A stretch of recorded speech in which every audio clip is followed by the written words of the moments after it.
Hello, hello, hello, everybody. It's time to begin the next chapter of Amphoreus. We finished 3.0 through 3.1 yesterday after a 16-hour stream. Today, we begin 3.2. After planning everything out, if we were to have everything done by Planner Katie's release, today we are going to get through 3.2 and through 3.3, hopefully most of 3.3. 6.5 hours. Benji, welcome to the stream. But without further ado, no time to waste.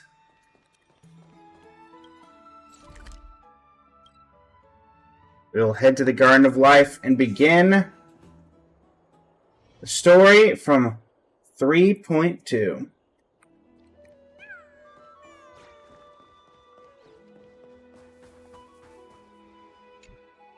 Trebios's memory has unveiled the very first prophecy.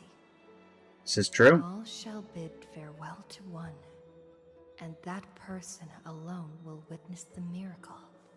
Such is the will of fate. Yep, everybody dies except one. If I take on Orynyx's trial, will the prophecy come to pass for me as well? Yep, we'll be the only one left and everybody else dies. Regardless, I must give Aglaya an answer. Yeah, we're not going to tell Donham. Some time ago. Hey, Cass. It's you, Cass. I finished the anthology of poems you lent me. Here it is. I thought you'd be too preoccupied to find time for reading. Sometimes you just gotta, take a moment to chill. It's been a stressful past few days. Precisely because of these obligations, I felt compelled to read it swiftly. Wouldn't all these preoccupations slow your pace? It depends on how fast you read. On the contrary, knowing that time is limited can push one to overcome their limitations. The weight of these responsibilities seems to have enhanced my reading efficiency.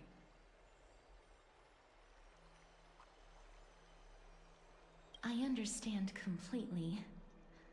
During my time at the Grove, the closer exams drew, the more efficient I became at tackling everyday mundane tasks. Anything but my actual studies. Mr. S, why were you not doing your best in school? Precisely. As I remember, you and Phainon were both disciples of the new Sporists. I assume that Anaxa's exams were as unreasonable as the man himself. Correct? Actually, he seems fairly reasonable. The courses Professor Anaxa taught were Introduction to Alchemy and History of Mythology. And to be perfectly honest, Who in the world gave him access to history and mythology if he doesn't believe anything in the mythos of Amphoreus? The history of mythology taught by the blasphemous great performer himself. I can imagine their fear. Just talk about Dromos's and you'll get an A. Think about it. Students would often rush to the podium during class to challenge him on those blasphemous ideas. Wow. Challenging the teacher? That will never get you a good Lady Aglaya, grade. has your relationship with Professor Anaxa always been like this? Probably. He openly dismisses people's faith and questions the very justification of the Flame Chase journey. Our positions have been destined to be at odds. While you were studying there, I assume you must have heard of his nickname. You already gave him a nickname, Dromas Anaxa. draped in finery? As I see it, this nickname is more of an insult to the Dromas. Yo! Shots fired! Shots fired! Despite his insufferable arrogance, I do hold a certain respect for his nature as a scholar. To remain true to his principles, he is unafraid to stand opposed to the world, and that requires considerable resolve. Anaxagoras' life is almost like a satire. As a Chrysos heir, he refuses to heed the prophecy, while he disrespects the gods. The gods have chosen him. He was indeed chosen by Circes. Is something weighing on you, Cass? The golden thread is quivering. I sense there's more to this exchange than idle chatter. With all due respect, I'd like to know what you plan to do with him. In light of his assistance in the battle against the Flame Reaver, I am willing to grant him some time to find a way to remove the core flame. However, if Anaxa decides to make any move that places us in danger, I will not hesitate to take extreme measures. He doesn't seem like the type of guy to Just as I go for feared. extreme measures. The Flame Chase journey is the destined path for the Chrysos heirs. Yet he now seems more like an empty shell. Given his strong sense of self-respect, I trust that Anaxagoras will make the right decision. Still, I can't help but hope for another possibility. Perhaps Anaxa will also overcome his limitations, now that he knows time is limited. I understand your Anaxagoras has limitations? I don't believe it. Another time. But now, let's greet our guest. Is it me? You're here. It is I. Does this mean you're ready to take on Orynyx's trial? We are ready. It seems that this sacred beast is just as indispensable, given their intricate ties to the Titan. Memmy mem, memmy mem mem mem mem, memmy mem memmy mem. But you're still a bunny Surrendering the core flame or is a Chrysos various other activity. things. JJ, thank you Your for the service likes on the assistance live. is deeply Really appreciate it. appreciated. However, I urge you to carefully consider the risks of accepting the trial. Becoming a demigod means forsaking your humanity. I don't have humanity. I'm not a Inherit human. Orynyx's divinity, and bear the time of Amphoreus, all on your own. From that point onward, your fate will be forever intertwined with ours, never to be separated again, until the end of Genesis. Indeed, Nix, the pink bunny dog thing is back. Is there a plan B? Are you trying to talk me out of On it? the contrary, you are the only one who qualifies to attain divinity. Yet, for that very reason, I do not wish to pressure you. Is there a plan B? It's exceedingly rare to find a capable Chrysos heir. If this path proves unattainable, I am willing to lower my expectations. There are still many priests of Yanissopolis and their descendants in the city. If I'm left with no other option, I'll try to find someone worthy among them. Blam, welcome to the stream. How you doing today? Seems like a shot in the dark. Memmy mem, memmy mem mem mem mem mem, memmy. Mem mem mem mem mem mem. Memmy mem, memmy mem mem mem hero. Mem mem mem mem mem. Memmy mem mem, mem mem mem mem mem, memmy mem mem mem mem mem, memmy mem mem. Mem mem mem mem mem mem mem mem mem mem.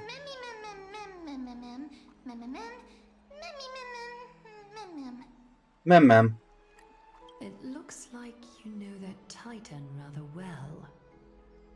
Mem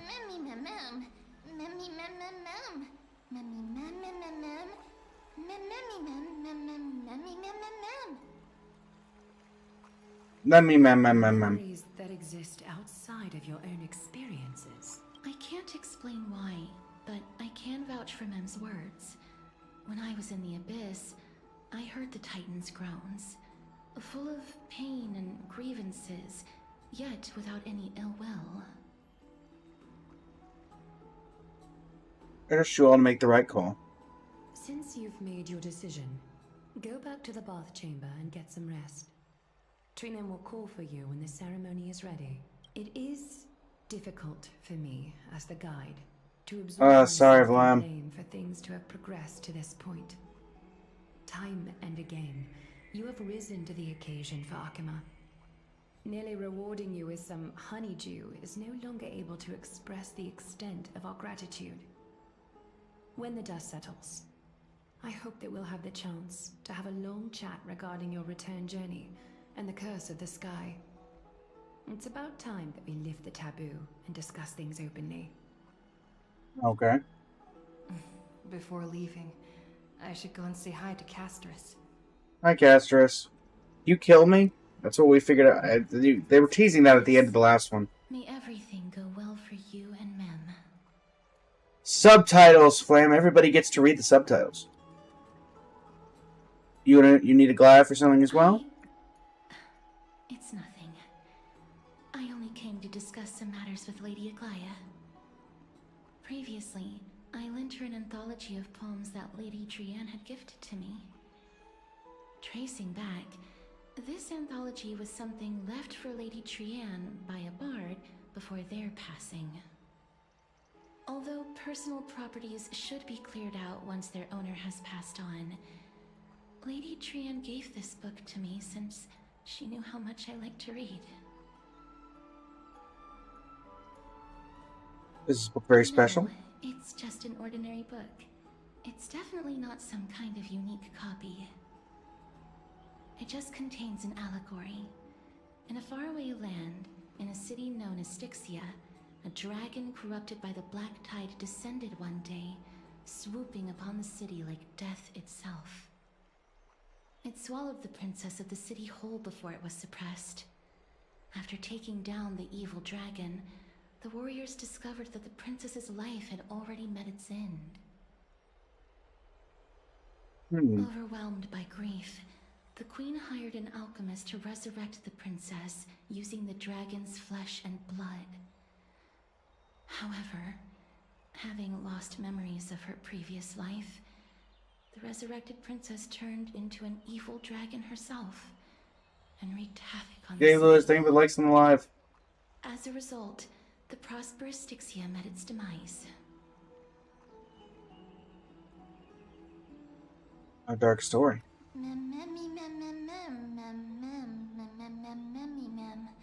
Memmy mem. The author of this book is Archepia, a wandering bard who traveled to many cities. Among the things she left behind are poems, dictionaries, and many tragicomedy scripts. She even clearly underlined and took notes in books that covered myths with her elegant handwriting. While flipping through these books, I felt like I was afforded a glimpse into the life of Archepia. It felt just like I was traveling with someone that I'd never met before. It was as if she had yet to pass on and was still alive. No one goes through life without leaving their mark behind. That's right. Writing, drawing, and taking photographs. A little bit of a nap, Bubbles. Records of things. But we're back on the grind. Speaking of taking photographs, when I was helping you to take the photo previously, I did not look through the photos in your photo stone. Oh no, not the rosy celestial maiden. But I'm also very curious about the story of the rosy celestial maiden. Despite having visited many cities in Amphoreus, I still understand nothing about the world beyond the sky. If there is an opportunity, forget it. Let's talk about this in the future. For now, I only hope that you'll be able to complete the trial safely and obtain Orynyx's blessing. I don't think there's anything else to do here. Time to go back and talk to Don Hung. Don Hung.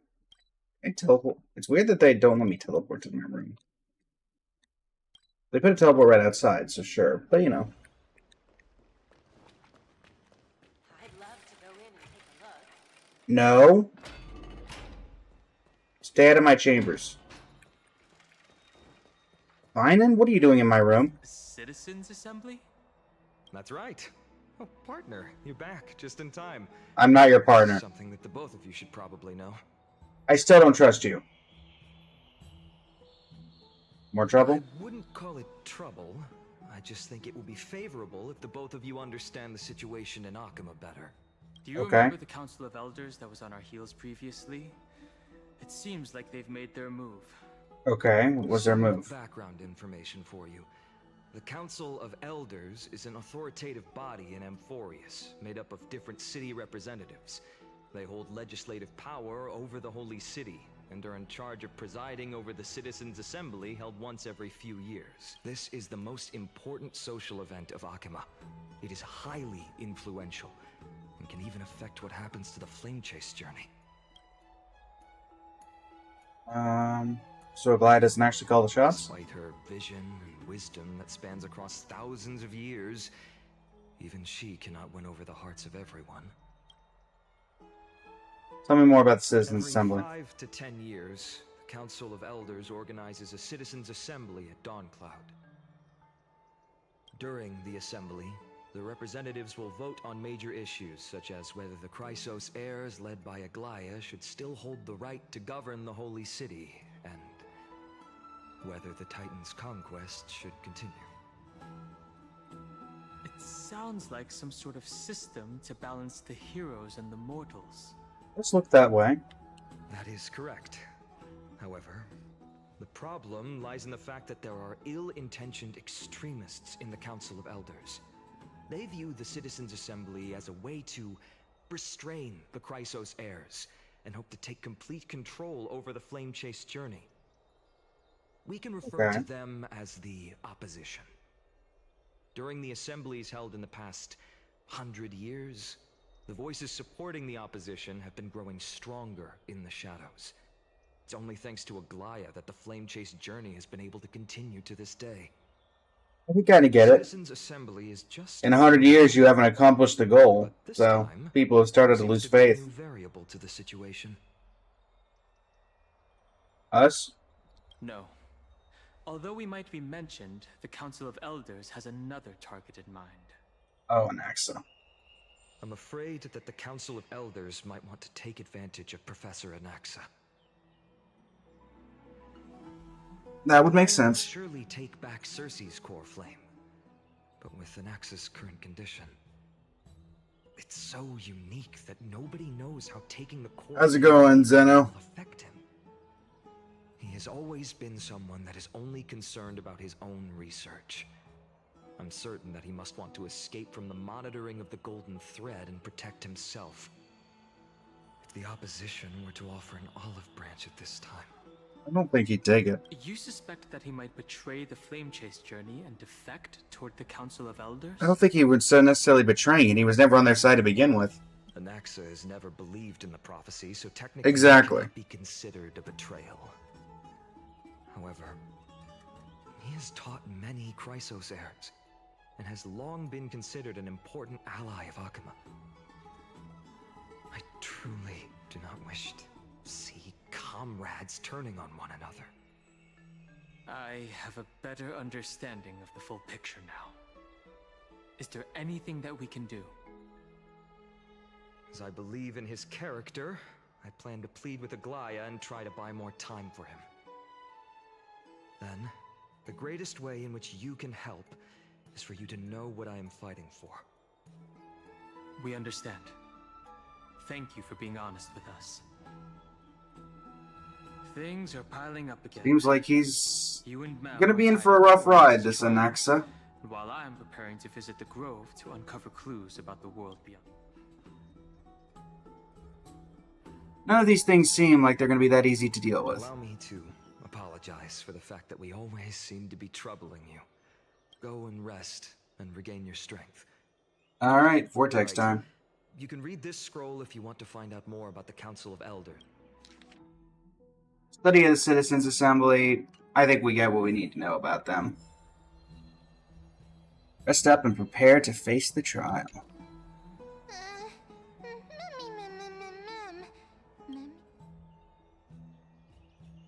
Everything will be fine. Let's just hope that everything goes well. After all, as someone who has earned the gaze of an Eon, we've also unknowingly gotten used to sleeping with the midday sun. Perhaps a new phase of our trailblazing expedition in Amphoreus. Get some rest and wait for the trial. A few days later at the Vortex of Genesis. Esteemed one, Orynyx's vacant All duty, right. if you have already You've already made your preparations. to Please become step a forward. pillar of Amphoreus.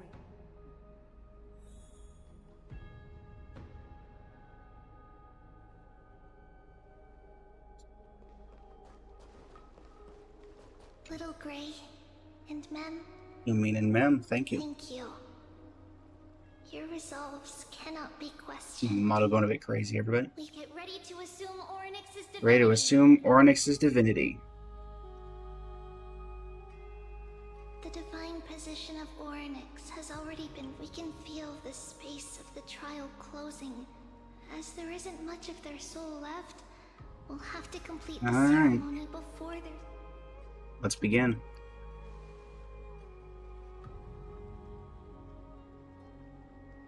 The eighth core flame coveted by the miracle that once belonged to the great veil of Evernight. It shall now be returned. Unfortunately, I'm to the pretty true sure that location something does not end up going right, because A I assume that Evernight upright will probably and have courageous, access to this particular the totem. sacred beast that invokes miracles. Mem mem mem who? Mem mem mem mem. Pardon me, everybody. Stepping away for just a moment. Please, come forward.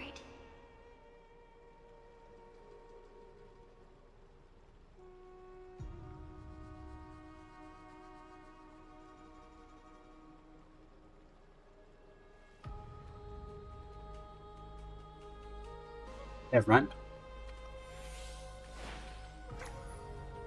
Recite along with us.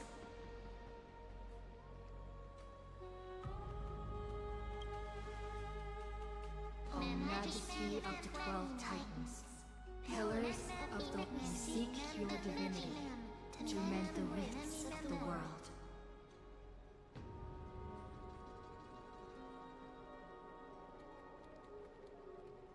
Fill our bodies with blood of gold till we... I don't think I have gold blood.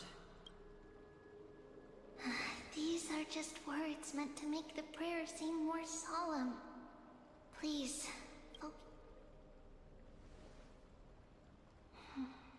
and surrender the core flame.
Okay, that should fix, hopefully, the model. It's going a little crazy, so I'm hoping that... There we go. Also, it appears I have a delivery today around sometime in the next 2.5 hours to 4.5 hours. At some point, I'll be stepping away for just a minute to do that. Press and hold to submit your call fund. Oh, my mouse. It'll come back.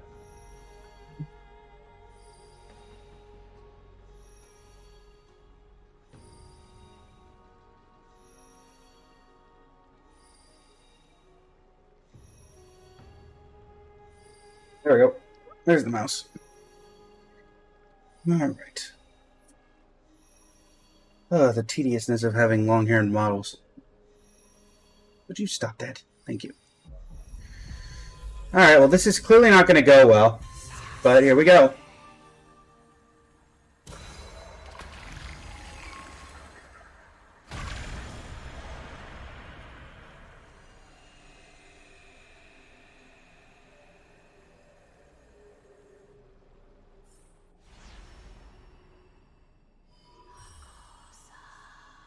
Oryx.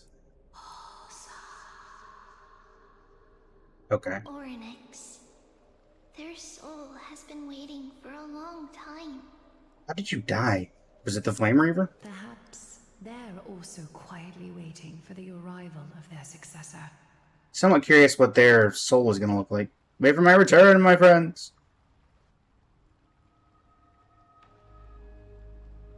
Me and my stupid hat will get us this victory. Things didn't turn out that well. Oh, right. Don't worry, Aglaya. She's tougher than I am, right? Yes, actually. Wholeheartedly. 100%. Never in doubt. I still don't like you.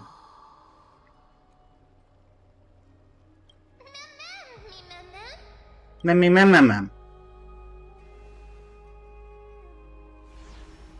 That was Memon for let's do this. Traveler from beyond the sky, let us pray that the Titan acknowledges your worthiness. Although she loves cracking jokes at inopportune times. Excuse me, I play the Traveler as... Alright? I play the Trailblazer as a very serious individual.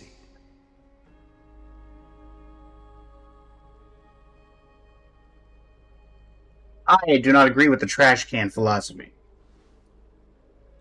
While she's away, I would like to have a chat with you, Aglaya. Mm-hmm. Speak. I'm listening. Alright, we switching over to my POV? Looks like we might be. Slap, slap. I do not agree with the raccoon with the baseball bat. Wake up.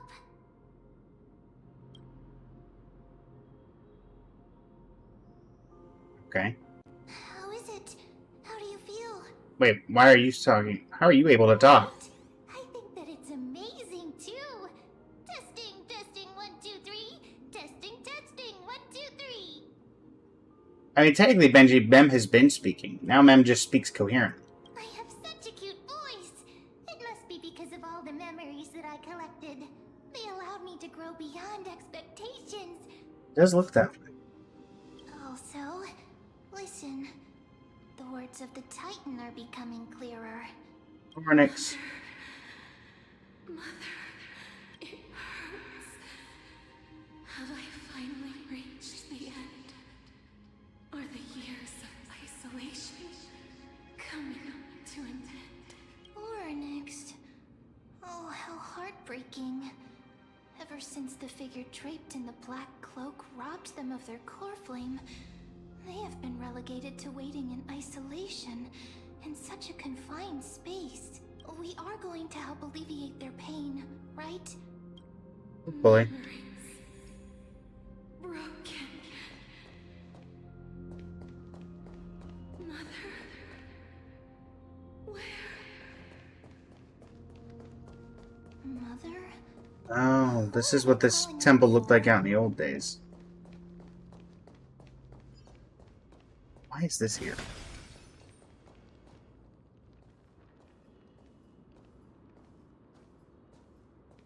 You. It's you.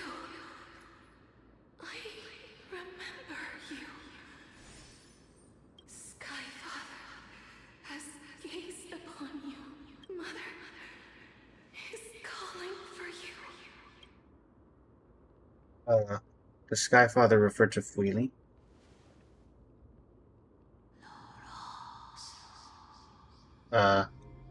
Are you back to muttering? The Titan's words are indistinct, each syllable emerging from the mist seems to be cloaked in frost, symbolizing memory. Skyfather has chosen you. Who is your mother?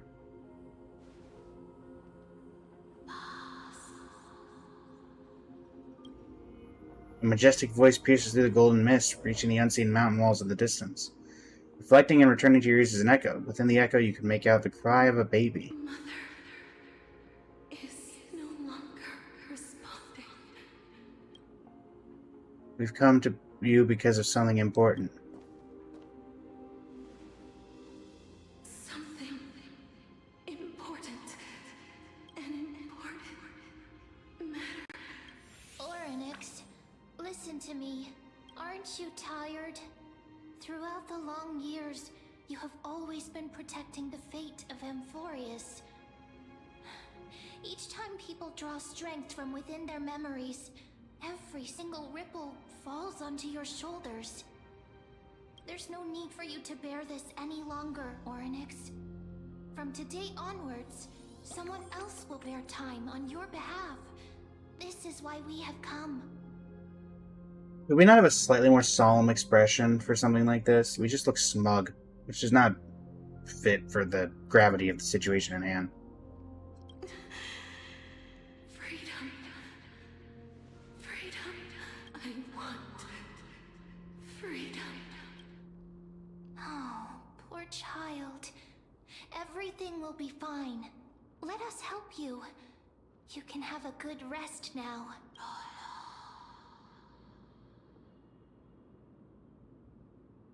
Let's leave it to us.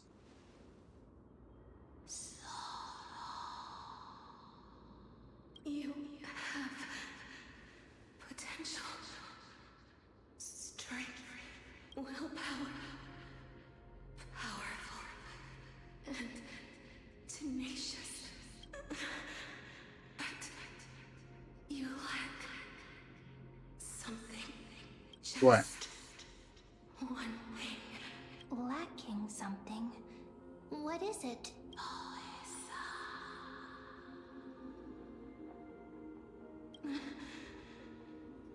What you lack is Memory. a future. Oh. I don't have a future.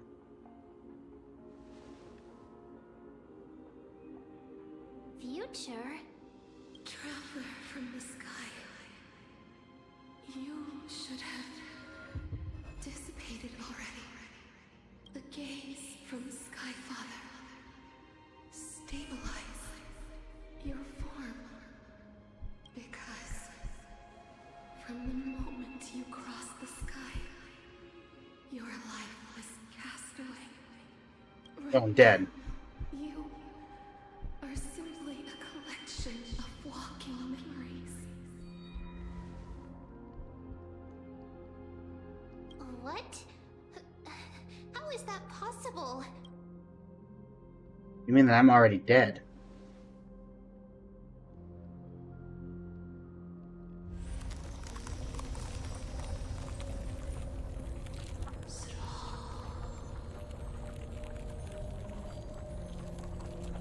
The space is collapsing. Someone must inherit the authority of time. If the pillar is lost, the laws of time will collapse. Amphoreus will succumb to eternal disorder. About the trial. Time never compromises, never bears grudges, never forgives, never makes a choice. Child of humanity, Titans, Mother, Sky Father, time restrains everything that exists in this world. Orynyx's divinity is dissipating? Is the trial coming to an end? Pathstrider of remembrance, my strength, I shall entrust to you the fate of the world. If you wish to, save it, go and find your future that has been stolen, even if that means you'll have to cheat death. You'll have to challenge that. Hand of shadow, clasped with unbelief. Well, I guess this is the way that makes the most sense for how we were supposed to get to Thanatos. With a passing of 15 entry hours, so we have 15 days. Go forth and reclaim your future. This is the true trial of time. So do we have the power of Onyx?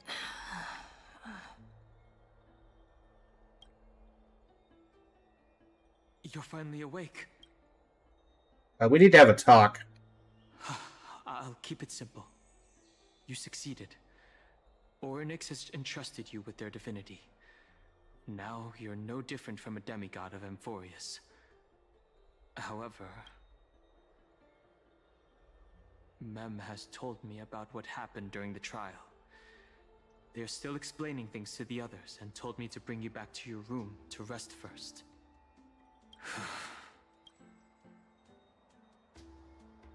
What's I don't know? There's something that I've never told you. About when we crashed? When we landed on Amphoreus, our car was pierced by Nicodor's lance. Do you remember? Back in the ruins of the Abyss, this is what I said. Yes. You passed out when our car got hit.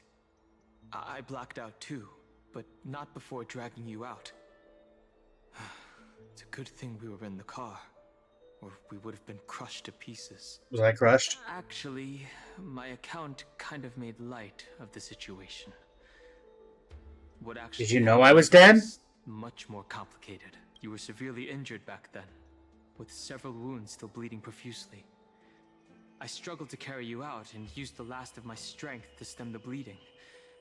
But then, I was also hit by a falling rock and lost consciousness. The last time I checked, you still weren't breathing. But when I regained consciousness, I saw that you were alive and full of energy. So, I never brought this up again.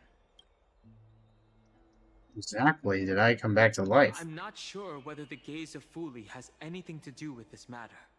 Indeed, Benji. Don Hung gets the most cartoon way to get knocked out. In the form of a memory right now. Just like those objects of the past and the miracles of Orynyx. Perhaps Mem is the anchor rope that ties you to the present. I had assumed they couldn't stray too far from you, but the truth might be the exact opposite. What should we do next? It's not time for us to despair yet. There must be a way to save you. Orynyx mentioned finding your stolen future and cheating death. Considering Mighty's indestructible body, it seems to suggest that there is some kind of miraculous power. Not splitting my soul into 5 pieces. Reverse death. If I even have one of those. The key seems to lie with the Hand of Shadow, whose whereabouts are unknown. Hey, are you alright? Oh, you're still talking in full sentences now. I heard you two talking about Thanatos. Cass is also very concerned about the warning. She has left the vortex and returned to the garden. Shall we go and look for her? It could be the mix of memories, time, and the Stellaron. Yeah. Regardless of whether there Because it doesn't make sense that Mem is holding us together, because we died before we ever met Fleetly. So... Let's do that then. Oh, right. There's something that I have to tell you. The Chrysosaurs already know everything that has happened to you. Let's do that then. You notice the resolute yet gentle look in Don Hung's eyes. He doesn't want to burden you with his worries and words. You understand already. His trust in you transcends words. As he once said, it's not the time for sorrow yet. Next, he will go to the grove to check out the situation. Well, you should be looking for casters within them.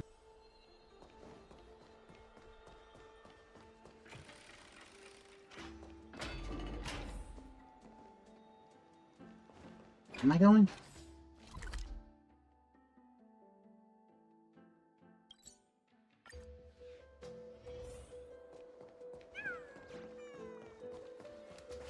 Casterus, you here? I'm right here. You hear steps coming closer, one step at a time. Please stay there and slowly turn around. For some reason you feel you've seen this scene before. You want to turn your head, but glimpse a dash of purple brushing past your face. Then, a chill seeps through your skin, spreading into your veins. Thump thump, your heartbeat begins to slow.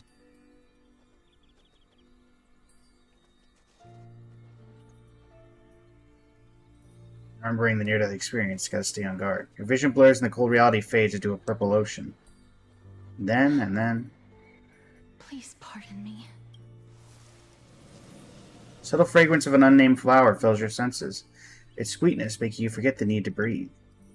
You realize you are still alive, not to be more precise, your death was not thorough. The coldness of the initial touch dispersed as quickly as it came, and replacing it was the touch of fingertips and a tremble born of trepidation that originated from a certain lanky arm. Her quivering finger gently brushed against your cheek, causing a faint tickle.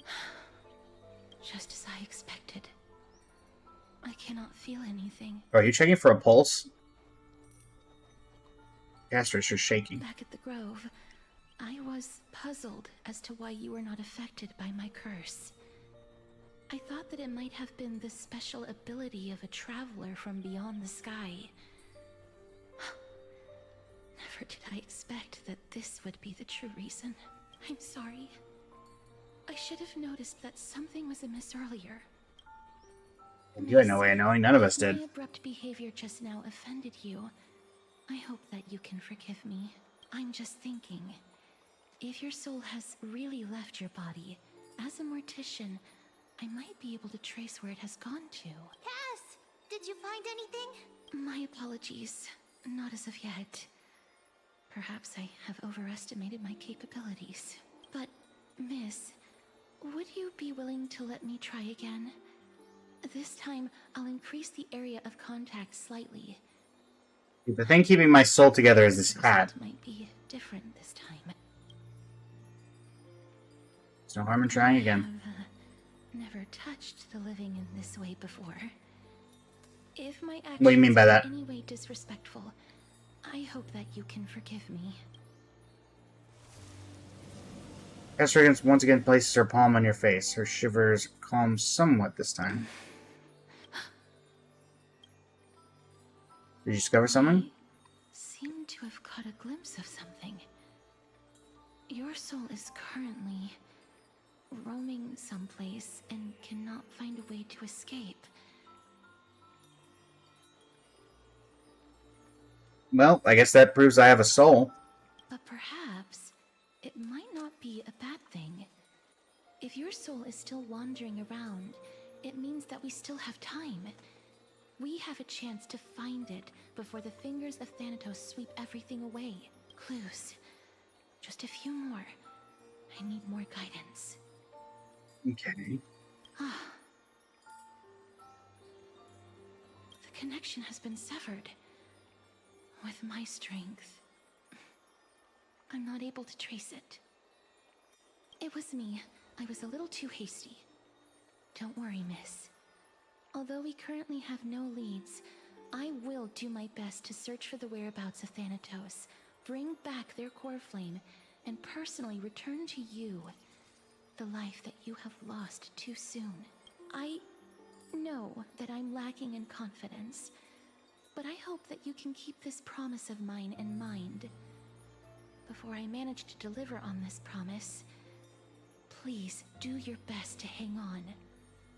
I'm not planning on going anywhere anytime soon. Amphoreus needs you. I'll do my best. Lady Aglaia and Lord Finon are currently discussing some matters in the paths. They're worried about you too. If possible, please go there and let them know that you're well. Although, I don't actually know whether your current situation can be described as well. Also, please accept this Styxian fable. Reading can help one to focus and relax. I hope that reading this can help tide you through this difficult period. These are disappearing. Lady Anything to say? Aglaia and Lord Oh, okay. Fine, and Avide Cilicia. Let me actually remember that I can go up to the baths this time. They're here. It's me. Partner! Hyacinth said you definitely wake up. How do you feel? I'm dead, fine.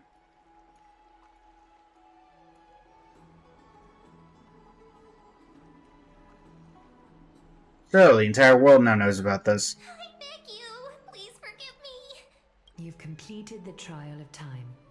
And I have to admit that the process went better than I expected. Even in the end, that Titan's heart still showed a soft spot for humankind. Then call her Oryx, Aglaya.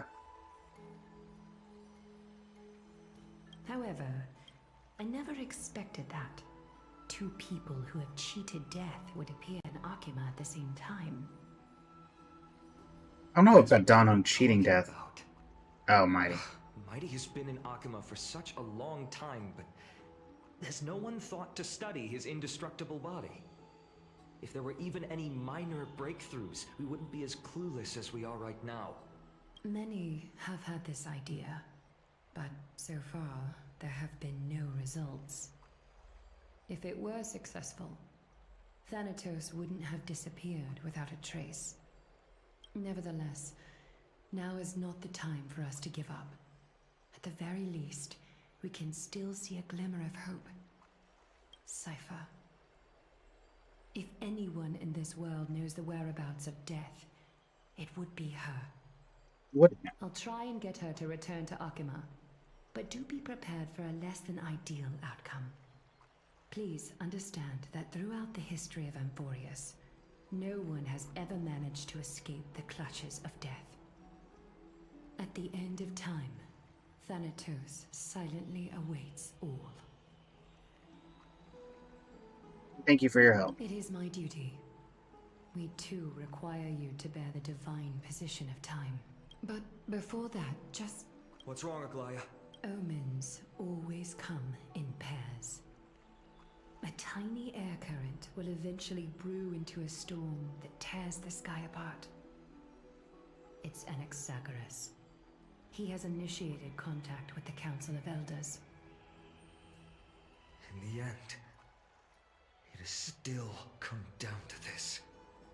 Play it. I earnestly hope that your assessment of him is accurate, Finan. Otherwise, the efforts of my teacher and I of the past millennium might be reduced to dust because of that great performer. Oh, no, he knows what's going on. Switching to an Axis POV. Not long ago.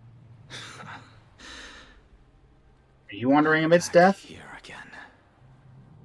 I remember this dream. This realm is covered in a silk-like fog, and the land is barren and harsh. The crowd of travelers leaves tracks everywhere. Hey! Excuse me! What is this place? Where in Amphoreus are we? This is clearly the underworld. Was he gonna see us? Traveler are in a language I'm unable to comprehend. Or perhaps they're just distracted and ignored my question. Tell me, which Titan reigns over this land? And how do I find them? Hey, buddy. You good? I don't think he's good. Hand of Shadow. Hand of Shadow Thanatos. Could this possibly be the Netherrealm? Not Netherrealm. Then where is this? River of Souls? The outskirts of the Netherrealm? Are you heading downstream toward the Netherrealm? The Netherrealm. Nothing but an illusion. Titan rejects you, me. Listen. What? The traveler lifts their wrinkled fingers and remains silent. Why is he narrating that? I look in the direction they are pointing and Oh. listen closely. There. A massive shadow brought the sound of rushing tides. The sound of tides. I can hear it. Black Tide. I hear it, deep within the tides, beyond the closed gates of the void world. A voice, about to recount something. Child of humanity. Is it death's embrace you yearn for with such urgency?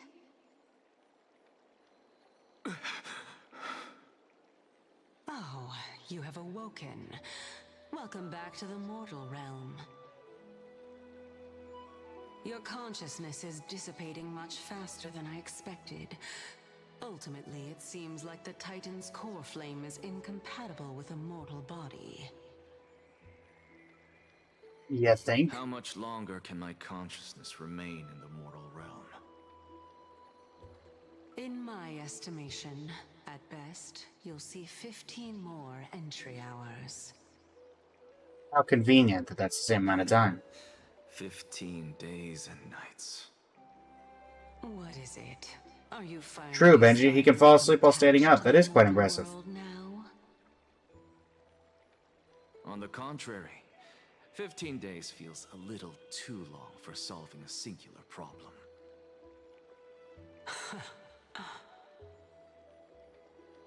Stop giggling. It's time for us to go. The messenger from the Council of Elders is almost here. Let me ask you one more question. Are you really planning to betray Aglaya's will?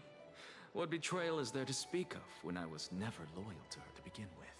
My point exactly. What about that white-haired student of yours? Acting so recklessly, do you not care about what might happen to him? There will be a price to pay for blind faith. This is also a lesson for Finan.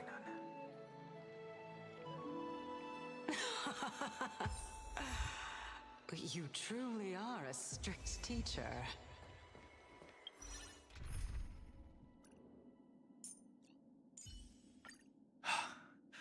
First new spore. Welcome. Of course. This is how I've always been. Up we go.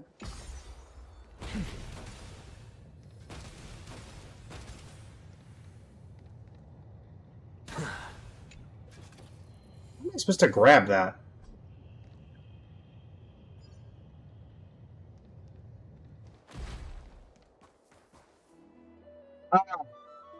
So I don't know a ton about Amphoreus. But what I do know is that I have a friend who absolutely hates this person. And the entire time that Amphoreus was going on, I would get nothing when asking about how they were enjoying the story, but how much they hate this person. So, looking forward to seeing what this is, what Lygus is about. Fun fact: also the voice of Rerir and Ashvale. Hello, Lygus. It's been a while, Lord Anexagoras.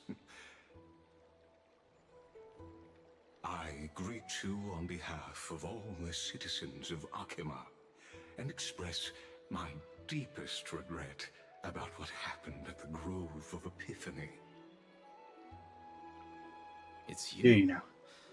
I never expected that you would personally come and meet me. By carefully into Lantern above, I have come as a testament to the justice of the Council of Elders. There are anti-Catherans here? They have been a rare sight ever since the Chrysos War. I extend to you my utmost respect, revered Titan.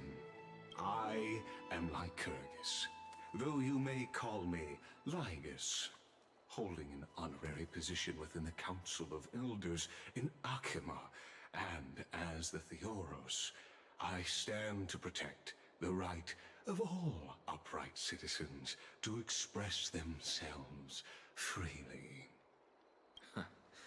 You can see them too? You know about us. We Antikytherians perceive the world through the amplitude and frequency of souls. Just as I am conscious that Lady Aglaya is secretly listening in on our private meeting from afar, if necessary, Lord Anaxagoras, I can sever the golden thread to protect your fundamental rights.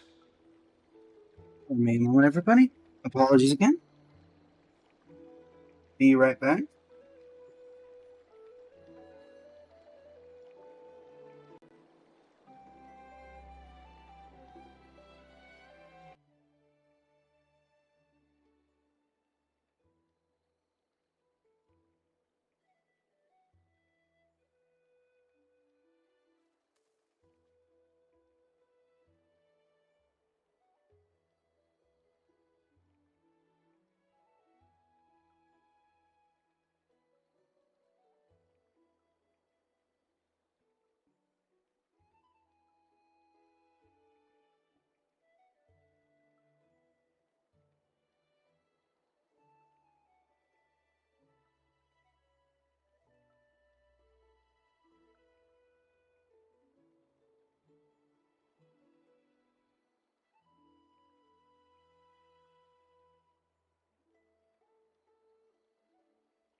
Sorry about that.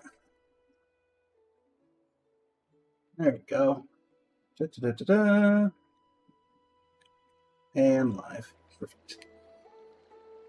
The demigod should know better, for such is her station. Spare those poor threats, and just let her listen to my words. They shall serve only to unveil her own folly.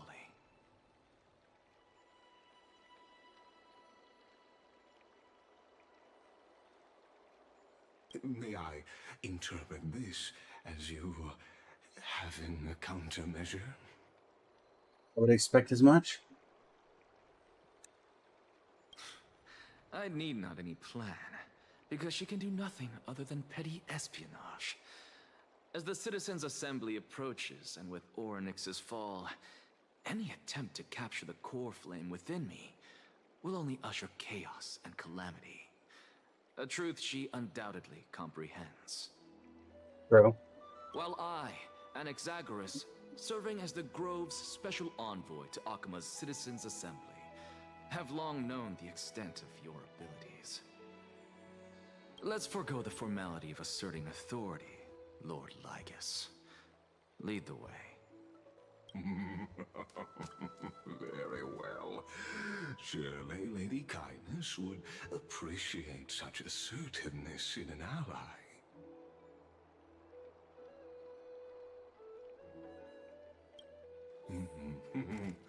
She's been waiting. Follow me, please.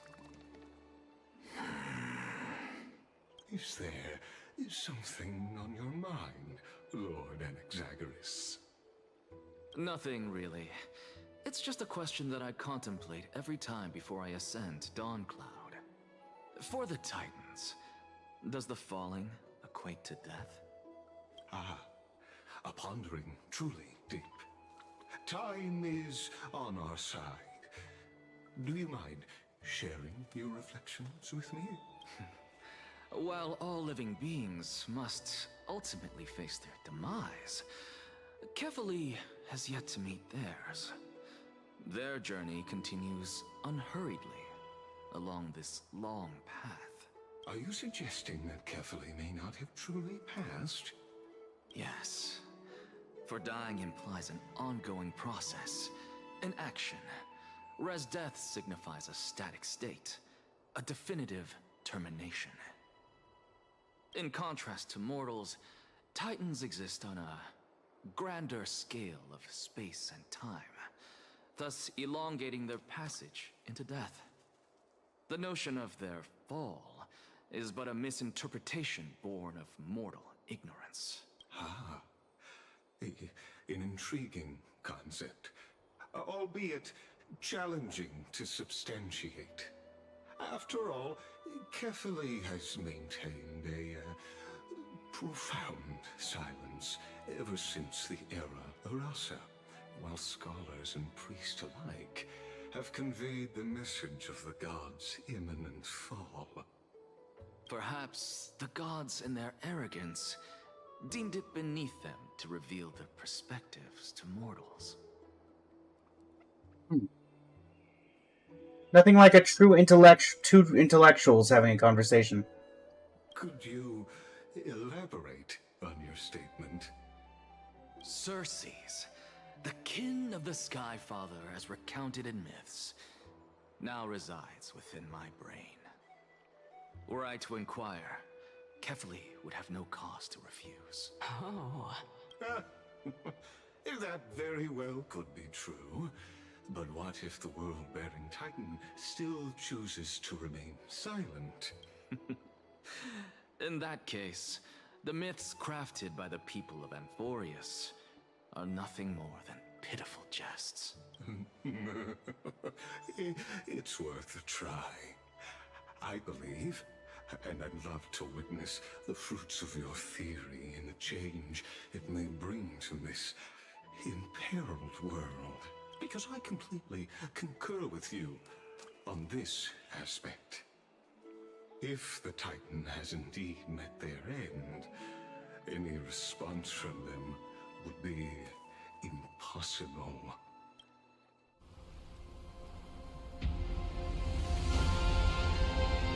Whoa.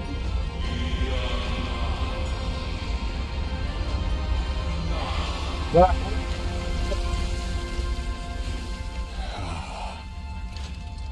Please, Professor. Giant hand? The children of humanity have indeed created a spectacle. Welcome to Dawn Cloud. The atmosphere here carries a greater sense of solemnity than the mundane clamor of the Marmorial Palace, with entry permitted only to the invited.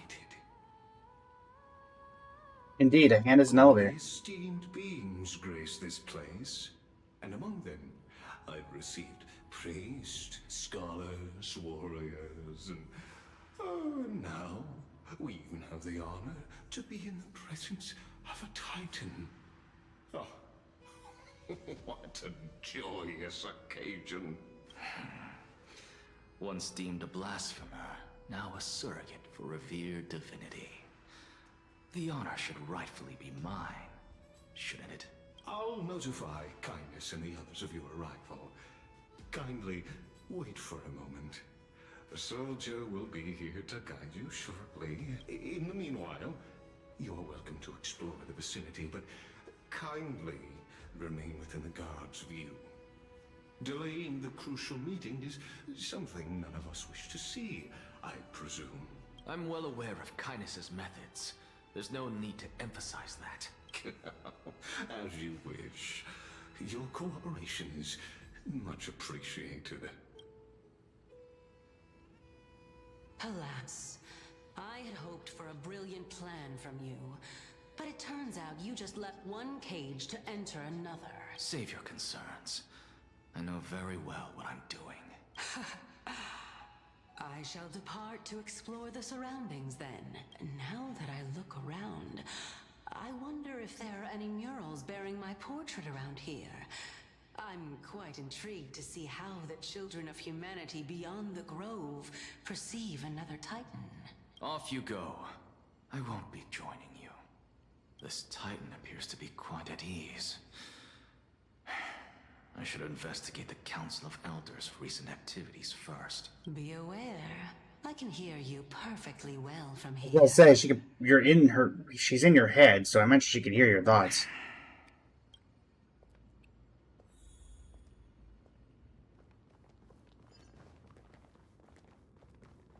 Okay, that's kind of cool.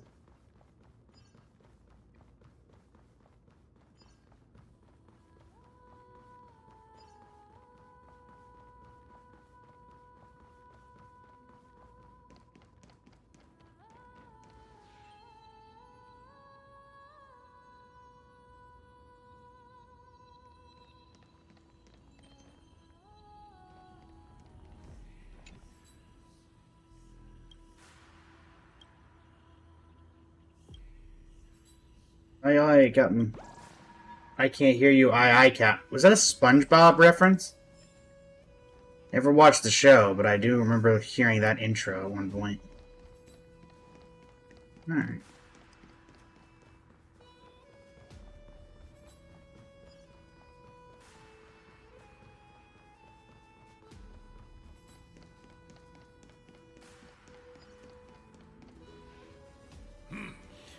Even blasphemous scholars can come here, it seems. Hello there, wizened priest.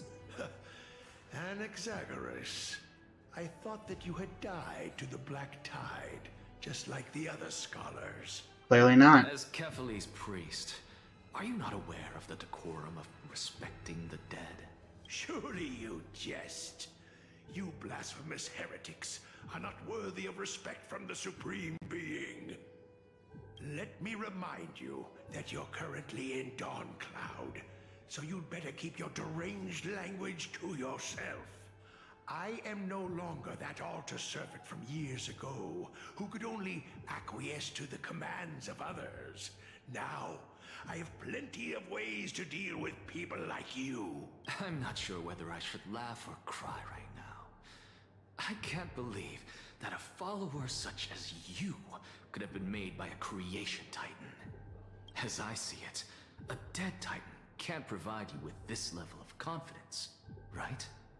Then who is it exactly? Could it be kindness? You. Seeing how fond of you Elder Kindness is, I shall let that slide for now. Leave immediately, and don't impede us from receiving the Supreme Being's blessings. Seeing as we were able to hear of this matter from the mouths of others, it seems that kindness is indeed quite sincere toward us. Perhaps this affair will proceed smoother than I had anticipated. Oh my, what a thrilling confrontation. As expected Oh, it's of Leo. one of Kefali's followers. Are you praising or insulting him? Praising him, of course. As a believer of the god of deliverance, it is only natural that he detests evil. Didn't you hear me? I asked you to leave. Go as far away from here as possible. Don't mutter to yourself like some sort of madman and disturb my meditation. Bye.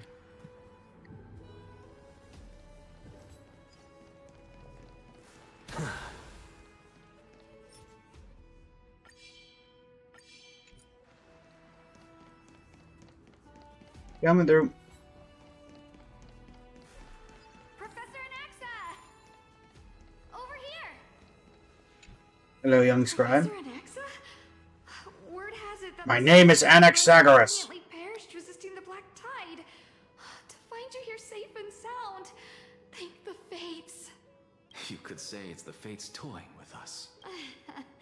It's only the Kremnoans and Idonians who chase glory through death. But your survival is a victory in itself. I'd settle for that gladly. So, are you here to report the incident to the council? I heard that after the Black Tide devoured the grove, Akuma would be next in line. Even with the demigod of strife standing alongside humankind. Tell me, how much does the Council of Elders know about the Black Tide? Once Kindness and her followers learned of Circe's and Orynyx's fall, they proclaimed in the council that the Flame Chasers could no longer stand against the calamity alone. Yet, when the Crown Prince ascended to godhood and repelled the Black Tide, she immediately altered her tune, declaring that all was resolved beyond Akuma, with the only remaining menace now being Aglaya and her adherents. They might well make their move at the upcoming Citizens' Assembly. No surprises there, those shifty opportunists. Thank you for your honesty, virtuous student. Being an opportunist could very well be a facet of wisdom. Shouldn't you be searching for murals of yourself? I've had enough of your prattling. I was really curious to see how you would find the middle ground between both factions. So I came to listen in. But it seems as though this Kindness is much more ruthless than Aglaya. If so, why do you want to work with her? Could it be that perhaps you've decided to readily surrender this hollow shell of yours? Just because you feel like death is fast approaching? I'm afraid you'll be sorely disappointed if that's what you truly think. I've had enough of this. Could the 15th entry hour arrive any faster?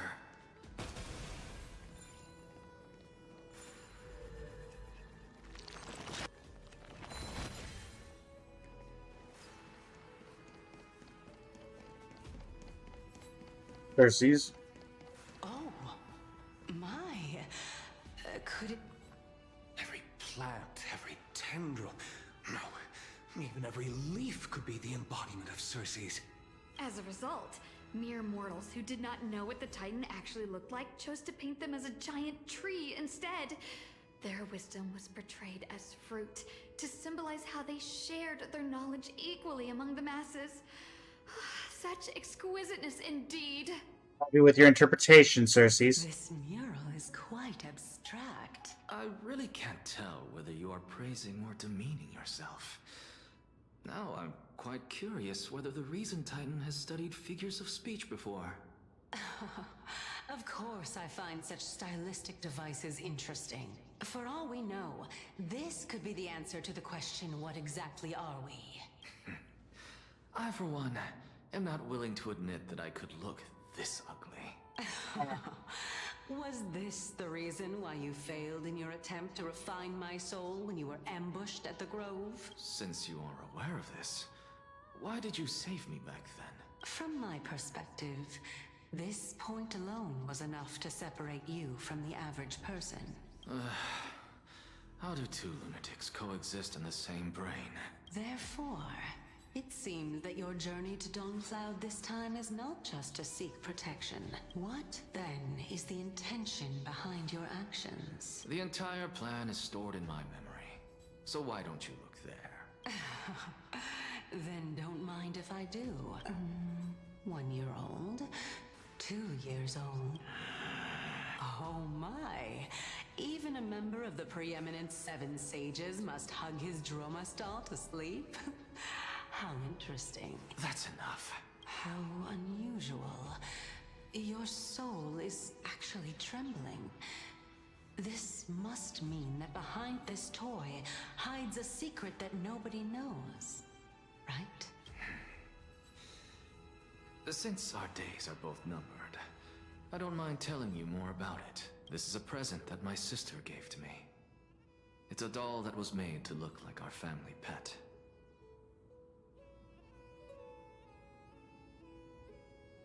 Dromas. So there are other members in your family, eh? Are they also living in Akama? Everyone tells me they're all dead, knowing Anaxa. Don't you just love to pick through my brain? Go on, continue flipping through my memories. It won't take long. You'll discover the answer when you reach the memories of when I was 5. Oh, the black tide is everywhere. Yep. I can't bear to look. When I was young, I couldn't accept this outcome either. Georios, Aquila, Kefali, and you, of course. Although I prayed to every titan that I could think of for help, my efforts were ultimately futile. This...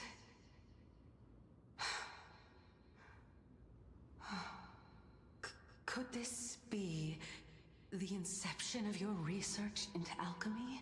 Indeed it was. Everything started from that verdant courtyard of yours.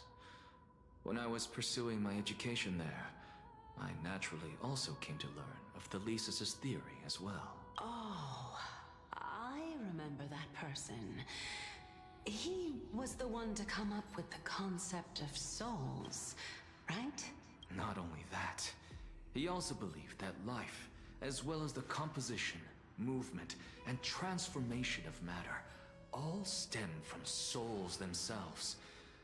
This is why I thought that, since all living things stemmed from the same origin, why could I not sacrifice myself in order to resurrect my nearest and dearest? Anaxa, you... I did it, teacher! But this is absolute blasphemy. Regardless of how much freedom the Grove provides, such an act could cause you to be burned at the pyre. Your beloved, where is she now? Send her away from the Grove at once, to a place where nobody will ever be able to find her. Otherwise, the both of us will be judged by the Council of the Seven Sages. Calm down, teacher. My sister, she's still not in the mortal realm. Even to this day. What do you mean? It was naive of me to think that I could snatch the deceased from Thanatos' grip by merely sacrificing one eye. Equivalent exchange. All I received for that price was but an opportunity to see her for one final time. Nothing more. Oh, let it go, Anaxa. As one of my best students, I cannot watch you go down the wrong path without doing anything to stop it. Never do something taboo ever again. Don't disappoint the deceased, and never harm yourself. If you can do that, this classroom will still be yours, and you'll have a chance to live out your own life.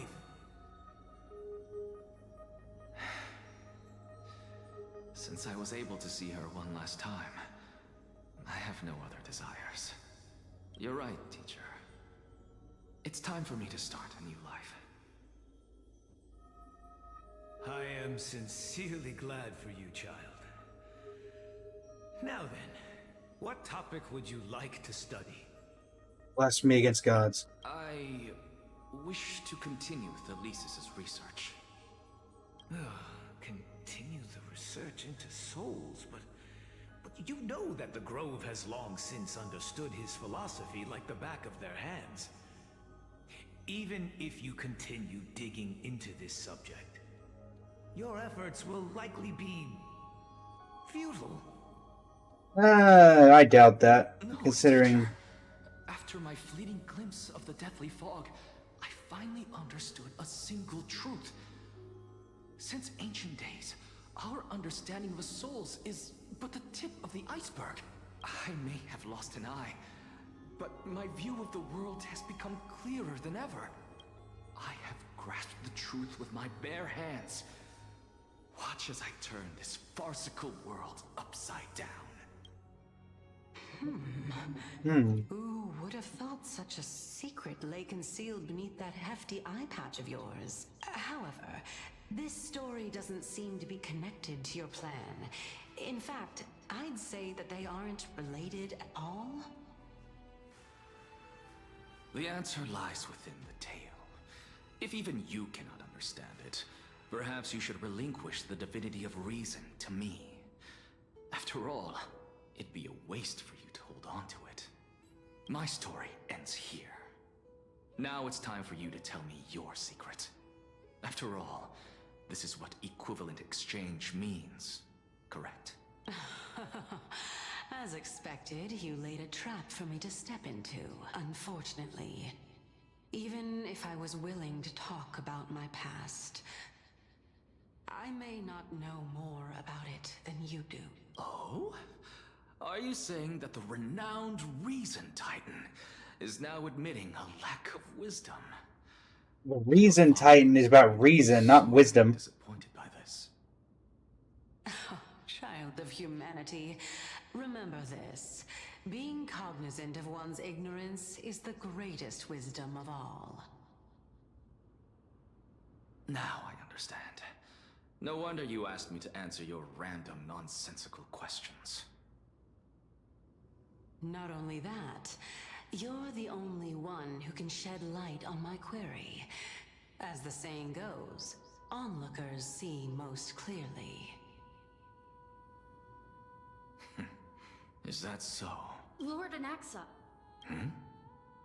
I saw you muttering to yourself and was wondering whether you were caught in a delirium of reflective thought. I'm sorry to interrupt you, but time is of the essence. I have a message from Lord Lygus. Lady Kindness has met up with the Council of Elders and is awaiting your arrival, so please depart forthwith. It's finally time. Carefully. The one who created the world, and the one who bears the world. If you truly have not met your end, how will you answer the challenges of those who defy you? I didn't expect you to agree to Lady Kindness's invitation. What a wonderful turn of events. He just likes throwing a wrench in everyone's plans. There are many people who hold grudges. Isn't that the Dromas draped in finery? Avoid his gaze. I don't acquaint myself with blasphemers. Don't worry. He's too full of pride to pay us any attention.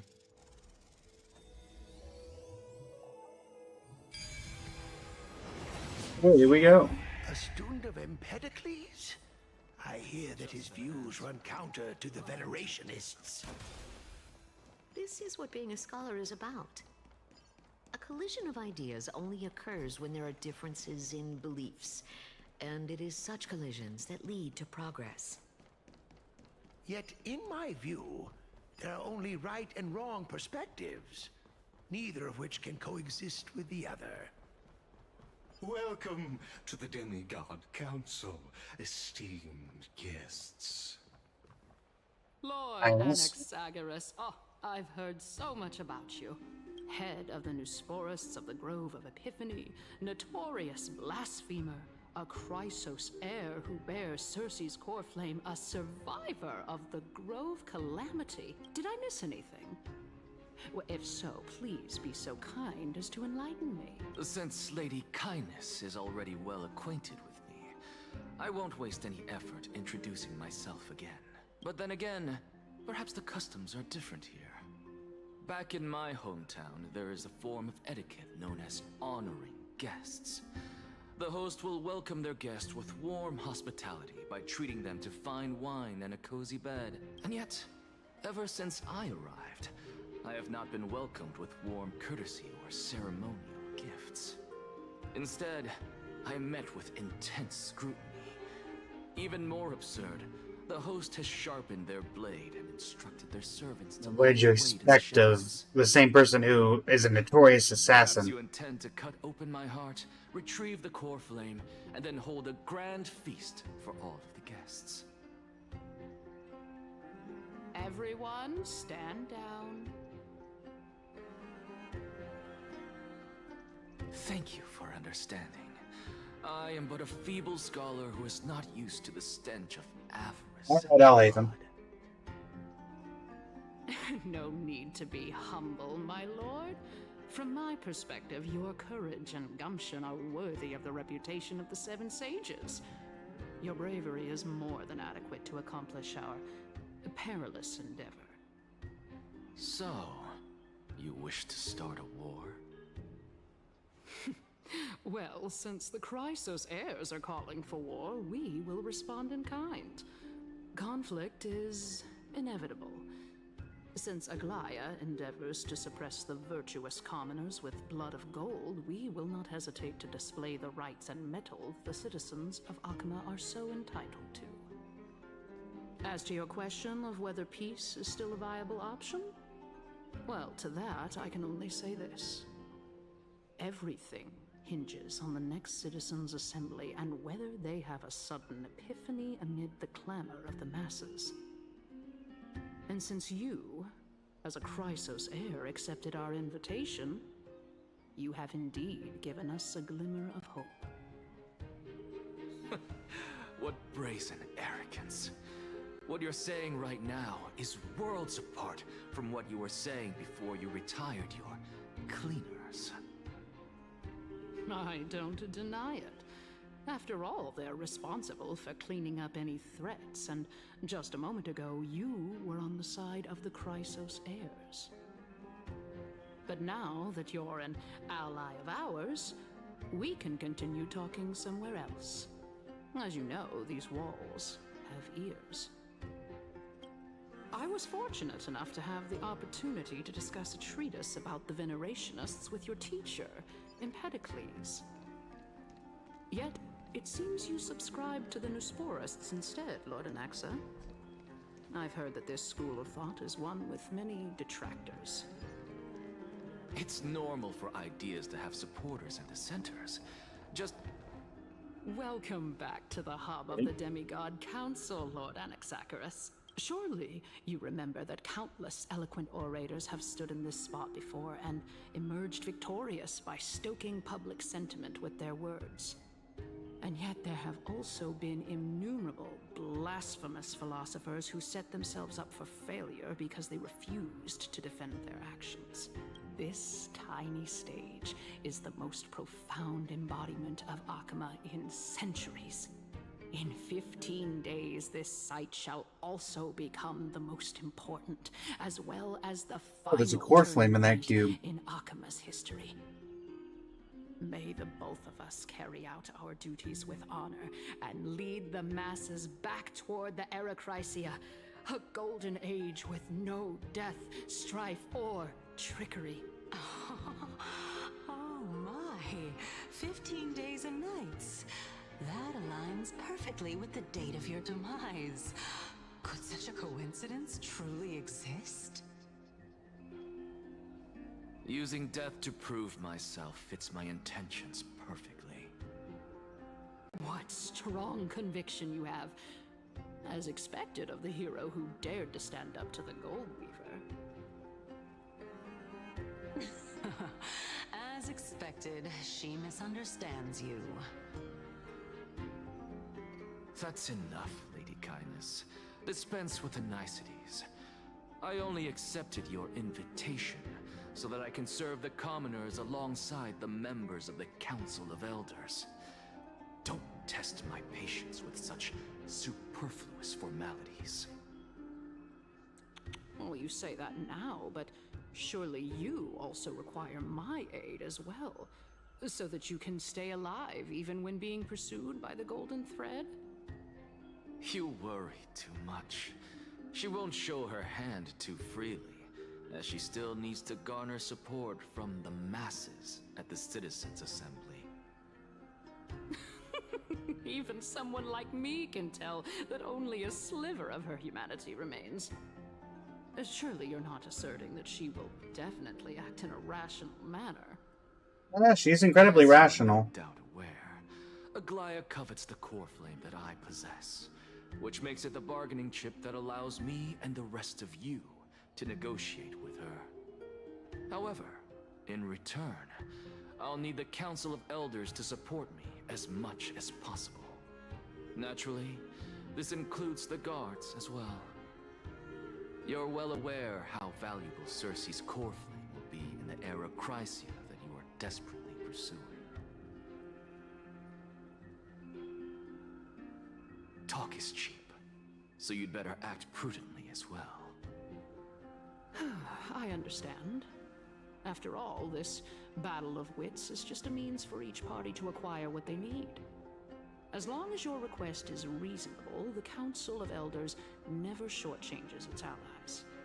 Since we're both intent on mutual cooperation, let's not mince words and just speak plainly to each other. Let us decide how much we can secure for ourselves and how much we're willing to sacrifice, like true philosophers, with our words and wisdom.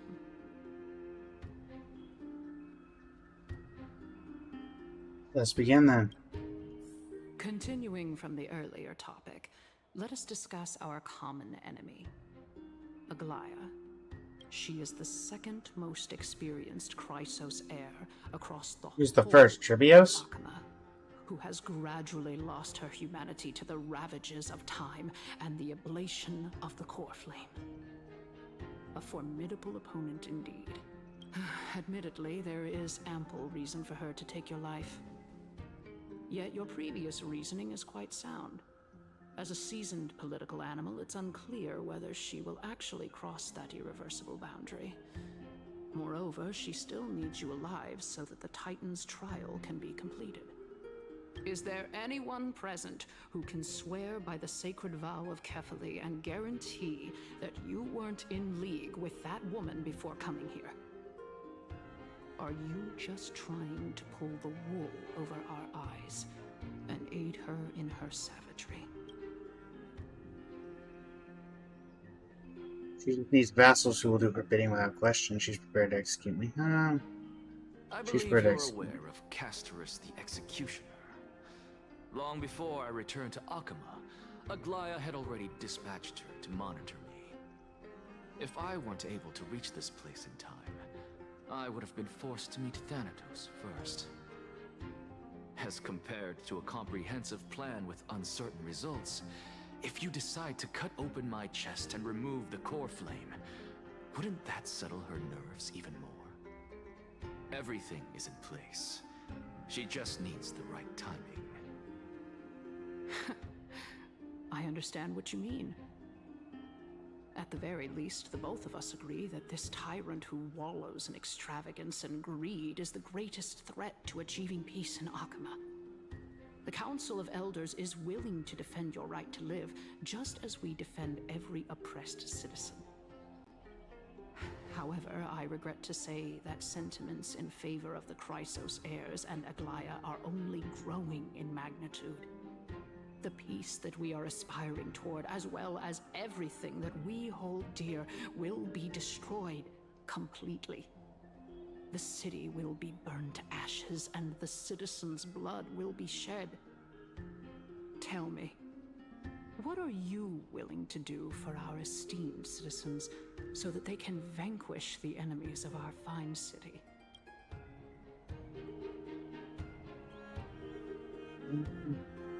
Garnering my support is equivalent to garnering the support of the entire grove. Although the circumstances are rather unfortunate from an objective point of view, it is an undeniable fact that ever since the grove was attacked, I have become the de facto leader of the grove. The Council of Elders needs more backing if it wishes to topple Aglaya, and it's evident that the Academy wields considerable influence. At the very least, I have served as the Grove's special envoy to Akama for a significant amount of time. Of course, this also means that I will hold a crucial vote at the Citizens' Assembly. In the name of Kefali, Akama thanks you for your sincere and valuable thoughts. At this stage, it's clear that you and I understand the benefits to be won from this discussion. Let me put it plainly. The Council of Elders has always been renowned for its fairness, and that fairness is built on a foundation of sincerity. The Council of Elders has vowed to When I think of you, lady, I do not think of sincerity. always remain loyal to them. As for you, my lord, how will you guarantee that you will be able to live up to such earnestness and will not betray Akama's indomitable citizens when the opportunity presents itself? Just as you now betray Aglaya when it suits you. How absurd, my loyalty is unquestionable. Surely you jest. My loyalty does not need to be proven. The fact that the Council of Elders is asking for proof of my loyalty is itself akin to a... That's not an answer to the question. He's just saying he's loyal. It's unquestionable. It didn't say to them. I am incredibly honored to have witnessed the both of you bury the hatchet in a civilized manner. However, I am afraid that I must interrupt for a brief moment. As the Theoros, I have observed the following. Lady Aglaya, the Goldweaver, is currently on her way to Dawncloud. How'd she get up here? Well, I do believe that we might have a slight overabundance of guests today. Feeling dissatisfied, Lady Kindness? Despite the Council of Elders' lofty residence on Dawncloud, it must still tolerate the whims of the Chrysos heirs. So you were holding back just now. Seems like you are better at playing this game than I. In any case, I'm glad that she's arriving here. So tell me, Anaxagoras, now that you're an ally of mine, if Aglaya were to demand that I hand you over, what should I do? You can do as she says. Tell her that the Council of Elders merely wished to chat with me and had no intention of offending her. However, by doing so, the authority of the Council of Elders will be as thin as papyrus that has been soaked in blood. Not only can it be destroyed at the slightest touch, but the Council will also lose possession of a valuable core flame. No, more like 2 core flames. After all, at the next Citizens' Assembly, that young lady who is synonymous with death will also be standing on our side. Oh? How can you be sure of that? Is that of importance to you? All you need to know is that I have a plan. In my opinion, you should be more worried about the impending threat. If Aglaya can seize me in full view of the masses today, she could also dismiss the entire Council of Elders in one fell swoop tomorrow. If that happens, the discussion that we've just had will turn into an utter joke instead. Is this the outcome that you wish to see, Lady Kindness? Fine. I will handle this matter appropriately. But you do best to remember this. Fool the people and karma will be on your tail. I'll overlook it this time, but don't count on there being a next time. Unless, of course, you crave cruel punishment and consider suffering the perfect state to ponder the true nature of souls. So is it Lygus' thing that he just stands there creepily watching? Well, what do you know? That happens to be one of my rare talents. We shall see, then.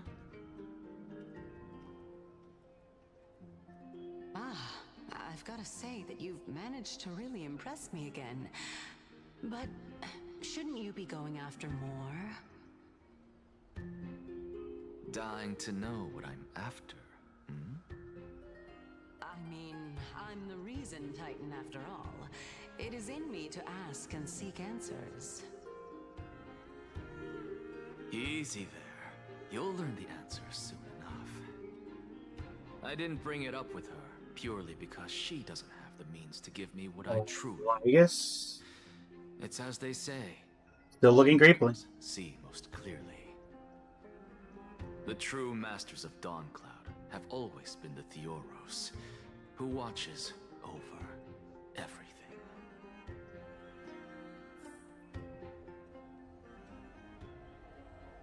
Speak with Lygus. An expected visitor. Welcome once again.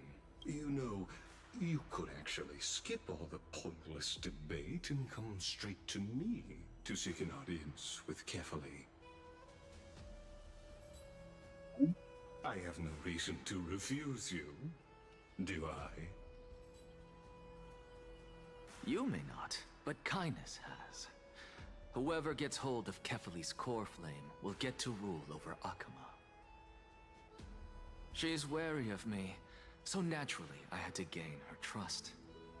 I would say that debate was not at all pointless. Very true. In my view, this individual has gone to great lengths to get close to Kefali. He might very well be plotting something nefarious against the Titan. Are you still willing to let him pass, knowing this? Yes, very much so. All living creations are always free to visit Kefali's transcendent vessel. This comes with being the World-Bearer. How convenient it is to be able to hear what they say. It is truly my honor to speak to a venerated Titan in person. Please, go ahead. Let me join you both on this journey. Oh, a bygone myth tells of an occasion where Kefali once answered their followers' questions on the peak of the holy mountain. Their followers have since believed that scaling this Titan cliff is one way of being with the god. Hear that? Took some stuff wrong way. Every day that you get to climb a mountain with Circes, you should sing me a hymn of praise. Titan hymns are beyond me.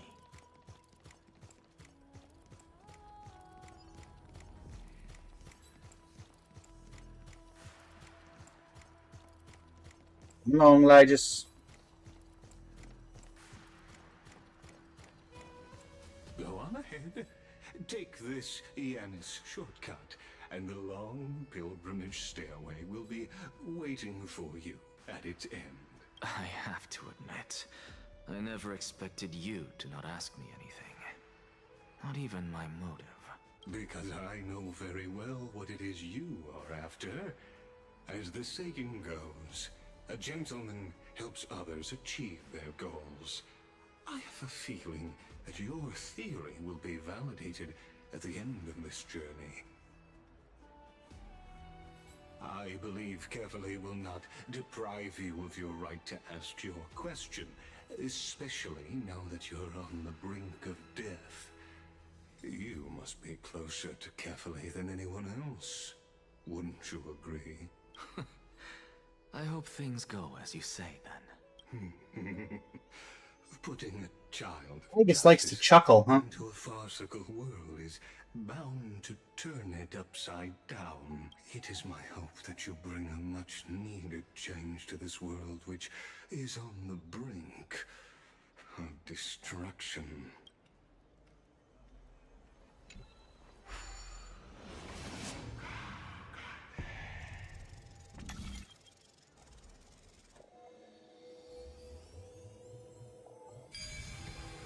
There we go.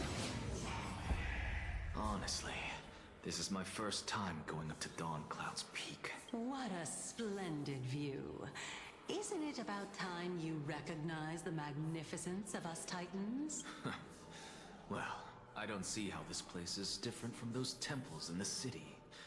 All they have are magnificent facades. And even though I've come this far, I'm still doubtful about getting useful clues from him.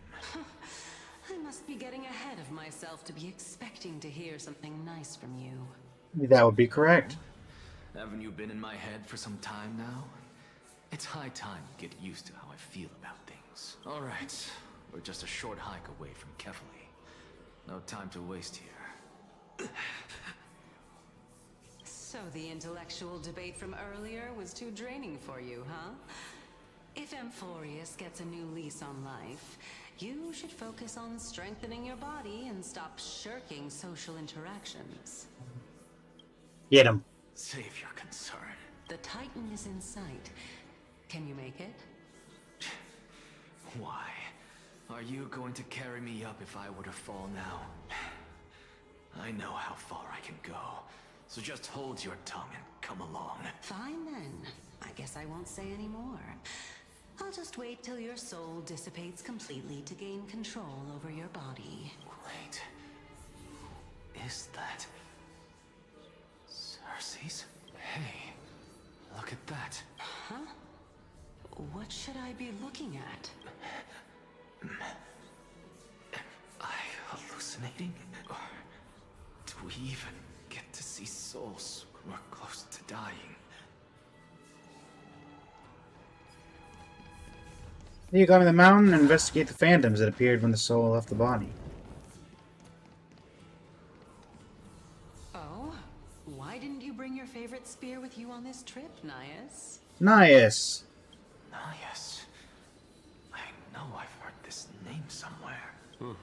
It's unfortunate. The Black Tide destroyed every last inch of my calyx. How could that be?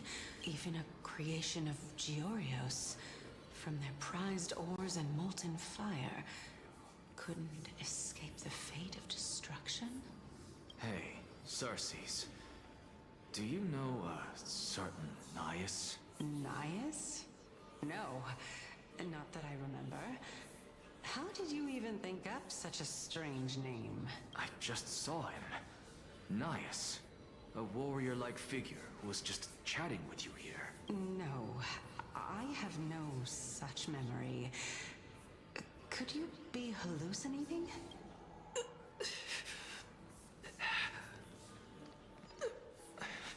Hello, Nigador. Is a departed spirit?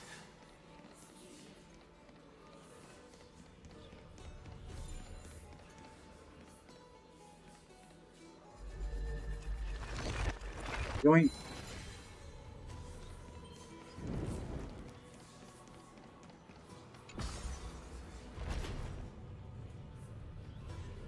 Ah, yes, magical floating mountain? Absolutely.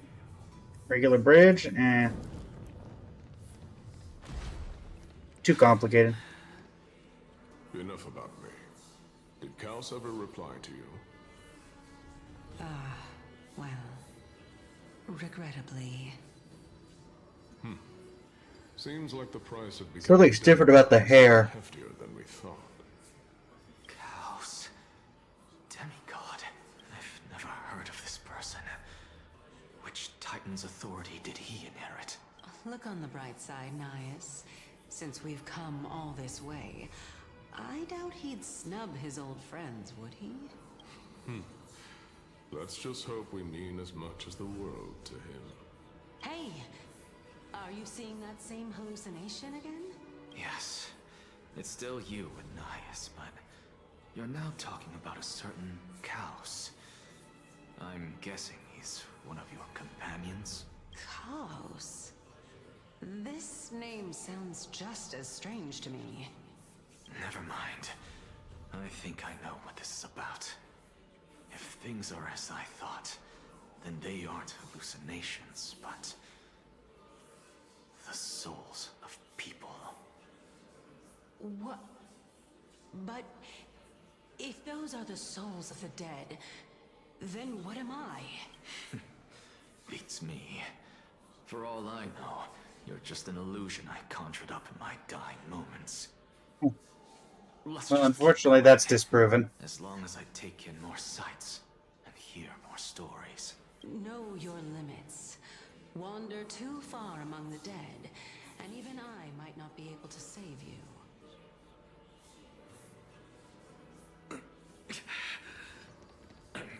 Fine. If this is indeed as I thought, then this will be very amusing.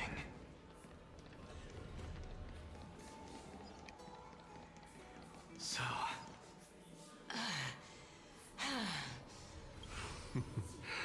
Can you keep going? Of course. I'm just... If I knew we had to climb a mountain, I wouldn't have come along with you. Wow. True friends right there. I guess this also counts as one aspect of the world-bearing burden. If Amphoreus does have a next life, you may want to get your body in shape. Keep your sarcasm to yourself. I'm not getting anything of value from them. I would sooner throw myself off this cliff and hit rock bottom than exercise even a little. I am Calypso of the eminent Seven Sages, after all. Training would make me no different from those Helcalithic... That's how she introduced herself before. Calypso. She's one of the Seven Sages. A member of the Grove? No, she can't be. I would know her name if she really were one of the Seven Sages. Hey, Circes. Does the name Calypso ring a bell? Circes? Daggone. Doesn't matter. I can do this myself. Oh, beautiful old world. Where are you now? This? Oh, legendary era Chrysia. Return to the mortal realm. Splendid gods once walked the paths we walk. Alas, all that's left of that warmth is a hazy mirage. We're here. Finally. So, I don't get to ask the Titan my question, but all of you make for a pleasant surprise, nonetheless. Very well then. Let me uncover the truth for myself. Did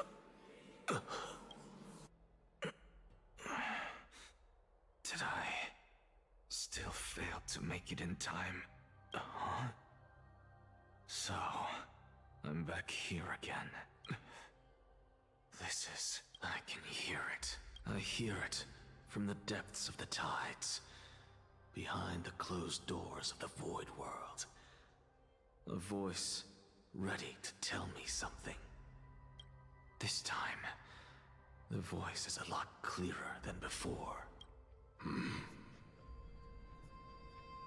Since we've come this far, let's just wait.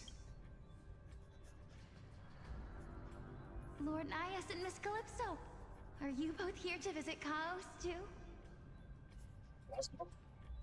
Yes, and we've been waiting for quite some time now. Regrettably, he hasn't answered us. The worst-case scenario is that he's already been overwhelmed and crushed by the world-bearing burden. You're overthinking, Lord Nias.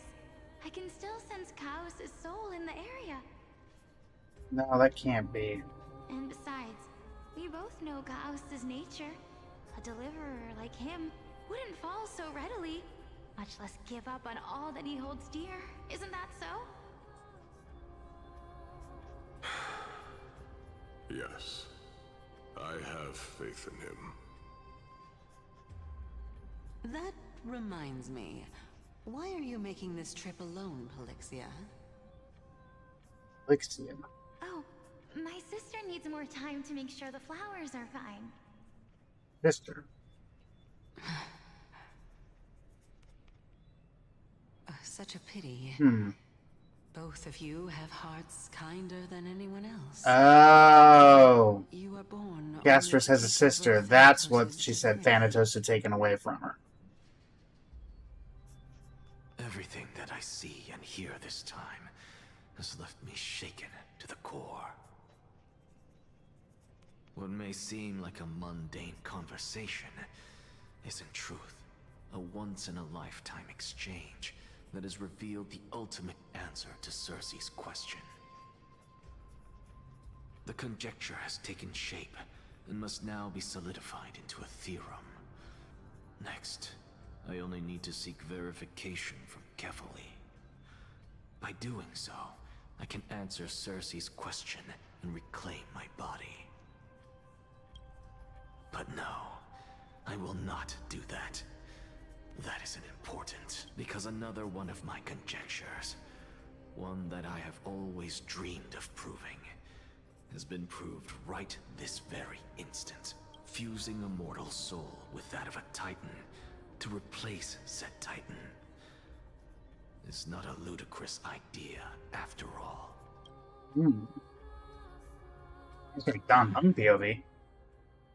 What are you thinking about? Just amazed at how this towering tree is Cersei's divine body. It's a majestic sight. Is that so? You don't look the slightest bit amazed, though. Plus, you seem to be strangely familiar with the city around the great tree. Merely something from the past that I won't go into. Events of the past, huh?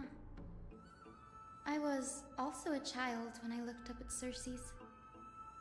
Their leaves and branches reflected the sparkling stars. Thank you, you're still a child, And I the assume. trunk was like a pillar that supported the sky and ground. I stood at this very spot back then, imagining the day when I could climb to the top of this tree. Because I would be the closest I can be to the sky at that spot. You're a sky priest, yet you study at a place that is home to the Reason Titan. That's rather counterintuitive. Don't read too much into it. I mean, can mortals even hope to reach Aquala's realm? They're a Yes. strict and draconian god. Nothing like Cersei's. Reason is willing to share what is theirs with others, but Sky only expects people to revere them. You get what I'm saying, right, Denny? After all, the Titan that imprisoned you and Grey here in Amphoreus is none other than Aquila themselves. Yes, I didn't count on provoking the ire of a local god. But there will always be people who dream I think of Nigador soaring shot us towards the down, so sky. we could partially blame The him. Grove has a wealth of research on Aquila, and that is exactly what we are here for. It's just... I never thought Grey would meet with something like that before we set off. As a physician, I should have been there by her side. Bad luck tends to come in streaks, so don't beat yourself up over it. Besides, Aglaya needs you here to uncover the truth behind what happened to the Grove. Let's just make the most out of this trip, and keep a lookout for any documents related to the Death Titan. They could be useful to her. Yeah, there's no rest for the weary, huh? In any case, what we're looking for could be anywhere in this enormous grove. Let's split up to cover more ground. Danny, with your skills, I'm sure those monsters born of the Black Tide will pose no threat to you anyway. What about you? Will you be alright on your own? Have you forgotten that you're talking to the chief physician of the Twilight Courtyard? Have more faith in me. I'll be just fine. Whew, the silence in here is near deafening. With the vast amounts of knowledge it holds, this academy is akin to a labyrinth of information. Even the cleverest of scholars would easily lose their way in here. I should gather my thoughts before heading in. I believe in Amphoreus. In the myths, Aquila, the Titan who reigns over the domain of the skies, is a colossal bird that overlooks the world beneath them with 100 eyes. As long as they continue to soar above the clouds, the people of Amphoreus will remain trapped on the ground. Hyacinth's forebears were priests who worshipped Aquila. Nobody is more familiar with the taboos of the Sky Titan than her. Seeing how Aglaya has sent her here as a guide, it's possible that she has plans to have Hyacinth take on a trial in the future.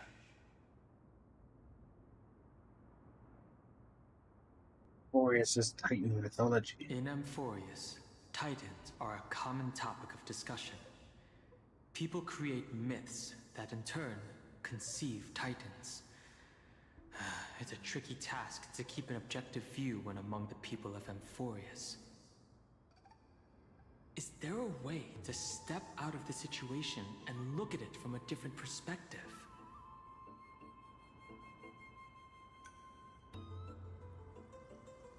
Titans and Eons are two distinct classes of beings. Titans can communicate with us humans, and it is not impossible for us to overpower them. Upon their demise, we can even take over their divinity. In this regard, Titans can be said to be a lot more similar to humans than Eons are. Chrysos heirs and demigods. Chrysos heirs are humans who possess heroic qualities, with most of them demonstrating extraordinary combat prowess and strength. Upon clearing a core flame trial, a Chrysos heir can even ascend to a demigod and inherit a Titan's divinity. Wait, something about that feels off. Is this a selection process of some sort? Flame Chase Journey and the Prophecy. Guided by the prophecy, the heroes are on a quest to reclaim core flames and usher in the Era Nova. Their efforts have seen gratifying results to date. As I expected, the prophecy is the hardest to make any sense of. But with barely any information to go on, no matter how much I ruminate on it, it won't yield any results.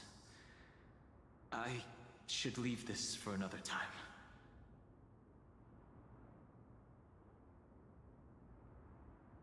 Well, don't think there's much else to think of. Probably turn my... It means blood, I guess. Nobody could have ever imagined that her life would be forfeited the moment we landed on Amphoreus. Yeah, luckily you didn't break your neck, because I broke mine. I should have done more to keep her safe. But it's not too late. We still have a fighting chance. The unique rules that govern life and death on Amphoreus might just work in our favor and save her. The Grove is a veritable library of knowledge. Maybe they'll have records on a similar case? Please let there be one. Good old survivor's guilt. No music for now, it's time to move. The clock is ticking. I should search for more clues as I move. The night sky feels unusual, now that I've gotten used to the eternal light of Akama. On there.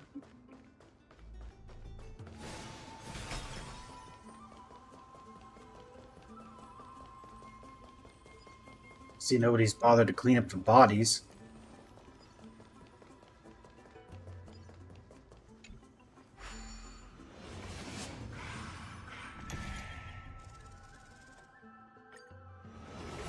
unlocked. Pirates read the blasphemer's will.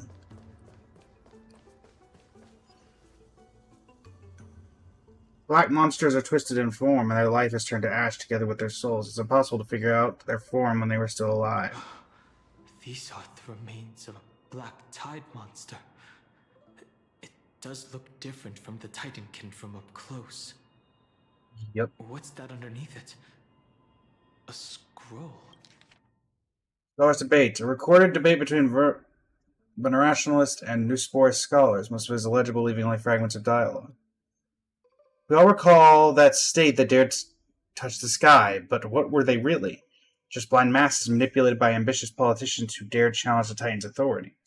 A completely meaningless attempt, an absolute mistake. Few venerationalists have bowed to the Titans for so long you've forgotten the scholar's true purpose. Making a mistake does not mean the act was meaningless. Even those students new to the Grove understand this from basic logic lessons. An entire cityscape reduced to ashes proved the skyship's construction was a mistake. To me, that's precisely the meaning they achieved through sacrifice. Am I hearing this right, such a statement? Are you converting to venerationalism? No, I'm simply examining the matter from another perspective. Legible continents here.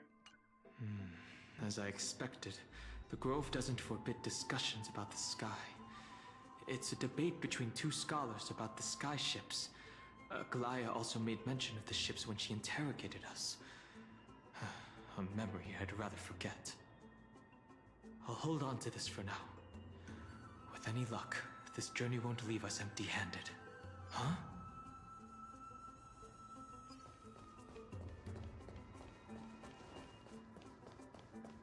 Uh-huh.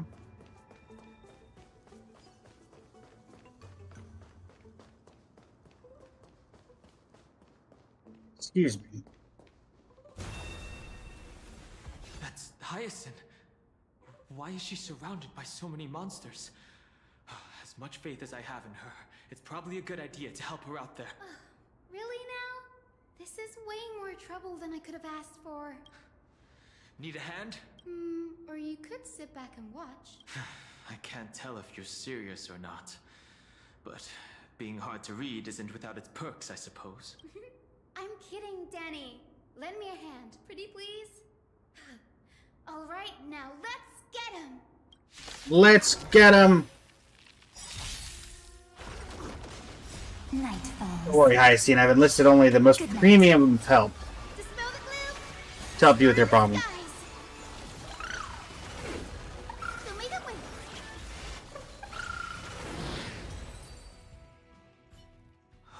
This place is practically in ruins. What happened? There shouldn't be this many monsters here. Oh, well. The Black Tide is remarkably quick to detect the light of Amphoreus.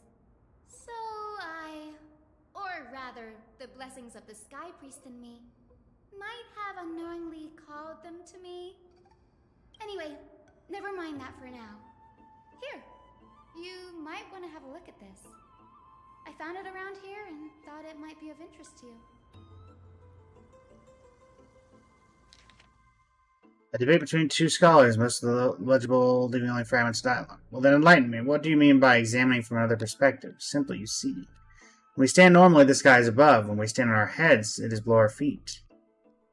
I want to know what kind of situation inspired you to make such exalted theories. By the way, I have a student who loves to write satirical comedies and once wrote about a fool who could not figure out a question no matter what. As I said, there's no reasoning with you venerationalists. You're like Dromos, huge yet always gazing downward at the earth, while I want to be the wasp that sings the Dromos. What if that state tyrant's defeat simply proved that among all paths to Aquila, the skyship was the wrong? And Exaggerus, you impious blasphemer, mark my words, you will eventually answer for your sacrilege. I doubt your students, or that young teaching assistant girl, have any idea what secret research you're truly conducting. Ooh. Exaggerus. He's the scholar who fused himself with the core flame of reason. This is new. I didn't know Professor Anaxa was researching the sky. He's never mentioned anything about it. Finan said Anaxa might be opposed to the flame chase journey. Might be? Might is an understatement. Thank you, Hyacinth. Anaxa has never been one to venerate the gods. nor has he ever found it within himself to put any faith in the prophecy. People have come to think of him as a heretic, even in a place as liberal as the Grove. Yet, it is also this very blasphemer that Cersei's favors. Fate sure works in mysterious ways. Yep. I picked up a scroll on my way here too. It looks like it may be related to the one you're holding. Oh? Let me have a look. I see. Combines both records together.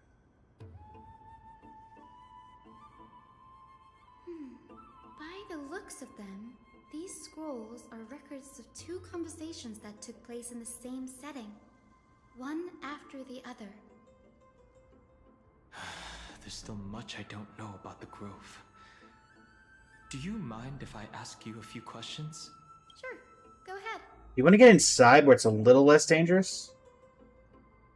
Where are the Venerationalists? The Grove of Epiphany is home to 7 schools of thought. While all 7 schools are founded on the ideologies of Thalesis, the first scholar, each is unique in its own way. Among them, the Venerationists revere and worship the Titans the most. As the sage of the Venerationists, Euthyphro has always been at loggerheads with Anaxa. If we were to place the 7 sages on the scales of Talanton, Anaxa and Euthyphro would be placed on opposite sides to achieve balance. A very illustrative explanation.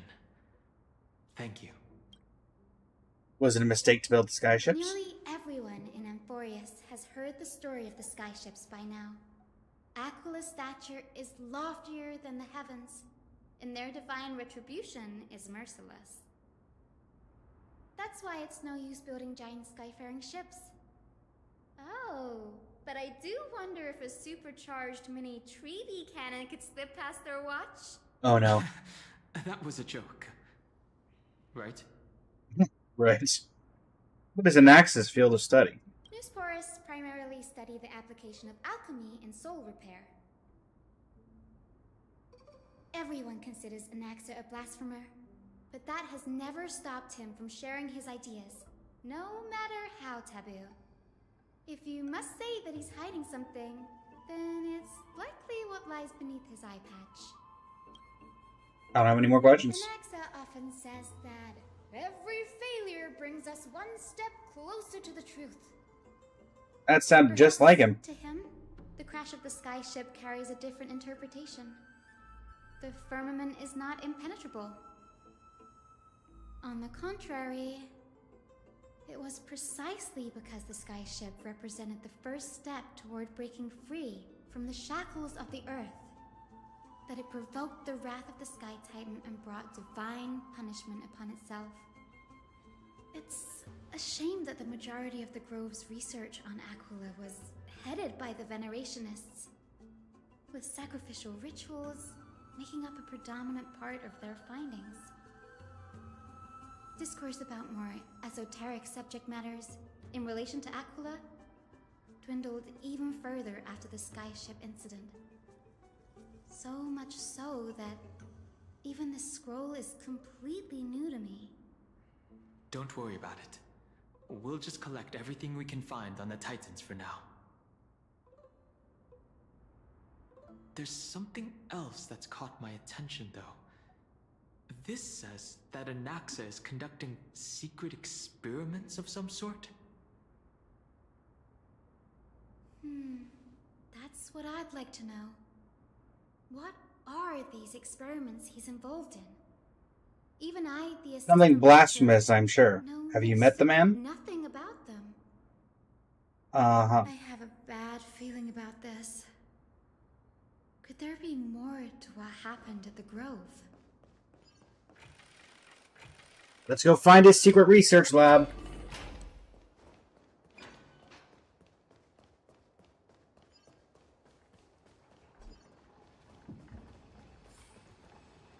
This is the Library of Philia, a place where the Grove stores its collection of tomes. Other Other than books written by the 7 schools, you can also find philosophical texts, ballads, and religious writings from the Outlands here.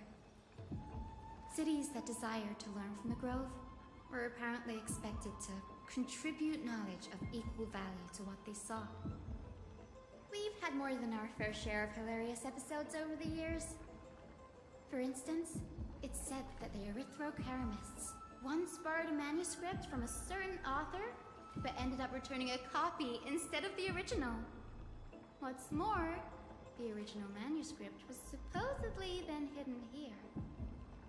That doesn't seem like a nice thing to do. Nice? No need to hold yourself back, Danny. You can just tell it like it is. Their behavior was no different from bandits. Well, if you don't mind, did the Grove ever rob Castrum Kremnos? Whew. You've got me there. Some said you couldn't even find a dictionary in Castrum Kremnos, so I guess they were spared. Were a lot of words not in the dictionary. Many books in the Library of Philia. Flipping through them all will take too long. Why don't we use the Biblioslate to search for the texts we need? We can bring them back to Akama for reading after that. Agreed. This place isn't safe. We should leave as soon as we're done. There's still several more scrolls strewn all over the place. I'll gather them while you pull up those texts. This way, nothing will be overlooked.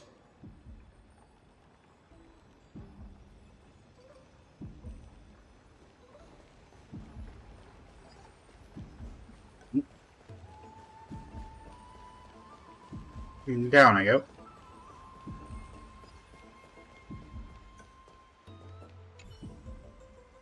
Record of the many research topics that Capra scholars applied for.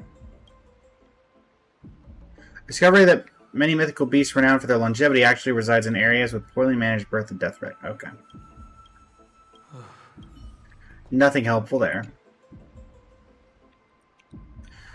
These are complaint letters from the scholars about Anaxagoras the Blasphemer. There's a thick stack of letters. Based on the dust accumulated and the perfectly intact seals, the complainant didn't bother opening them. I just chucked them inside a corner. About Anaxa. I should read this. Hyacinth, you should come have a look too. Ugh, it's so dusty in here. Whoa. Are these all complaints about him? I can already see what they must have written.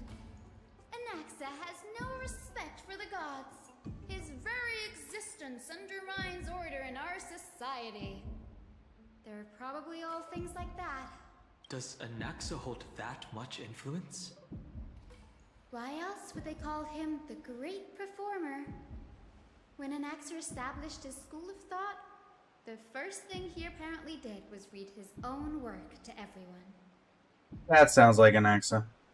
Are the Titans truly an accurate reflection of what humans think gods should be? Worlds created by gods are indubitably perfect, but what of Amphoreus? Only foolishness and insensitivity everywhere you turn. An uncanny impersonation.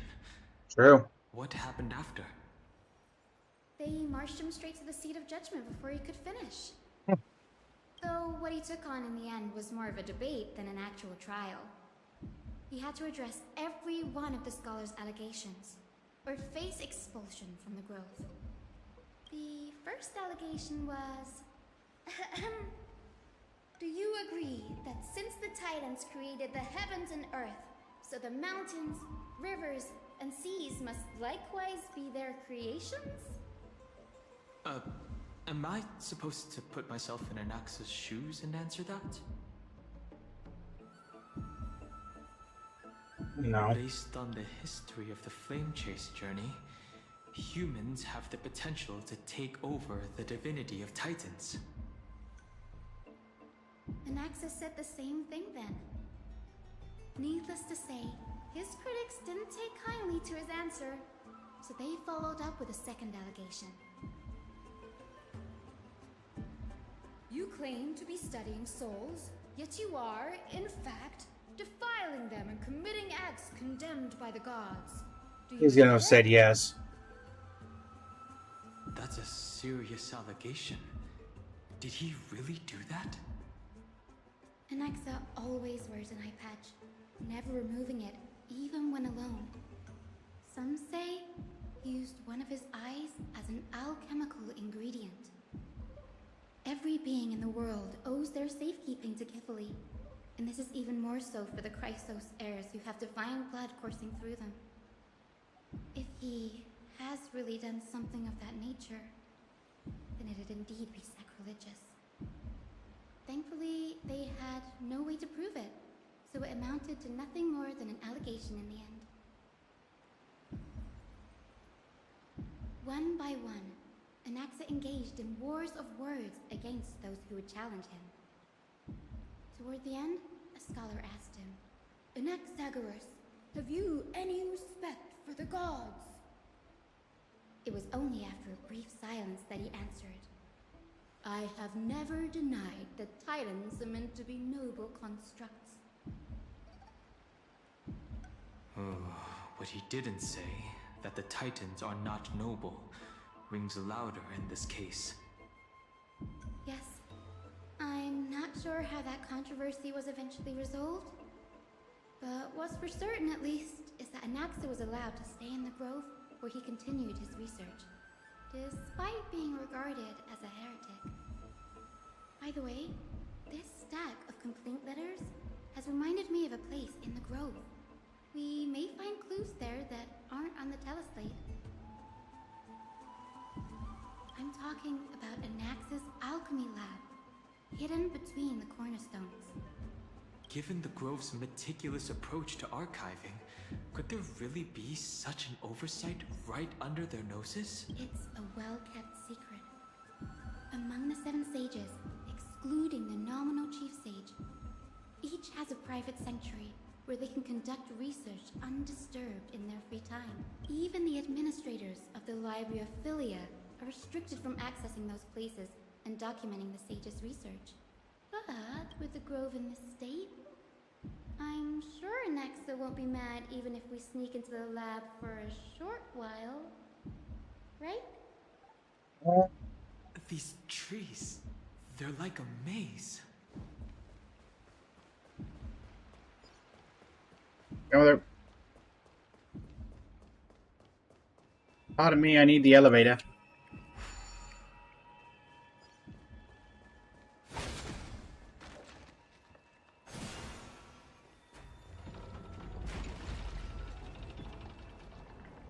Hello there, little bug.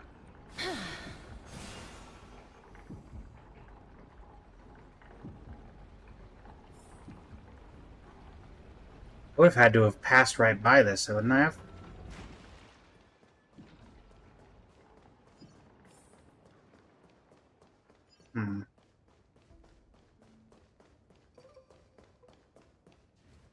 This is the place, but where is everything? Materials for alchemical experiments, matrix diagrams, and even the seal to the lab.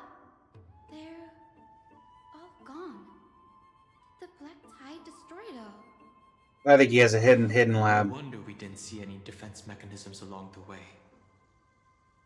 Have you ever been here before? No, not even close. Not only are alchemy experiments high-risk activities, but Professor Anaxa also has a penchant for using bizarre materials. Students often saw him walk in looking bright as rain, but come out covered in soot with his hair singed. Naturally, no one dared to come near this place. Uh-huh. Huh? That bookshelf over there seems to be the only thing still intact.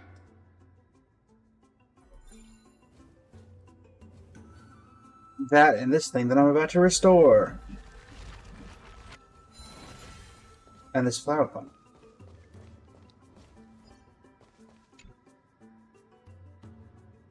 These are materials requested by Anaxagoras. Documents from various fields have been compiled in one place, including Titan creations, the universality of the soul, alchemy doctrine, and so on. Most of the materials look to be within the research domain of the New Spores School of Thought. However, a document titled A Study on the Chrysosaur's Background is mixed within. These appear to be quick notes examining the background of Chrysosaurs. The Holy Maiden of Yanisopolis, Trian, and Trinan, descendants of the Holy Maiden from the Temple of the Three Fates. Goldweaver Oglaia of Akama, from the Mnestia priestly family. The Prince of Kremnos, Hyacine of the Twilight Courtyard. All of their ancestry has but varied degrees of connection to divine titans, and or their divine authorities. Does the royal blood come from the heritage of priest families or royal bloodlines? Anaxagoras, I myself show no such connection. Kefali the Creator, what criteria did they use to create the golden blood to shape the Chrysos heirs? Yet Castris, the servant of death from Idona, her lineage is neither titan, priest, nor demigod. But she has walked the earth for at least a millennium with the power to grant death to humans. Where did this power come from? Another text speaks of the dragon legends of Styxia. The alchemical extraction of soul ripped from dragon corpses is intriguing. Dragons appear to be the Titan's creations. Perhaps there's a way to reverse the process using alchemy to refuse human souls with Titan creations, increase the affinity of golden blood towards the absolute. This theory must be tested, experiments to be arranged. What's going on? Anaxa is conducting research on our friends in Alchema and... me? This journal contains several intriguing points.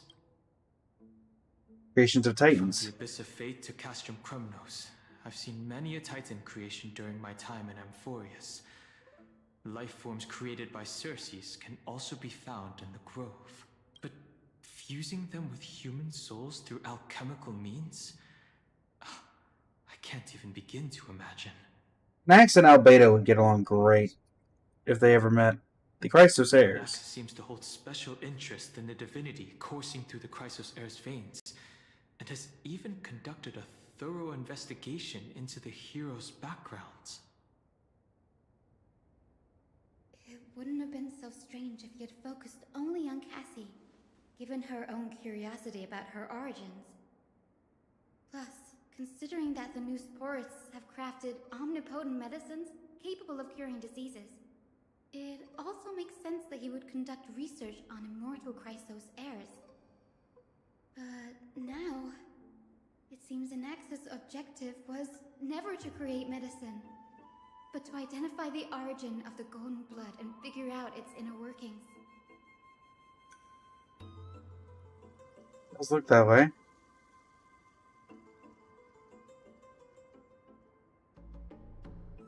His research. Through alchemy, Anaxa aims to refine the golden blood in the Chrysos heirs to a degree of purity equal to divinity. This must be what he means by close to true purity. But treating both Titan creations and the human body as materials to be used in alchemy experiments? That's rather extreme. Danny, look at this. I have a bad feeling about this. These documents appear incomplete, judging from what's left behind. The important alchemical formulae is taken away, and only the author's reasoning remains. The previous approach has flaws. Fusing human souls with Titan creations does not purify golden blood. Even pure Titan creations are contaminants to the Christ bloodline. Soul fusion between humans and creations merely repairs impurities of the soul or maintains a connection to dying souls. While creations tell us that Chrysos heirs and other creations were all made by Titans, their nature differs fundamentally.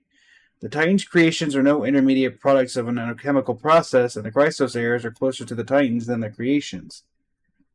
In other words, I should not have considered Titan creations equal to Chrysos heirs. The hypothesis I should focus on is one pointed toward the Titans themselves. Such rare chances to study the Titans demands a meticulous selection of research subjects. Living Titans prove impossible to restrain, and dead Titans offer no insight worth pursuing. But dying Titans, they are the perfect research subjects. Only by understanding the fundamentals of creation can we ensure perfection at the moment of everything's birth. Through my own hands I will melt a Titan and reach the true essence of the soul. My biggest fear. It's come true.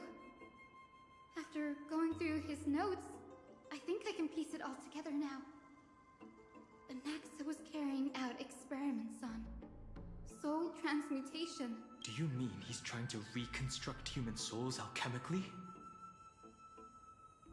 Yes, this is what he was secretly conducting research on.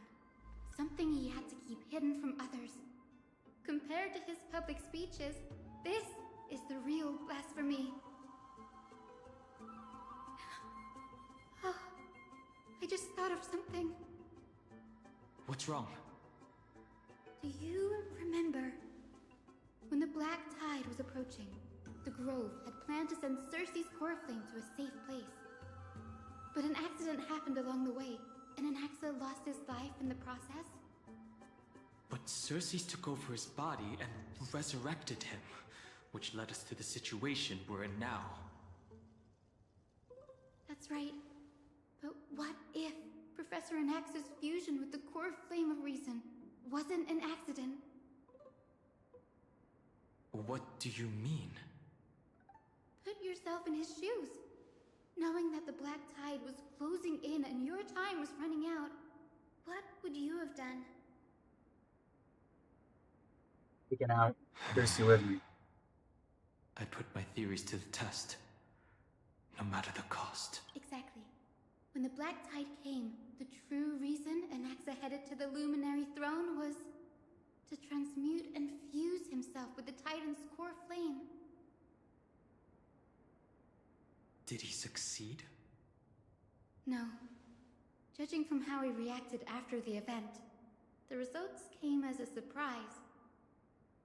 Maybe he failed to consider the possibility that Cersei's would make a similar decision. The manuscripts detailing all the alchemical formulae have been taken away. His research is still ongoing. Could he have taken them for other purposes? Like, what? There's only one Titan left in the world now. No. No Wait. way. To conceive an entity of perfection, one must first understand the principles of creation. If Anaxa is in Akama now, then that means he's after Kefali. Unfortunately, you're a couple hours too late. It's not real, is it? Of course not. This is just an image from a projection device used for educational purposes. A simple trick. The day-night cycle has been lost to this world, so that students like you may still learn about the night sky. Astronomers have harnessed the Titan's miraculous power to manipulate the light, projecting the night. I don't think he's talking about that. I think he's talking about the actual sky. Much like how the sky above the Holy City is also illuminated by Kefali's dawn device. So, the skies of Akama are fake too. You mustn't conclude that, Anaxa. You should know that only a child would expose a trick and be proud of it. Often people know more than they let on. They simply choose to feign ignorance because they have no other choice. Then they're just deluding themselves. People believe in Kefali's tale of Genesis, accepting wholesale whatever the priests preach.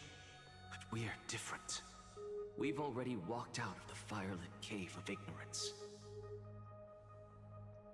We have already realized that we live in a world where Titans make the rules.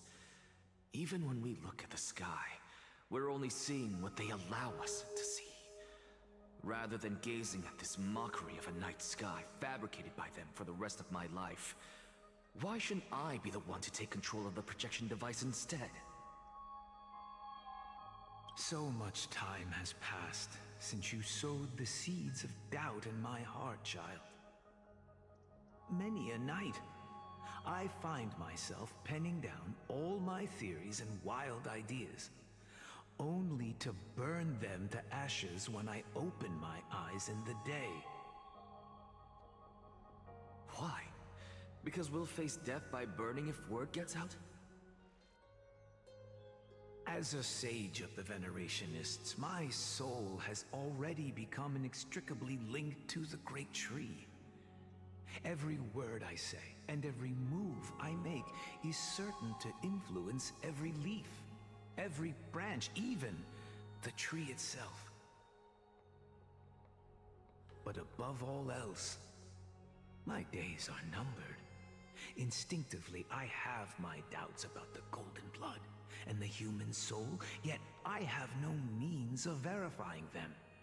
The golden blood in my veins is woefully thin, and I am loath to waste what little time I have left obsessing over a hypothesis that cannot even be proven in the first place.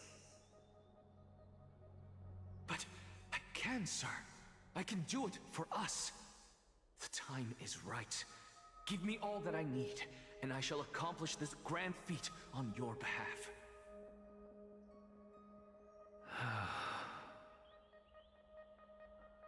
A very intellectual patch. I shall do just that. In the next meeting of the sages, I will spare no efforts fighting for the rights you deserve.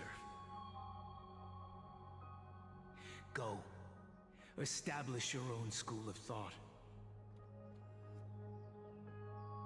Find out what we are. Become the one who conquers the ultimate truths of the world. Child of humanity.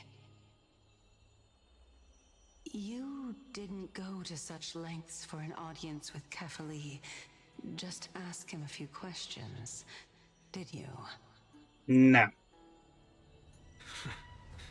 So, you figured it out.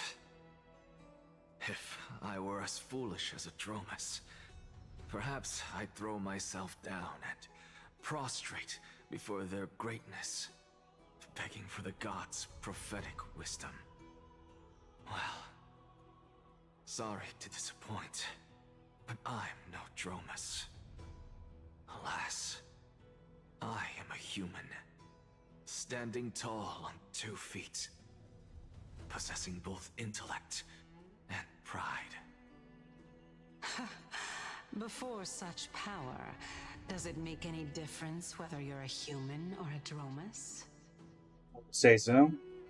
I'm sure you're familiar with the story of the Styxians. When the raging waves threatened to swallow them, they didn't just give up and become sitting ducks. No. They constructed a dam that kept the roaring tide at bay, chaining down the mad Fagusa. They call me a blasphemer, Circes. But that doesn't mean I deny the existence of gods. It's just, as I see it, Titans are simply a force that mankind has yet to find a way to tame. Oh? If power that rivals the Titans is what you crave, why not conform to the prophecy and brave the trial? Circes get a little angry. Why stop at harnessing the power of the Titans when I can do so much more? The source of life is what I wish to grasp, to understand what makes up the soul, and to learn what we really are. Thanks to you, I've had the chance to personally verify, in more ways than one, that the soul indeed ceases to exist in death.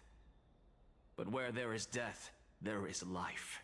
And where there is an end, there must also be a beginning. How then is a soul born? That was the only unknown variable left in my calculations. And by the sound of it, you have already formed a conjecture. No, I have already drawn a conclusion. In my journey unto death just now, I finally saw the answer with my own eyes. Professor Anaxa. I'm here. Chris? Her life hangs by a thread. I must ask you to refrain from taking any unnecessary steps. Of course. I'll bring this to a conclusive end, and give you the answer you so desire. However, in accordance with the principle of equivalent exchange, I must also demand from you what I need. What's that?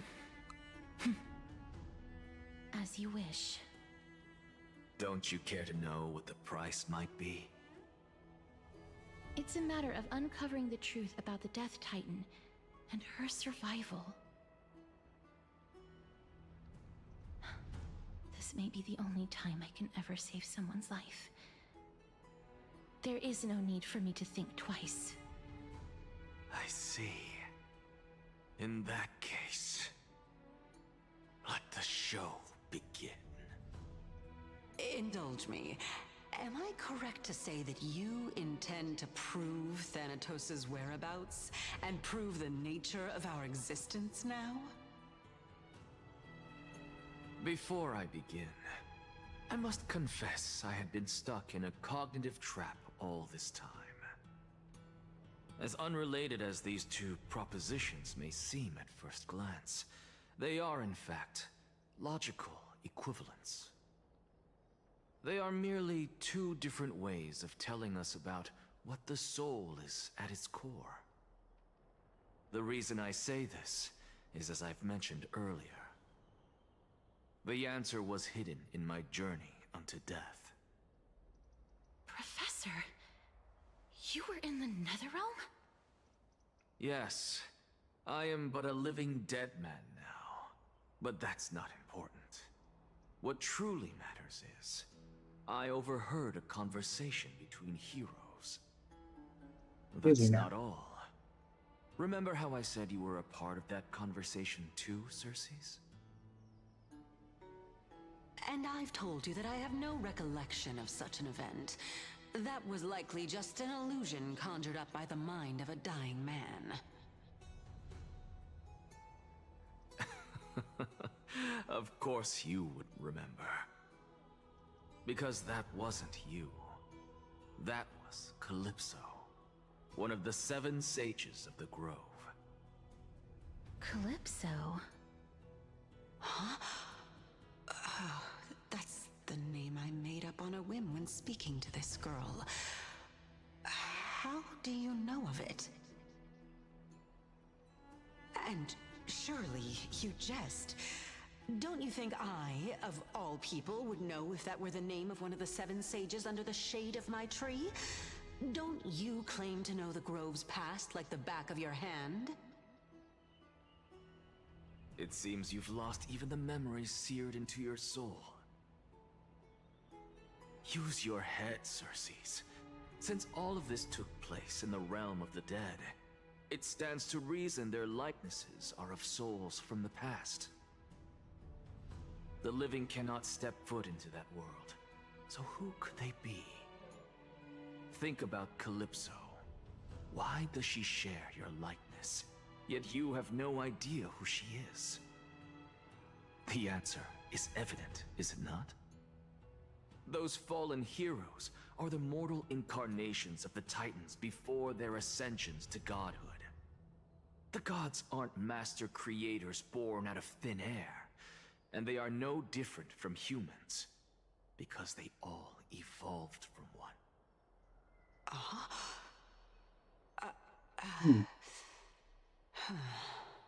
Makes sense logically. Does this answer disappoint you? Yes, because you've answered nothing. If I truly was once human, as you claim, then where do the children of humanity come from? Even on the off chance that you speak the truth, this brings us no closer to grasping Thanatos' whereabouts. How are we to find them? I knew you would say that. But it matters not. I know what I'm doing. Actually, why don't we have this supreme being standing before us tell us everything? Definitely, or Circes. Can revive a Titan? Humans cannot return from the dead. Neither can gods. But all we need to do is look at this from a different perspective, and the problem will resolve itself. The solution is simple. Just like what you did to me. If I'm reborn as Kefali, I can rebuild the world and all within it as they once did. Simple, is it not? What? Anaxa, do you have a god complex? I have news from Hyacinth and Danhung. Anaxa might be trying to do something with Kefali's divine body. Kefali? But what could Anaxa want? Is the Council of Elders going to sit around and let such a sacrilegious act unfold? That is not possible. He is indeed the great performer, capable of fooling anyone and everyone with his tricks. I'm sorry. No need for guilt, for this is good news to us. The Council of Elders has found themselves a traitorous ally. Anaxa's ambitious desires will be something we can exploit. What we should be doing now is to keep our eyes peeled for whichever trickery Kindness is up to, and react accordingly to thwart her plans. Being Akima's political center, the Demigod Council holds just as much significance as the Vortex of Genesis. Someday, after my duty is over, this site will take the place of the battlefield where you hunt gods. Become the next challenge you ought to overcome. Till then, it's best to get used to this place as soon as possible.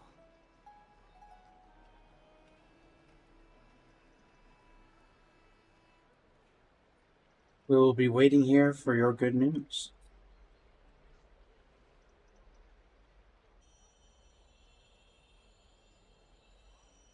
Preposterous! The Christos heirs only have their standing because of the Council of Elders. How dare they trample over it? Wow. These people are shooting daggers with their eyes. It's been a while.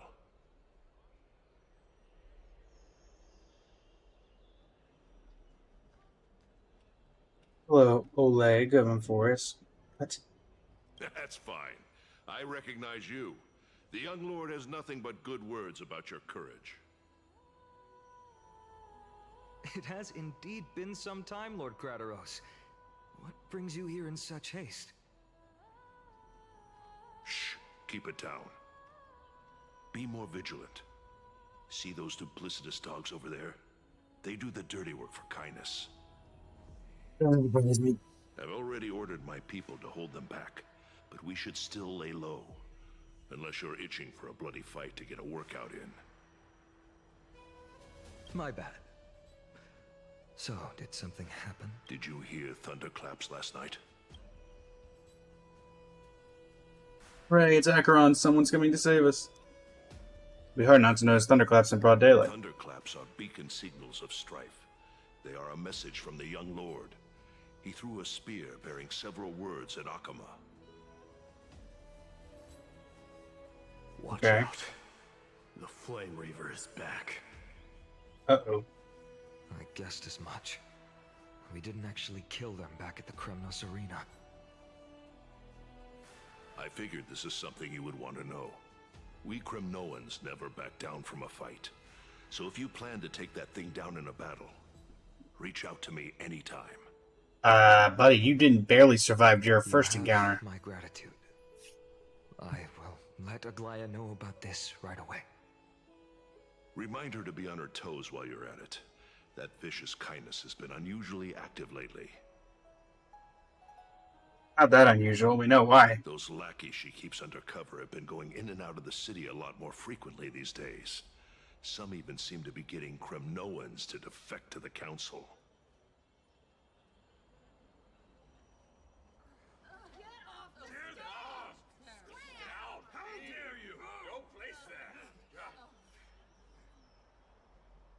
Who's talking? That's... Looks like you can see it for yourself. We should get back. Thank you for the intel, Lord Crateros.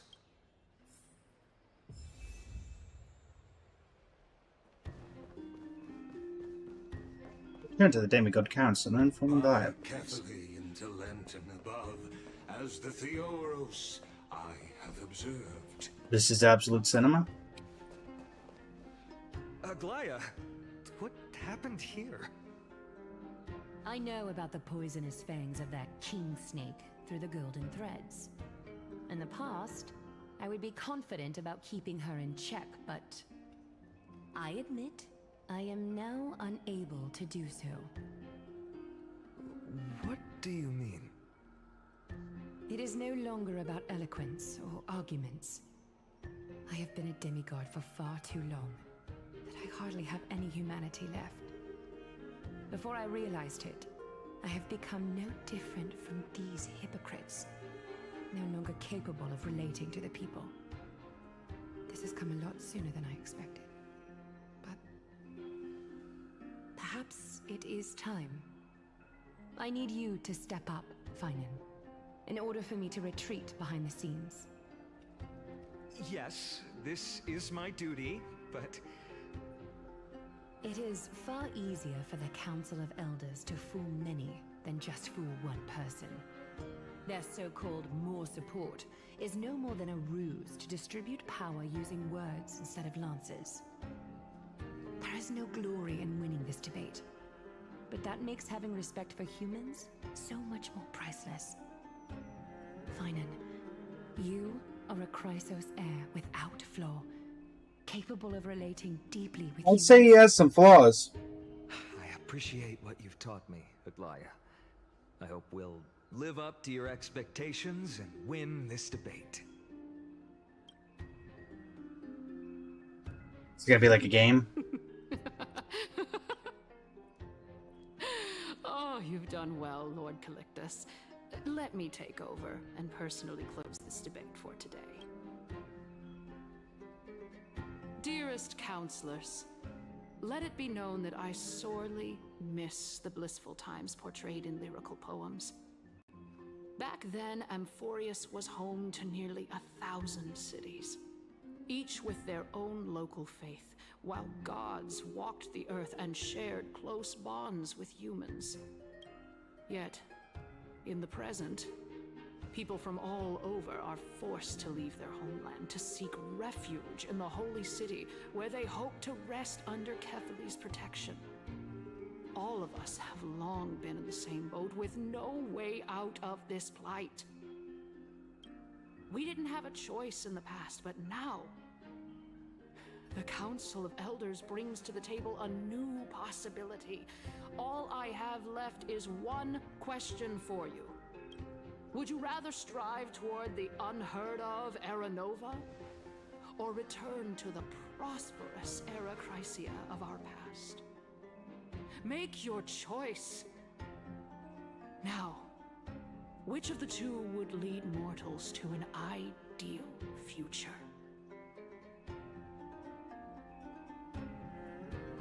Hesitation, I stand by the Era Nova. Era Nova is a path of salvation the gods promised. We should not have doubts in the Flame Chase journey. We all know that Era Chrysia is a thing of the past, Lady Kindness. Please, enlighten me. How does the Council of Elders plan to turn back time? Let the three Titans of Calamity be born, and Era Chrysia is nevermore. But bring demise to those Titans, and Era Chrysia will descend upon us again.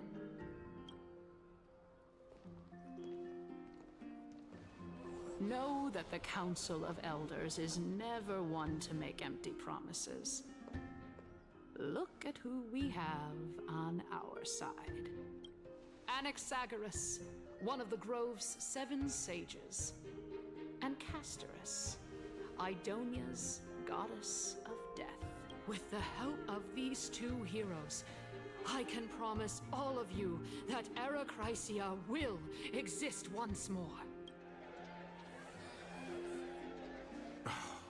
Aren't they Chrysos heirs?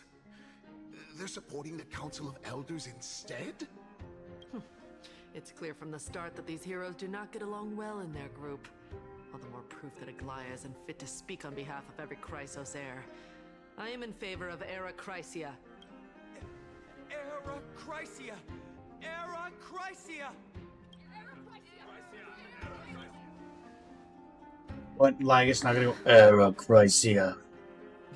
Castorus? Why are you standing over there? You finally arrived, Anaxa. So have you, Cass. Don't worry, Aglaya. Well, I know that you have many queries. Could you continue to converse like how the citizens normally do? Tell me, dear citizens, if we successfully retrieve and return Thanatos' core flame without anyone passing the Death Titan's trial, what would happen next? The answer is simple. We will have a chance to rid the world of death and bring Amphoreus back to an era when all beings live forever. We'll usher in a new future that will be entirely different from the flame chase journey. He's one of the 7 sages. Members of the Council of Elders are discussing fervently. The proposal is much too idealistic. As long as the Black Tide still exists, how can we go back to the old days? Remember what I previously said? Kefali's core flame is guarded by the secret power of the Council of Elders. Plus, Fagusa's water curtain will be able to block out any external perceptions. Tell me, dear citizens, have any of you ever seen even a glimpse of the threat that this person is talking about anywhere within the walls of this majestic holy city?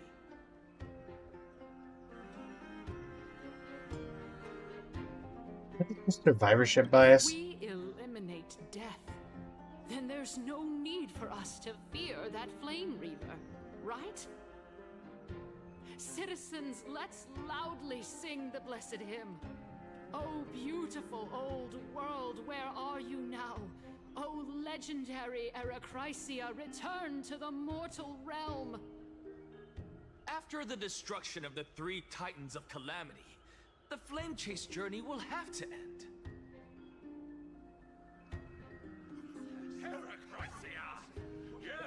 Members of the Council of Elders are cheering in excitement.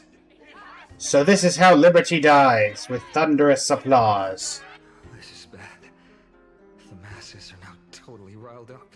Anaxa, pray tell. Everything that you've mentioned hinges on the premise that we can find Thanatos' existence, right? Thank you, Lady Aglaya, for still caring about this city.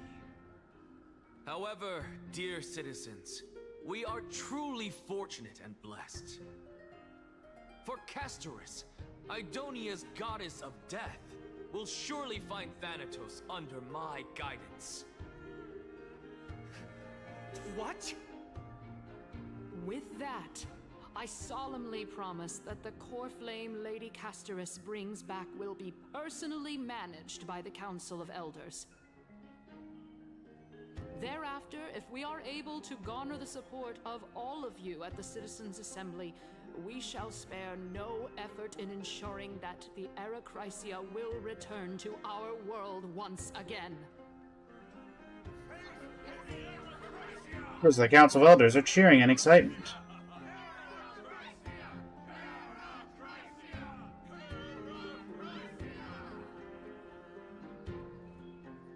With the balance shattered, the result is clear. By carefully into Lent and above, as the Theoros I have observed. Akama has chosen her destiny. The issue up for discussion at this Citizens' Assembly shall be modified to the suspension of the Flame Chase journey. This resolution shall be put up on the Wall of Heroes, such that all citizens are aware of the city's way forward.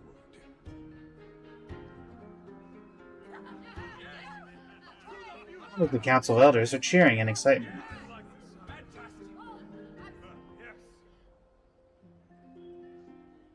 Aglaya, dear Aglaya, what has caused your heart to soften? You also don't seem to be as quick-witted as before. Wag your tongue as much as you like. Since the Flame Chase journey has been preordained by the prophecy, our failure has never been on the cards. Well then, I guess we'll find out if that's true at the Citizens' Assembly. Well, I guess announced the conclusion of the debate and the attendees' parties. Castras. What's going on?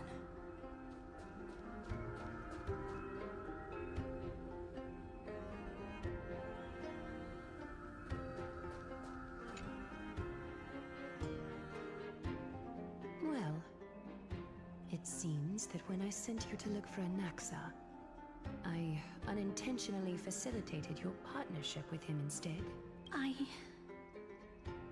My apologies, everyone. I know that you have many questions to ask me. I will answer them to the best of my knowledge. In that case, please tell us as much as you can. What happened when you went to look for an accident? In actuality, he showed me a past that was both long and heavy. The reason I say this is as I've mentioned earlier. The answer was hidden in my journey unto death.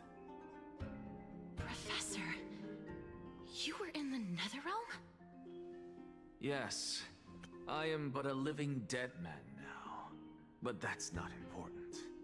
What truly matters is, I overheard a conversation between heroes. My aforementioned delivery has arrived, folks, so I will be right back. TikTok may go down simply because you only get 5 minutes and I have to unpack said delivery. But if not, then I'll restart everything. For Twitch, you're just going to see a be right back screen. I will be right back from there.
And we're back.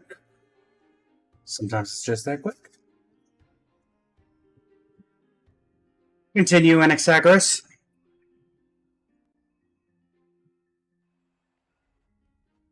Have you heard of this tale before?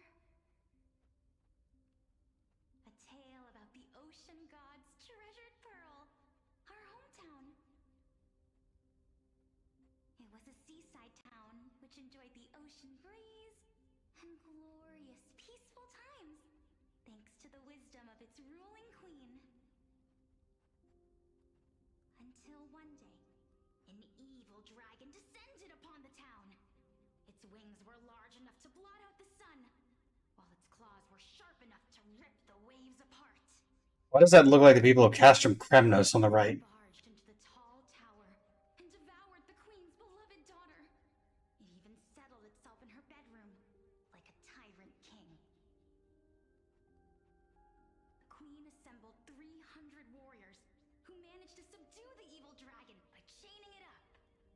However, when the queen slit open the dragon's belly, she realized that the princess had long since been digested, and all that was left of her was a pile of bones. Devastated, the queen wept for several days. It was then that a devious, smooth-talking scholar arrived at the palace and suggested that the princess could be revived through the use of dragon bone and dragon blood. That liar called this process the secret art of alchemy. The princess was reborn! The queen was overjoyed, blissfully unaware that the evil dragon's soul still lurked within the princess's body. As revenge, the evil dragon swallowed the poor queen, the glib liar, the courageous warriors, and all of the town's innocent civilians in a single gulp. Gives Durin vibes. Worse still, the souls of the deceased refused entry to the Netherrealm because they were filled with regret. Forced to roam the mortal realm, these resentful souls ultimately converged into a river of souls that would not retreat for a long time. The terrifying death had consumed all. Thereafter, our hometown fell into ruin as well. Until...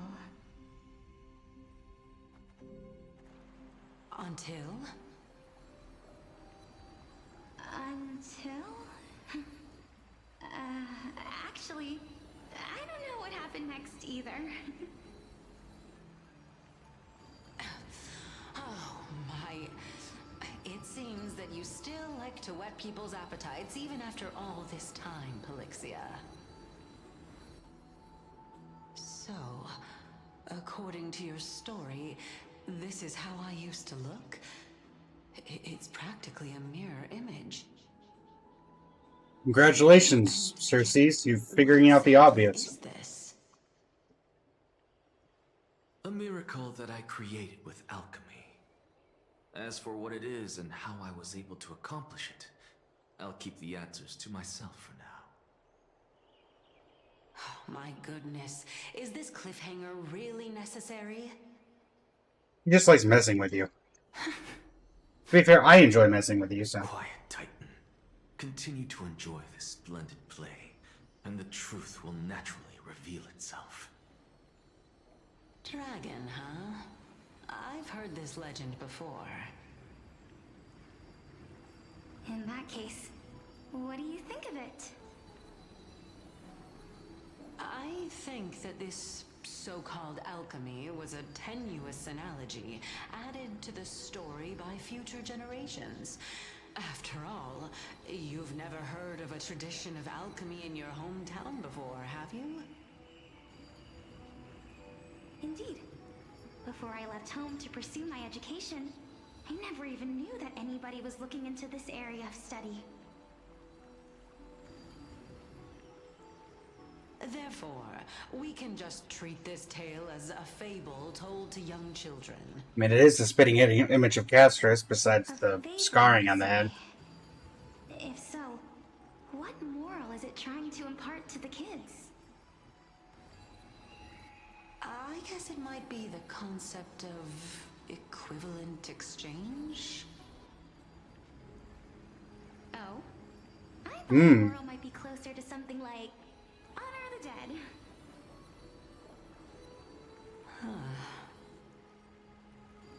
Lookalike Castress is very chipper compared to the one we know and love.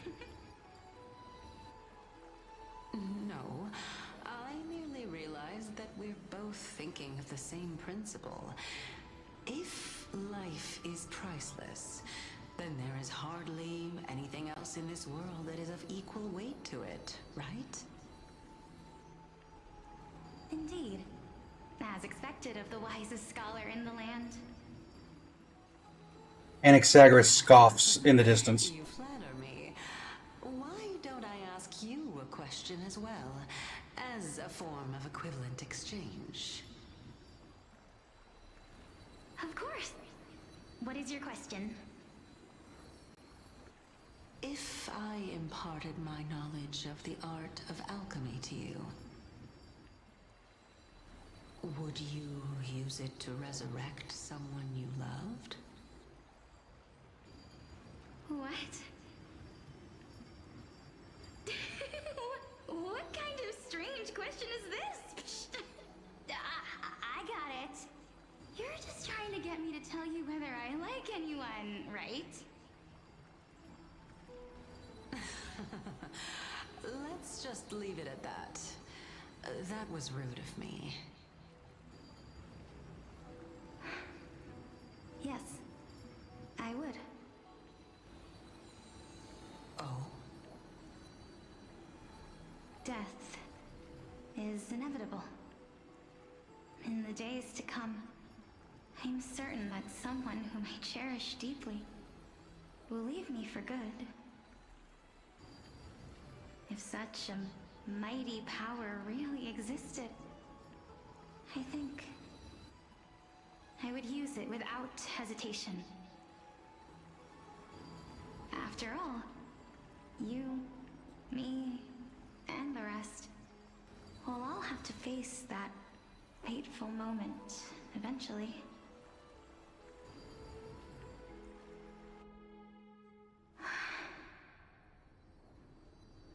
Oh, now we're going to a Polixia POV?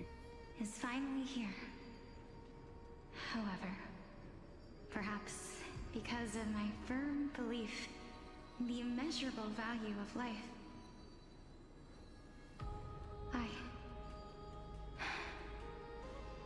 I am unable to complete the trial. You shall wither, and through that, the dead will sprout again from the remains, and be reborn with the dead flame. It is a pity that fate is such a cruel mistress. Is there no other way of interpreting those words?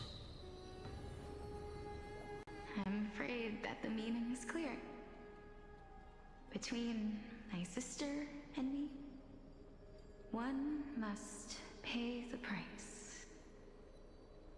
Our trial can only be completed when the one chosen sacrifices her life.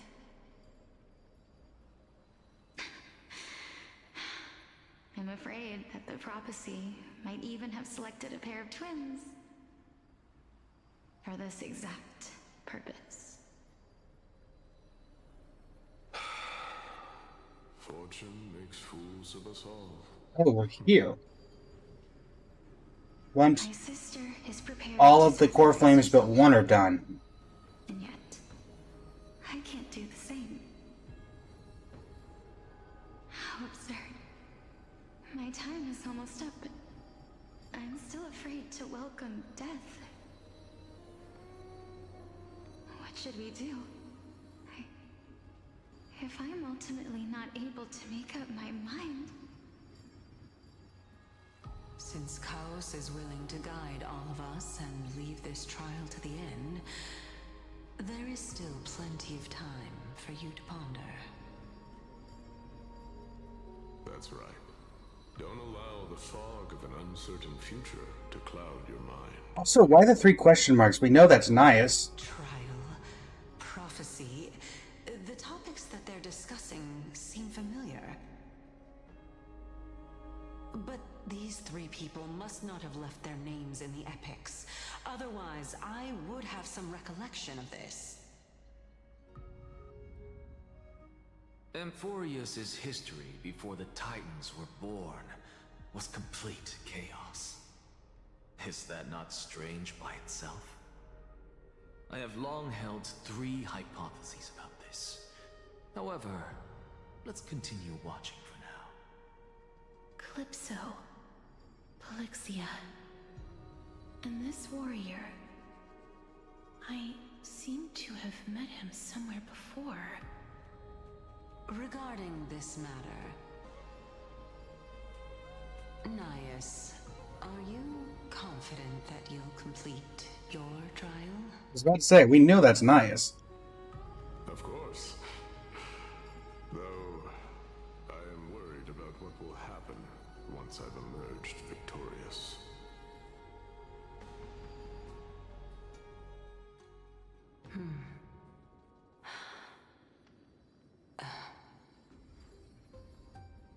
Looks like you have made up your mind. Yes, this is the safest course of action. We got some Kremnos. Completely separating courage, honor, tenacity, sacrifice, and reason. Wait, what? You really know how to make things different. I thought he didn't have any control over that, is what we determined last time. That he was manipulated into it, and he didn't have a choice. Young lady, witness my fall and demise. Lady Calypso, you shall host the soul-rending ceremony. I do not understand. Why would you dare to sacrifice yourself for a future that you won't get to witness? Because this is our destiny. The power that resides within me is so intense that I will one day be engulfed by it. Furthermore, a valorous death before glorious return has always been the path I chose to walk. A journey I began long ago. If your sister or Kaos were in my position, I believe they would make the same choice as well.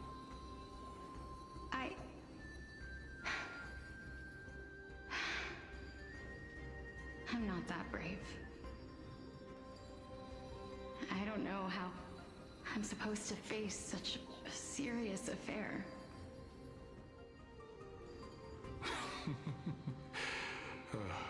Despite being Death's chosen one, it seems you still don't know how to face it. Let's chat, young lady. Perhaps I shouldn't end my journey so hastily. Since there's still time, I'm not worried about letting fate wait a little longer. Of course. This warrior is Lord Nias.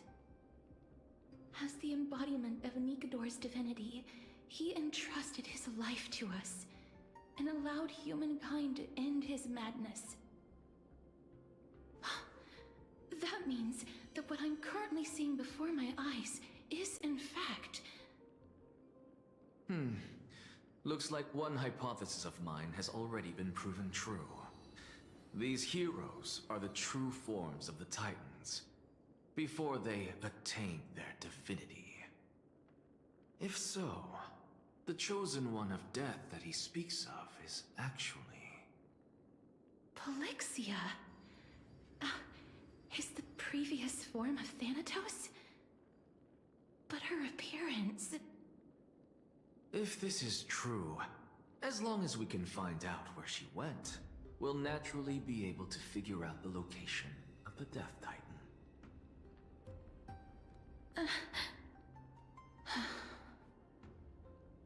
But before that, we first need to witness what ultimately happened to Lord Nias.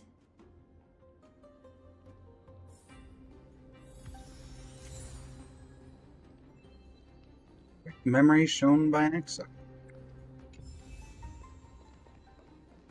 Didn't we already know what happened to Axa? Or to Nias? We had a whole story about it.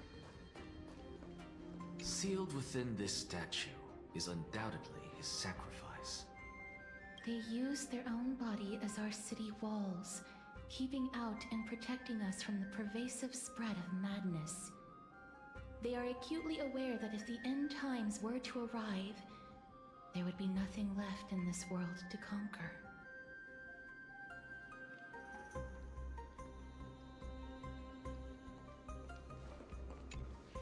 Honor, courage, tenacity, sacrifice. Oh, is this how we figure out what happened to Reason? And finally, the only thing that remains is reason. Cheer up, young lady. There is no need to shed tears over a glorious death. All farewells in this world are sorrowful, Lord Nias. No, young lady. As a warrior, I have witnessed too many bitter deaths. But now, all I feel is peace. I did not know until this moment that mortals could live their lives in such a way. Although only a sliver of your soul remains, you remain so optimistic. Or maybe the truth is that you aren't able to feel sorrow anymore. To be honest, I don't know either. But I am certain of one thing. This is not an acceptance of death nor apathy toward it. It's not even a feeling of despair. I am just enjoying what remains of my life to the fullest. Enjoying? Indeed. Along this journey that we've taken together, not only have I changed the world, I myself have also changed in the process. And now I have reached the journey's end. When I look back and see the grand epic that I've personally written, how could I not revel in that fact? But when you depart the mortal realm, won't all of your accomplishments be reduced to nothing? Separation and death are two sides of the same coin.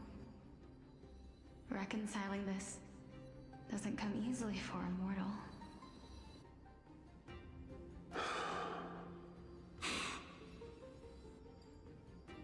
Finally, let me recount to you a story of mine, young lady.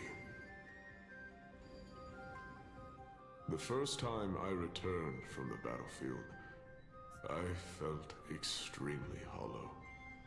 Nice is like one of the goated NPCs of Amphoreus from what I've deduced so far. When I returned to the city alone, the citizens held a banquet for me that was far from pleasant. I felt as though I was still on the battlefield, and the person who had returned was nothing but an empty shell. It was late into the night by the time the banquet ended. My head still reeling, I returned alone to the barracks. On the way back, I encountered someone. It was a crazed scholar looking at the night sky and muttering to himself by the side of the road.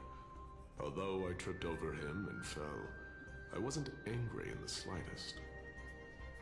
And maybe because I saw myself in him, I inexplicably asked him a question. Do you think that it'd be better if we just died on the roadside like a couple of stray dogs? To my surprise, he shrugged his shoulders and sighed. How does someone who is currently experiencing death, dying and living, afford the same amount of bliss? Now please go away and don't block my starlight. Are you trying to say that there is is no difference between living and dying, for they are both journeys that lead toward death? That's exactly what life is, and death is, but a scale to measure how valuable the journey was. Journeys and epics are only glorious and magnificent because all things eventually fade to dust. Same advice he gave to Castorus. Don't detest your fate. Instead, willingly and respectfully embrace it. The embodiment of strife telling me about the majesty of the world. Ironic. Indeed. I believe that when the fated moment eventually arrives, you will be able to understand my words. It is time for me to knock on death's door. This could have been the embodiment of wisdom. A long table at the end of the road, and humbly await your arrival. When that moment finally comes, let us drink and be merry then.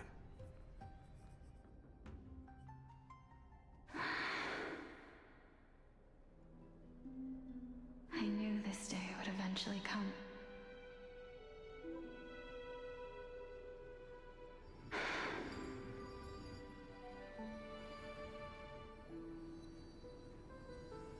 Are the both of you ready?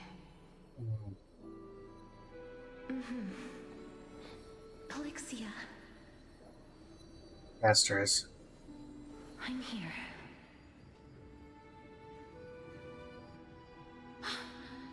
What? This... This is quite interesting indeed. Is this... Polixia's sister? Is it... me? Now, it's time for us to fulfill our promises.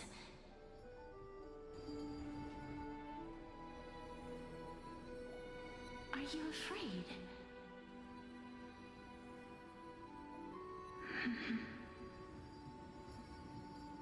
What are you afraid of? That I won't be able to do it.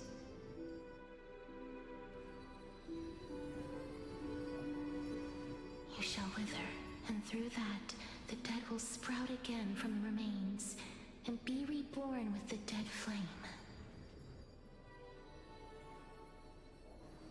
As foretold in the prophecy, and according to our vows, once it all ends, we must face our fated moment head-on.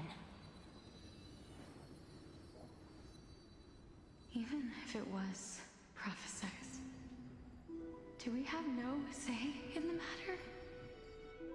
It's so unfair.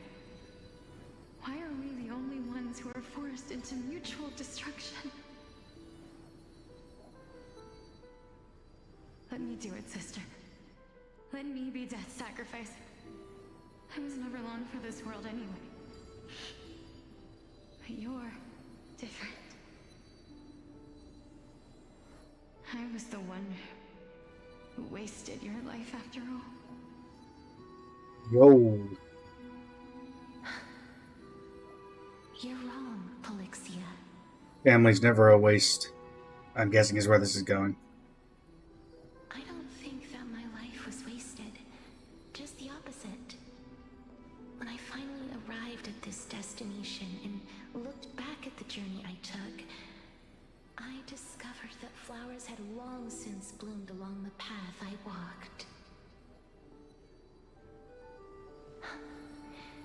It was you who sowed the seeds for this sea of flowers.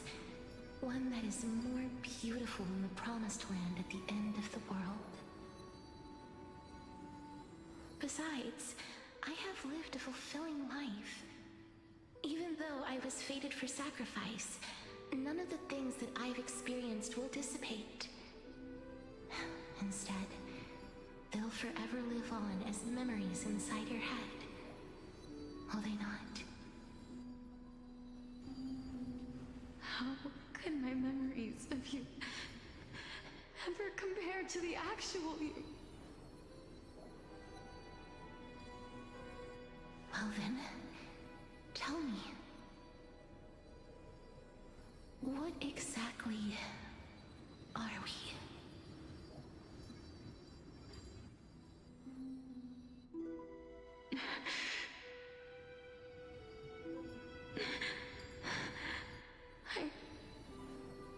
I don't know. I don't know either. But regardless of what the answer is, regardless of how we're shaped by others, or even by this world, ever Little since we were sisters. born, the fact that we existed was predestined, and nothing could erase it. This is why I will always, always be by your side.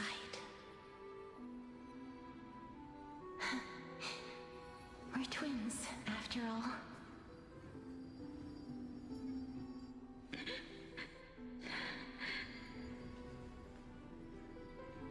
All right, my dear Polixia.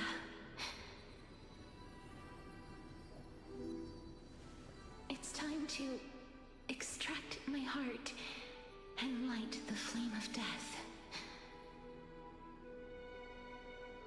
After that, use it to plant the first bud in the prophesied new world.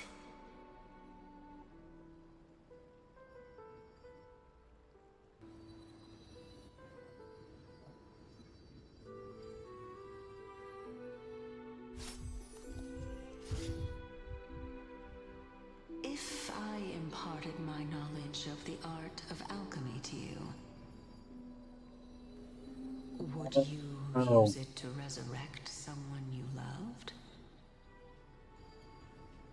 Did Calypso actually do that?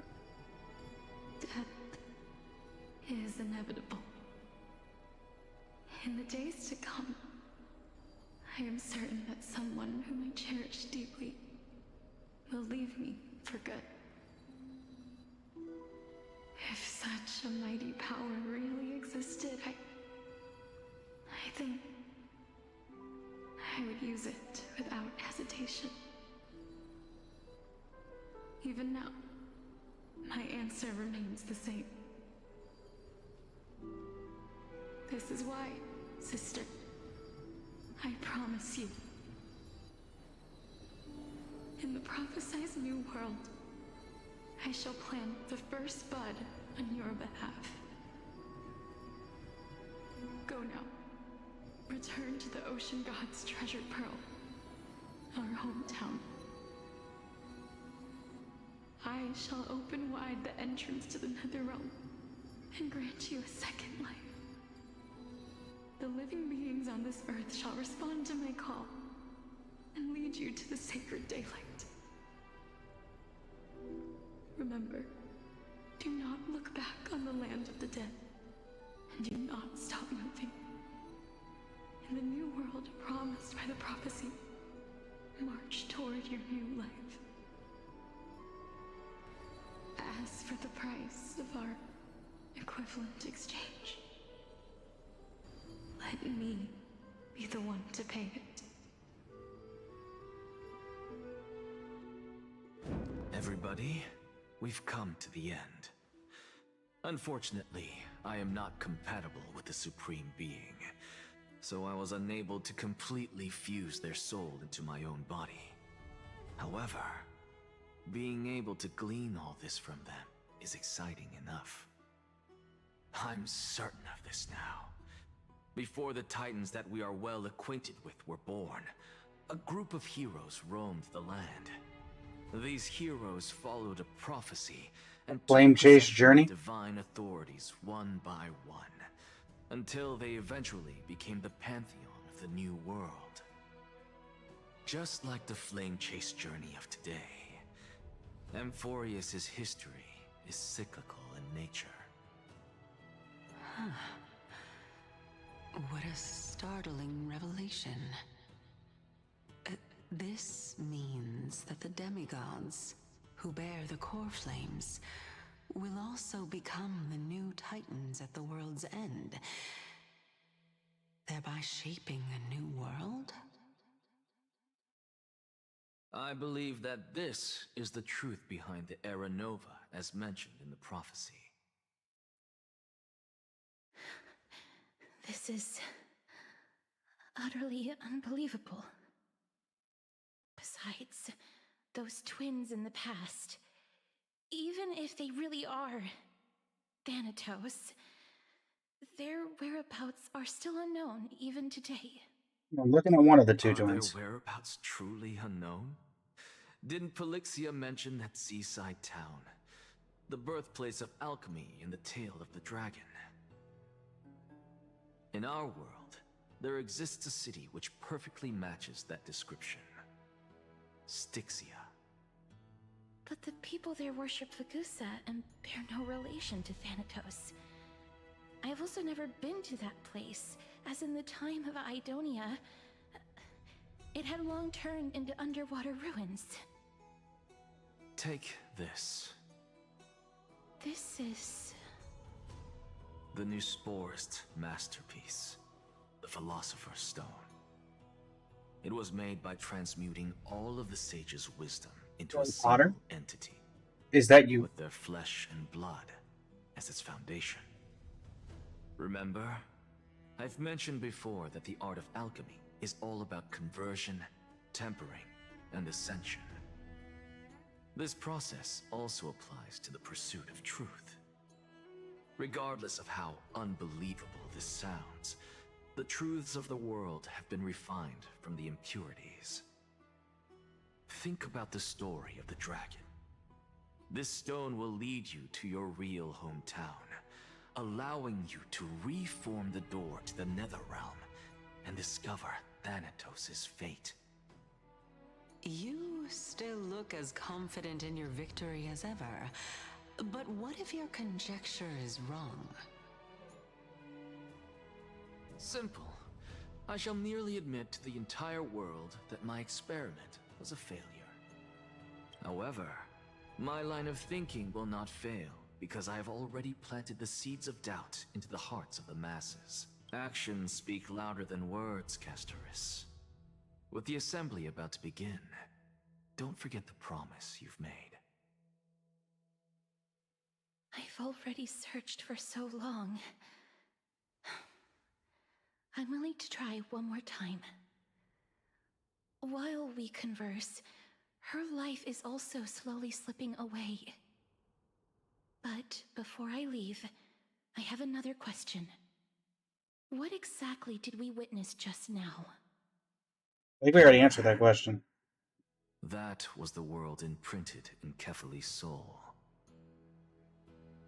If we are to prove its existence, you must take the final step. Go. Do not disappoint me. I understand. Hey, child of humanity. Don't get antsy. I still remember the question you posed to me. As a scholar, I do not wish to offer up ambiguous conclusions. Let's discuss this topic again when she manages to find the evidence. I merely wanted to ask, was that stone transmuted from your heart? If so, rebirth is no longer an option for you. Why not? When I was a child, I lost someone dear to me. When I was a teenager, I lost my faith. A while back, although you saved my life, I also lost my soul in the process. Now I'm merely forsaking my body. What's the big deal? Why are you always finding ways to die? Isn't it good to be alive? He wants to leave a legacy. This is but a necessary sacrifice on my path to transform into the purest of them all. Can someone who's dead even claim to be the purest of them all? Furthermore, if your your hypothesis is proven correct, does it not just confirm that the myths are true, and thereby invalidate all your theories? No, it's just the opposite. If my hypothesis is correct, it means that I can actually ascend to godhood and reshape this absurd world that you all have created. You and Sunday would get along. Not well, but you get along. That's a lot to take in at once. How do we get back here? Lady Aglaia, please, let me explain. Go on. You know that the core flame of death has always been the greatest unknown regarding the Era Nova, which is why both you and Kindness desire to gain the power to control that core flame in the approaching Citizens' Assembly. Professor Anexa has come to a consensus with Kindness. They want to suspend the trial once Thanatos' core flame is reclaimed, hoping thus to eradicate death from this world. If they're successful, then the flame chase journey will cease. Hello, welcome to the stream. How you doing today? I'm doing well. I'm doing well.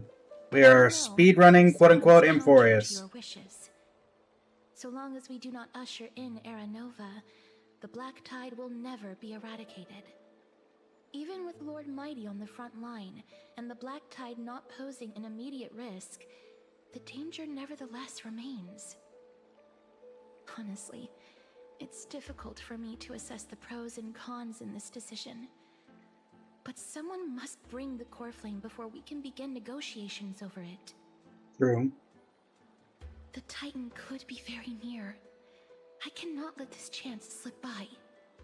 Besides, someone has to make this trip to bring back Mrs. Soul. Well said. You already had every reason to seek an audience with Thanatos. It's that great performer who has weaponized your wishes and placed us in this difficult situation. Looks that way. A world without death. Do you desire that too? If fate dictates that my path must oppose yours, I will do all I can to resist it and protect what I aspire to achieve. Lord Mighty showed me that without taking the first step, all talk of what follows is moot.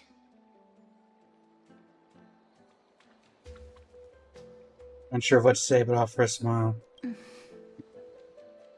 I have always That was not to hear you speak your mind, Cass, and I am glad to have heard your true thoughts. But now you must die for your betrayal. I visited that place in the past. Though it is now an island surrounded by the river of Soul's torrents, it's not hard to see its former splendor. Go. I will not stand in your way. As for you, you are someone who has cheated death. I believe you have more than enough reason to make the trip with Casterus and meet the god of death himself.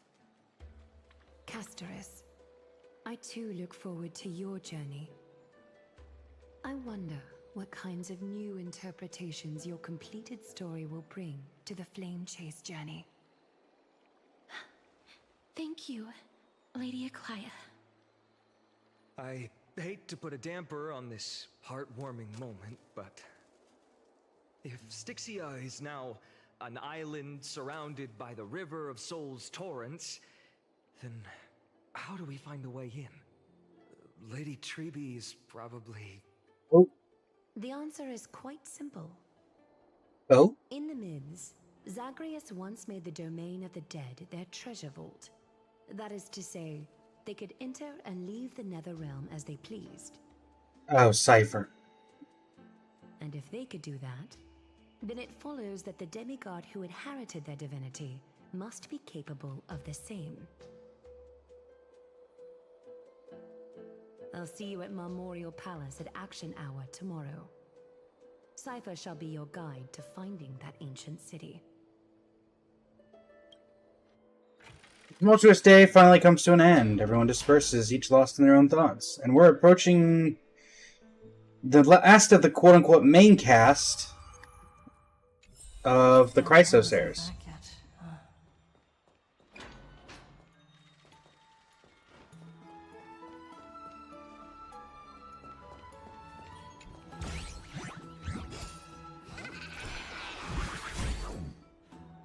This isn't gonna end well for you.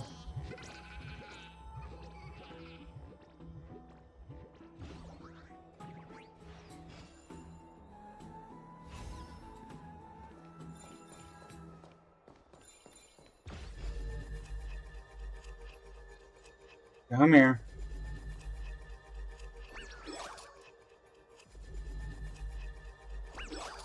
Come here.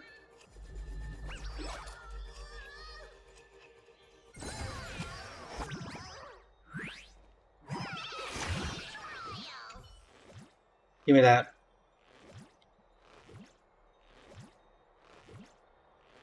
Can I invite you here?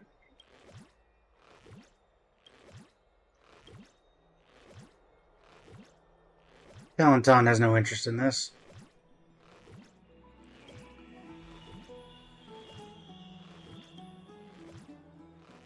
Go away.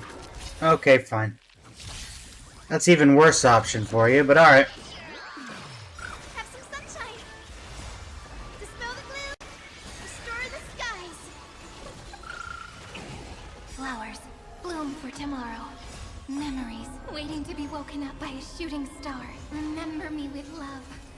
Time to bully the thief. And death sprout new buds. Don't blink. May time watch over the Evernight. Cleanse hatred with love.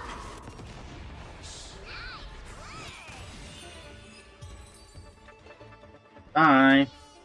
Downhung isn't back yet. Go away. Lock my door? What door? I don't have a door. Go away. Hey, friend. Is the debate finally over? Did you win?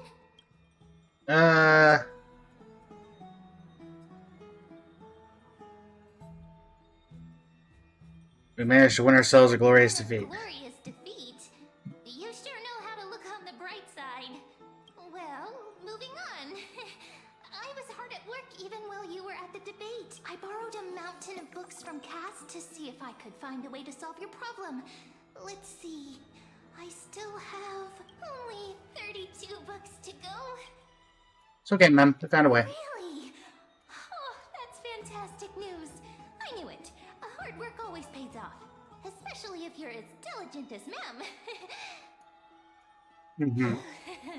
I feel like a huge burden has finally been lifted off my shoulders. Why are my eyelids so heavy all of a sudden? Nothing we can do for now. Let's get some rest. You're right. Then I'll go back to... Back to snoozing.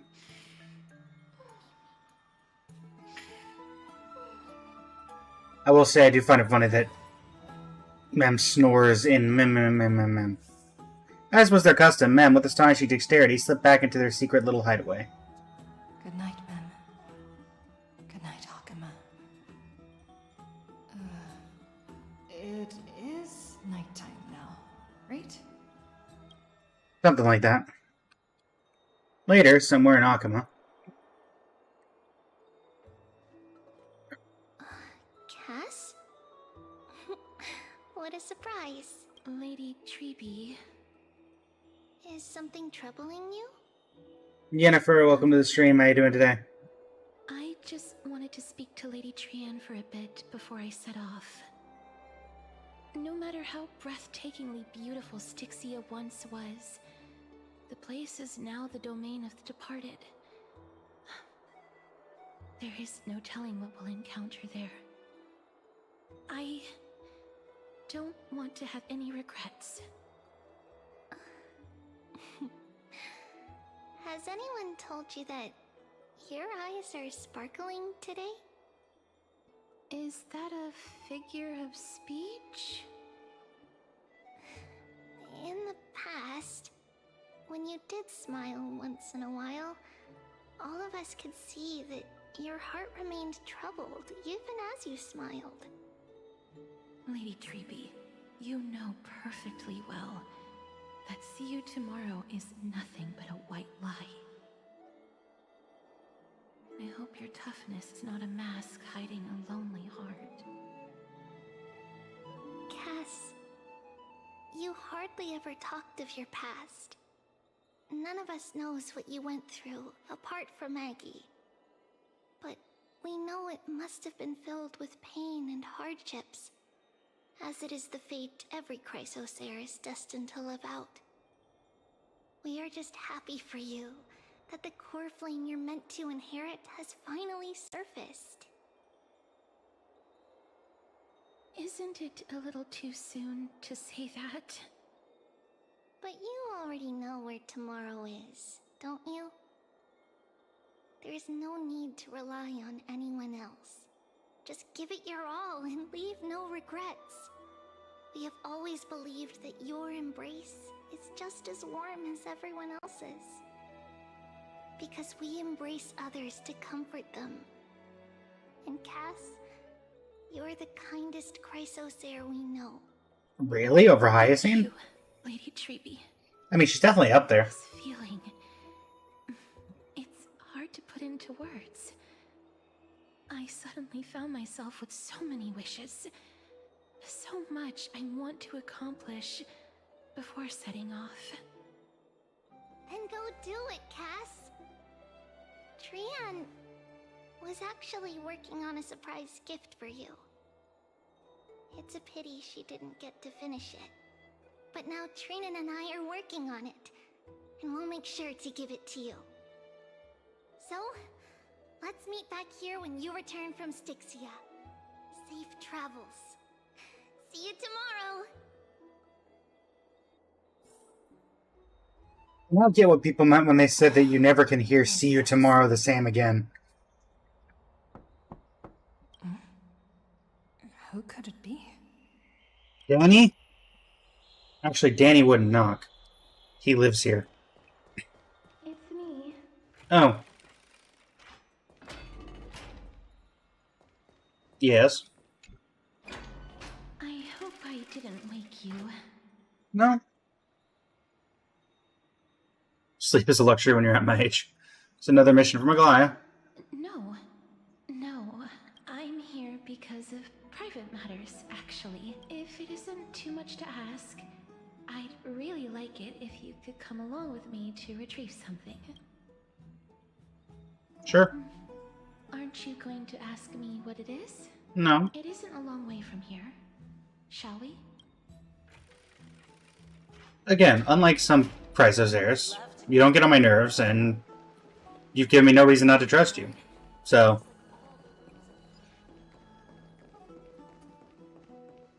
I will follow you wherever you go, because you asked, until there comes a point where I don't trust you. Why is there fighting in the bathhouse? I want to vote! Tell me how I can vote!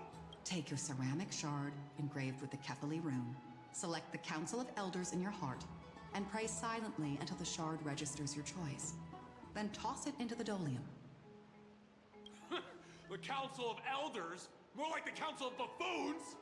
The Black Tide took my hometown long ago! Who are they kidding with bringing back Erechrysia? It's all a sham to create their own Erechrysia in Akama! The Titans are just. So long as we do not overstep our bounds again, we will not incur divine wrath.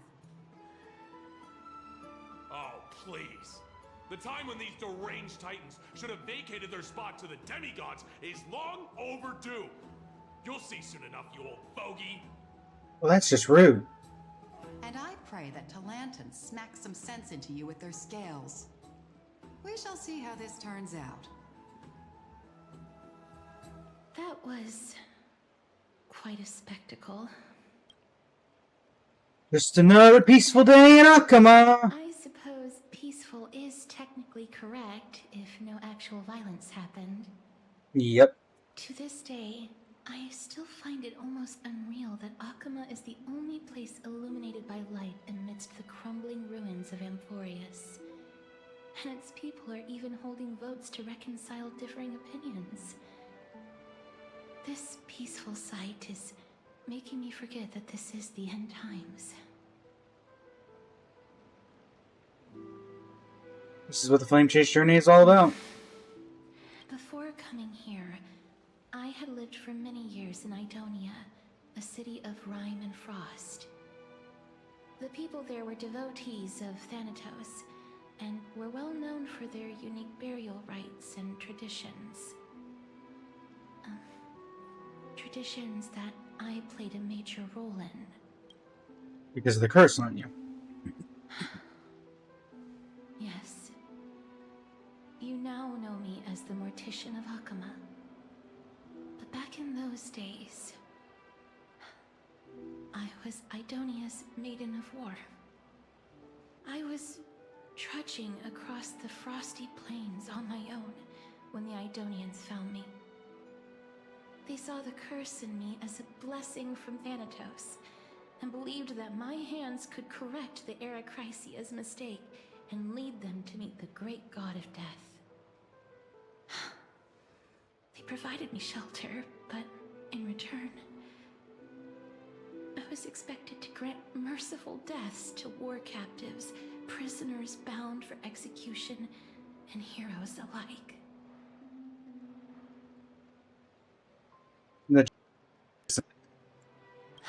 Yes. No matter how kind or cruel the means, nothing can change the essence of death. Taking away someone's life is never worthy of religious worship.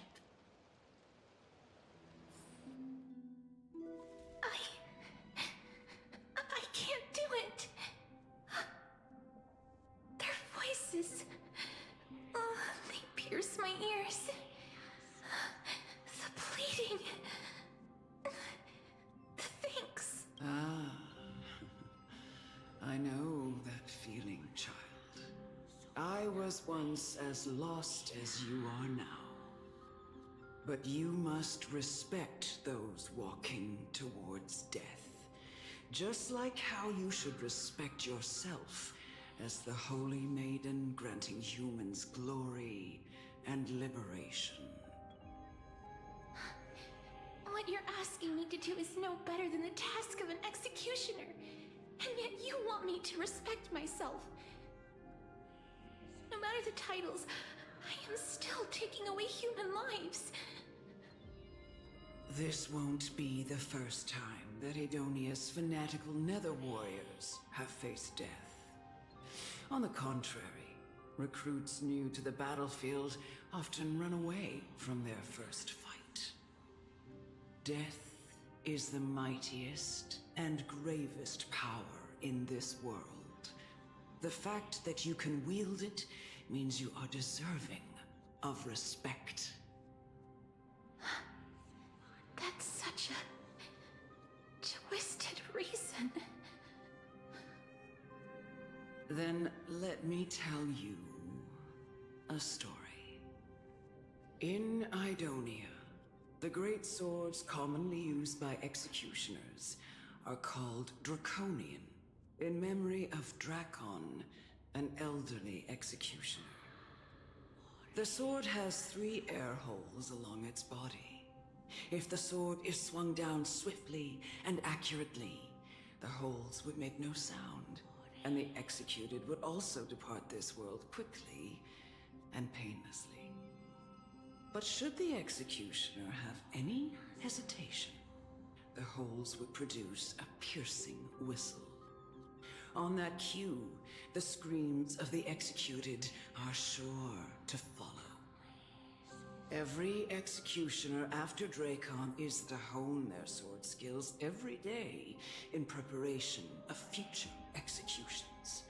Every swing of their blade must be more resolute than the last, for failing to do so will bring pain. Pain for the dying, as well as pain for themselves. No. I can never get used to this. You misunderstand, child. I am not telling you to get used to it. I'm asking you to consider the source of the dead's suffering and use that knowledge to fortify your future touches with more and more determination.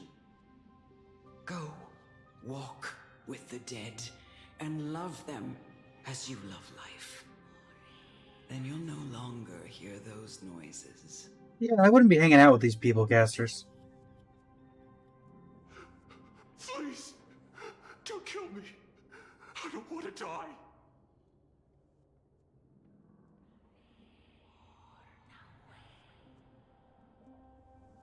I know from her story she eventually ran off. This is your duty. Remember, consider the source of the dead's suffering, then give them the respect they deserve. Thank you. I beg you, don't listen to her. If you cannot learn to accept death, then Idonia has no place for you. This is your last chance. Do it. No, please, I don't want to die. Please, I'm begging you. Can't do it. No. You gently touch the prisoner's forehead with your finger. His face is pale, his eyes flicker with fear, and his body trembles uncontrollably.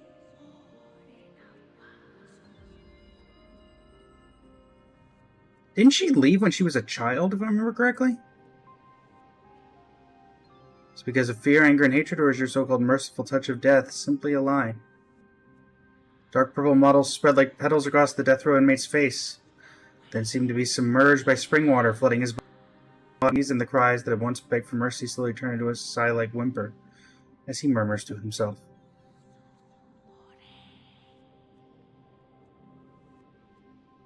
Quickly everything falls in dead silence, turning into pitch-black dew that scatters with the wind.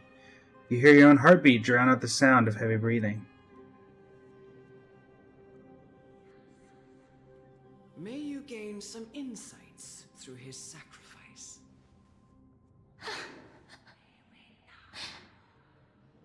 Is this all? No. Come with me. This is just the beginning of your life as the Maiden of War. You executioner! Ooh.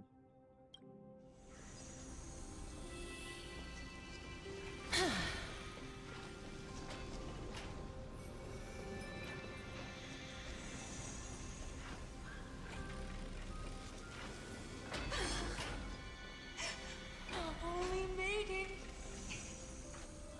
Go. Grant her glorious death.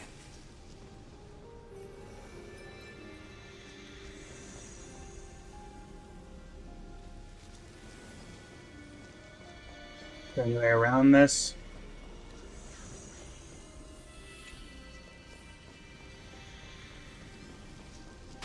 Emerge from your cocoon. What if I get rid of these guys instead and make a break for it? Night falls. They're here for a reason. Good night.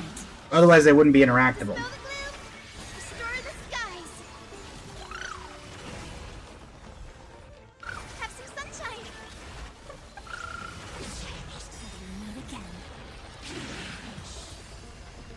You executioner!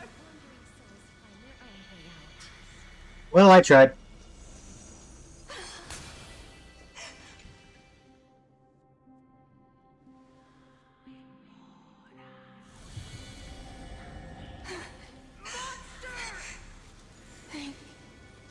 Do it then, executioner.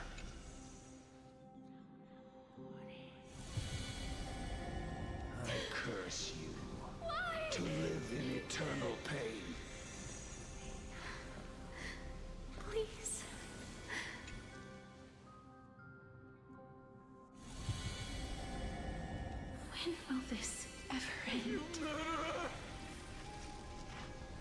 expecting one of these doors to just be a pile upon pile of bodies of people. Come. Fulfill your duty. What are you trying to do with me? I have aged. The time has come for me to heed the summons of Thanatos and journey to their domain. The final resting place of every Idonian. You're not that old yet. You still have many, many years ahead of you. No, no. I'm already dead. For I have come to fear my declining health and impending death. Ah, Castorus.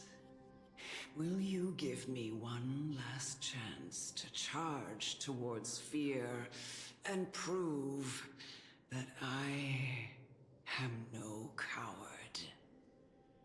I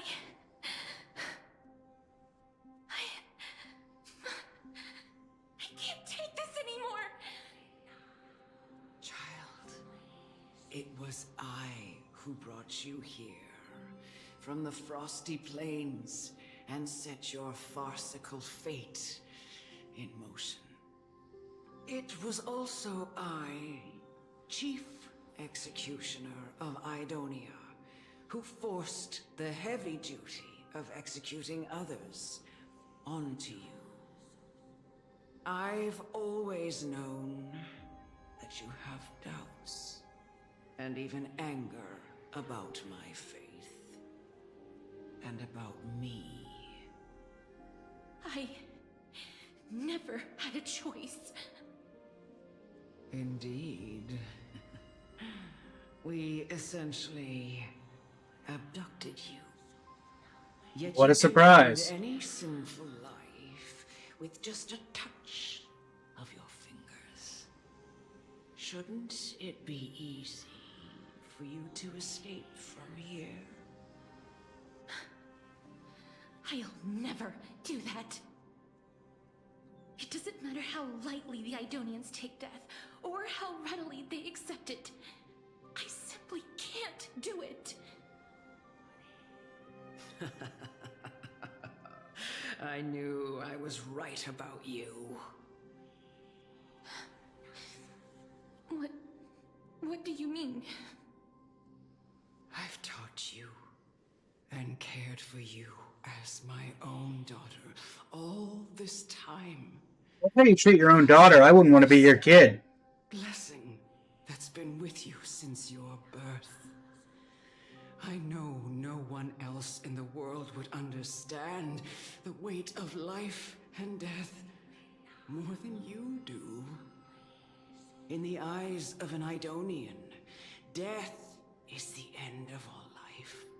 A destination we will all eventually reach. Humans should not resist it, but learn how to face it. You can only live your life to the fullest after understanding this principle. And when you do, even if you eventually leave Idonia's protection, even if you must carry the curse forever, you can live with your head held high, like everyone else. No! How can I? Come now. It's time. I've already taught you all that I know. Show me that you are a fitting holy maiden. Or at least, that you possess the resolve to become one. Come now. It's time. I've already taught you all that I know. Show me that you are a fitting holy maiden. What does defeating a Fury-Eye Crater have to do with it? I mean, I'll do it. Return to dust. But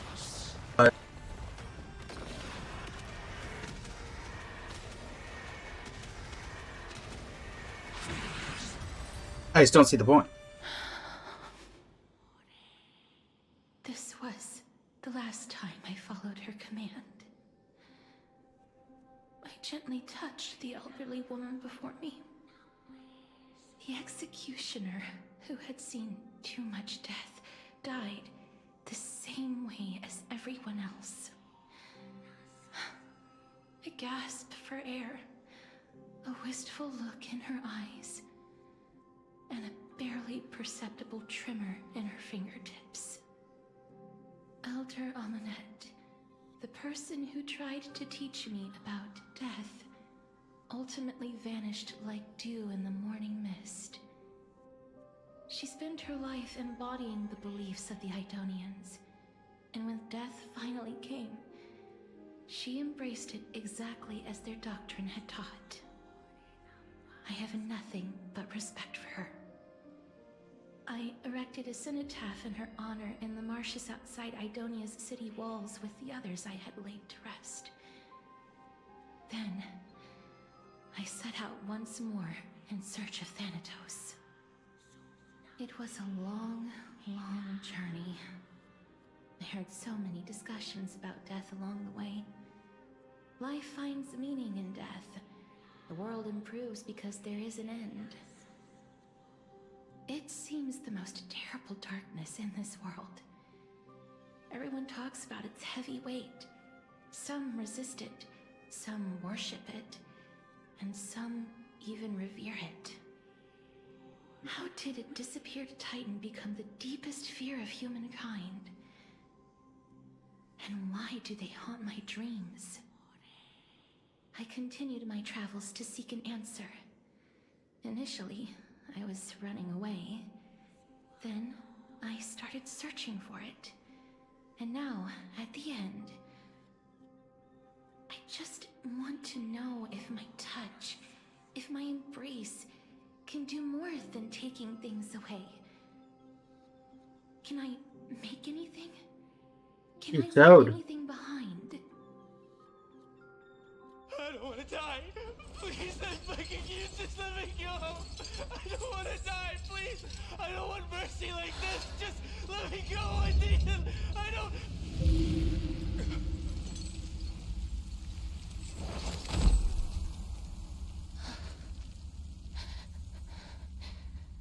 I hate these icy hands. What was this? Wasn't this her? You're right about hearing gameplay keep going? How's it going, Bubbles? This wasn't a cutscene from the game. This was a trailer. Wasn't this? This was her story trailer.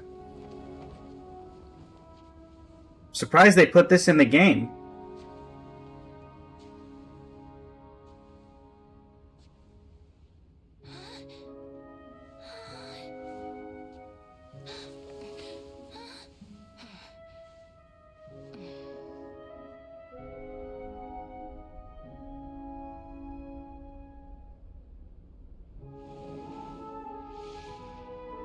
Get it over with.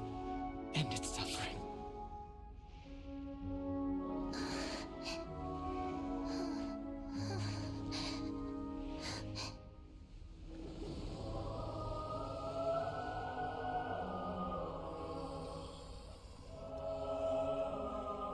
The Reaper has blessed your hands. Only you can grant them peace.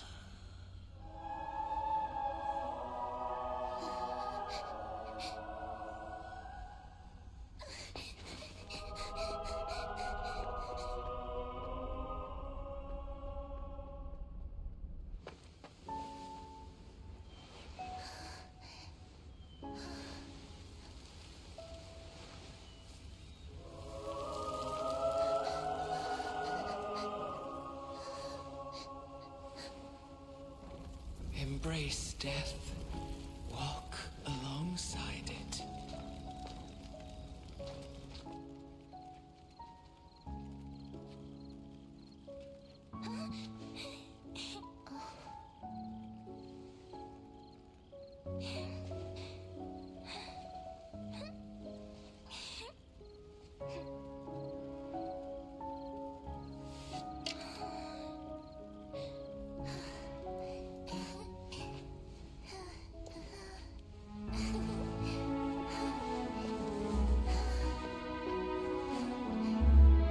Yeah, this trailer, I'm trying to find on another monitor while I'm watching this be up. This was...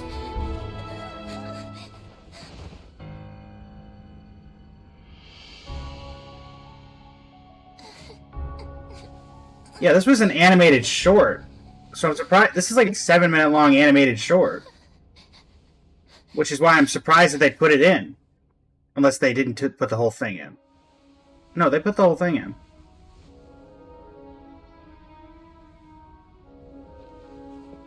I guess this is why they were saying that Castris was the favorite child up until Cyrene. With stuff like this.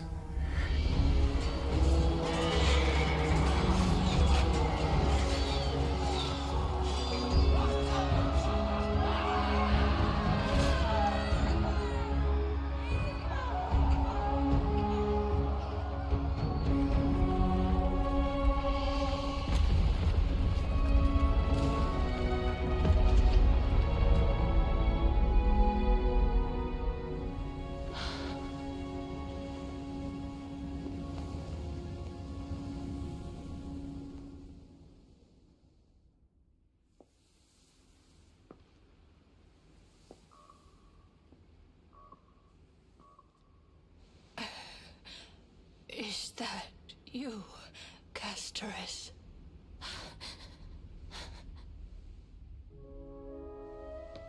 All of them have gone, heeding death's summon, crossing into their domain. I must go too. I don't fear it, just I have some regrets. Watching people leave this world again and again, it must be lonely for you. You must want to desperately embrace them before they go. I can't. These hands, they're too cold.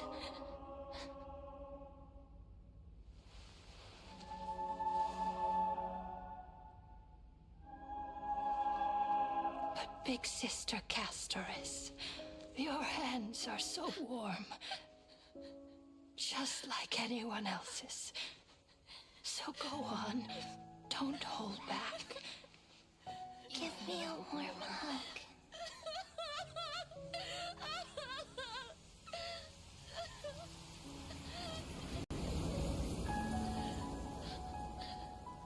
This was by far my favorite part of this trailer when it came out.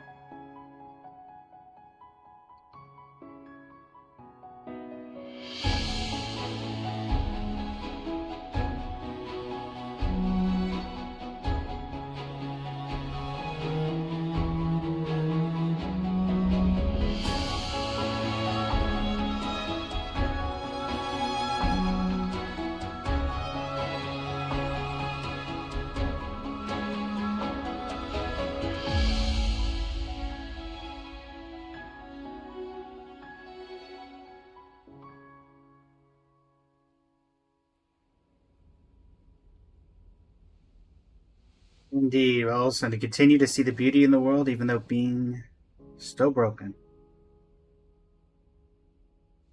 Can hands like these really be warm?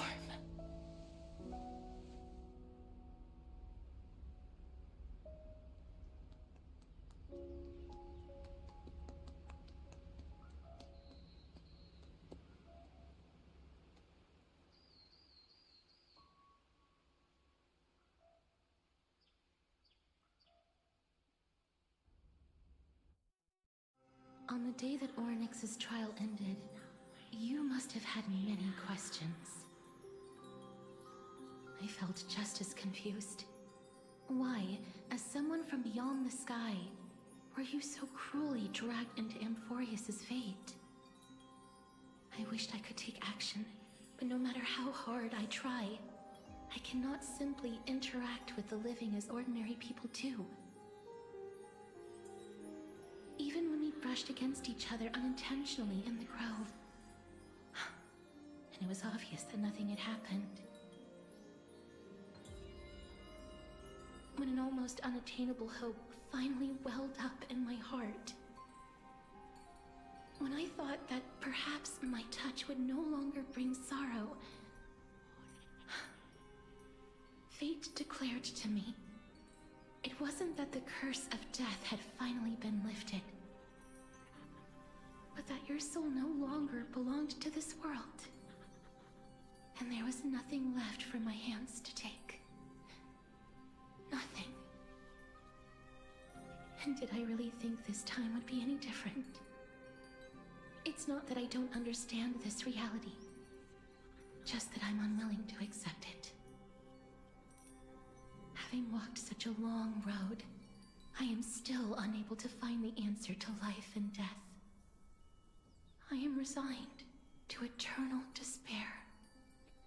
Anything I wish to hold on to, death will inevitably wrest from my grasp. From that moment on, I lacked the courage to confirm it again. Until Ornyx laid bare the cruel truth before us. But now, perhaps I might have one last chance.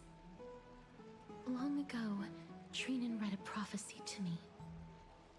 At the end of the Sea of Flowers, the souls of the living shall warm thy fingertips, and after an embrace, there shall be eternal separation. I found no surprise in it, for her words sounded not like a foretelling, but a perfect reflection of my past. Embraces in this world are born of reunions, yet my touch speaks only of farewells. In that moment, I had no doubt that this destiny would weave itself through the entirety of my life. And yet, things have taken a turn for the better. Now that I can finally have an audience with Thanatos, perhaps I can rewrite the meaning of that fated prophecy. I have no reason not to give it my all. For your sake, and for my own. Thank you for telling me your thoughts.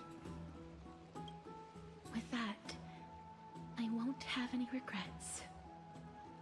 Still going strong, Nyx. Still going strong. Still on the same story quest as well. So, you know. Let's put that aside for the moment. We've arrived. I want to retrieve a small gift I specially prepared for you. I made it myself, like the trinket I gave Lady Trian. I want to leave something for everyone, if possible. The journey to seek an audience with the Death Titan cannot be an easy one. I want to make full use of every moment I have before we depart, so that I don't have any regrets. Madeline, welcome to the stream. How you doing today? Sounds kind of ominous. Then, perhaps you can have a look at it first. You don't have to take it if you don't like it. I am alive. I mean, I'll take it, no matter right what, here. Castros. There's nothing there. Is it the table? Where did it go? What's going on? Cypher? Get out here. Looks like someone left something behind. Cypher? Zagreus and a slate. So it's her. Kitty thief? No doubt about it. This is her favorite symbol. It's a Lady Cypher, the demigod of Zagreus whom Lady Aglaia had spoken of. She's a master thief who's left legendary tales all over Amphoreus. So many years have passed, yet she's still announcing herself in such a crass manner. Let's just do as the slate says and look for Lady Cipher. Alright. Dear Princess Homebuddy, walking through the busy garden, I discovered the remarkable gifts crafted by Princess Homebuddy. They are truly splendid and I am most impressed. Also taken with your charming presents prepared for fellow Chrysos heirs. In your right parlor, I observed the beautiful felt dolls, the beige and lavender striped tapestry, the classic Idonian tripod table, and in the left parlor, the jewelry and exquisite art pieces meant as gifts. This time I've claimed only this modest gift. I fear it would attract tasteless little thieves, so I shall safeguard it for now. Naturally, I have left appropriate payment, a single coin. If the price displeases you, please feel free to negotiate its return. Though should that happen, I won't be satisfied with merely one coin. Should you wish to find me, visit the Memorial Market. There was a golden short spear I've left. You know what to do. I shall guide you to me. Before you ask, I won't accept any questions. Forgive this small intrusion. Accept my highest regards. P.S. Who displays biological specimens at home? That's quite unsettling. I want to store them when entertaining guests. P.P.S.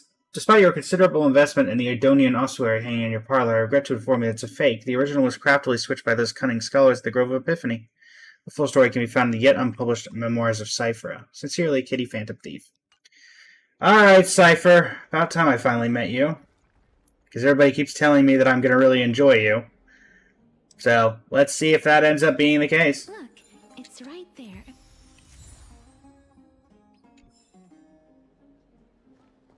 There seems to be a new show at the bats today. We must pursue her.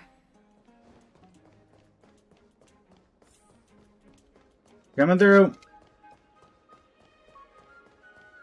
Huh? This is a trick she left for us. Clearly, Kitty Phantom Thief wants to play a little game with you. 2 short spears, 1 correct, 1 wrong. Let me check the hint on the scroll. 2 golden short spears. Only the golden short spear engraved with the truth can lead you to Kitty Phantom Thief. The spear on the left is don't be fooled. The right spear... Oh, it's this thing.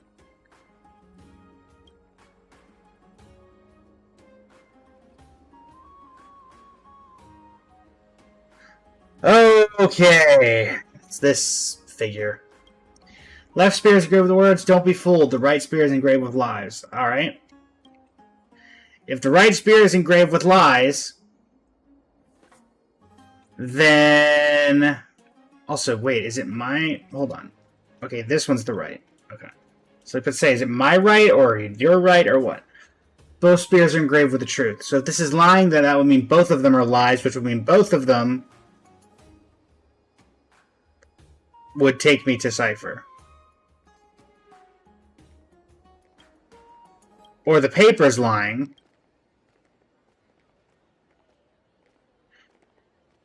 So yeah, wait, hold on. If this is telling the truth, then that means that this one lies. If this one is lying, then both are lies, and they would... Okay, you know what? Ugh, she's incorrigible. Follow me. Follow the golden short spear. This is the right one. I told you. We must pursue her. Come here, you. Oh, she hanging out with the Dromuses? Ugh. Rumph. Cipher, if this Dromus truly is her, appears to be quite content. Her gaze filled with 3 parts sincerity, 3 parts approval, 3 parts triumph, and 3 parts haha, great mystery. You've lost if you take this seriously. Hi, Cipher. She seems to be saying hello. See, you treat the Dromus with its seriousness. All 12 parts of her complex emotions immediately transformed into one of admiration. Lady Cipher, please come on out. You're still careless as ever. Shouldn't you keep such a precious gift near your bosom? Since you know it's a gift for someone else, please give it back to me. Stop hiding among the people and letting the wind carry your voice. Now, since I know it's a gift, that just means I need to milk its worth. The children of the wind never stay for long in one place. Cipher over there. That does not look properly textured. Name your price. I'll give you however much you want. Huh? What's wrong? No wonder they call you Princess Homebody. Why don't you two come over to my place? It'll make a better venue for proper business discussions. You can find where I live through the winds I've sown. Right. Piece of cake. I can do that even if I can only sense your soul. Alright, I'll see you there. Oh, by the way, everyone cool with me collecting a deposit before we reach an agreement, right? But you already have a deposit. Come this way. The Dew of Divine Blood in the backpack has been so... Really? Where did my Dew of Divine Blood go? She's incorrigible. Follow me. Oh, don't worry, I can beat her up. Dear Princess, Homebody, and Great Mystery, you probably guessed already I had no intention of showing up at the Pack Beast Workshop. That means, of course, that I had no plans to return the gift there either. This was just a warm cat and mouse. But surely you realize that the kitty phantom thief never cared about stealing a mere trinket, right? Nope. What I'm really after is your hearts. Just kidding. I had no interest in your hearts. If Princess Homebody can track my path and by all means try, I'll be waiting at the end. Rest assured we'll meet face to face there. P.S. Great Mystery, where did you get that Dew of Divine Blood? Don't tell me it's a gift from the seamstress. I'll taste it for you. Touch my... Cypher, I'm gonna murder you. Quit taking my stuff.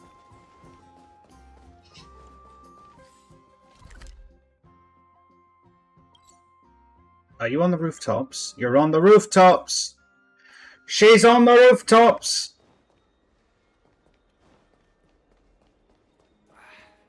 Gosh darn thief. Darn it, other rooftop. Wrong rooftop. It's about time you do some exercise. Where's the... I know there's a way up. Where is it?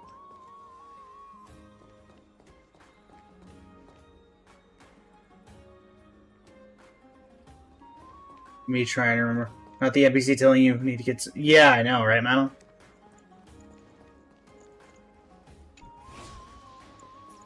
Uh-huh. Cypher! Cypher!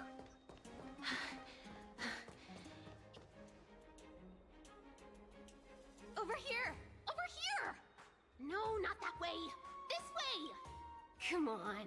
If I really wanted to hide, you'd never find me. So relax, you two. No need to get your hackles up. I'm not that scary, am I? Hello, Cypher. Last, a character that meows disappeared. No way. Some people might have been into that a millennium ago, but it's long since gone out of style. Oh, so you don't meow? Somehow I doubt that. Loosen up, buddy. Shall we get down to business? Give me the jewelry piece first. Or everything's off the table. My Dew of Divine Blood. Come now. Don't be so upset. Relax. Relax. Look. Isn't the view here just great? You can see what everyone is doing and where they're going, and they won't even know you're here. Now that we've broken the ice, let's get to the point. Everything I've said so far has been a joke. I'm inviting you two here for 3 things. 1, the seamstress found me and wants me to take you to Styxia to look for the Death Titan. 2, the Council of Elders also found me and wants me to make sure the core flame of Thanatos ends up in their hands.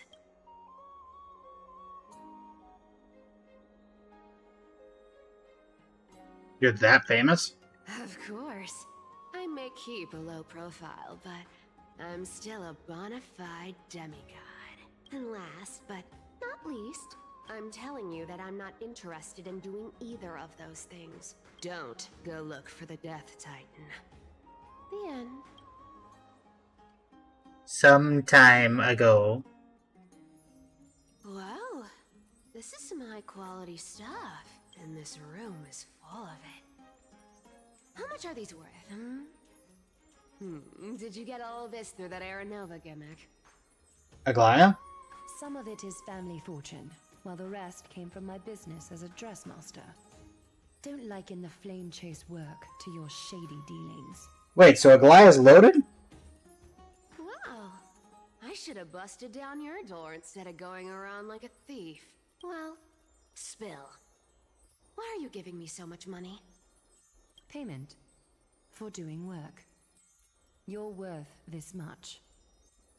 Did you forget my stance to all this? I thought I made myself very clear. You wish to run away.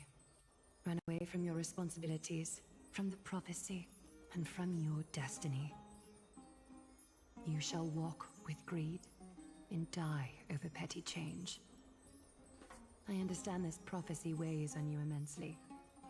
That is why I have never approached the demigod of trickery for running away. But I need you right now, so don't turn me down. You know, maybe the gods got your tongue with their golden threads, Aglaya. I'm not hearing any sincerity in your words. Give me a reason why you're bowing your noble head to me. We lost Trian. Oh. The date is running out. I need another demigod to escort Castoris and help her fulfill her lifelong wish. Oh, I get it now. You're sending Castoris to her death. And you want me to die with her. This that's is very Aglaya. Castoris' own request. I have never seen her so determined. She brought this up herself? She's also made up her mind to leave her confused past behind. As will you, Cypher, when you finally make up your mind. Don't be so sure. Time is hard in the likes of you and I. But Castoris remains pure as driven snow. She can always turn back before the end, you know? Maybe she'll remember Trian's sacrifice. Maybe she'll remember the countless martyred Chrysos heirs. Maybe she'll remember you, with your one foot in the grave. I ain't as optimistic as you about what she'll want to do. Tell you what, why don't I take this room of treasures as a security deposit, and we make a bet? Go on. I bet she'll change her mind and turn back. Now, if I lose, I'll do what you want me to do.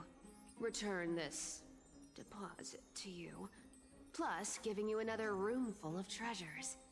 How does that sound? You sound like you have all the confidence in the world. I don't know about that. Let's make a pact with those conditions. I hope you're prepared to lose it all. In conclusion, I want to win. So I hope you two can give up on going to Styxia. I'll give all the treasures in that room to you. And you can split it between yourselves however you want. What do you think? Tempting, right? Not really.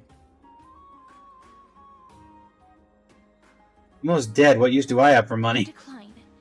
If we don't find the Death Titan, her soul will... Oh? I can't go into the details, but we have to go to Styxia. I really don't get how. Princess, homebuddy, you keep talking about needing to find Thanatos, about getting rid of your curse, and you don't care about anything else. But did you ever live for your own pleasure? Even for just one day? What are you trying to say? I'm saying, contrary to your beliefs, Aglaya didn't take you in just so you can die for her Aranova. The flame chase journey walks hand in hand with sacrifices. Isn't that why you're always running away from Lady Aglaya? Fine. Never mind. We all have our own problems. I ain't gonna say anything anymore. It's not like I was gonna honor that bet anyway. That sounds about right But for listen Cypher. to me. Styxia is no tourist destination. Sure, the treasures buried in there are 10, no, 50 times richer than Aglaya's vault. Yet, I've never been there. And I never plan to. Because even a demigod can't be sure they can walk out of that place alive. And now I'm supposed to escort you to Styxia. Sure. Pay up. Huh? Rule off the authority of Zagreus demigod. At least it's part of my responsibilities. Oh. Actually, it's just straight up part of your job. Okay, I mean, that makes sense. I don't like this. However, Give her a I've coin. lived a longer life than most people. Though I'm not as good at doing business as Lady Aglaya, I still have some savings. I can give them all to you. Then how are you going to live the rest of your life? Then I'll give you 90. No, 80%. Well, don't mind if I do. 80% of cast. Excuse me. And a bottle of dew of divine blood. Not a bad trade. Excuse me? We'll give Castress her jewelry back. I didn't know you hold grudges. Gray mystery. Here! Catch. Be careful with that! A minor change in plans, though. Don't go to the bath tomorrow. Come look for me at Akama's city gates instead. So, why are you changing the meeting place? Oh, nothing really. Just a bit scared of the seamstress's frosty face. I wouldn't stay a second longer in Akama if it were up to me. Well, now that we've struck a deal, why don't I give you guys a lift back? It's gonna be a long ride. So have a good rest. Whoa. Next day, Akama. Where am I? Is this my room? How did I get back here? This is a coin. It was Cypher. And she even tucked me in? Never mind. It's getting late. I'd better get going. Mystery. These formal addresses at the start of letters are such a hassle, and you've already read 3 useless Phantom Thief letters. I've left Princess somebody's gift here. Take good care of it. Remember, skip the bath and go straight to Alchemist City Gate to find me. You know I have no patience. Come late and I'll leave you clear. P.S. Yes, I'm the one who tucked you in. You're welcome. Well, thanks for tucking me in, I guess.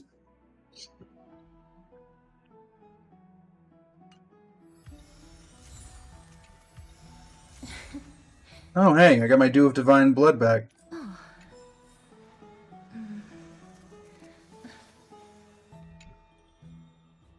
This is Castress's gift? A handcrafted silver ring. If you hold it to your ear, you can hear the sound of melting snow. And Idona, the departed seal ice and snow into a ring for their final journey, offering it to the living as token to walk the rest of the path in their stead. Oh, well, so she's not planning on leaving. Embrace your long fingers? Who came up with that idea? Well, so I'm guessing she's not planning on coming back, given the lore of that ring.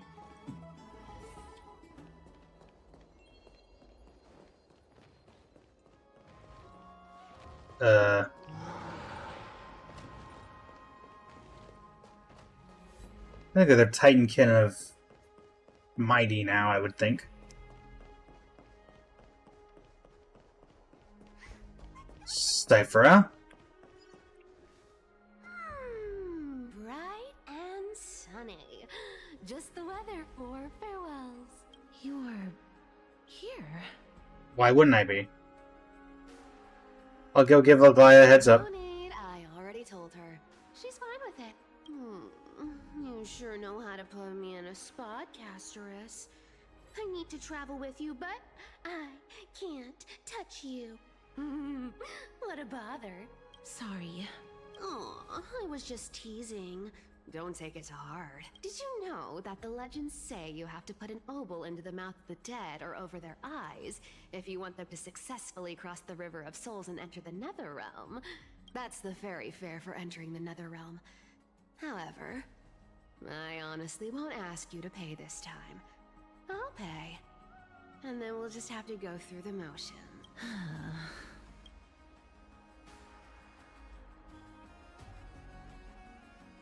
How much have you swindled Castros of? Don't worry. It's not a lot. Alright, pass me the coin. It's time to get the gods' powers going.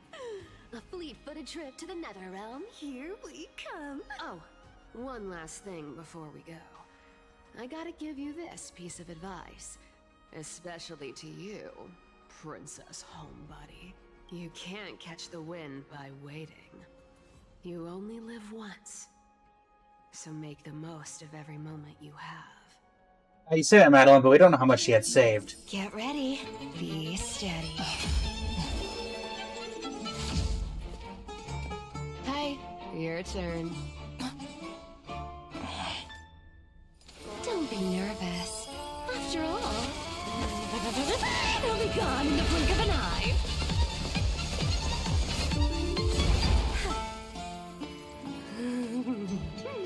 All done. Bye-bye. Well, Are you feeling all right? I'm fine. I love how they used, like, the flash run. We're still in Amphoreus?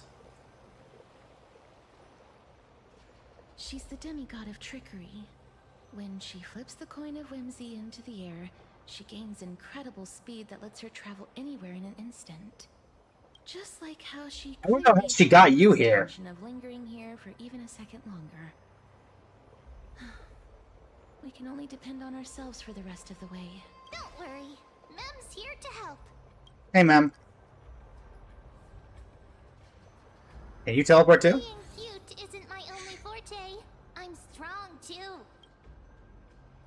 This is Styxia, the city of dragons and waves. Anaxa hypothesizes that the missing Thanatos is somewhere in these ruins. This is the land of their birth.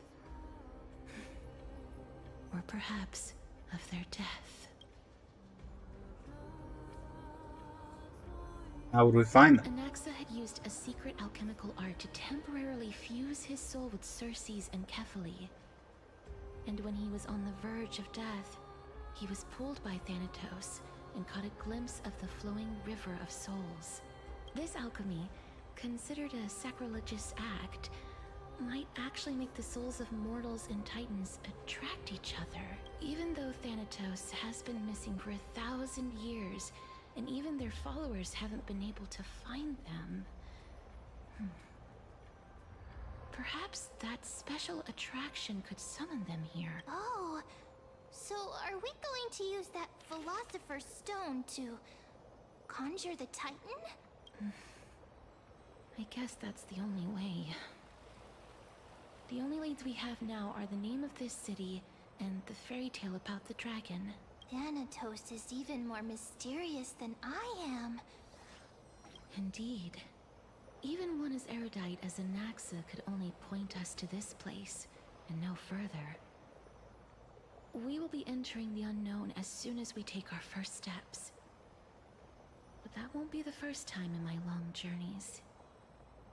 I believe that, rather than standing still, taking action is by far the better option.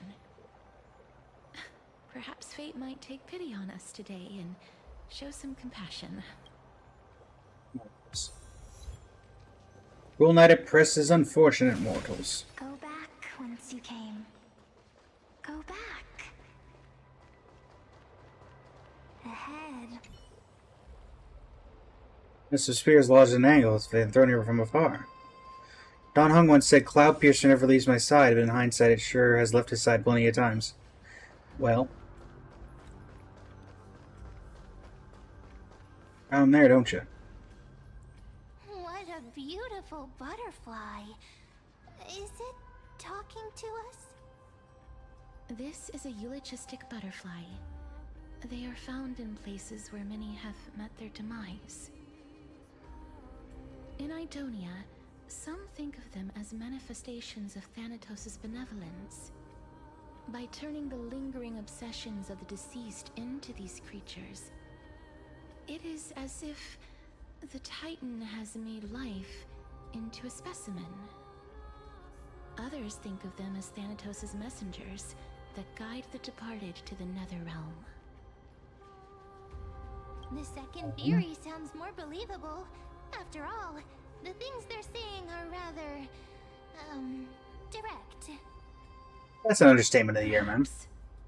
But the fact that we're able to hear their whispers proves that we're fast approaching the realm of the dead.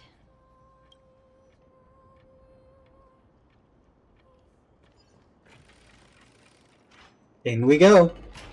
These shadowy figures, are they illusions reflected by the River of Souls? Turned daytime there for a second. Do you want to buy any fish? Huh? He can see us? Wait. More living people. Sorry, more? I'm not selling my fish to living people. You lot are too shameless. Buying fish without paying. If I ever see her again, I will. Cypher? Could it be that you're all dead souls that never achieved rest?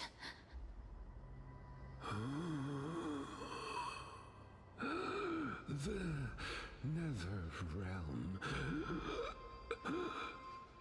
does not exist. Titan. Is the person from earlier who was talking to Anaxa? You. Me. So, do you want to buy any fish? But there aren't any fish nearby. Is he just repeating everything? Other fish. Oh, nope. Gone. The people are gone too. I can only keep selling fish. So, do you want to buy any fish? Apologies. I don't have much in the way of savings, but perhaps there's another way for me to release you from your suffering. Please relax. May you fall asleep peacefully amid a gentle field of flowers. This. I knew it. These people aren't illusions. They're the souls of the deceased. Indeed, know it. They're supposed to Amphoreus. reach the end of the west wind by floating down the River of Souls. Yet, they have floundered upon the shoals of the stream, unable to move forward. Did Thanatos reject them? Or perhaps they didn't really die at all?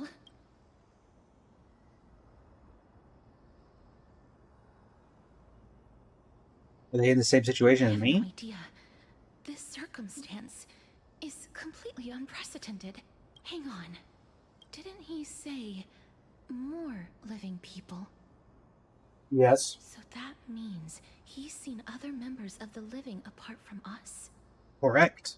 Could it be that these souls are stuck here due to someone's deceit? If something is done out of goodwill, are you really gonna call it deceit? Cypher? Goodwill? I can't see anything good out of...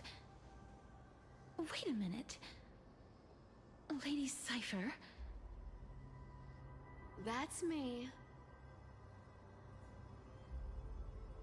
What are you doing here? Could it be that you are the living being that those souls met? Ugh, I couldn't take their behavior anymore. So I stole some things here and made up some lies there. Just trying to give them something to look forward to, you know? It's because of vile living creatures like you that we're being misunderstood by all of them. What else am I supposed to do? You can see the mess this place is in. These poor souls are denied by the Netherrealm. So now they're stuck in a few brief moments of their life, unable to move forward or back.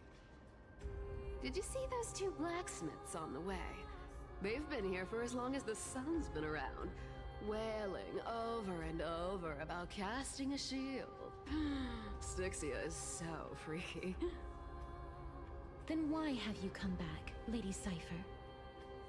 Hey, I'm not here to aid your adventure. I hate water more than anything else in this world. Especially that stinky river of souls. But, I just discovered some stuff before I left. And I reckon you should know about it. It's about that boy who defied death. I found traces of him here. Mighty? Lord Mighty? Oh, right! That's his name. Well, now you know. As for whether that info is actually useful, that's for you lot to figure out. So long, Princess Homebody. So long, Grey Mystery. Huh? She disappeared just like that? Lady Cypher has always been a free spirit. In any case, she has brought us some valuable information. Okay. If Lord Mighty is also somewhere along the river shoals right now, then he will certainly become our signpost. After all, he's different from those wandering souls. He will find his way, even in the realm of the dead. You're finding the way. How are we supposed to get over there? Don't worry, it's time for me to shine. What are you gonna do? Ornyx's rune of recollection is nearby. Use prayers to return the river to before it got flooded. Convenient. Hey, over here!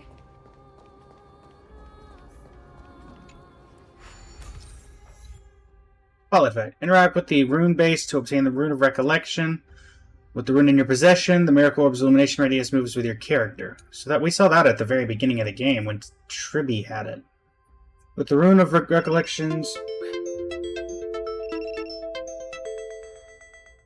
with the rune of recollection in possession, interact with the rune base, drop the rune, and the miracle orb's illumination radius will stop following your character. Ornyx's miracle has appeared. Amazing! It's like we're inside a giant bubble. Even the river got parted.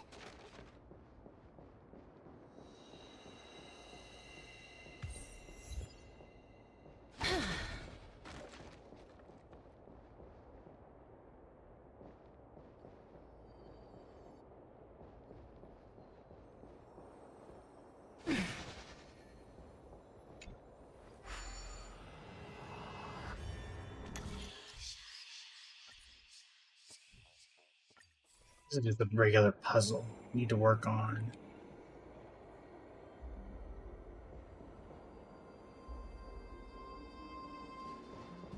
Shoot, how do I drop this? Oh. I'm going the wrong way. Got it.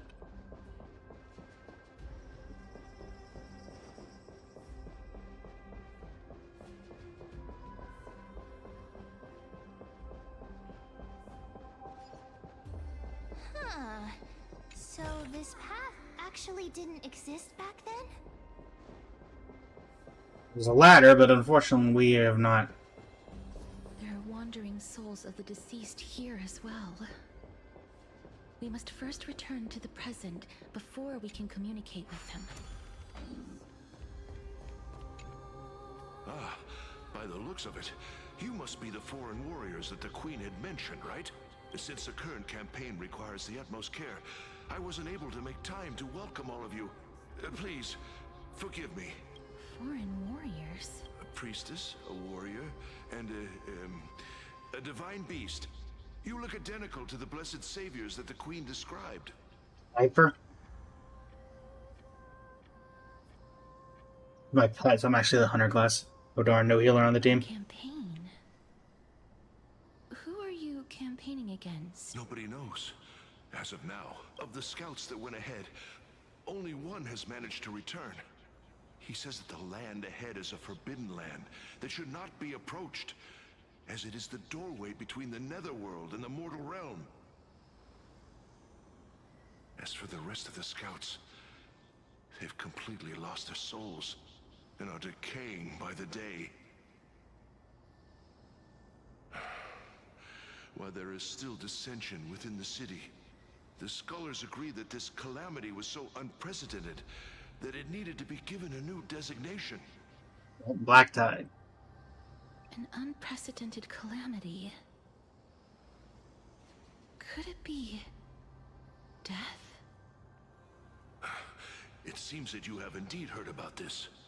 Well, death is just one of the possibilities. It's too early to come to a definitive conclusion.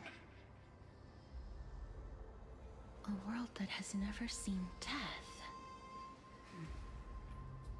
Looks like these people lived in the Era Chrysia before the Calamity Titans descended upon the land. May I ask, where is the scout who managed to come back? Though he returned to Styxia, he only had enough left in him to last no more than half a day. However, it was his intel that convinced us to rally together. He said that he witnessed the demonic specter of an evil dragon at that treacherous land. The apparition opened its giant maw and devoured everything in sight, and thus brought Styxia that thing called death. Styxia. An evil dragon that brings death. It all sounds rather familiar. Wait, wasn't this part of that fable? Sir, could I ask how the Queen and Princess are doing? The Queen?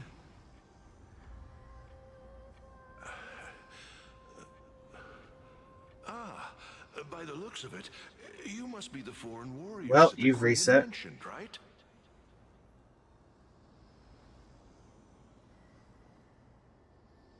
I think you already asked that. Oh, it's the same lines. Looks like he's still trapped in the moments before his death. Leave it to me. Sir, the war ended long ago. Styxia no longer exists. Styxia is no more?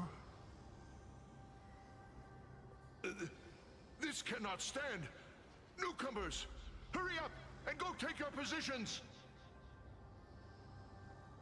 Oh, looks like it's difficult for this gentleman to accept reality.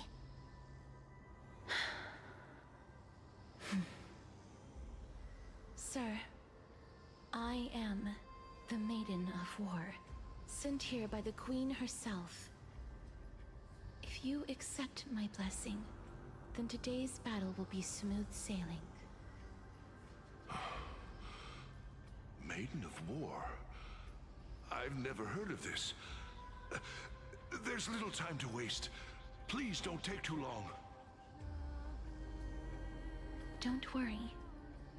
I'm typically unwilling to prolong such a moment.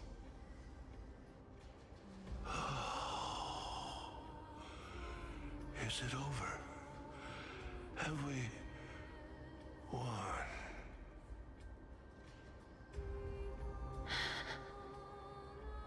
Cass, oh, are you all right? I'm guessing this takes about as much out of her. I'm fine.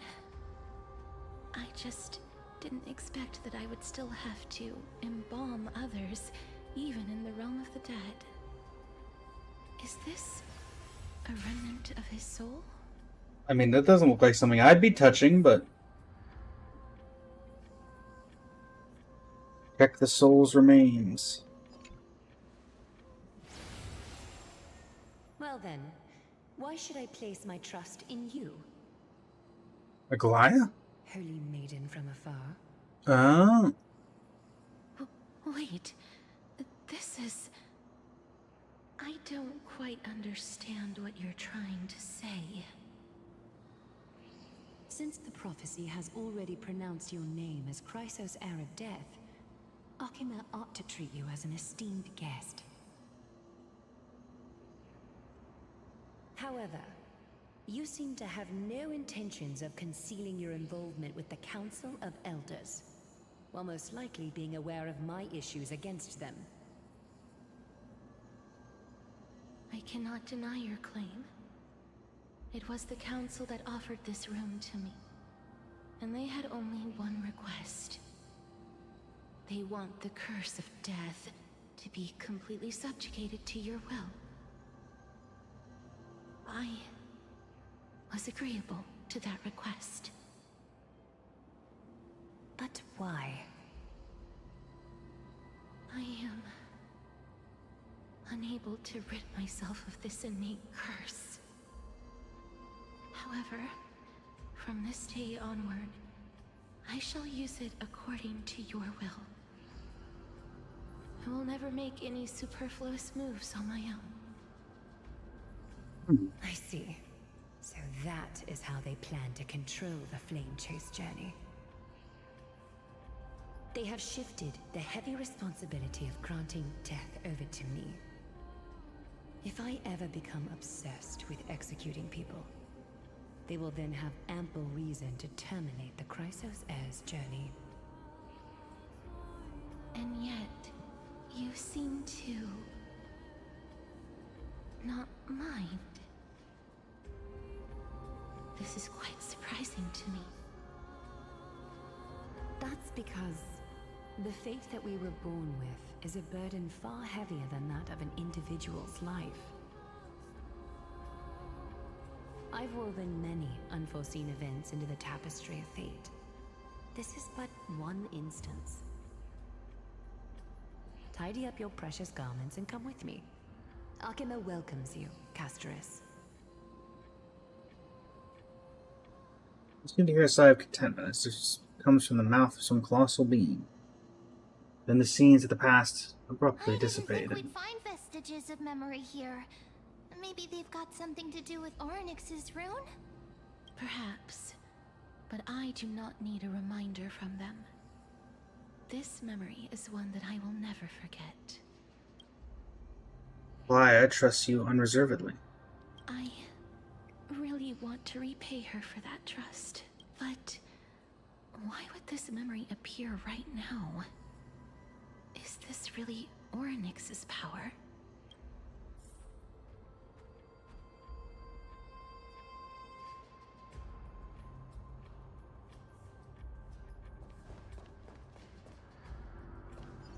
Could these dead monsters actually be...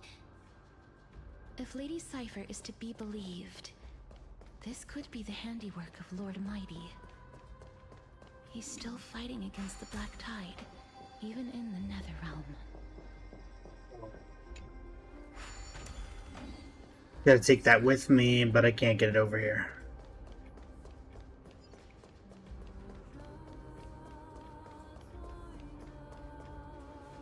Why are the Black Tide monsters here too? Can they swim in the River of Souls?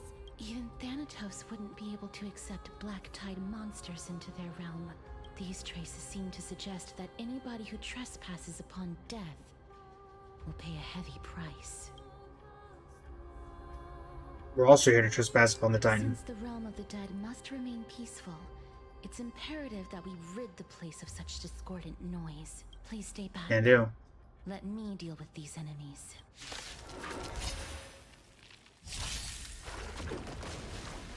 Allow us.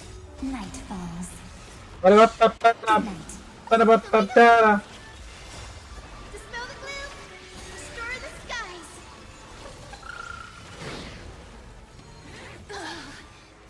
Embrace a new life. Darkness with me. May wandering souls find their own way out. May wandering souls find their own way The out. path ahead is blocked by the River of Souls again. In that case, let's go Nah. back to the past. This miracle sure. If Dan Heng was around, he'd definitely be able to raise the waters of the River of Souls into the sky. I don't know about that. If Lady Hycelens was still alive, I think she might be able to do that too. Interesting.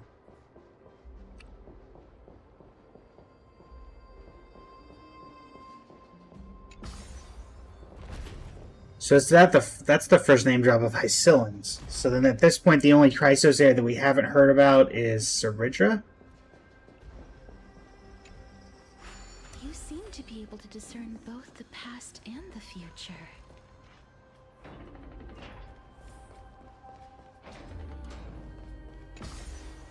Up we go.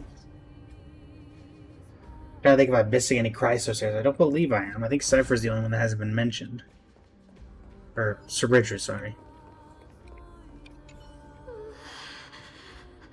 Why isn't there a god yelling in the distance? Indeed, my downtrodden fellow, your sorrow and joy are but means for me to amuse myself. I will at least derive some comfort, if all the tears that I had shed were determined by some mightier being above. It's you people. Well, these are the people, yep, that she killed. Oh, this place must have been a beautiful courtyard in the past. There you go, Mayor.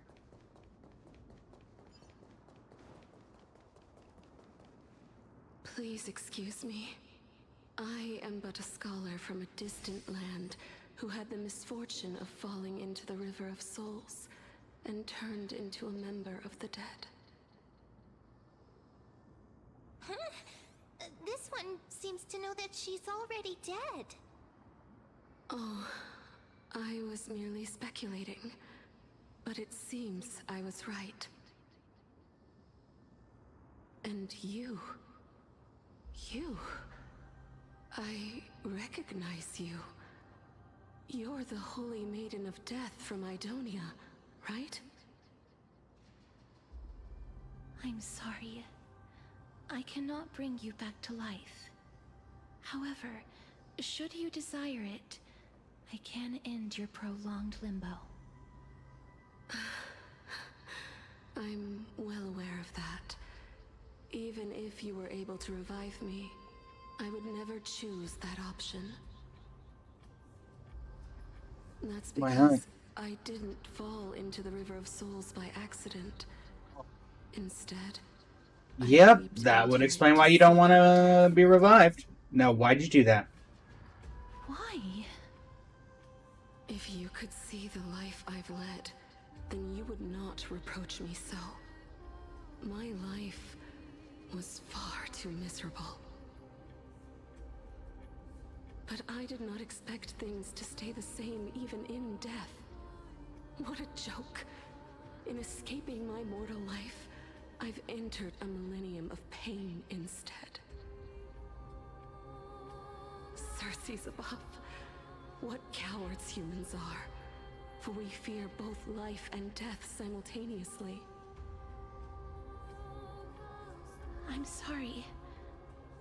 I'm also powerless to answer that question. That's all right, Holy Maiden. At least you are able to respond to me. Please, grant me death. Circe's above. Does this count as thinking till the moment I die? Looks like it. Can't imagine. She seems free. I have seen too many farewells. Her distress is quite commonplace. There are those who will end their lives over what seems to be the smallest of worries. For some people, this power that I possess is a blessing rather than a curse. But I never managed to convince myself of that. When you're the one having to use it. Cass, are you still trying to create a world without death? Yes, because When placed under time's vast scales, there is no worry in this world that cannot be solved.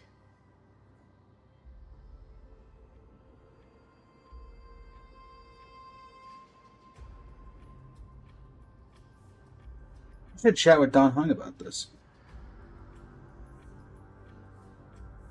This is a wish that I've held for almost a millennium.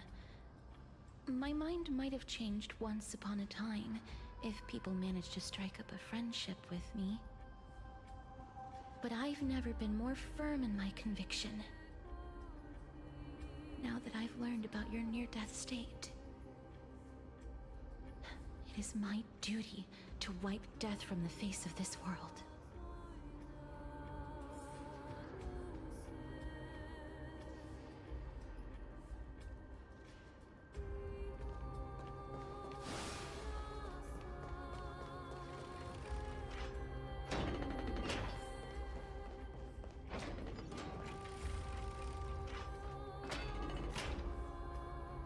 Wow.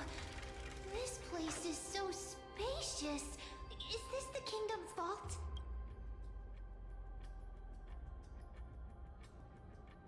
I'll use Onyx's miracle. Fine and all, but we need to lay down some rules. We're not gonna return to the past to steal things. That's Cypher's doing. Do we need to enter that doorway to climb even higher? There seems to be a person. Oh, more like a soul guarding it. But how should we get up there?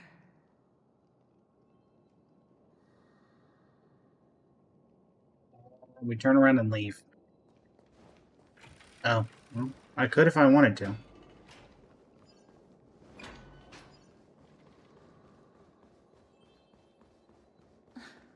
The path is blocked yet again. Oryx is 8-0. Look, there's even a platform lift over there.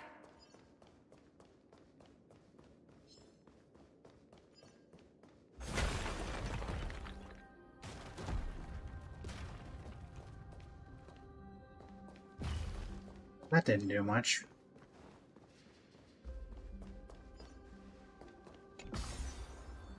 Up we go!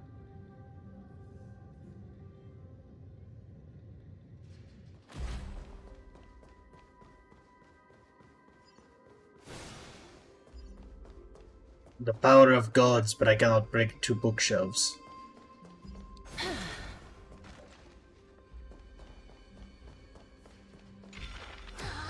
A chest of the past has been left behind, but none of its treasures remain inside.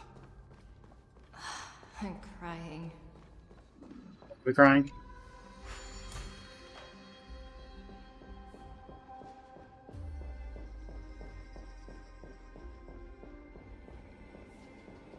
Need that.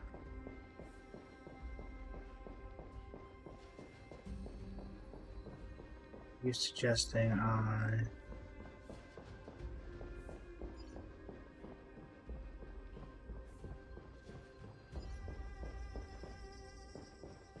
Ah, this is terrible. I see.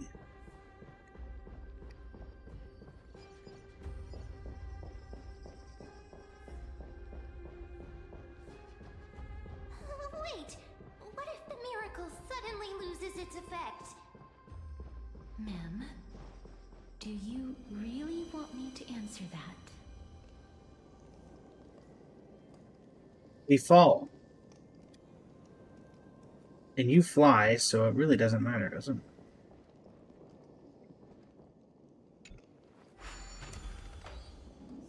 Stay back. Don't come near me. Huh?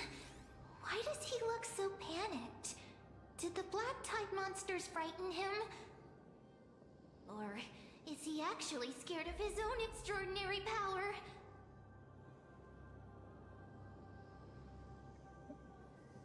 Oh, these are the troubles that powerhouses like us There's face. no need to be alarmed. We're just passing by the area. See? None of us look threatening.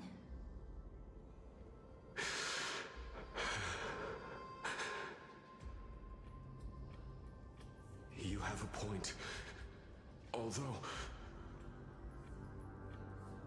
well, this might once have been the royal vault, it's since been plundered empty. So please go away right this instant.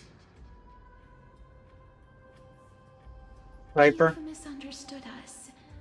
We simply heard your shouts as we were passing by, then decided to come over to find out what happened. My goodness. Did I really yell out loud? How rude of me. How rude indeed. I'm sorry to have bothered you. I merely saw a warrior. While that spirit didn't harm me, his blows really packed a hefty punch. Oh no, not the Flame Reaver. A warrior? Could it be? Or Mighty. Wait a minute. You seem to be quite different from him. Are you actually alive? Oh no, it's the Flame Reaver. How can you walk around here while alive? It's a long story. We're here to seek an audience with Thanatos. Thanatos? Who's that? Is it possible that he's also living in the era before death descended? Death? Could it be that you are here to defeat the evil dragon Pollux? Pollux? Is that the embodiment of No. Death?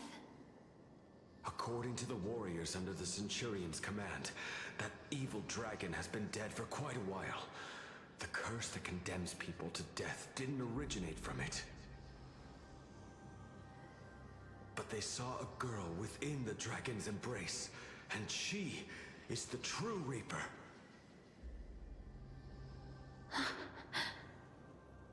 Pray tell, where is that girl right now?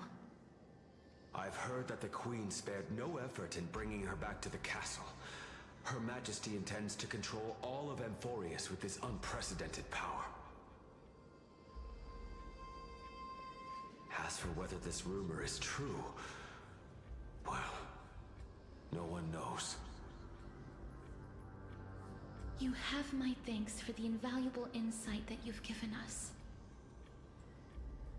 Please, treat this touch as a token of my gratitude. You... Are you...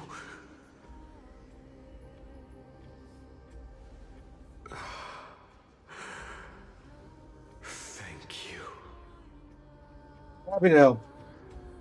This is his... I don't think it's going to be his, to be fair. If the last one was any indication.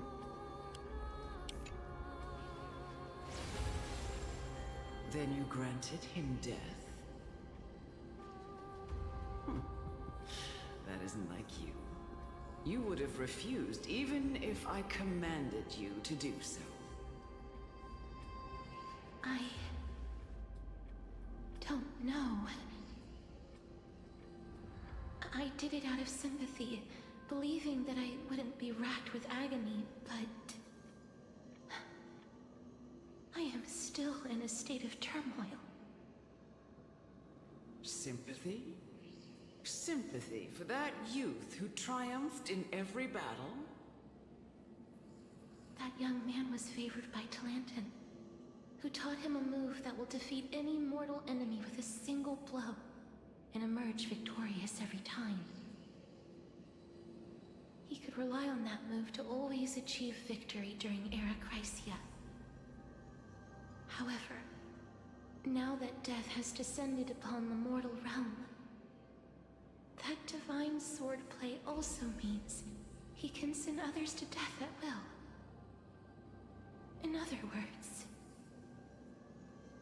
You feel that he's similar to you? Yes. Since he can never be inferior to others in martial combat, death would be the inevitable outcome every time he strikes. That's why he approached me and pleaded. Pleaded for me to put an end to all of this. You are perhaps feeling lost from making your peace with death in so abrupt a manner. have not made peace with death. I've seen the people of Idonia stand tall and proud in the face of death. Even before the fated finale arrived, they were already content with the lives that they'd lived. They had such proud expressions. Expressions that made me believe death would be an insult to these mortals if the concept is truly a power that a god had carelessly cast down upon the world. Perhaps death's authority was never meant to exist in this world. Just like how I shouldn't exist. I won't refute your beliefs for now, but would you be interested in listening to a story of mine? It's a fairy tale from foreign lands, told by the person who brought you to me in that ice field long ago. A tale told by the Queen of Styxia. What? Wait a minute. Yes, you are, princess. The girl born in the dragon's embrace. The personification of death these souls talked about. That's you, Cass? I've already had an inkling for a while now. But I honestly have no memories of Styxia.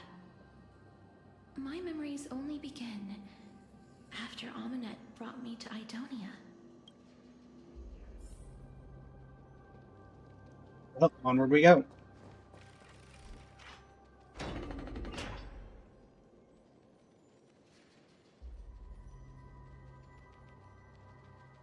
Don't look back. Keep moving forward. Always. It's yet another eulogistic butterfly. Are we... Shut up!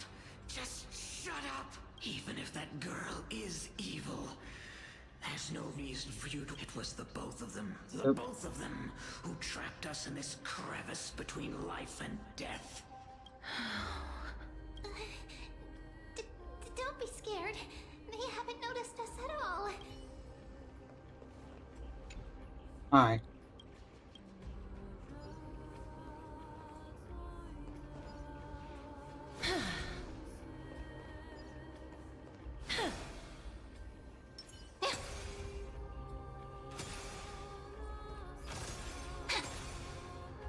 Are you done?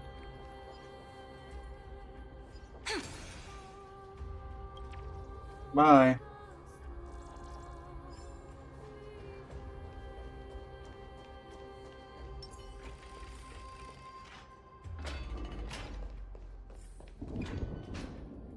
Oh, this is...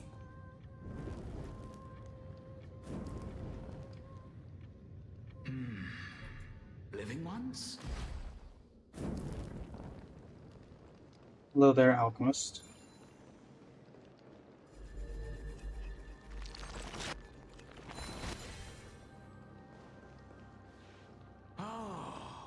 Could you be the scions of Styxia? What do you mean? Did you hear about the great work that I'm doing here? And have thus arrived to give me the last material that I need for transmutation? What? What transmutation? Great work?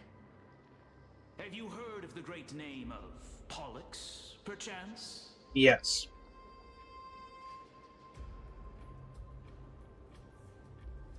I've definitely heard the name many times today.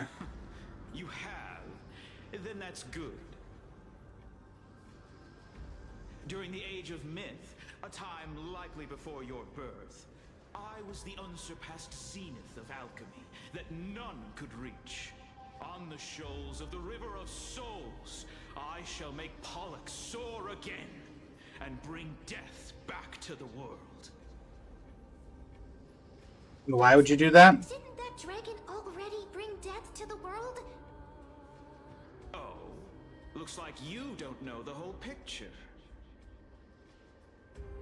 Well, it's true that the missing girl can grant death to mortals. Pollux, the one who delivered her onto this world, makes it so that humankind cannot die.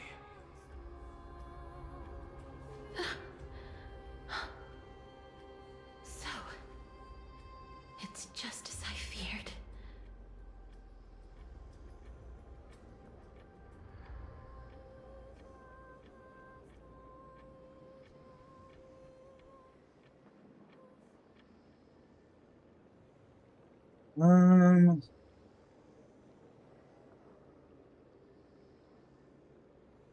Are you two sides of the same coin? Yes. The deceased are supposed to drift down the River of Souls until they reach the end of the West Winds. But this River of Souls was blocked by Pollux's fall. That's right. That's why it's imperative that I bring the dragon back to the mortal realm and make it soar the skies again. I have long since prepared my alchemical matrix in the tower. Although, I am still missing the most crucial material of all.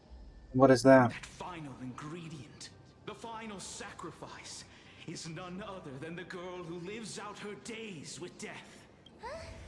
What's going on? You didn't touch him, did you? I know that I am no longer capable of carrying out that task. Take this, all of you, and please fulfill that great undertaking on my behalf. This...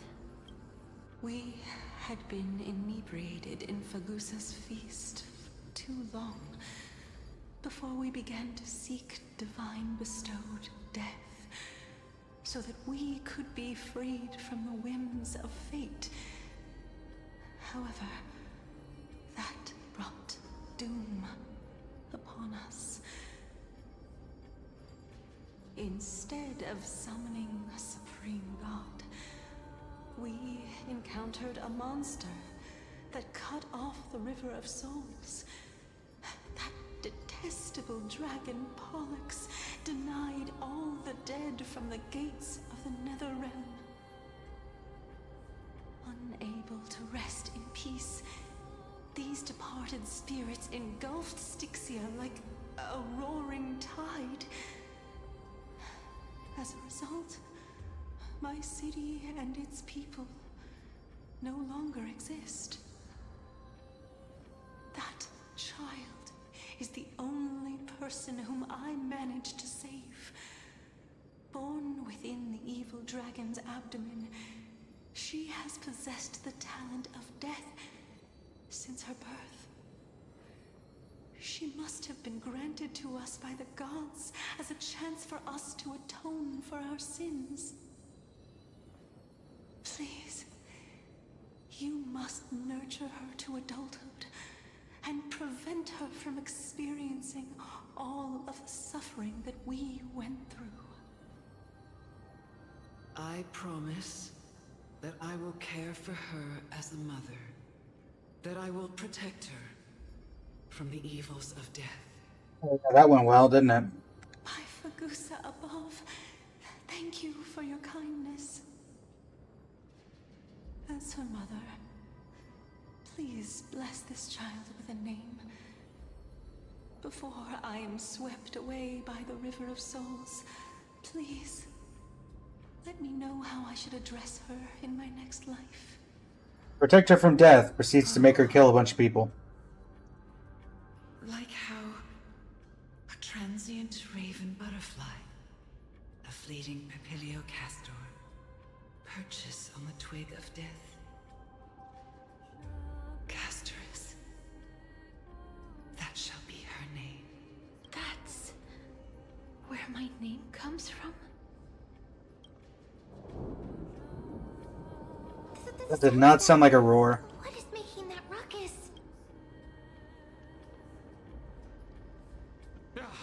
Living ones, don't waste your time bickering. The Netherrealm's wrath is falling upon you. Black Tide creations. When did they miss? Please fight them with caution. Be careful not to suffer the same fate as those Black Tide creatures. Everyone, hide behind me! Oh, don't worry. We'll be fine. Flowers bloom for tomorrow. Memories waiting to be woken up by a shooting star. Remember me with love. May life and death sprout new buds. Don't blink. May time watch over the Evernight. Rewrite destruction with me! There's so many of them! How are we holding up? Oh, fine. Embrace a new life. Night falls. It'd take a long while before they could break through this line, ma'am.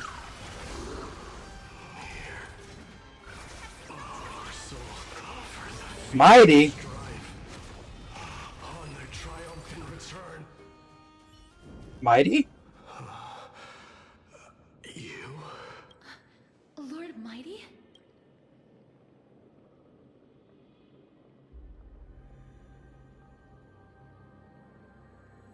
You're venturing the River of Souls too? Lord Mighty, you've been through some tough battles once again. That black tide is endless. My death is only temporary. I will find my path of return and go back to the world of the living and continue my protection. Lord Mighty, I have always wanted to. Why does death reject you? I'm the one resisting it. I must resist the temptation to go with the flow. I'll go against the current and kill my way out of this cursed nether realm. That is my destiny. Let's go with the Brown Mighty. Seems like he's completely focused on resisting the temptation of the Dead's whispers. He's working hard every minute to deny death. It seems his battlefield is not limited to the world of the living. Lord Mighty, are you willing to travel with us? We're headed for the Matrix inside that tower to summon Thanatos from their prolonged concealment. Thanatos. Challenge. Death. That's right. If we can work together and defeat them, you won't have to be troubled by the curse of immortality any longer. Let's go together, Castorus. Let the person who has brushed against death countless times guide your way. Cass, are you sure you want to do this? The alchemist said he wanted you to be a sacrifice. I'm not afraid. There's no reason for us to turn back anymore. Rather than standing still, taking action is by far the better option. Perhaps fate might take pity on us today and show some compassion.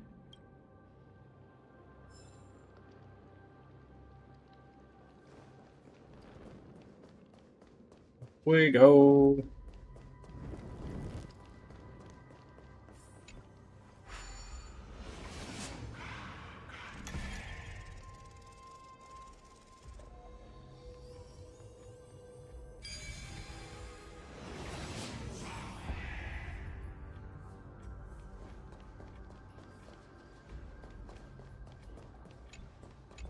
Wait.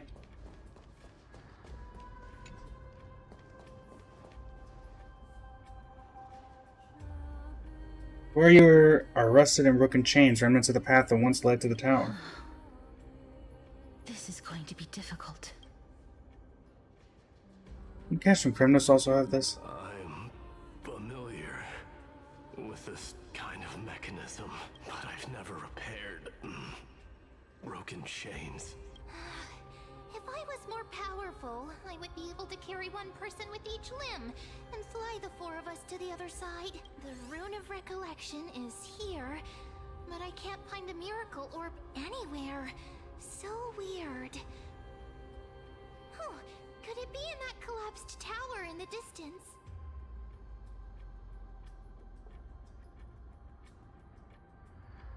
So it's your time to shine. It's still up to me to step up in a crisis. Wait here. I'll go check things out.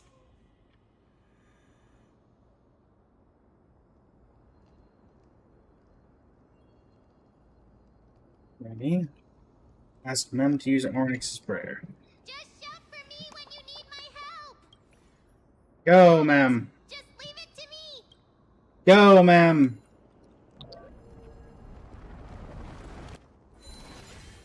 Mem did it. The pink squirrel is... The miracle's range is limited. Please come a little closer. In Moon's embrace. Aren't I a good fit for Onyx's priest? Sure. Of course. You're the most competent priest ever.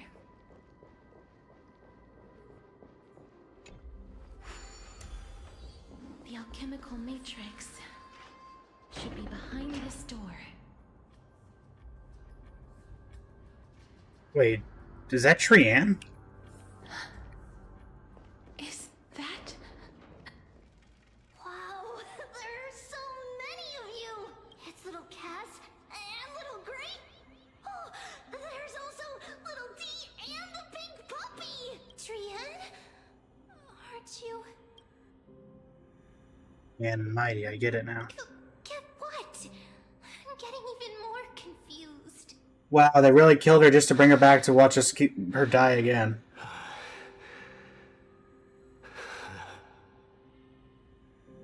This is the first time I've encountered a deceased friend while going upstream in the River of Souls. It really works like this. Just like the other departed spirits we've encountered along the way. I'm also unable to sense the aura of the living on Lady Trianne.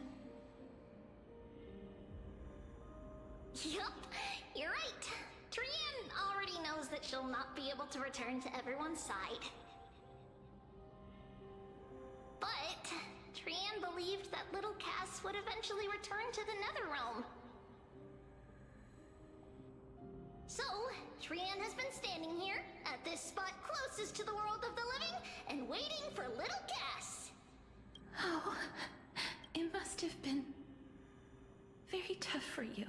But according to what Trianne said, we're almost at the entrance of the Netherrealm. Trianne promised Treevy and Treenan that when little Cass got here, Trianne would get the gift ready and be the first person to run over and welcome you. So, little Cass, don't cry. Please, accept this. We finally finished it. Oh. This is what Lady Treevy once mentioned. The gift for me that you didn't manage to finish. The Holy Maiden of Yanis. Even when separated by life and death, their thoughts are still connected. Little lion. Trianne spent a lot of time drawing this. Trianne hopes that little Cass likes it. Seriously, it's seriously a wonderful drawing. Lady Trianne. This is our flame chase journey. Little Cass, we don't know what your journey was like before. Treevy has always said that it must have been a very harsh and frightening journey. But little Cass no longer has anything to fear now, because everyone is here with you in this flame chase journey! That's right. Only now, when I see Lady Trianne's gift, do I realize that I've already obtained so many things I would never have dared to dream of since I embarked on the flame chase journey. It's the first time I've gained so Also, many not the companions. cat mouth for The Cypher. first time I picked up the hobbies of crafting and photography. The first time I had dinner with someone else. The first time, I went to the market to buy the Chimera doll I'd liked for a very long time and hugged it to sleep. The first time I wore a dress personally made by Lady Aglaya. The first time I went for a walk with Lady Treby, Lady Trian, and Lady Trinan. The first time I enjoyed the night breeze and looked up at the stars with Miss Hyacin. The first time I took care of Dromasis with the Trailblazer. Looking back at all these experiences I never thought were possible, it feels as though the scales of my life had shrunk from centuries and decades down to minutes and seconds. And all of them are so precious. I took countless photos in the past, but they're all black and white landscapes. I don't have a single one with friends. If I had known... Oh no, Benji, I think an AXA works out pretty well.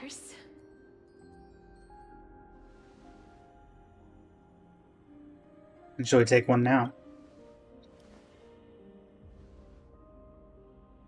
Trian says yes!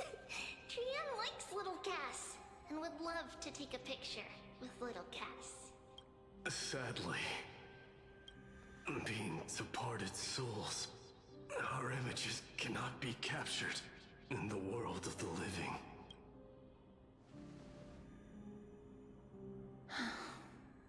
I thought so too. What? Are we seriously going to leave any room for regret?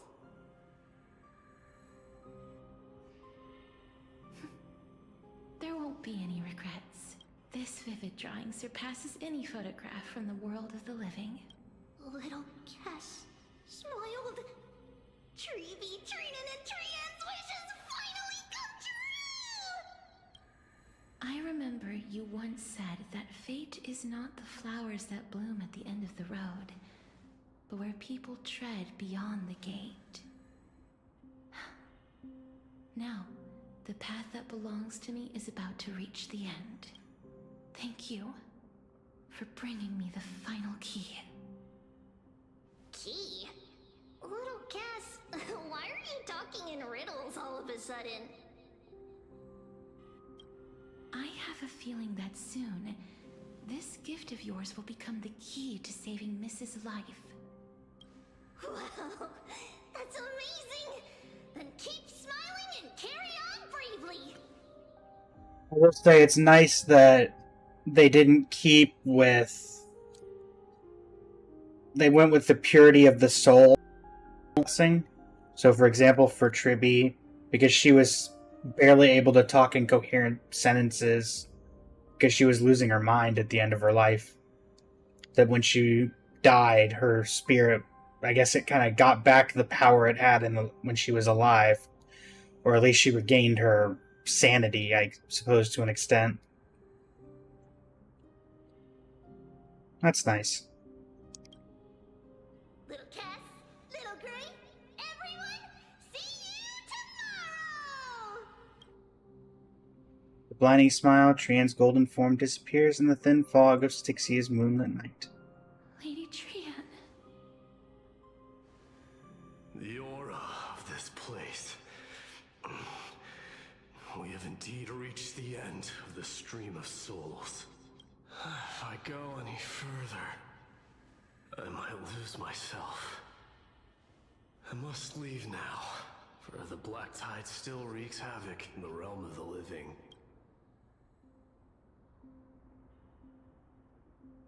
You find your way out? I have broken free from the chains of death countless times. This time will be no different. Castorus, will you fulfill your duty for the flame chase? I have yet to make my decision, Lord Mighty. Cypher? No matter. Make the choice your heart desires. How long have you been standing there, Cypher? 1,000 years of waiting. I will continue to fight till I die, then rise from death till the miracle descends. There is one more thing you should know, Lord Mighty. What is it? Professor Anaxa may have deduced the principles behind the Era Nova. You and I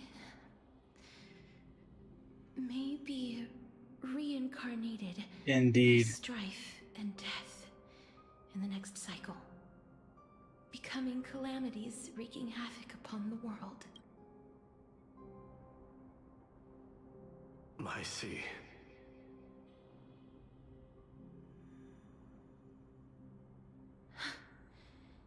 Is that all? Are you going to accept such a fate without complaints? Do you have a strategy to shatter the shackles of our fate? I haven't found it yet. Perhaps I never will. Then, cease wasting your thoughts on futile matters. Control what little you can. And when fate's inescapable grasp comes, resist it with the strength of your mighty will. Thank you, Lord Mighty. I will find the right decision.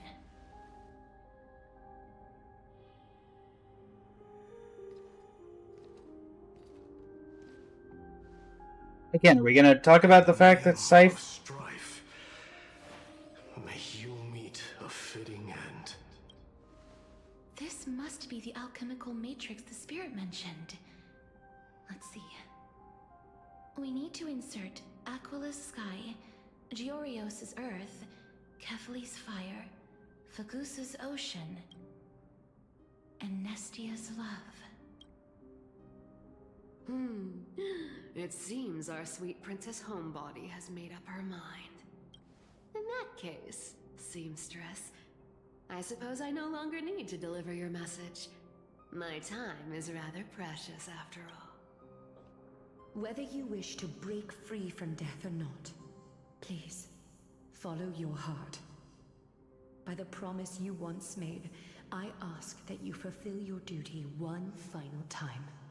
Castorus, please, live as a human, and die as one. According to that alchemist, the final piece is supposed to be me.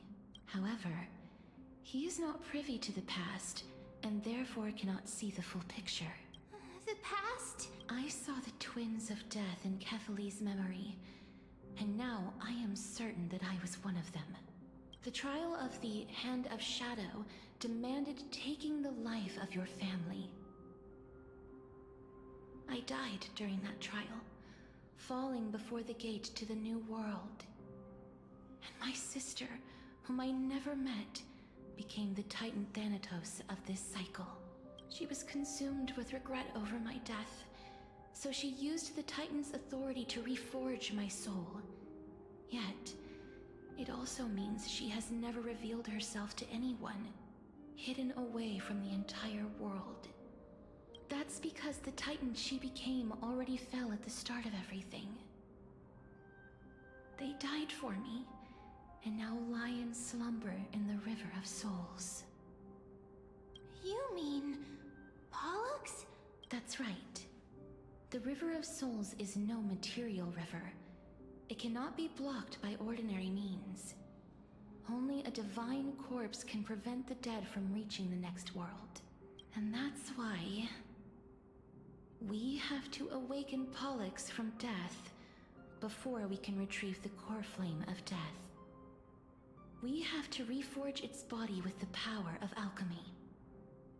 But Cass, if that alchemist speaks the truth, does that mean you're also part of the dragon body? According to those departed spirits, I was indeed born as the dragon's twin. But before we talk about that, have you heard the sighs? I didn't even know I was collecting the souls. I heard them too.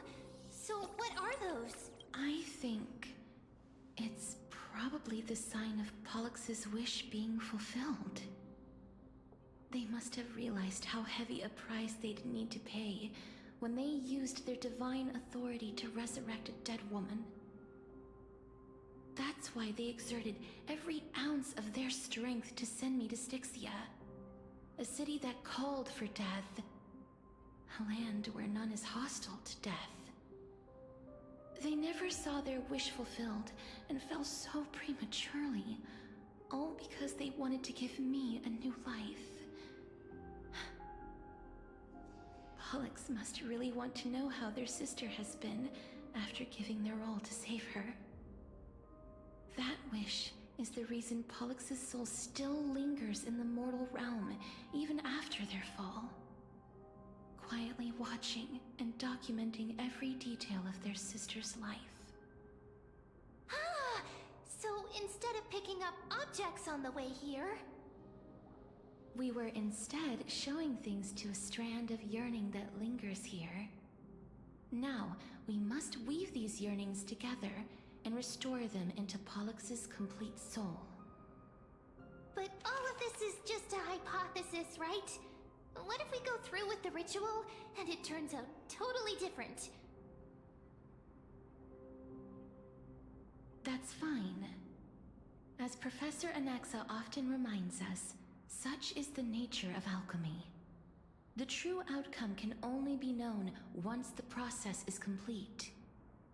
This is why alchemy is also known as the miracle of creation.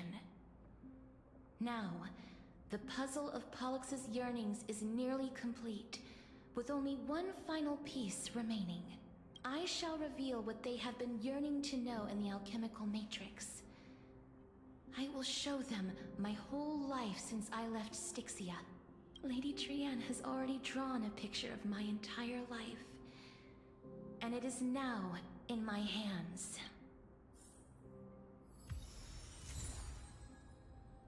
Trianne's hand-drawn picture. Trianne secretly prepared a small gift for Castorus, a childlike drawing of the companions on the flame chase journey. Castorus perceptively notices it and the memory it represents. It would be the key to saving Lumine from the Netherrealm.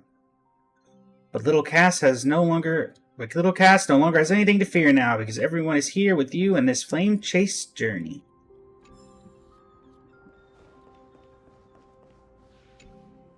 Then, let the ritual begin. Cutscene?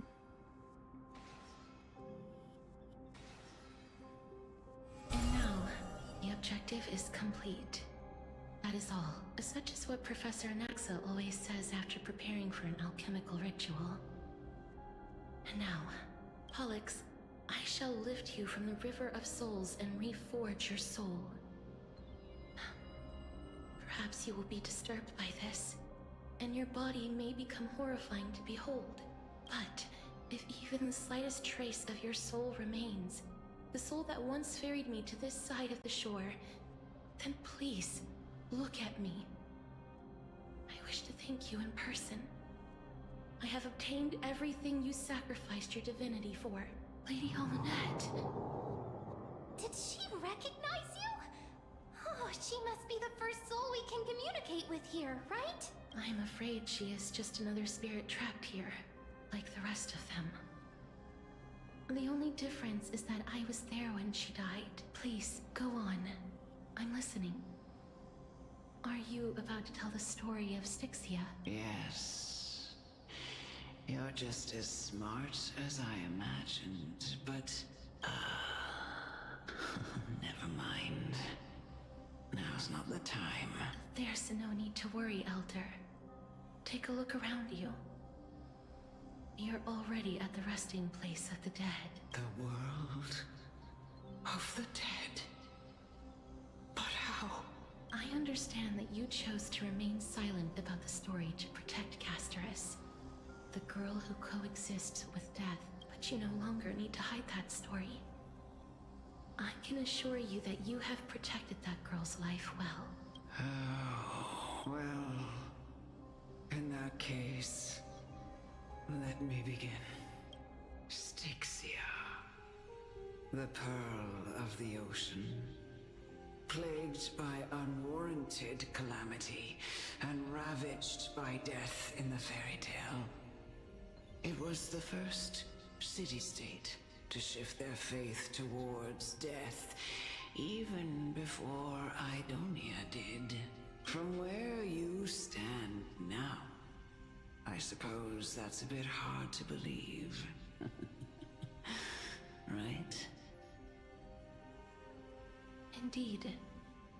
I cannot imagine that those from the era Chrysia, blessed with eternal life, could ever yearn for death. I have pondered the same question, child. But I am afraid there is no clear answer to it. Journeys and epics are only glorious and magnificent because all things eventually fade to dust. That's how someone once explained to me why death isn't necessary to the world. But I still can't take that as the final answer. Would a world without One's journeys shown and up epics be worse 3 off? times in the past 2 chapters from Nias. I take it the one who spoke this line was a general, or perhaps a warrior. Both. I, however, did find some inspiration in these words. Would you like to hear my thoughts, Castoris? Please enlighten me, Lady Almanette. Though I have already made up my mind on how to handle the authority and core flame of death. Your words might truly guide me toward the path forward. You and I are neither warriors nor generals. Therefore, journeys and epics cannot truly resonate with us. But what if I reframe it like this? What if love is not a trait bestowed upon mortals by Nestia, but a blessing from death? Love. No one ever invented the word cherish in the era when life was eternal.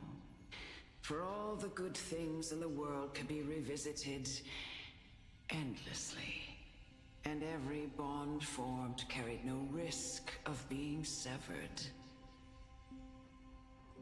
The so-called Era Chrysia was an age devoid of both virtue and sin. People did not truly live. They simply existed, going through the motions without passion or purpose, then waiting for something to happen. Perhaps the people of Styxia chose to embrace death not out of fascination with its cruel and fearsome side, but instead became fixated and obsessed with the impulses and desires tied to a finite existence. Therefore, death is not a thing of fear and desperation, but... That's right, Castoris.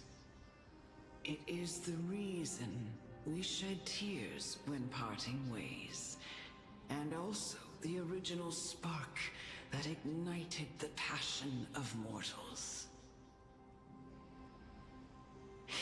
If you truly intend to deprive the world of death, then be prepared to witness it return to a state of stagnation. I understand, Lady Almanette. Our limited lifespan shapes all that we know and love. Not even the Death Titan has the right to take that away from humankind again. Nestia's love was the chrysalis of Gold's first blessing, but it most likely wasn't understood by mankind. We only learned to interpret this wonderful gift after Thanatos' arrival. If the world was bereft of death, then the Queen of Styxia wouldn't have played midwife in delivering me into this world. You wouldn't have welcomed me into Idonia, and Aglaya would never have invited me to join the Flame Chase journey. None of these stories would ever have happened, and I would never have lived, let alone found happiness. Thank you, Mother. I will use all the love I've experienced in this long life to complete the final miracle. My teacher, Anaxagoras, grant me the wisdom of all things. I call upon thee, the stripped dead dragon's corpse.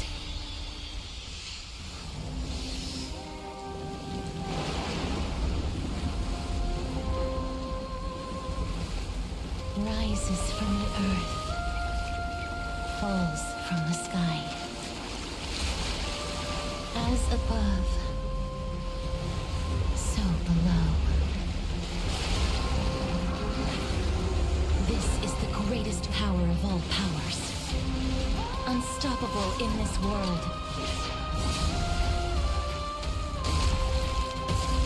The great work that commands all death. Right time. I shall grant you embrace. Thankfully, I'm quite adept at dealing with this guy, too.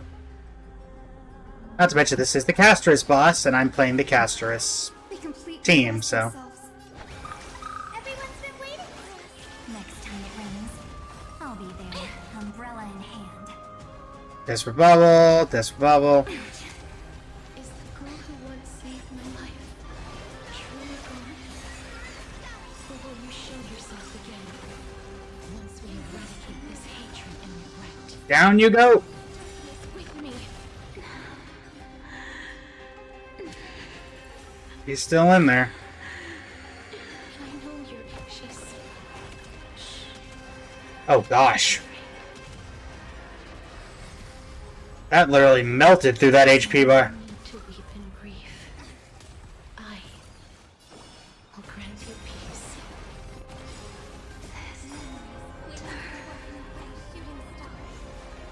Yes, it's me. I'm back. May life and death sprout new buds. Be careful. They may be moving by instinct, but there is fury welling up within them. Alright, Cass. Finish it off. Don't turn back to the Nether Realm.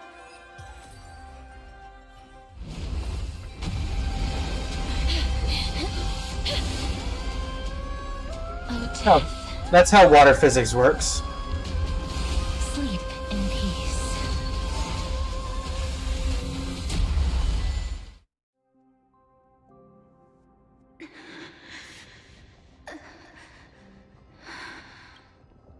I'm sorry I have to wake you up from ancient death. And I know you're anxious. Shh. Don't be afraid. Do you remember me? I'm the girl you once carried across the Sea of Souls. I'm sorry I wasn't able to remember you, but with the help of many people, I was finally able to pick up these broken fragments of my past.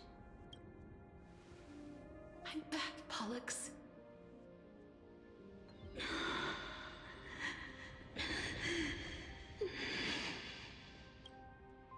this might not be what you wanted. But I have to do this.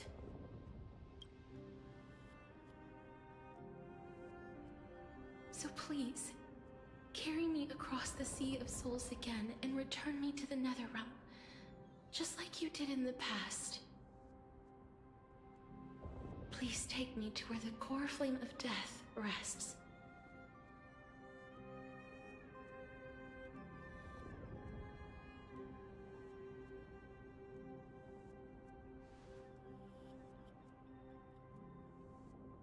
I'll be going now. Okay, let's go.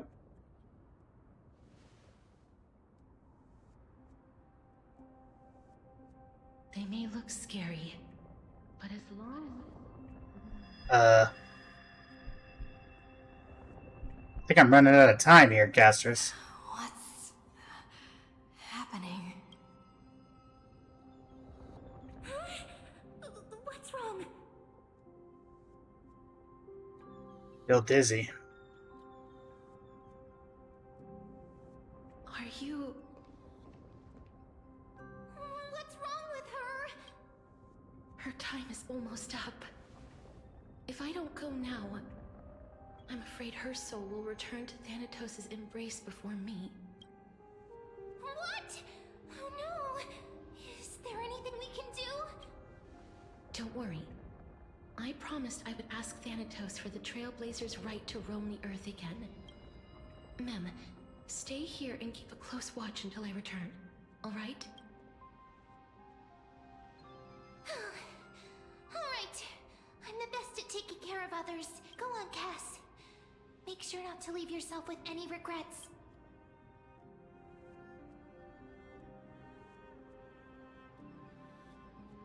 Take your time, I can still hold out.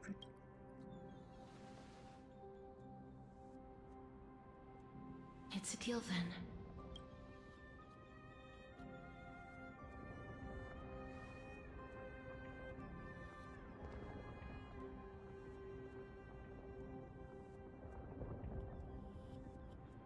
Please.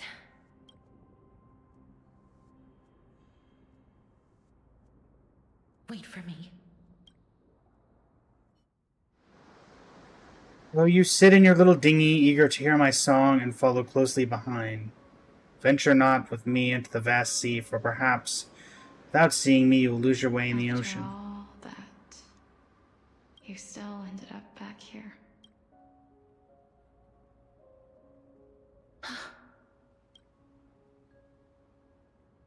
A beautiful field of flowers. So the legends were true. The Netherrealm really is a sea of flowers. Yes. Just like the flower fields we tended to back then. Is that you, Plexia? Do you remember me? I don't have the memories from that time, but I've seen you before during an experiment. I see. Call me Thanatos, then. It'll be easier.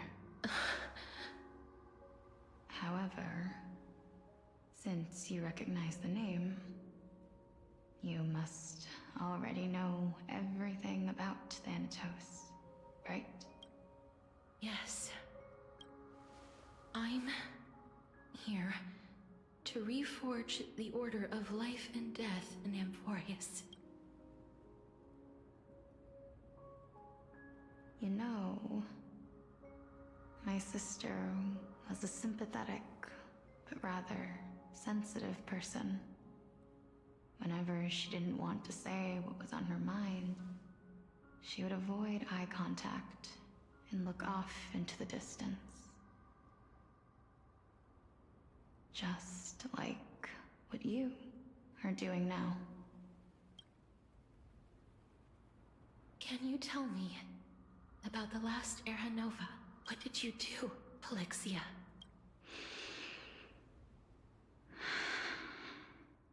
Where should I begin? suppose we can start from the beginning.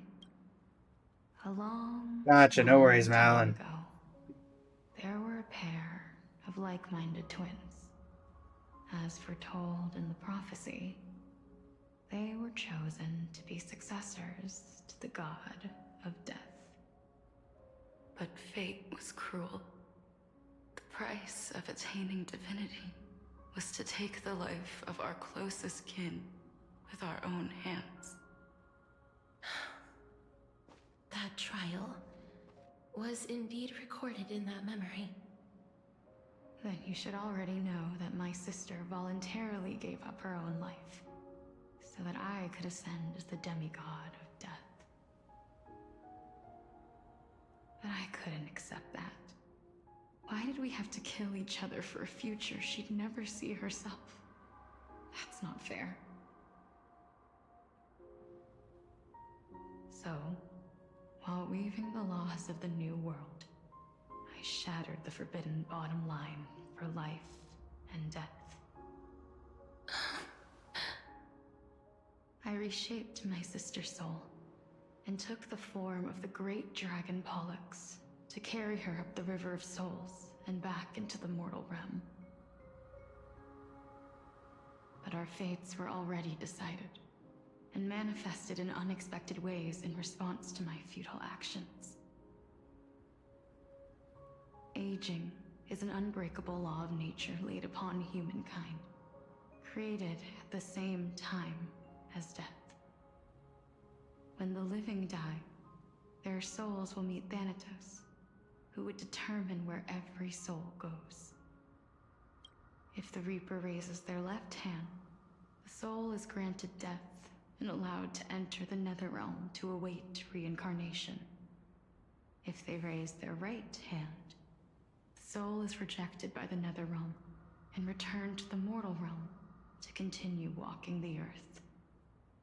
That's why the Hand of Shadow can only lay down judgment and not embrace another being. Yes.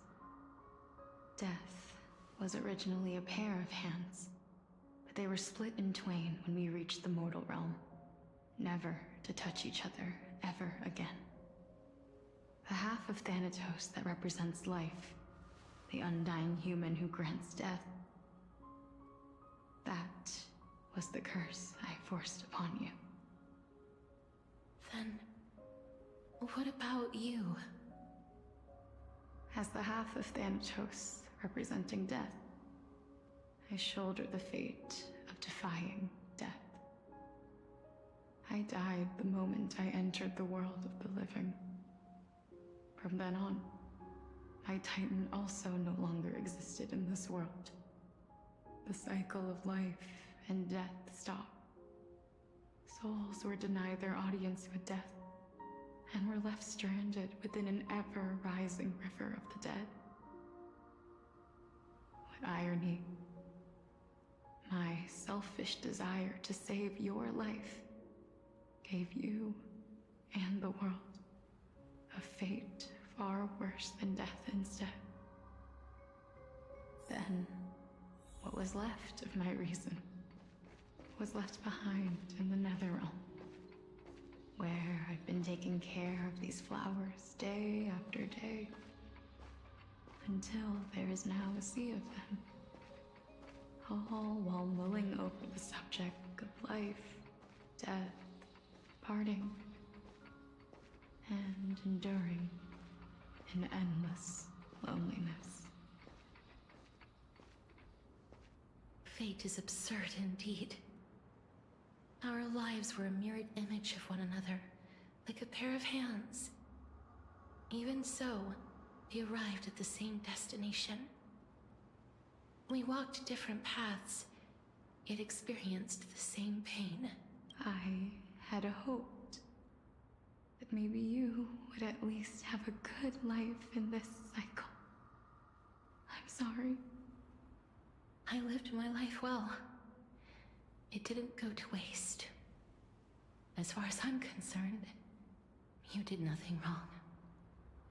Even though I forced the authority of granting death to humanity upon you, a total stranger. Too many responsibilities were forced upon me in the course of this long journey.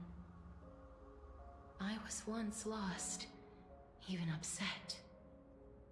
But I realized recently that if it weren't for your blessing, I wouldn't have understood the source of these emotions, nor would I have realized my purpose.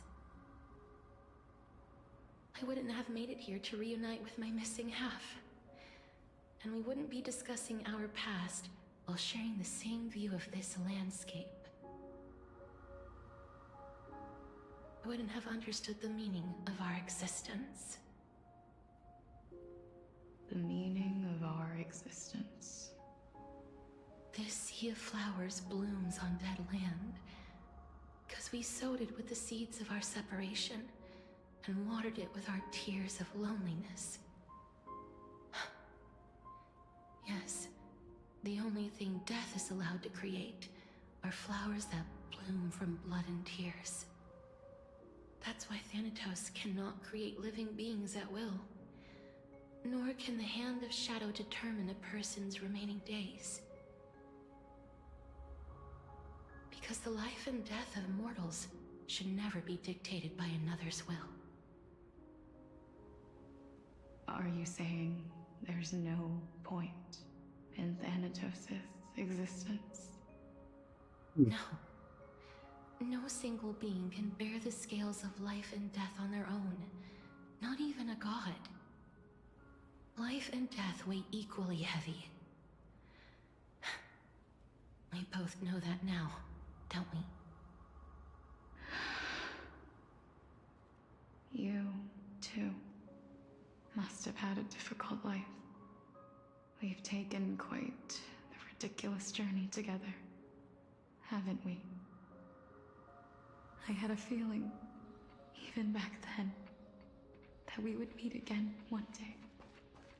Not to embrace one another after a long separation, but to come in search of retribution. Tell me the answer that's already been written.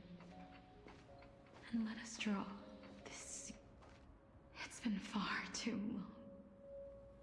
I've waited here for centuries, watching day after day as desperate spirits are denied by this lonely wasteland. I always hoped I would see you among them. But I was also afraid of seeing you. I didn't know how I could possibly face you again. But more than anything, I was afraid that you might have forgotten all about me. I know. But don't you see, Polixia? I made it back anyway. You don't have to shoulder death's authority on your own anymore. It was always meant to be held in two hands anyway. So, let's give our core flame to her, and have her take it back to the mortal realm. Give humanity back their cycle of life and death. Our responsibility as Thanatos... Can I have two core flames in me then? Or not in me, but two authorities? Can I even hold two? Over life. Let's tend the field together, and create a warm sea of flowers for all the souls to come.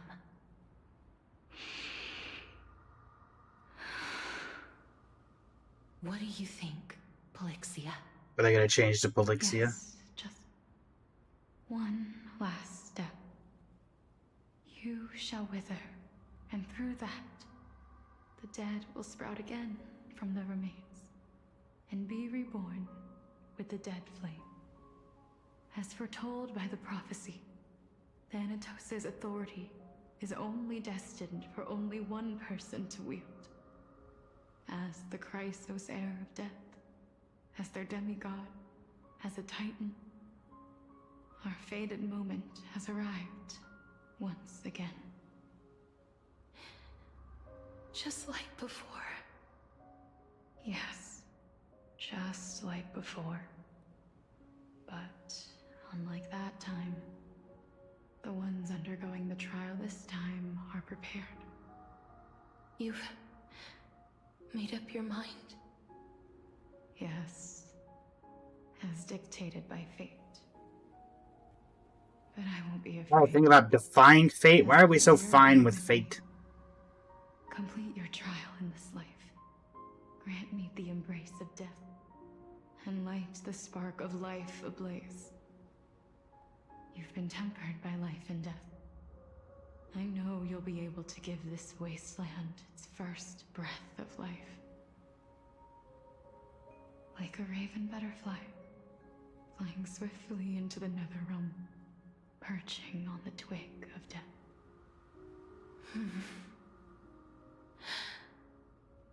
I will. After this, I will remain permanently in the Netherrealm. The River of Souls shall return here and rain down from the sky, scattering souls across the earth. The cycle of life and death will flow once again. This sea of flowers you sowed shall bear countless joyous or sorrowful souls, and bloom evermore. My curiosity, where'd she get the flowers? Thank you. Just one last thing. Can you grant me one wish? Of course. What is it? Please, don't forget me.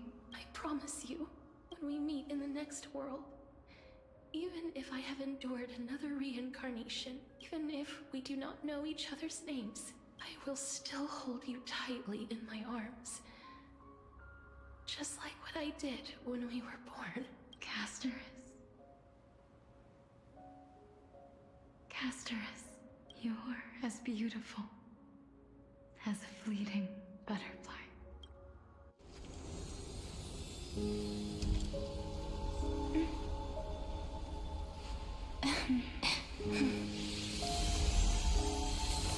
I will bring rest to death.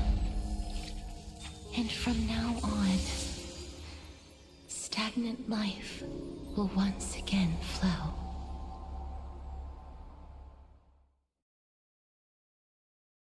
So, did she kill her?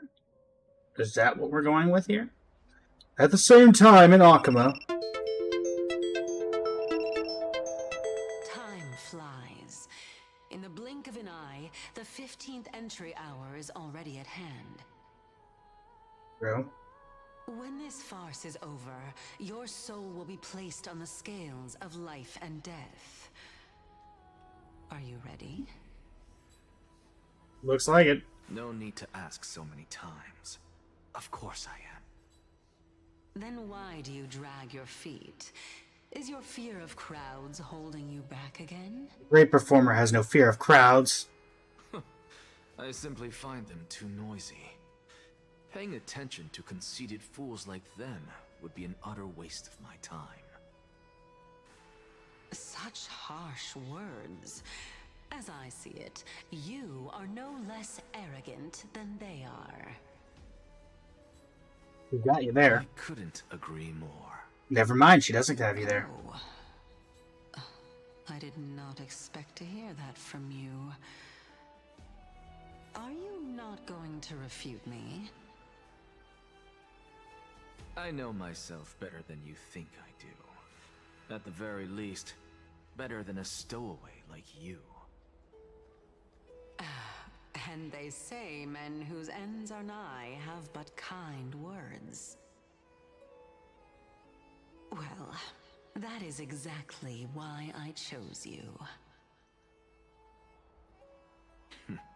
Should I thank you for the compliment? The hour of the trial has come. Do you have an answer for me? And how will you prove the veracity of your argument? I suppose there is no point in putting this off any longer. Do you recall where we stopped the last time. You were saying that Amphoreus' history is cyclical. Indeed. The demigods that bear the core flames now eventually Amphoreus become is the new there. titans at the world's end. Remember what happened on the Holy Mountain? Calypso, Naias. As their destined ends approached, one by one they left this world, leaving only the twins, who are fated to succeed death.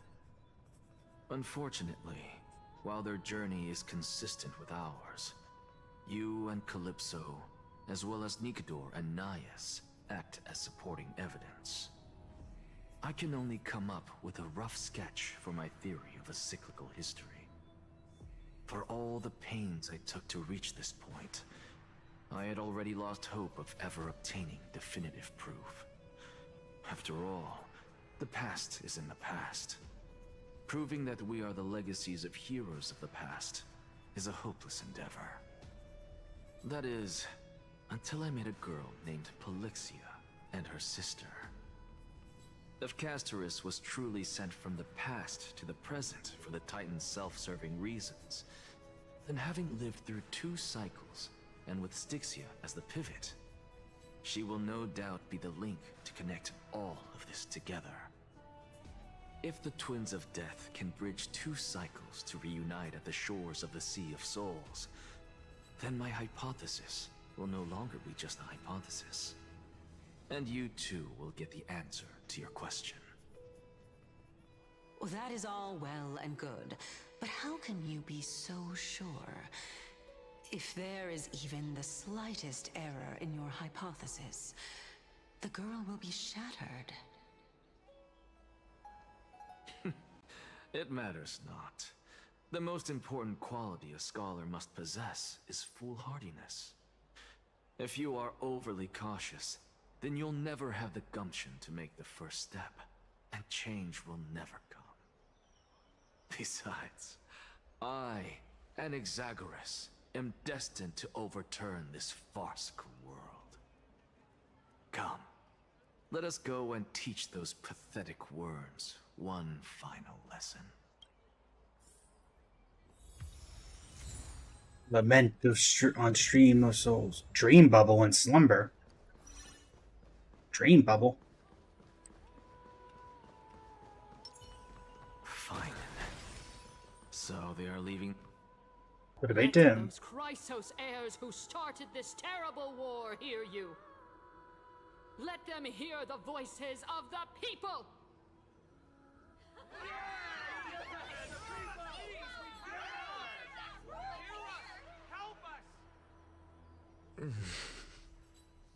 As always, that woman knows how to stir up a crowd. You guys decent at it. I thought you'd pass on this. Everyone must cast their vote, or this assembly would serve no purpose. Prof, do you truly think it's wise to entrust the fate of the world to an assembly like this? Akama has stood Boo the strong crowd. in Yeah, the system boo. for 1,000 years. It's Technically, there's some people in the crowd voting for the Chrysos heirs, so maybe not the whole crowd. But that is not what you're asking, is it? What you really want to know is Aglaya making the right decision in entrusting the fate of the world to you? Nothing ever escapes you. I didn't spend all those years teaching you for nothing. Most people only take 4 years to graduate, if I recall. How long did he take? To tell the truth, I feel like I'm on my way to an execution chamber instead of a podium. So, do you have an answer to that question? No, I don't. I thought so. Because that question is not yours to ask in the first place. Is Aglaya entrusting the world to you the right decision? Don't make me laugh. That is a question that woman must answer herself. Why are you fretting about this on her behalf? Or have you been seeing yourself as her pawn all this time? Listen up. I'll say this only once. Flip your perspective around and ask yourself this instead. What should I do to ensure that the world doesn't stray from the correct path? That is what you should be thinking about. You still have time, so give it some thought. Oh, and don't bother telling me the answer. Tell it to those begging for salvation from the gods. Got it. Thank you, Professor Anaxa. That's Amphoreus. Amphoreus to you. Who will you be voting for? That'll depend on how well you perform. May Cersei safeguard your thoughts.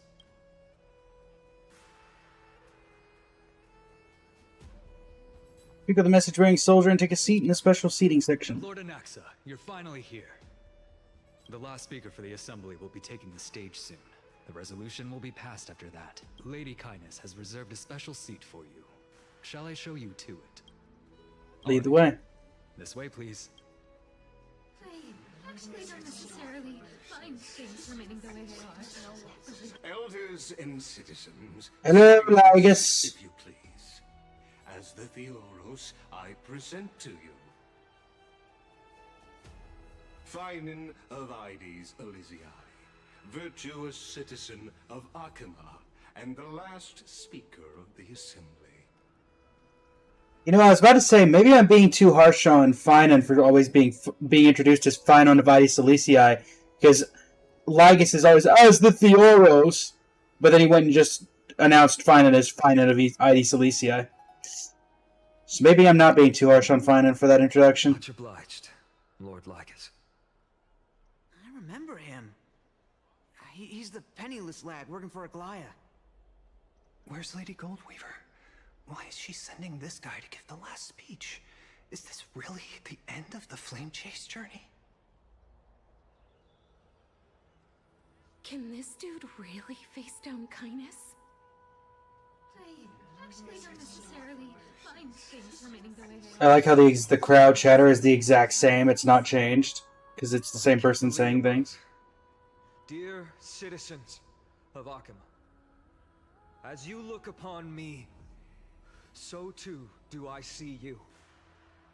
I see your fear and misgivings, your apprehension about the discord between the Chrysos heirs and the Council of Elders, and your uneasiness about the future of the Holy City. Yet, before you contemplate something as grand as the fate of the world, I ask that you look closer. Look beyond the horizon illuminated by Kefali, at the crisis threatening to overwhelm us. What? Ides Elysiae, my beloved hometown, is a village forgotten by time. It is a place with the most invigorating breeze and wheat fields that spread all the way to the sea. I once thought that there I would enjoy a lifetime of peace and quiet with my friends and family. How I wish I could invite all of you to that paradise, far from the noise and chatter of the world. Alas, I can't. Because she, and all that she nurtured, all that I loved, they have long been devoured by the black tide. My beloved home is no more.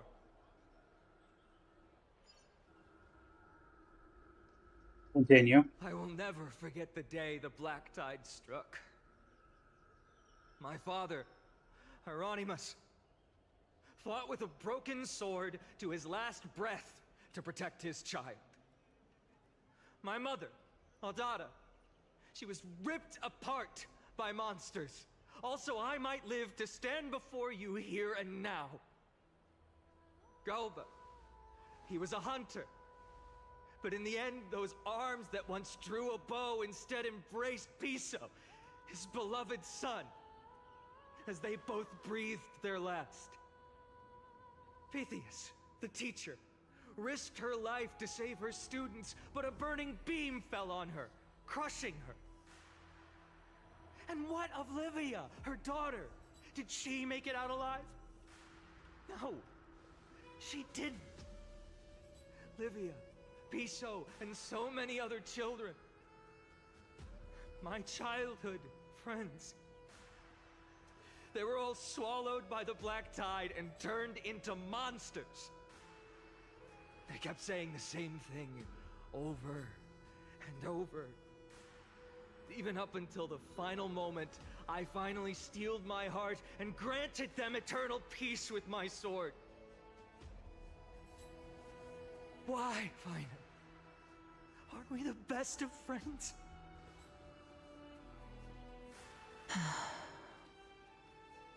That is the Black Tide. A looming threat that can bring Akuma to its knees any time. Kindness may have promised that with the 3 Titans of Calamity Con, Akuma will return to an era Chrysia once more, but much as it pains me, I must disappoint you. While the demigod of strife has done everything in his power to hold them back, they are still coming. By now, the name of that black-robed swordmaster, the Flame Reaper, has likely echoed throughout the city already. The roaring thunder is a message from the strife demigod. The Flame Reaper has risen from death, and they hunger for the core flames of the gods.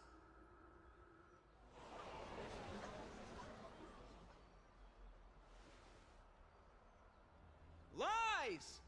If such a powerful enemy is indeed approaching, why is Akuma still a picture of peace? You arrogant citizen. Exactly. The city of Akuma shows no signs of pandemonium or chaos. And why is that? I beg you, spare a moment to think about this.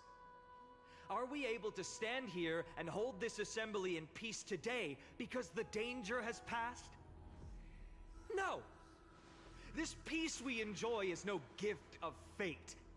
We are able to stand here today only because the Chrysos heirs have stepped up and shielded Akuma from calamity. With her golden threads, Aglaya has preserved and continues to preserve these idyllic days that all of you hold dear. The Council of Elders claims that Aglaya will one day forsake the people because her divinity is eroding her body and soul. But ask yourselves this. Rather than offering her aid and support, why do they choose to watch and push Akuma away from the Flame Chase journey? The answer that no one can bring themselves to speak of. A truth stained in blood and buried in greed, fear, and vanity. Allow me to lay it bare before you. It is because the Council of Elders, which bears Akuma's history and honor, along with this citizens' assembly we once took so much pride in, are now infested with vermin.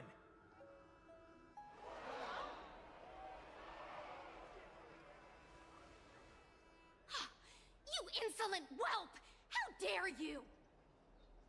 It is true that Aglaya has reached her limit. Why? Because she has been working tirelessly to weave the defenses of our holy city against the encroaching evil. All while these vermin are making up baseless accusations about her and scheming in the shadows. Not once has she ever failed Akuma. Yet these vermin attempt to tear her apart, tarnishing her name with unfounded allegations.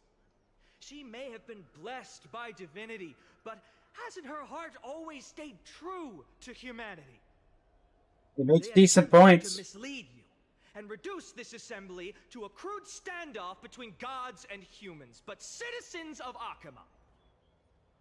Once more, I implore you to open your eyes and look at those around you. Behold, the deliverer Closely. of public speeches. All that finery. Do you see the good heart of a human? Or the poisonous glands of a pest? Make your judgment, then turn your gaze to the demigods, whom so many of you regard as cold and merciless. Do you not see the light of humanity in them? And those who wear the mask of humanity, yet utter only hurtful, slanderous words. Can you not see that their souls have been corrupted by power?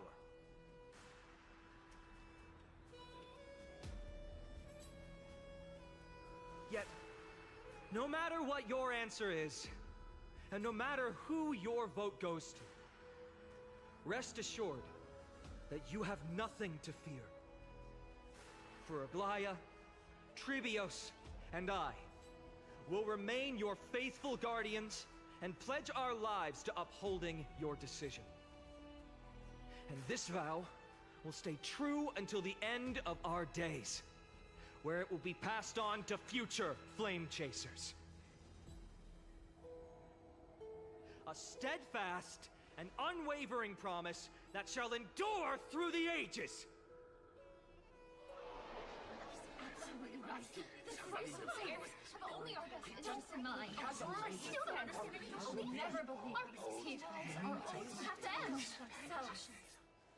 Good job, Aglaya. You treated ya.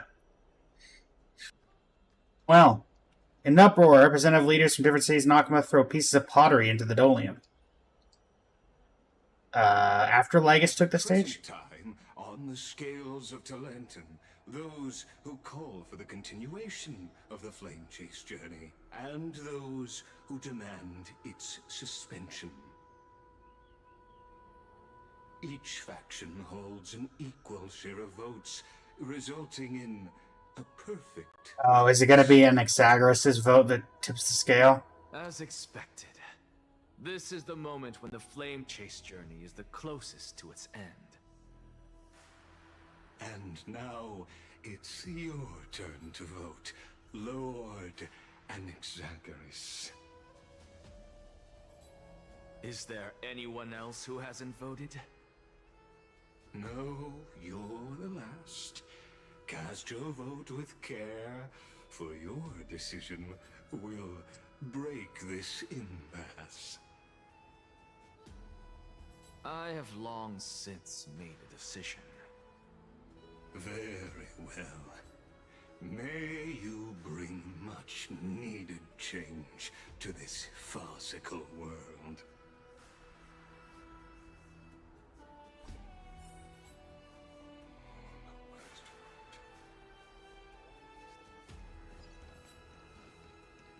Talk about a grand entrance. I was hoping to get a smug look on that lady's face, thinking that he's going to vote for her. You've done well, Finan. Given the circumstances, delivering a rousing speech to stir up emotions was a prudent move.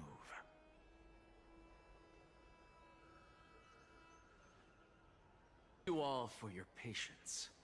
On behalf of the 7 sages of the Grove of Epiphany and the scholars of Amphoreus, I, Anaxagoras, am ready to cast my vote.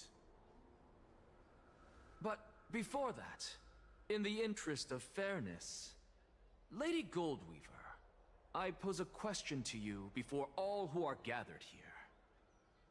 Will you, as Finan has promised, stand by the decision made in the Assembly, regardless of outcome? In the interest of fairness, I make no promises, lest it should influence your decision. Very well. I thank you for your honesty.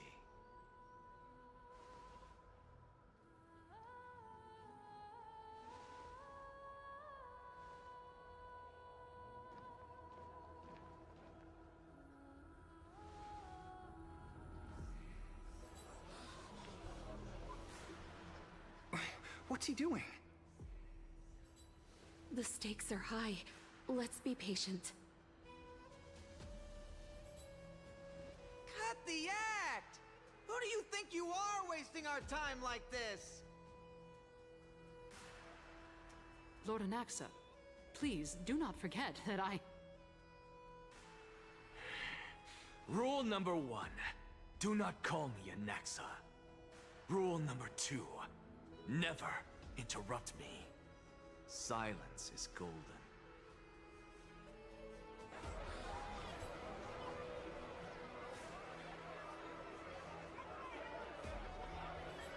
Just vote already. What are you waiting for? Your vote. Cast your vote.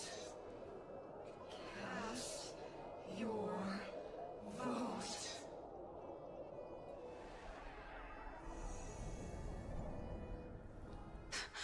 I cannot help but wonder, is every hardship in the world something you will exploit and use to your advantage? Probably.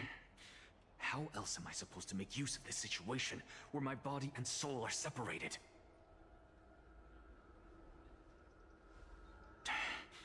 Oh, Circes. Or should I say Calypso? Accompany me on this final journey. Let us journey to the Netherrealm and see how she will substantiate the answer to your question and validate my decision. We need only to follow the sound of the tides. You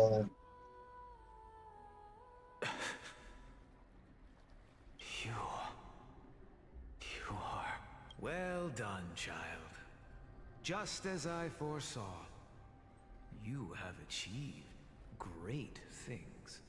Empedocles! Teacher. What a twist of fate. A blasphemer raised in the doctrines of the Venerationists. It's like a foal kicking its mother in the belly after taking all her milk. I respect you immensely, sir, but... You cherish the truth even more. So, child, do not be troubled by the criticisms I have borne. Do not let those voices hinder you as you forge ahead. As the sage of the Venerationists, I am duty-bound to oppose you.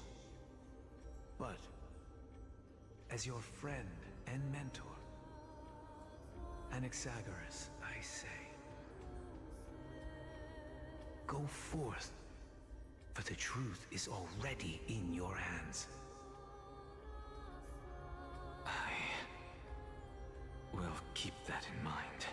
That was the main here, aged like fine wine. Yeah, he aged pretty well. Your lonely pursuit is about to welcome a new chapter.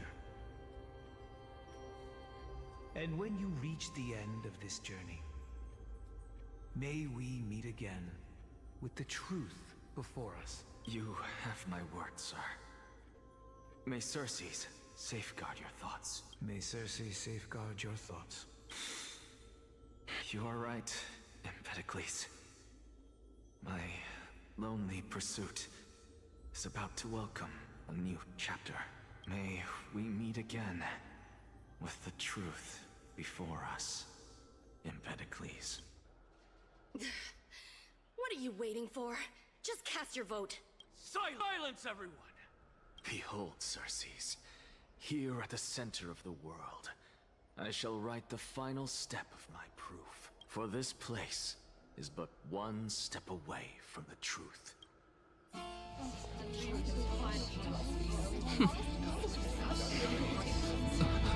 Professor, I completed the proof you wanted.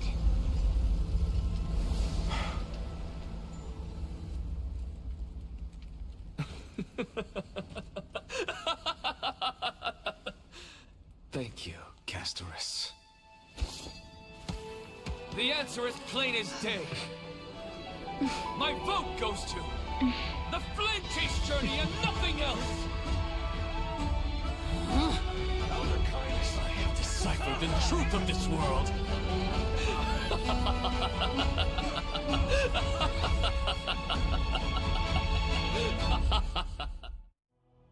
He went insane. Shattered, the result is clear. By carefully enter Lenten above, as the Theoros I have observed. No! Lygus, you can't! Onyxa, what have you done? Have you lost your mind? I hope you are prepared for the harsh punishment awaiting you.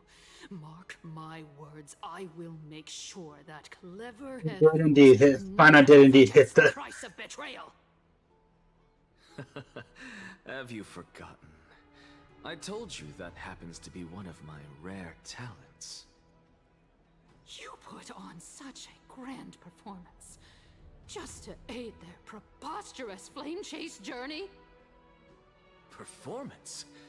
No, you are quite mistaken. I may be paranoid by nature, but I've always been known for my honesty. If you really understood me, Lady Kindness, you'd realize that I never had any interest in your pathetic little game of politics. Factions, standpoints, they are jokes in my eyes. I have never once switched sides. Because I, and I alone, am the truth.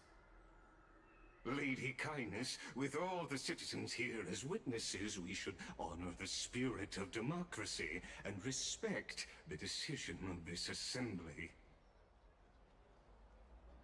I have observed that Akama has chosen her destiny. This citizens' assembly has resolved to continue the flame chase journey. This resolution shall be put up on the wall of heroes. I'm just now noticing that Lygus has one hand of that's gold and one hand that's like a blackish brown tar color. You. Oh, you're gonna get mad at him now? Seems not everyone is ready for the assembly to end. Very well. Let me entertain you for a little longer. By your leave, Lord Lygus. Interesting. Elders and citizens, your attention, please. Stay for a moment more, if you will. Anaxagoras of the Grove of Epiphany has an announcement for the assembly. What is this performer up to now?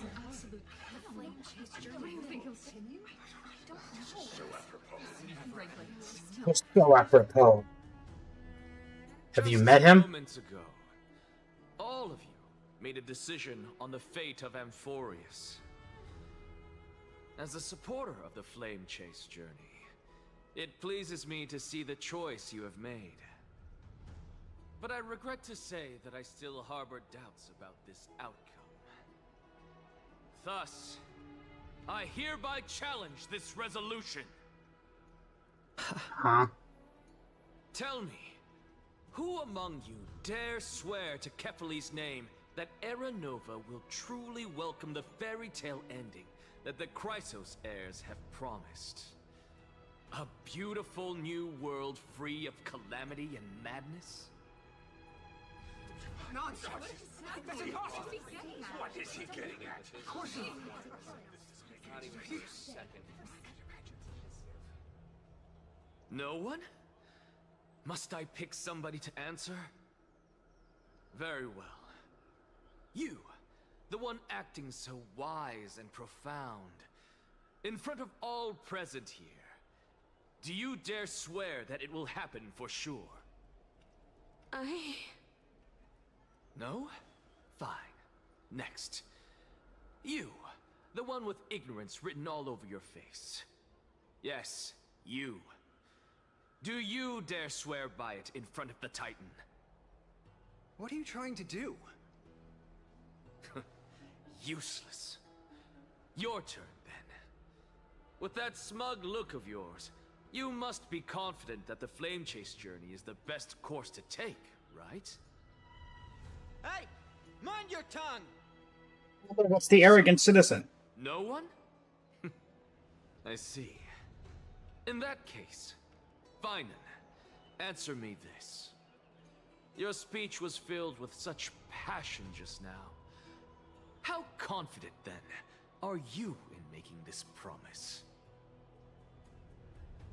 Professor, what are you doing? Let him continue with his performance.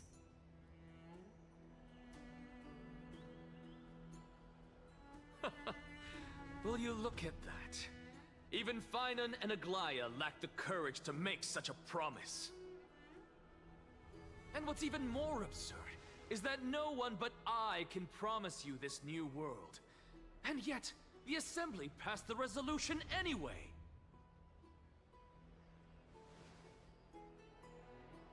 But you needn't worry, because I knew better than to trust you good-for-nothings. That is precisely why I am here today. To give you one final lecture. Now listen up and listen well. I, Anaxagoras of the Grove of Epiphany, hereby declare everything that the Flame Chase journey promises is true. Finan of Ides Elysiae, the prophesized demigod who shall succeed Kefali, will reforge each and every one of us in the Doesn't new this world. discredit the Flame Chase because he's a known blasphemizer? What? The core flame-bearing titans were the Chrysos heirs of yesterday. And the Chrysos heirs who carry the core flames today will become the titans of tomorrow. All of our souls shall endure for eternity in the miracle of the World-Bearer. And all under Kefali's protection shall step into that new world.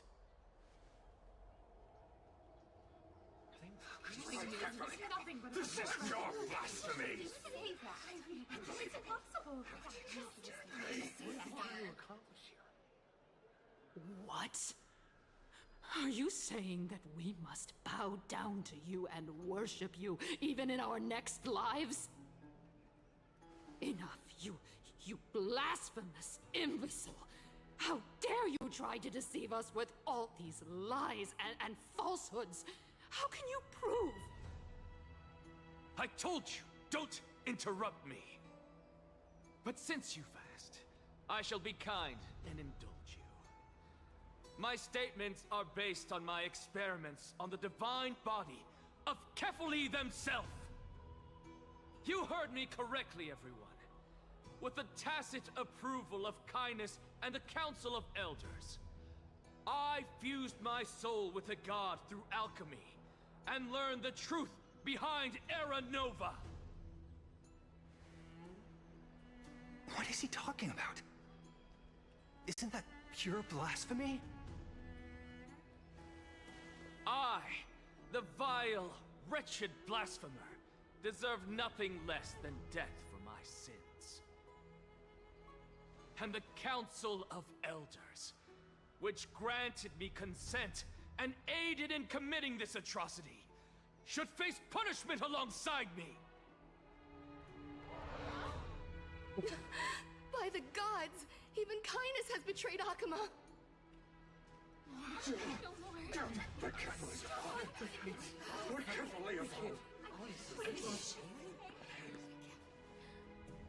You got played, Kindness. I had no knowledge of his transgressions. He did that on his own. The Council of Elders bears no responsibility for his actions. Lord Lygus, as the esteemed Theoros, are you going to simply stand by and allow the Council of Elders to be dragged through the mud? If the accusation is true, I will acknowledge it. If not, my conscience stands unburdened. Lady Kindness, the reputation of the Council of Elders was not built in a day, nor will it be shattered overnight. Repercussions await those who fool the people, and punishment must be meted out on those who abandon their vows. We should respect this beautiful city and her people. You... Lady Aglaya, the Gold Weaver, I humbly ask that you take on the responsibility of overseeing this judgment in the name of the fairness of Talantin and the justice of Kefali. To the use of death. She's not going to do it. Considering the circumstances, and in accordance with Akima's codex, as the only demigod among us, you shall rightfully wield this authority. The honor is mine to bear. How is this permitted? Somebody do something. This is how it's supposed to be. Hungry crowd noises. Officers and citizens, silence, if you please. Anaxagoras of the Grove of Epiphany has made his statement clear. As per Akima's codex, No worries, I Benji. request all present citizens to stand with me in exercising the right of judgment. First, Elder Kynus of Akima and Ligus the Theoros stand accused of neglecting their duties and abusing the law, leading to the egregious blasphemy against a god. In the names of Talantin and Kefali, Akima is to form a committee before the 7th action hour to conduct an investigation and disclose the findings to the public for subsequent judgment. Yes! That's what we deserve! Agreed! Curse you! Who are we planning? Concerning Anaxagoras of the Grove of Epiphany, he has confessed to grave blasphemy against Kefali. In the names of Talantin and Kefali, the accused must be allowed to hear the people's voice prior to the execution, for a chance at a reduced sentence and possible pardon.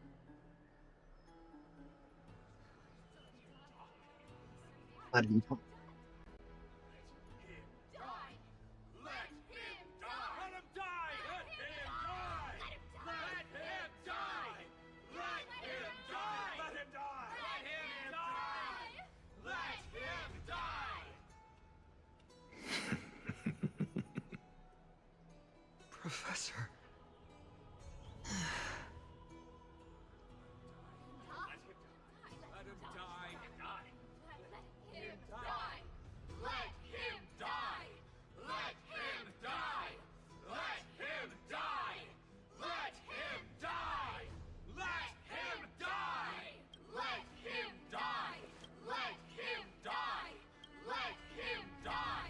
What decision will you make, Lady Goldweaver?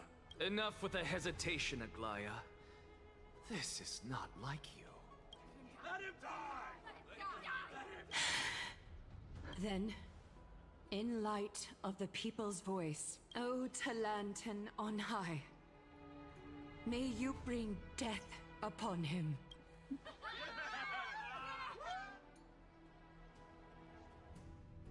Oh. Oh, we're back at my POV. Oh, something happened. Yo. A sea of flowers. What is this place?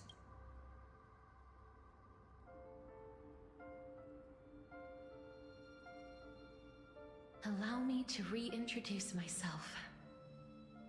I bore the name of Castris while walking among the mortals.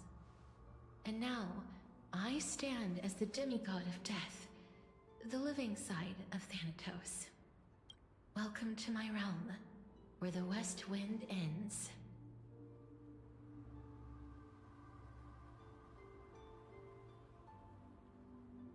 I made it. My character is finally gone. No, it's a beautiful place.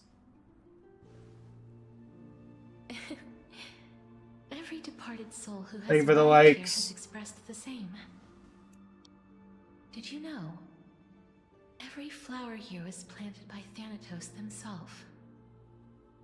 These flowers were originally both lifeless and immortal. But in the first rain brought by the River of Souls, They were given new life, flourishing as the bearers of countless souls. And it is my duty as the Master of Death to tend to their well-being and foster their growth in this serene haven. Similar to the structured cycle of life and death in the mortal world, these flowers too shall wither and fade, returning to the earth and then ascending to the sky with mist and tides. Eventually, they will descend to the mortal land as gentle rain. Every soul undergoes the perpetual cycle of reincarnation, albeit in varied forms, until the world meets its end. Yet, sadly, there's no time left for Amphoreus to wait for when the flowers bloom again. Now, death is the power at my fingertips. It once led the souls of the deceased here, but I shall open the gate of the netherworld and return you to the realm of the living. In exchange, please, take the core flame of death with you and complete the flame chase journey. Do not let our work thus far be in vain. You're not going back?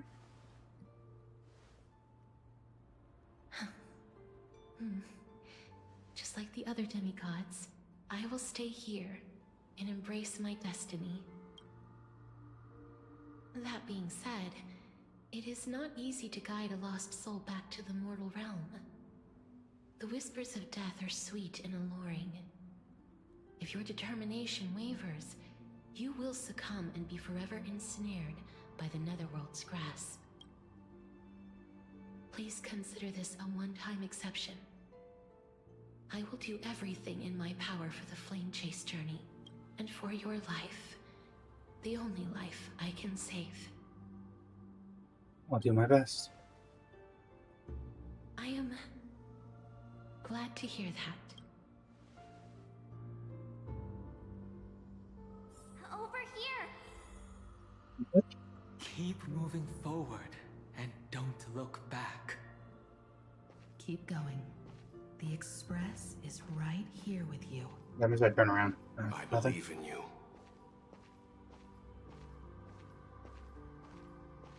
This is the scene where Donna was going to give me mouth to mouth when I was dead the first time.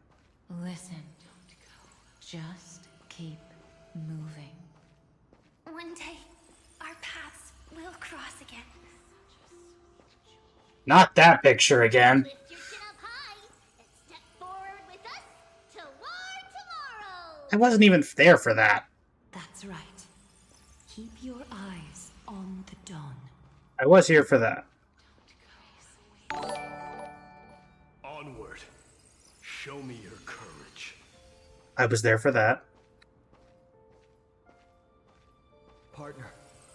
Brave of the Valo. Become heroes together. Almost. Partner, don't you dare lose to the shadows of death. That picture, actually. Where was that? Why do I not recognize that photo? I don't know where that one's from. That one I recognize.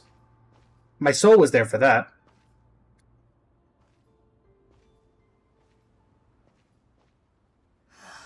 Finally.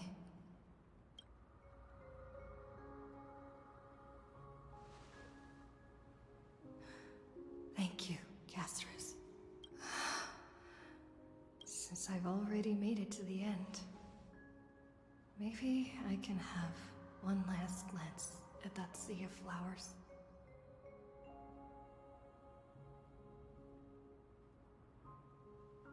I have one option. Don't turn around, keep looking forward. Acheron. Fear not, as a touch of red will be awaiting you at the end of the path. What are you doing here?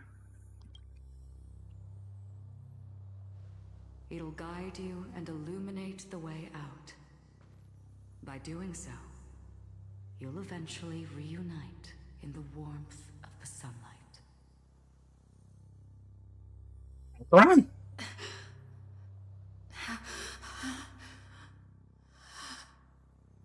How are you here? What's this?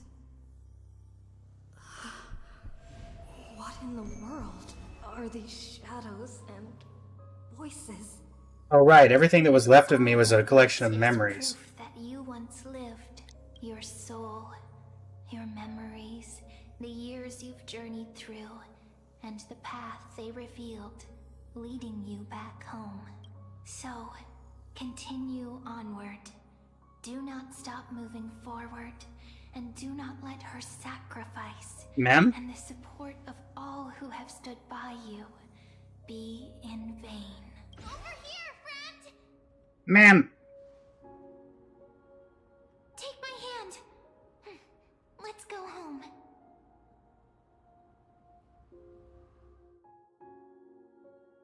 Goodbye, Nether Realm.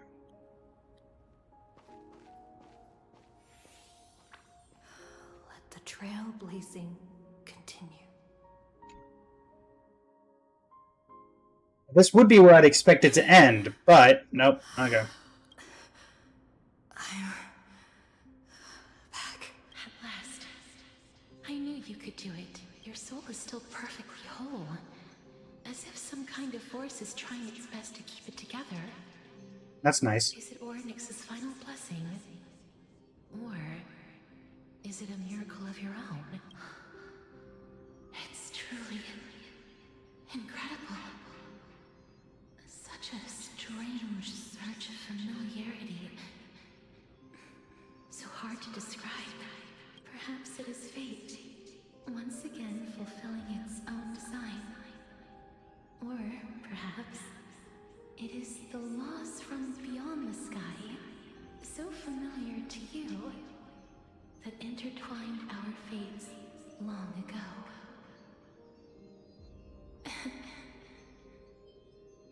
It seems that this is the riddle which cannot be solved anytime soon. The sensation of becoming a demigod is truly wondrous. It's as if the river of souls is winding its way through the depths of my spirit, transforming with each breath into a fine rain that nourishes the world. Do you recall that prophecy? At the end of the sea of flowers, the souls of the living shall warm thy fingertips, and after an embrace, there shall be eternal separation. I promised you that I would do everything in my power to give it another meaning. Now, as I stand as a demigod, and destiny draws to a close, I can finally end it in a way that is as beautiful as it deserves. The wish I once sought, but could never grasp, is now within reach. In this brand new world, every blooming life will lift its arms in celebration and recount the profound meaning of this very instant. Every touch, every embrace we share will never again be an ice-cold loss. They will radiate with an intense warmth, sowing love far and wide throughout the land. The other shore is very cold. Amphoreus. May I borrow your warmth one last time? Thank you for fulfilling this wish of mine. The place I'll be going to is what humans call the Land of Sorrows. But with this heartbeat and the residual heat of this embrace, I shall turn the nether realm into a gentle place of rest.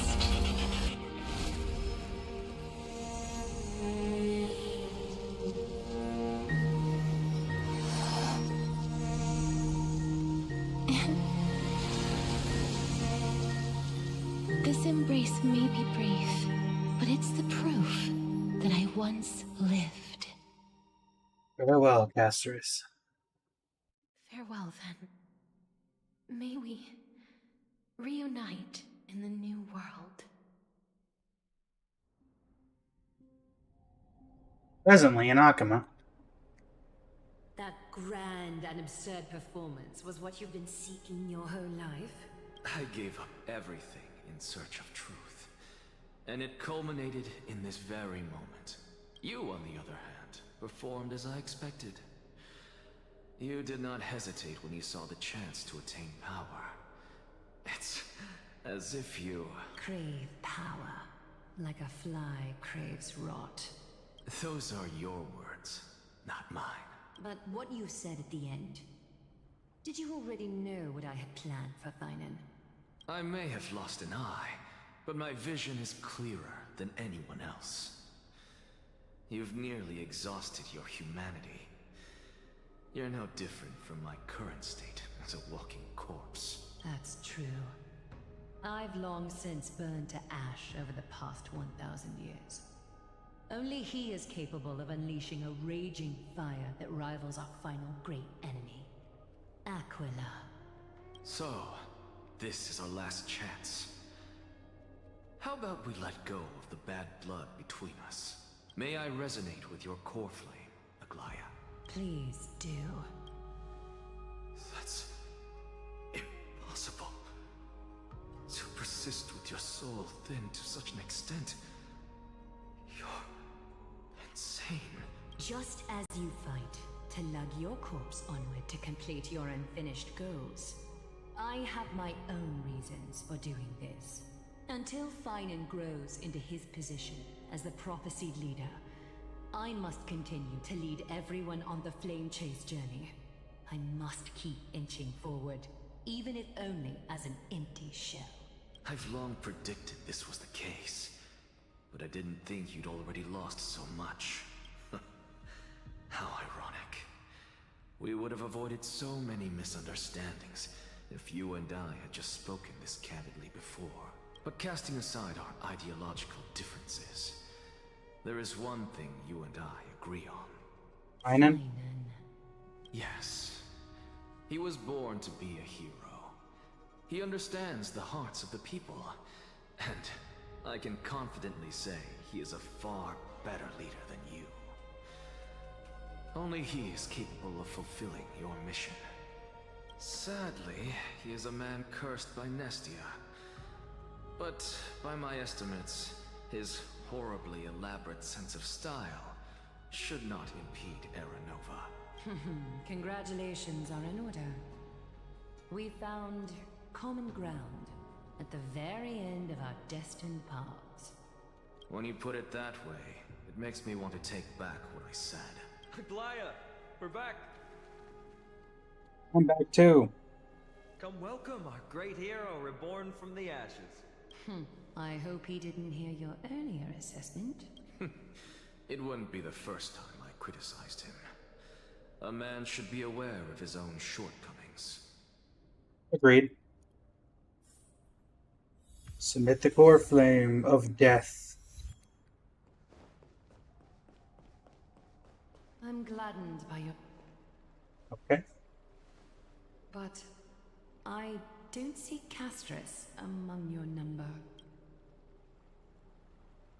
It looks like she not only helped me prove my theory, but helped you fulfill your mission as well. I believe she'll always be by our side. I agree. She might not have been able to change her fate, but she still wrote the final verse of her epic herself.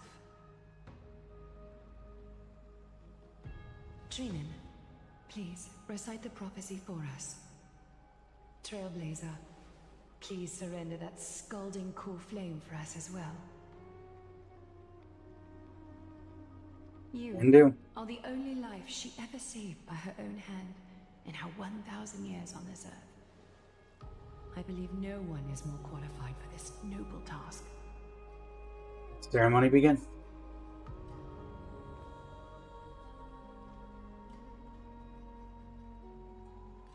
O gods who have returned, and gods who are still watching, today we bring you a soul laid bare. The Hand of Shadow, Thanatos, remembered their name from the past. From daylight they came, and to their fragrant dwelling they return, to walk now among your ranks. And there was one who joined hands with the Titan, a traveler risen from the dead and reborn among mortal kind.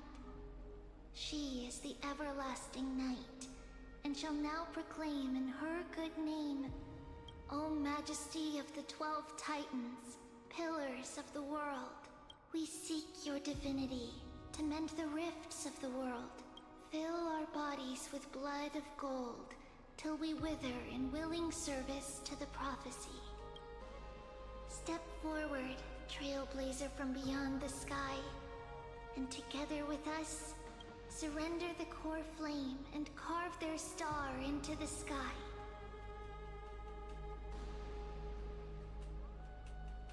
Goodbye, Mistress.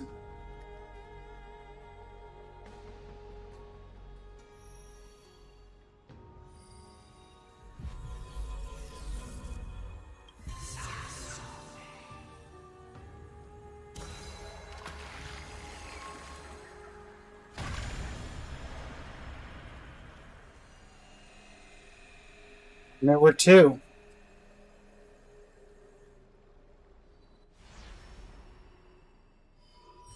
Aquila and Circes are the only two remaining. Constellation for death.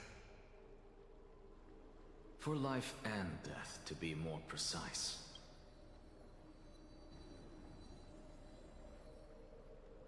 Look, it's... Or an embodiment.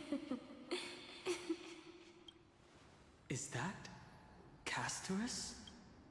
No, it's only a divine echo. I think she's here for the trial.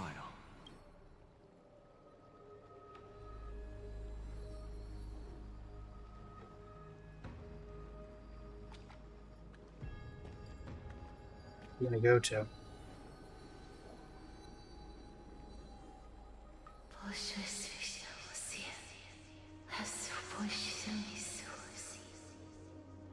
I don't understand that. Ma'am, I need translations.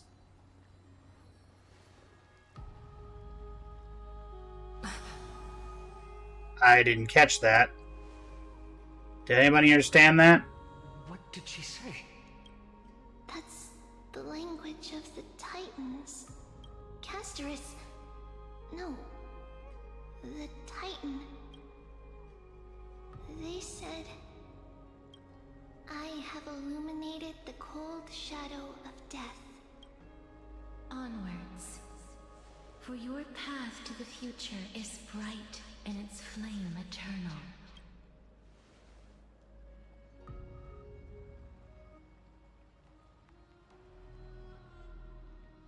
Do not forget. But wait, who did the trial? She made quite a scene. I suppose it's my turn now. I won't stop you. Professor, you... What's with that look? You were present, so let's get this execution over with. We wouldn't want to bring shame to Akima's divine laws or keep me from creating a new world. You never change, do you, Professor? I don't understand. If your theory is correct, you'll lose all memories of your past life once you become a Titan. So what's the point of becoming a god? Of course there's a point.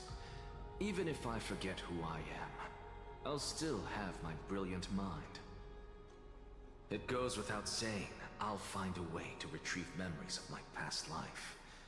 Besides, I still have you, don't I? I still don't really understand what you said during the assembly.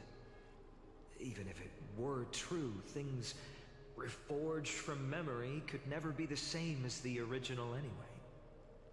Then allow me to tell you right now that you're wrong. What exactly are we? My answer is that the Chrysos heirs are the future Titans and vice versa. Of course, this answer only applies to us. So, what are we when it comes to regular mortals? The very essence of the world, our souls, are tiny invisible seeds that hold records of each person's memories of the world. And we are the buds that sprout from these seeds to grow into great trees. Is that what new sporism means? Correct. Once our physical bodies are born, we become new extensions of the world. From there, we plant our seeds into someone's memories, and then scatter them into the hearts of countless people in the future. Just as seeds are affected by their environment, so too will our appearances differ across memories. But the partial memories we carry will always be the same, because that is just how the world is. To destroy our very existence, one must destroy the world itself. But we have someone who will still live on with his perfect memory. That person is you, child of Kefali.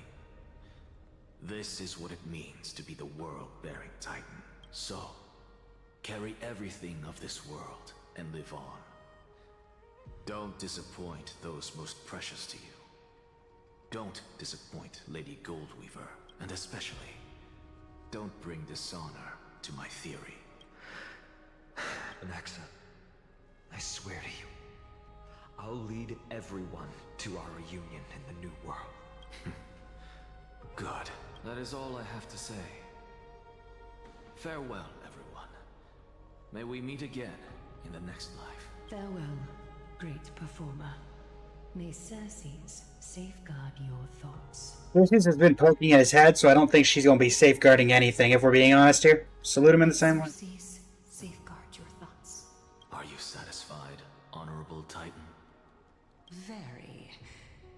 I hereby swear I have borne witness. Anaxagoras of the New Sporists and the Grove of Epiphany has successfully overcome the trial of reason. Thus, I shall confer upon you these words. You shall transcend the peaks of purity and return to corruption and hardship. Oh, so that's a god's prophecy. It sounds like you just rephrased my past, present, and future. Oh, Circes. Is that all you've got? Well, you've already transcended the peaks of purity, and you were never the type to give me any leeway. That is true. But I do still have one question. I knew it. What is it? Maybe we're thinking of the same thing. As you've so boldly stated, we and the world itself live on through the memories of others. If that is the case, whose memories did the very first new spore sprout from? How should I know?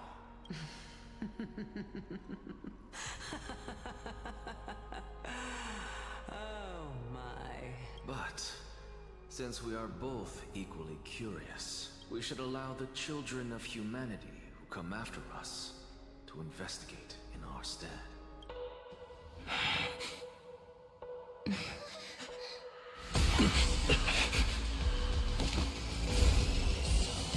Rejoice, Circes. I sow the seeds of suspicion in the new world with your soul! And now, the objective is complete. That is all. And goes out like a boss. Absolute legend, that man is. Oh. She's still alive. Was March 7th also in this condition when she was first rescued by the Express? March, I told you to turn up the heat. Her condition was very similar. It's just that at that time, the Express did not have a memo keeper who could diagnose her condition.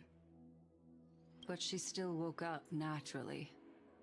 Looking on the bright side, that might happen this time as well. When March awakened from the ice, her memories were completely wiped clean. I want to prepare for the worst and prevent something like that from happening again. Can you share with us your hypothesis? I do not have conclusive evidence, but judging by her current condition, perhaps March 7th's memories have been hijacked. Hijacked? Think about it, Miss Himiko. What will happen when someone loses their ability to remember? I'm not a biologist, but I hear that there's a species of fish on Von Walk that has the memory span of less than a second. It forgets anything that occurs in the very next instant. Perhaps something similar will happen? Unfortunately, short-term memory is an entirely different concept from the inability to remember. Perhaps it is difficult for you to imagine, but an individual who has lost their ability to remember turns into nothingness. Nothingness? The belief of the Garden is that everything in this universe can be interpreted through memories. This is the driving force behind the continuance of this path. The past is made up of memoria, while the future is a possibility that will eventually be converted to memoria. But the present, it doesn't really exist, and it's only an abstract expression. Therefore, when a person is affected by the path and loses their ability to remember, their physical form will also be affected. These ice crystals are a manifestation of that. Miss Black Swan, there's one thing that I haven't looked into deeply until now. You've guided us to Amphoreus, but refused to tell us your true intentions. Collecting memories is simply not a convincing answer. Is Miss Himiko suspicious of me? I mean, I'm still suspicious of you, and I've known you for technically 2 years at this point. But I'd appreciate your honesty, if possible. In other words, now is the time for me to prove my innocence. That's not a problem, of course. The true reason behind my intentions is that Amphoreus holds special significance. For some memo keepers of the Garden with extremist views, it is a perfect example. Perfect example? A world that can only be seen through the Garden's mirror means that memo keepers have the right to keep the world in their private collection. If those Pathstriders of Remembrance were to uncover the secrets of Amphoreus first, they might unleash their wild ambitions and remodel more worlds into a similar form. So the reason you did everything you could to convince the Express to come to this star zone is just to uncover the secrets and foil the plans of these people? I chose to remain quiet before, because I did not want to involve you in the Garden's internal conflicts. Remodeling a world is no easy feat. These extremists likely aren't just simple Pathstriders. Do they wield the powers of Emanators? You can be even bolder with your guesses. The people that I'm talking about, they aren't just individuals. They are an organization that has already attached itself to the pinky finger of Fu Li. So what you're saying, could they be the ones who hijacked March 7th's memories? I cannot be certain, but at the very least, they are capable of doing so. I am deeply sorry about what has happened to March 7th, but the deal that I propose still remains a fair one. Amphoreus is still an excellent destination, and investigating further might allow us to uncover the truth behind the accident. Miss Himiko, the wisest choice right now is for us to continue cooperating. What's wrong? Let me take back a part of what I said just now, Miss Himiko. Although we indeed struck a deal, it seems like I have involved you in some unforeseen danger. Please accept my deepest apologies. Has something changed? It's Fu Li. Their gaze has just swept across Amphoreus. Well, so would that have been way long ago then? How interesting. Oh, hi. I never expected a mere memo snatcher to be actually hiding so much inside her head. What's even more interesting is that the word Amphoreus has appeared in her subconscious. This lady seems to be having fun. Is she usually like this? Yes. It's hard to explain. She's very eccentric. What are you two whispering about? Has it not occurred to you that I can hear everything clearly? Please pardon me, Madam Herta. Would you mind sharing with us what you've discovered? The ones who need help are the Astral Express. You will have to put up with my methods, even if they are rather unconventional. Let's get back to the topic. By using the fourth mirror, I rummaged through the brain of this memo snatcher and learned a good deal. Not only does this person know of Amphoreus, but there are also many memo keepers who are interested in the place. I searched through her consciousness and found the following terms: the Eternal Land, the Rejected Land, and the private collection of the Garden of Recollection. It seems like Miss Black Swan is indeed hiding some things from us. What a surprise. Since I'm not able to find any useful clues from the outside, why don't I personally visit this mysterious Amphoreus? You're planning to head to Amphoreus yourself? Yes, but not in the flesh like you all foolishly did. See these Herta mirrors? With them, I can project my data spirit entity to any corner of the cosmos through spatial warps, without even needing to leave my room. But of course, these corners of the cosmos must be within the coverage zone of inter-astral peace communications. After all, this is collaborative technology. Okay. I see. You do seem like the more indoor type. Lunch Sunday? The star zone is not within the network of the IPC. The Express itself can serve as a signal station. Come, give me the astral chart coordinates, then sit back and enjoy the show. Well, shares the Astral Express's coordinates with the Herta. Where's she gonna end up? All right, now that everything is ready, mirrors, get to work.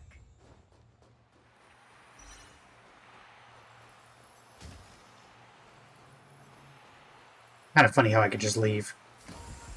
First mirror, input the coordinates. You'll be in charge of the spatial warp. As you command, Madam Herta. The preparations are complete. I wish you a pleasant journey ahead. Second mirror, prepare for the thought refraction. There's still some distance from the Astral Express to the Amphoreus celestial body. You're in charge of sending me over. This time, raise the power to the maximum. Don't be stingy. Oh, okay.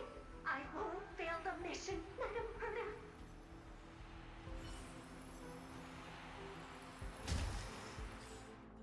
Come on, button. Third mirror, you're in charge of generating the data spirit entity. Third mirror. Third mirror. I'm happy to help, Madam Herta. What kind of appearance are you planning to use this time? Good question. Let me think. Forget it. Just use my own appearance. There's no one there that'll recognize me anyway.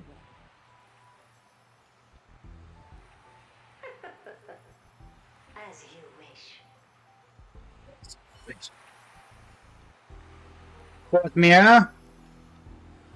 Oh, never mind. Fourth mirror is busy containing a memo keeper. Data spirit entity complete. Thought refraction at max power. Excellent. The first mirror. Let's get going. Have a safe trip, Madam Herta. May your journey yield good results. Coordinates input complete. Preparing to activate spatial warp. Destination: unknown celestial body. Amphoreus. Spatial warp countdown. 5, 4, 3, 2, 1. Warp activated. Oh! So that's Amphoreus? Its appearance is, well, sure is unique. Second mirror. Prepare for thought refraction. It's time to send me in. Alright, please read the safety protocols carefully. Can't you hurry up? Yes, ma'am. Yoink. I didn't expect it to be so turbulent. I should have asked the second mirror to use slightly less power. Flame Reaver and us? What a magnificent sight. Is Wait a minute, this stuff's not lit. Amphoreus? Let's see. Perhaps I'll be able to find a way in. What's this? A statue? It's ugly. I don't like it. What's this? Oh, how creepy. Oh, it moves? Who are you trying to scare? I'm gonna save that clip so I can use that for a edit sometime soon. Oh, I finally found your traces. How esteemed must you be for the great Herda to come out personally? When we return, get ready to become free labor for the simulated universe for the rest of your lives. It's either a projection or a fake. There doesn't seem to be much to take note of. Ethan! My deepest apologies, esteemed lady. I'm afraid that you cannot proceed Like it? further. How are you in here? Who's there? Your visit, although not part of my calculations, is a pleasant surprise. It's a pity that the preparations are not yet in place to receive you with the hospitality that someone of your status deserves. Are you not going to answer my question? Who are you? I have many identities, and I'm going to have even more in the future. But if you just need a form of address, you can use my common alias, Lycurgus. Lygus. All right, Lygus. But you can't possibly think that I'm just asking for a name, can you? Regrettably, I do not have the authority to share more information. You're not now. However, standards are always flexible. While not violating the ultimate protocol, I'm able to disclose this piece of information. As you thought, this is the entrance to Amphoreus. Now, please, kindly turn back. Amphoreus is not a world that you should be involved with, regardless of what... You realize that telling her she shouldn't get involved in something is just going to make her more likely to get involved in something, right, Lygus? This place will not open its doors so easily. That's literally her whole thing. You seem to understand me very well. Then you should know that I have no reason to listen to you. Your reaction is completely within my calculations. Despite my long years as a watcher, it seems like my assessment of human nature still remains accurate. From you, I'm able to sense a beautiful desire for knowledge, but my answer remains unchanged. Madam, it is with the utmost goodwill that I suggest you return to where you came from. That sounded like a threat, Lygus. Let's assume for a second that I'm not so well-mannered, and that I insist on uncovering the secrets hidden behind you, Mr. Lygus. How do you plan to dispel this notion of mine? Within the scope of the ultimate protocol, there are 178,244 logic chains at my disposal to convince you. After filtering through them, I have determined that I only require 3 to attain the results that I desire. Oh? I'm all ears. First, for reasons that cannot be disclosed, Amphoreus is a completely isolated celestial body. Apart from me, no one else will be able to help you enter. That's not a good argument. Second, if your plan is, as you've alluded to previously, to force me into cooperating by showing hostility, do know that, just like you, I have basked in the gaze of the erudition.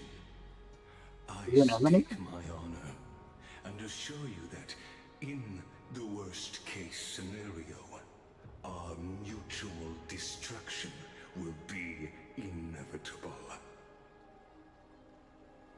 Oh. No wonder I couldn't find a back door. When I did a scan of our surroundings, the safety protocols on you are comparable to Screwy's. How interesting. I assume that you still wish to hear the third logic chain. Of course. Why wouldn't I? Third, even if you exhaust all your means and find a way to break through, you will surely give up once you understand the consequences of your actions.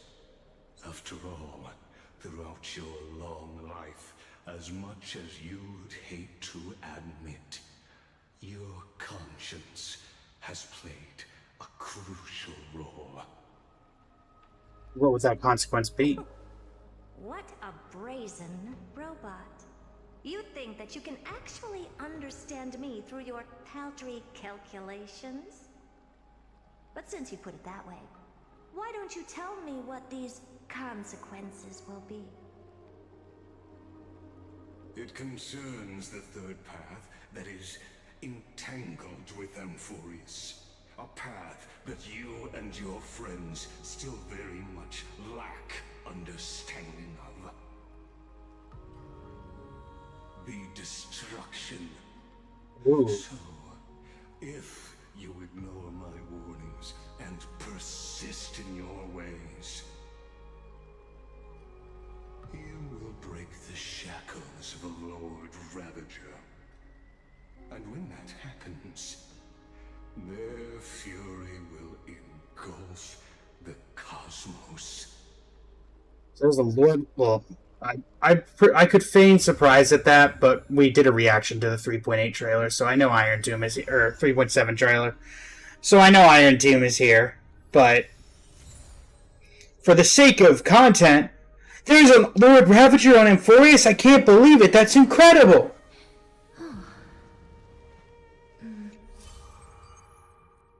Is that the end of the story?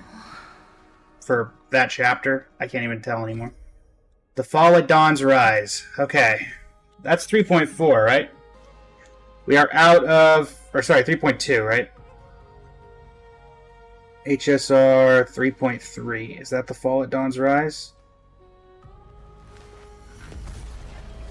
Yes. The Fall at Dawn's Rise. Projected to take 7.5 hours to complete. We were hoping to be done at 7.5 hours. Instead, we ended it.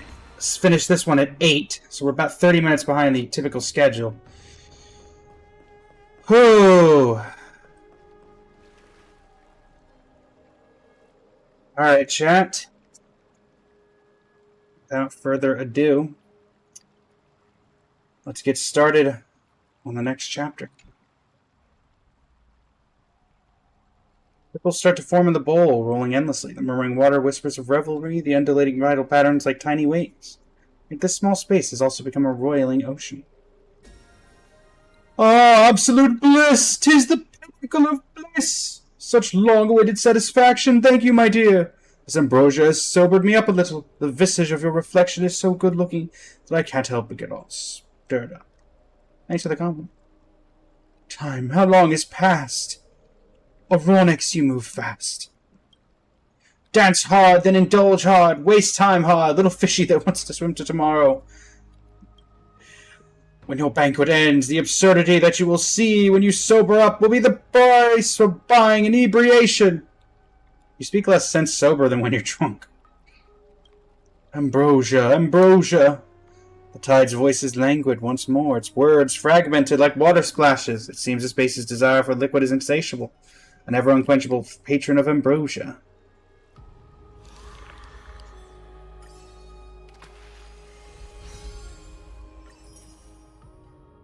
What did we get? Level 20, not bad. Oh, I need to go further down. I looked at this, I was like, oh, I'm supposed to go to the basin. No, we're not supposed to go to the basin.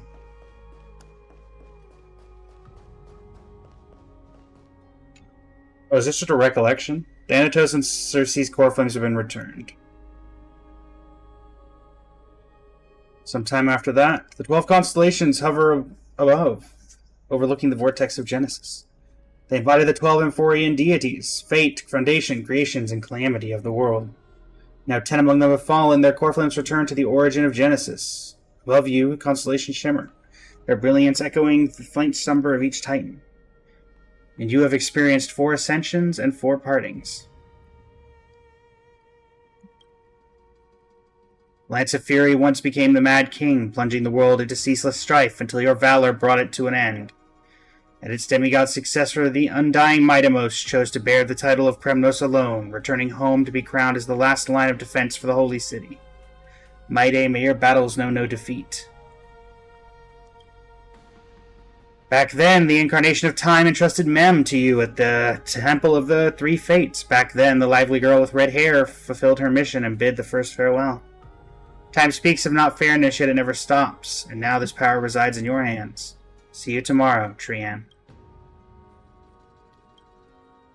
Not long ago, the head of the Grove Sages helped you repeal the menace that is the Black Tide. Compel the menace, even. And still not long past, that unruly scholar staged one grand performance, granting you a glimpse of this world's truth at the cost of his life. Oh, the incarnation of reason, have you found your answer at the end of existence? The prophecy once made the hand of shadow choose 2 people, granting one of them the fate of death. Yet their bond wove a hauntingly beautiful tale that stretched across time. At the end, the incarnation of death, who journeyed for the Neverrealm to the living world, chose to remain in that sea of flowers, retrieving your future. At the end of the west wind, we shall meet again, Castorus. What a long journey it's been. Time and again, farewells haven't numbed you. You can't help but wonder, how many more goodbyes will the journey of trailblazing entail? You question whether you'll be able to express each goodbye with heartfelt emotion. Your thoughts sink into the ocean. You recall how the Amphoreans cherish epics, using stories to soothe their sorrows. Perhaps you should embrace this way to dispel your melancholy and regain your strength. Then let it begin. Countless words of adventure surge through your mind. You need only to grasp just one to anchor your creation.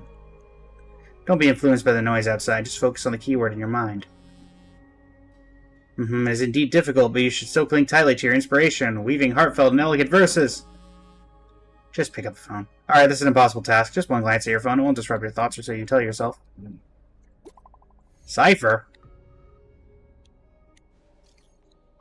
Great mystery. I had 0 time for treasure hunting last time I was in Styxia. Absolutely huge loss. Now the River of Souls is mostly retreated. I'm back, baby! There's a big shiny chest in the water. I can't use the miracle orb, and I can't wade through. Your power of time is needed. We can do a 70-30 per split. 30 for you and 70 for me? Exactly. 30 for you and 70 for me.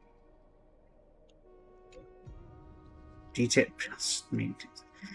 Alright, fine. I'll go hang out with Cypher. I must admit that some people still manage to live joyfully in this arduous low point in life. Cypher's endless desires for wealth seem more turbulent than the waters of Scale Gorge Waterscape. You're not wrong, Benji. She want that money. Forget the past for now. It only brings sorrow. But sadness has no place in this moment. What you need is the drive to move forward. You decide to head to Styxia, where the River of Souls is no longer blocked, to meet up with that cat girl. Hopefully those blinking trinkets will, as always, lift your spirits. Oh, Styxia's moonlight is so beautiful, and the River of Souls is so quiet. It's like everything that happened was just a dream. I wonder if Cass is doing okay on the other side. If I write a letter and put it in a drift bottle, will she be able to read it? I miss Castorus too. No, this shouldn't be so depressing. Now's not the time to feel down. We gotta pull ourselves together. By the way, it was Miss Cypher who asked us to come here. But where has she gone? She's probably already raiding. Huh? What's that sound? Is that her zooming toward us? This aura feels so familiar. check it out together. Be very careful. Actually, hold on. The last time Oh, no. I have a bad feeling about this. Oh, no, no, no, no, no.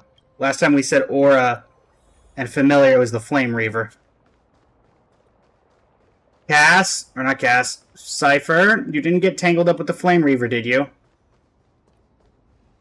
Hey, what's that on the ground? Should we pick it up? Careful, careful. It's Oh, no. a piece of black cloth. Now, where have I seen this before? It's the Flame Reaver. What? How could they be here? Mimi, look out!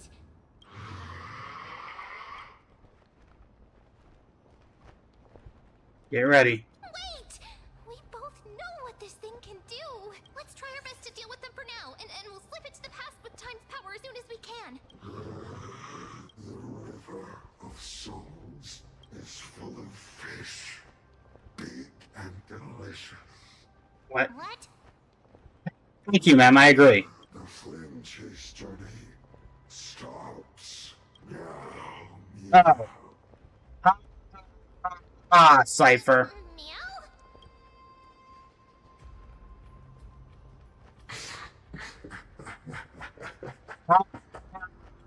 Cypher.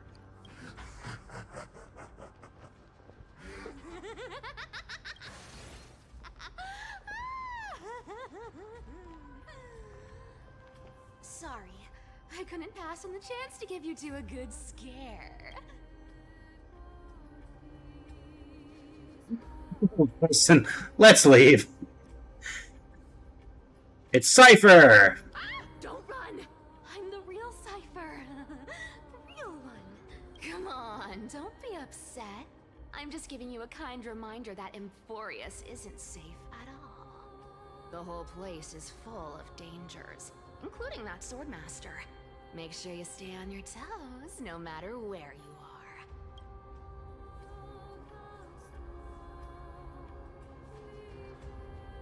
So you're playing good cop and get bad cop. Hey, I'm just making it up to you. You do the same in my shoes. Not really, I don't have your powers. So, was that a Flame Reaver disguise? Or a magic trick? It looked so real. Is that the power of the trickery demigod? Disguise? No. It's not as simple as that. Let me think about how to explain this. For example, what did you think when you realized that piece of cloth came from the Flame Reaver's cloak? We thought that maybe the Flame Reaver was around here somewhere? That's right. And then you heard some footsteps. What did you think when that happened? It was the Flame Reaver. We thought it must be the Flame Reaver coming this way. Yep, exactly. I just used some hints and, mental suggestions to help you believe in a lie. Lies are what Zagreus is best at. If everyone believes in a lie, then it becomes reality. Power to make lies into reality? That's got all my hair standing up. You're just telling us everything like that? You think I might be lying? No need. The seamstress trusts you for a reason. Someone as honest as you couldn't trick me even if you wanted to. So, there's no harm in telling you. Besides, terrible. I'm a we still need to team great up to liar. Treasure hunting, right? Let's wrap up here. It's time to get going. Okay. Oh, Was that your teleslate? Aglaia? Fine then. Hello? Lumine, did you rest well? I came during the lucid hour and you seemed asleep, so I didn't want to wake you. But I can't stay idle in the current circumstances. I feel like it's time to continue our special training. Let's go to the Grove, shall we? What do you mean? Aren't you a popular one? But I got to you first, so help me with the treasures, and then I'll send you two to the Grove. Why do you need so much money anyway? Curiosity killed the cat, you know. Do you think I'll spend it all? That's so not why I hunt for treasures. Don't forget, I'm a demigod too. And there's a line reserved for me in that stupid prophecy as well. You shall walk with greed and die over petty change. But I don't believe in that. As long as I keep collecting treasures, then I won't need to care about petty change. And as long as I don't hurt other people when I get what I want, I won't be walking with greed. Right. So, as long as I keep going down this path, all those predestined prophecies and fates will never catch up to me. That was a long speech. I'm getting thirsty at this rate. The treasures of Styxia aren't gonna float up on their own. Come on, Grey Mystery. Show me what the authority of time can do. Hold on. A few days later, at the crash site of the Abyss. Wait, a few days. What? Where are we? Oh. So, this is the car of the Astral Express you've... John Houghton. My repository of memories has been enriched with another fascinating piece of information. Is the Astral Express car still on fire? Lord Donham. I'm surprised a council elder like yourself would be willing to journey so far to inspect the Express. Archimans hold wisdom and knowledge in high esteem. If the citizens knew of your origins, I'm sure more would be intrigued by the Trailblaze. Sadly, discussions about the world beyond the sky remain taboo. It's been quite some time since you first arrived in Akima. Presumably, you've been looking for a way to leave ever since. Not really. I've been actively gathering clues and testing different things. Sadly, the more I find out, the more powerless I feel. Don't be too hard on yourself, my lord. This puzzle has stumped Amphoreus' scholars for centuries. It isn't something you can solve overnight. Even someone as gifted as yourself. In the Grove, I discovered extensive research on the Sky Titan. It appears that many scholars from Amphoreus You think so, Benji? taboo against the world beyond the sky stems from a curse cast by Aquila. Just get Trivia Trina to fly over with buckets? That... no thanks, I don't feel like getting nuked. Known for being the most capricious. The weather itself reflects their mood. Tranquil sunshine, mournful rain.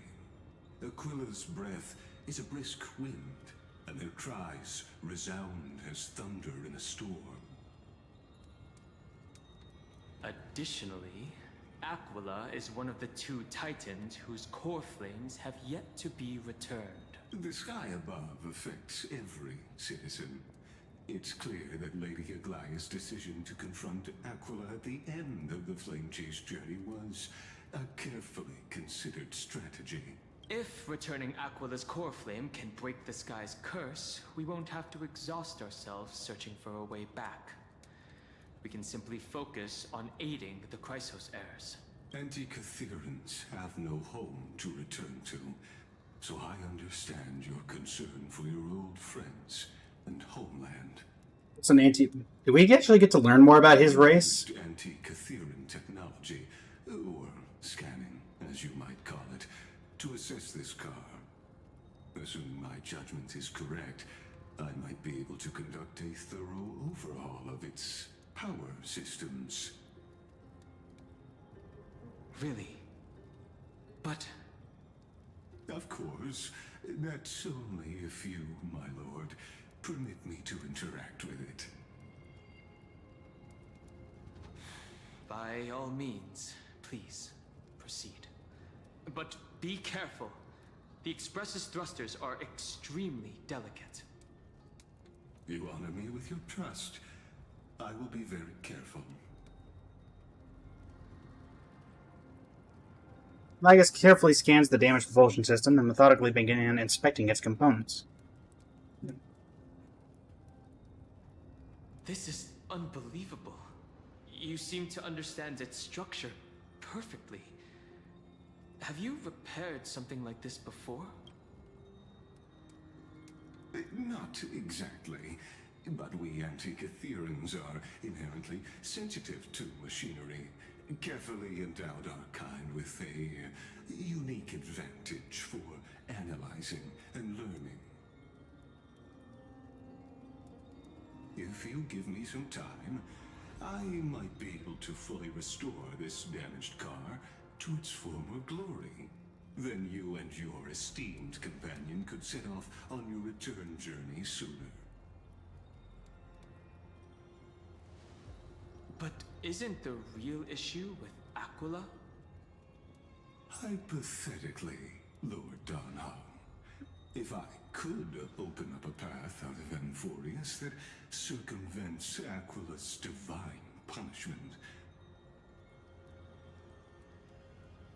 would you consider ceasing your support for the Flame Chase journey?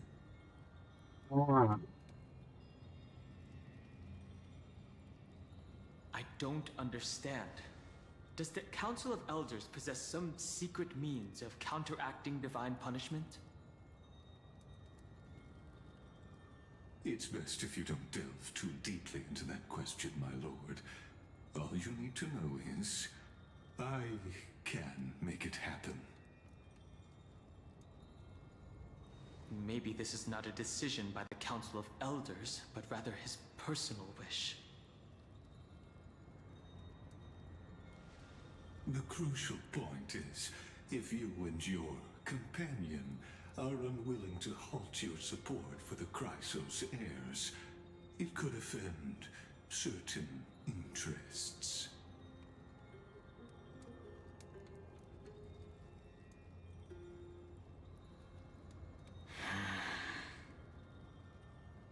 Forgive me, Lord Lycus, but I must be frank. When visiting Dawncloud, I reviewed the records of many council elders. Among them, only your background was nearly blank. I'd like to accept your goodwill, but given such a mysterious background and motives, anyone cautious would have doubts. That's a good point. Your prudence impresses me, just as expected.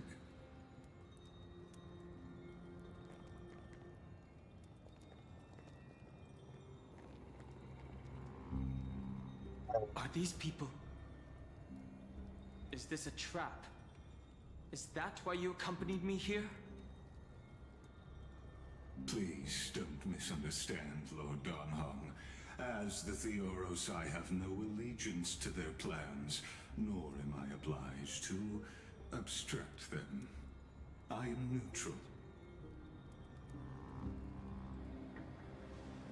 Out of respect for you, I hope to offer a peaceful solution to ensure the safety of you and your companion.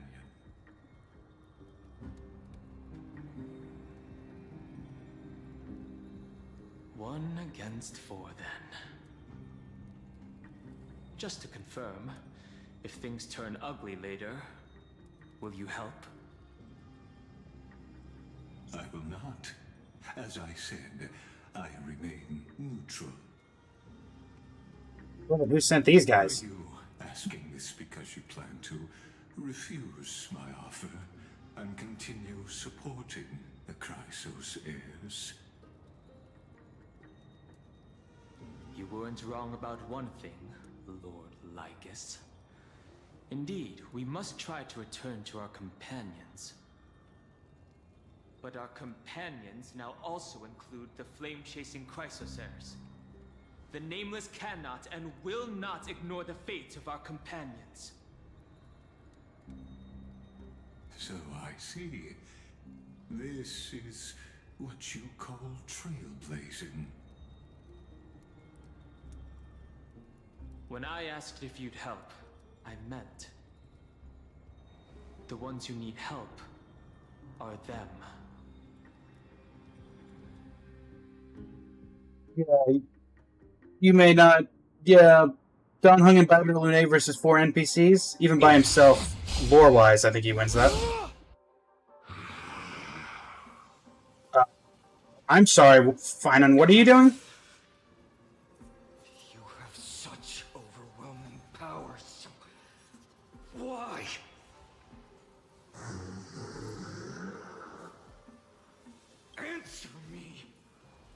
Why do you stand in her way? Why are we at the Grove of Epiphany? Take the core flames. Oh no! He can't hold on anymore. Drag him back here, friend. Huh? Are you okay? I'm okay. I can handle that kind of hit now. But a few months ago, that would have knocked me out. Yeah, the Flame Reaver's here. Zeno, welcome. How you doing? Always keeping me on edge. Thanks for worrying, buddy. Thanks for the help. I don't know if we're buddies. To face Aquila and other potential threats, I must sharpen myself with the most aggressive methods. Even so, it's impressive you thought of this training method. Battling the phantoms of the past in the River of Time? It's just like the hyperbolic time sanctum that the bards describe. It's working pretty well, wouldn't you say? But combat isn't just about strength and skill. You also need the right weapon. Compared to that guy's weapon, mine feels like I'm swinging a lump of iron. I can't tell you how many swords I've gone through since the training began. We'll get Tartonis to help. Don't worry. I've already arranged that. Of course I need him. I asked him to make a suitable divine weapon for me. It's a little embarrassing to say this, but in order to help me, he deliberately turned down all other business. Oh, Tartonis is part of this flame chase journey after all. Full of energy. Thinking about how he's been recently, maybe you're right. Tartonis has been pretty helpful. Finon, I've been somewhat concerned about you. Have you now? Lately, you seem more and more fixated on that swordmaster. Quite the sudden shift in topic. I've been holding this question in for a long time. You're getting stronger, but seeds of unrest are also growing in me. Don't worry. I'm not wielding my sword for revenge. She's been through Nikodor's trial and understands. Those who can't walk out of the shadows of their past are a Lord Master on my own. I still need the help, Lord Master, on my own. I still need the help of my friends. Every time I say something, things get so serious. I don't want to be the person who keeps bringing the mood down. I'm out of energy for training today. How about we go? I will say this, the voice actor for Finon has done a really good job of... when you started out in 3.0... We deserve to enjoy ourselves after all the hard work.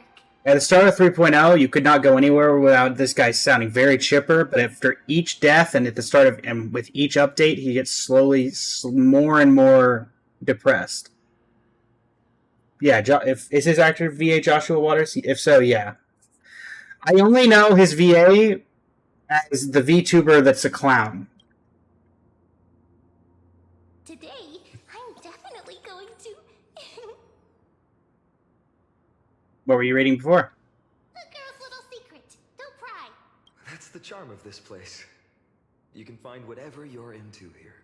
The three of us might not be into scholarly books, but we could still spend an entire day at the Library of Philia. Dawn of the Living Dead.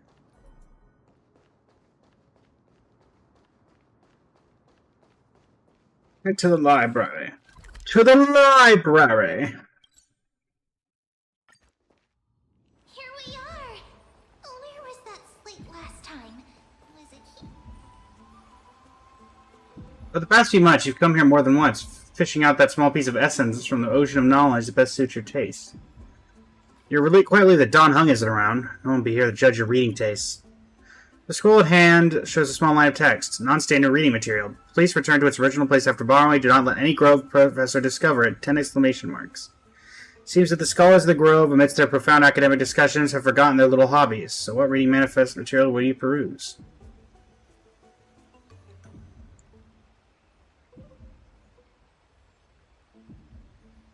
You know what? Nah. I wonder what Finon and Men were reading. Let's take a closer look. I don't need no rom-coms or a knockoff of One Punch Man. Plus, I mean, they're all in there anyway, so. Man, what are you reading? Month of cultivation, curtain fall hour, a time to feast on grains, but poor time for fishing. Oh, but then again, are there even any spots left to fish in Amphoreus these days? Good at fishing? You scared me! Bursting into someone's world like that can really catch them off guard. Well, no more jokes. There's nothing here. I'll go look elsewhere. Something's odd about Mem. What are they flipping through? Song of Fate season. I kind of want to see what Vinan's rating. Oh, I thought I felt a draft just now. Peeking isn't polite, my friend. Just curious what you're reading. You could have just asked. There's nothing embarrassing about it. Here, look, I'm reading this. Antiques Appraisal. How to Make a Fortune. Didn't know you were into this. You didn't know? After all this time we've known each other.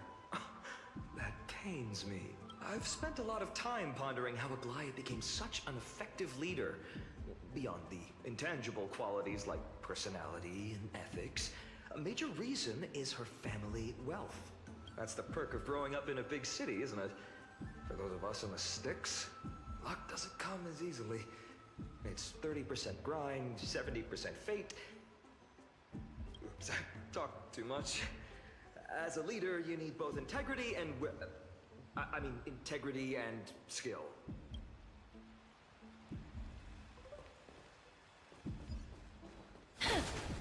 Alright, ma'am, now what are you reading? Ma'am! Ma'am! Ma'am! Oh, these cards are so detailed and fine. Ruler, weaver, traveler, healer. I know a traveler. But the interpretation for each card is so long. Do I have to memorize them all? What are you looking at? What a coincidence! We meet again. Guess we're fated to be together, huh? But you must be busy, so I won't bother you for now. Hope your day, every day, is joyful. So suspicious. Not like their usual self.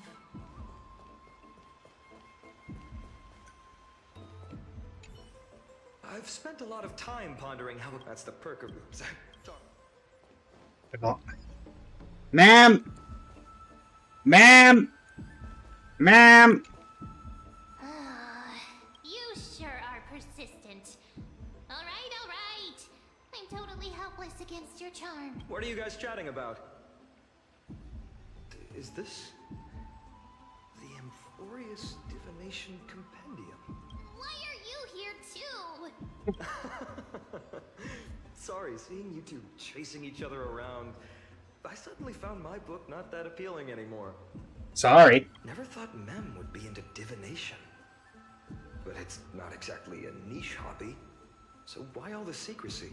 I wanted to set up a surprise. Master it in secret and give you all a shock. But getting caught halfway through, it's only natural I'd feel shy. A girl's heart is more delicate than Aquila's ever-changing. Exactly, Benji, because we're a group. A surprise, huh? Someone else used to tell me the same.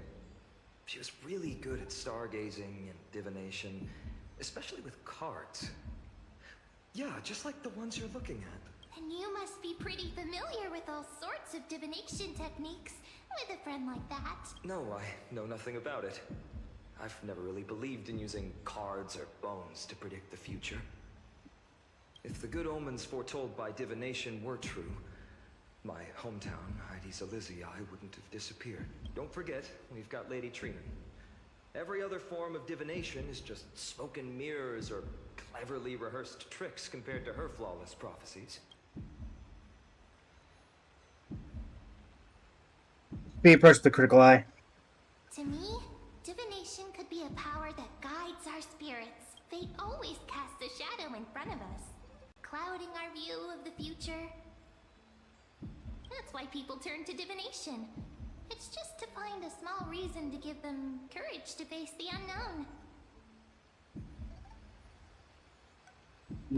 You've really thought about this, haven't you? After all, the first chapter of the Divination Compendium discusses the significance of divination.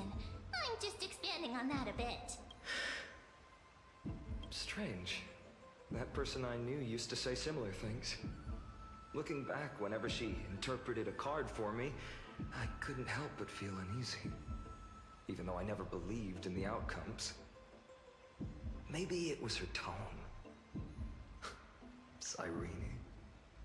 She could paint a complete fantasy so vividly, it utterly captivated me as a child. Right, I still carry a card she once used. Do you want to see it? Sure. Oh, wow! It's so exquisite! I'd love to have a card like that.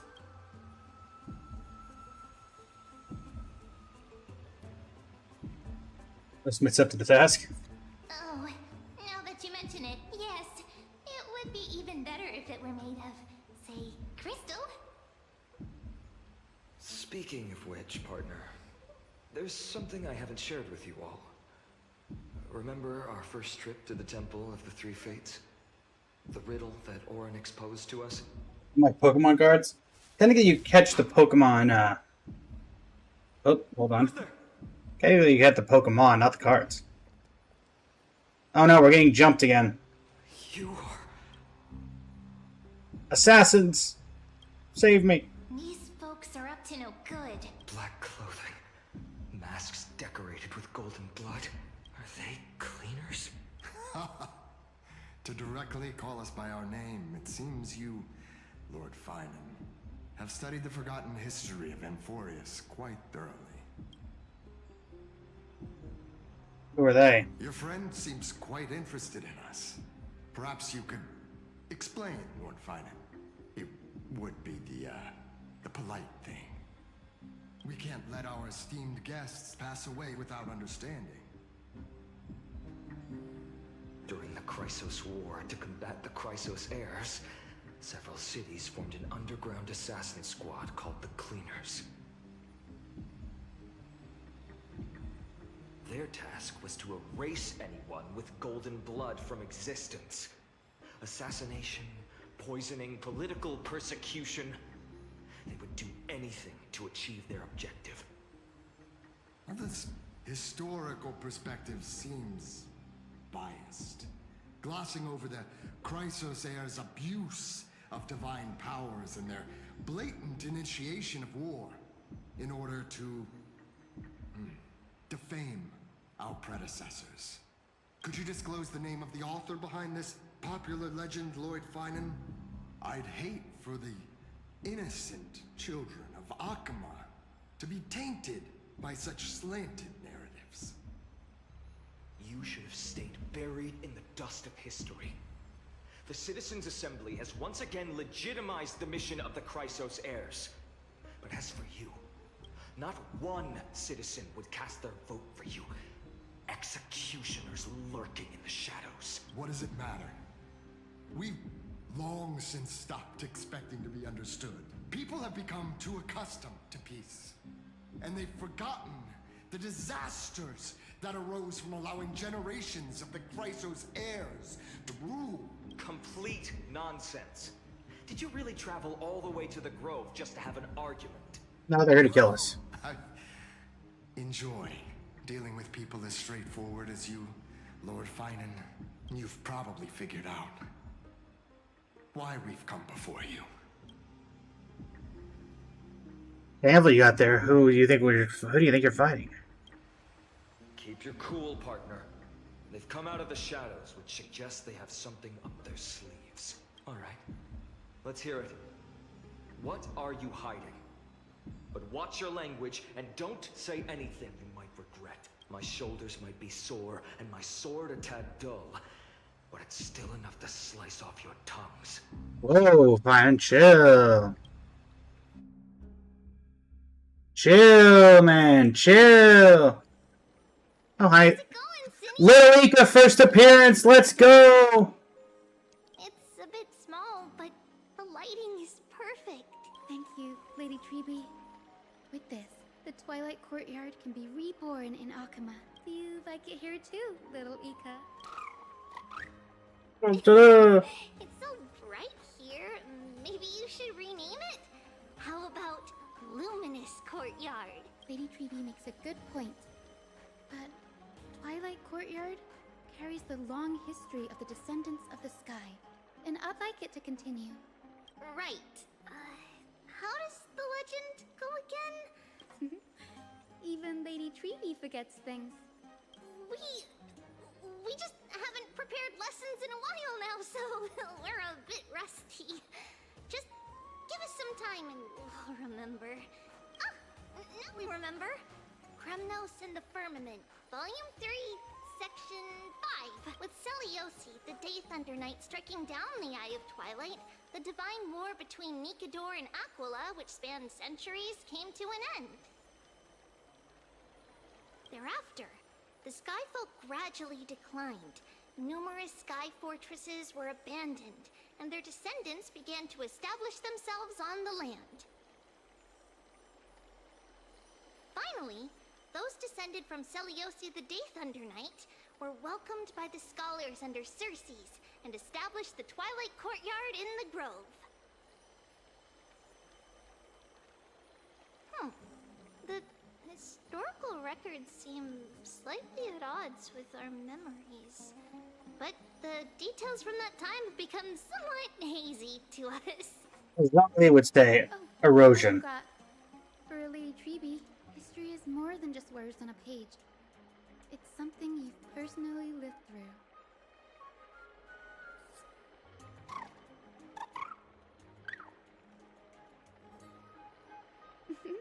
Little Ika loves listening to the stories from the legends. I'm sure you're also imagining one day you'll be as awe-inspiring as the winged beasts by Seliosi's side. That day will come. I believe it. Just keep growing. Lord Crediros? Crediros? Miss Hyacinth. And Lady Treeby. Good to see you're doing all right. I heard from the citizens you were nearby and came to check. Oh, that's nice. All right. What's going on, Crediros? There's been another violent incident at the market. A shop was smashed and looted. It's the third time this week. How can this be? I always thought that with Lady Aglaya here, Akama would remain peaceful. That was true in the past. But these days, forgive my bluntness, her senses may not be as sharp as they once were. Aggie. In my opinion, malevolent forces have noticed the slack in the Golden Threads and are now plotting to exploit the opportunity. The Citizens' Assembly just wrapped up. Why is there still unrest?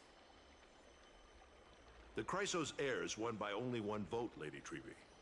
From my years of experience, a narrow victory often walks hand in hand with unrest. Trouble! Miss Hyacinth! Trouble! Clementine! Take a breath. What's going on? Please! Something terrible has happened at Marmorial Palace! What is it, Doctor? Calm yourself and talk us through. Lady Aglaya! It's Lady Aglaya who's in trouble. Uh-oh. How's it going, Doodle? Woman stream. Moments ago in Memorial Palace.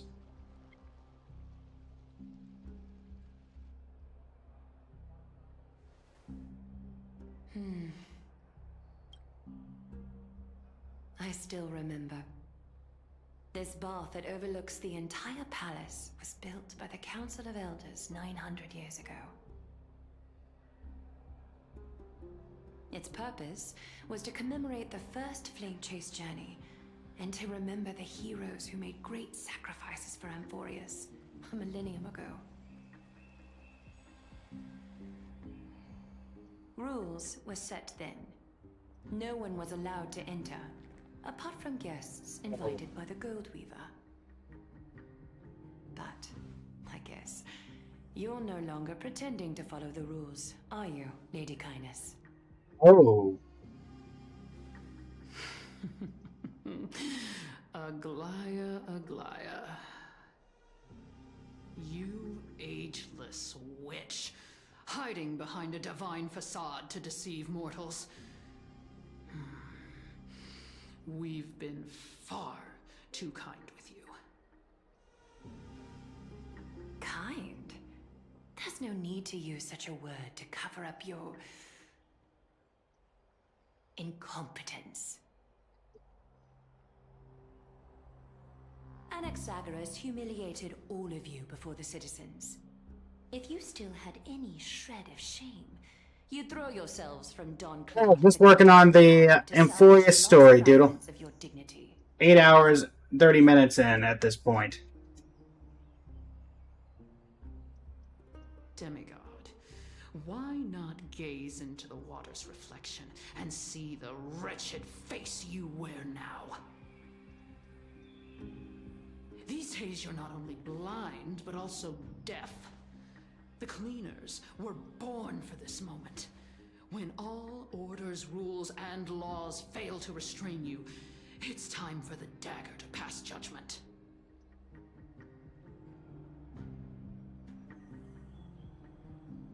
If you're in such a hurry, give it a try. Going toe-to-toe with a demigod? We're not that foolish. The dagger isn't at your throat, but...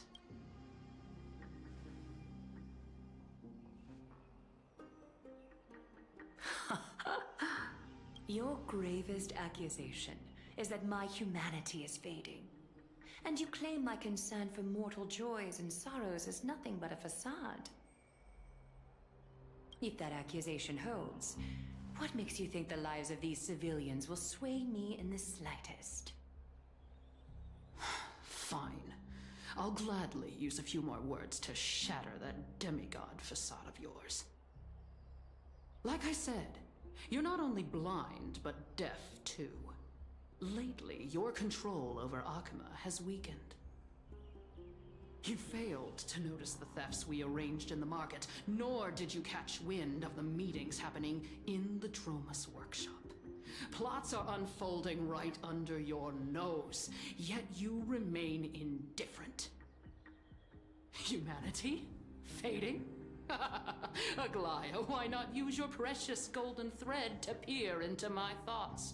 See if the gift we've so meticulously prepared for you can move You have a point, Benji. the old demigod heart of yours.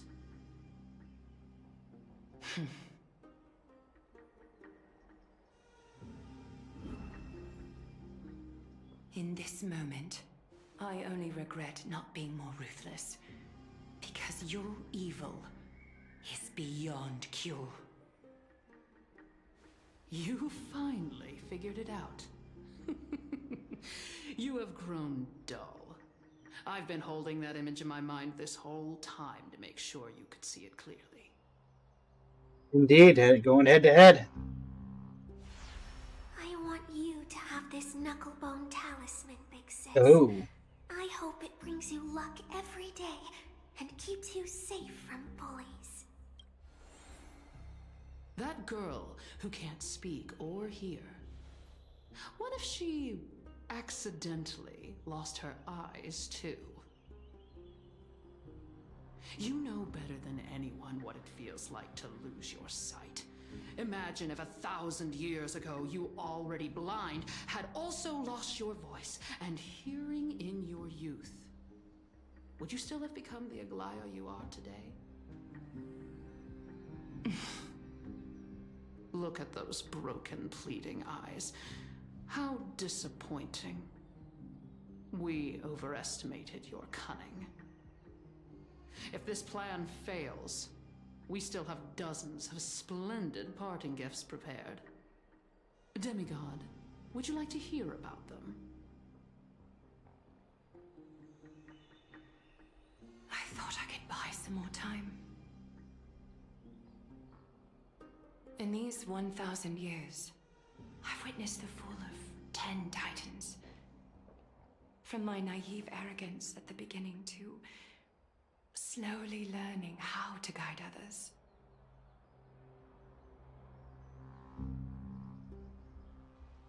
No offense, there is 20, 30 people down there and no one's looked up once and seen this? It's time to let go. I should be grateful. Grateful that I've reached this moment. To let my departure become a path for others to follow.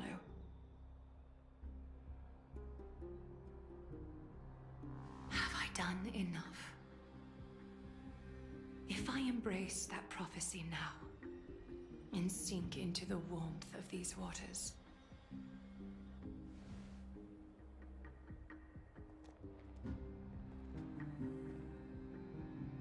will the wandering wind stop to mourn me? Cyphra? What was that?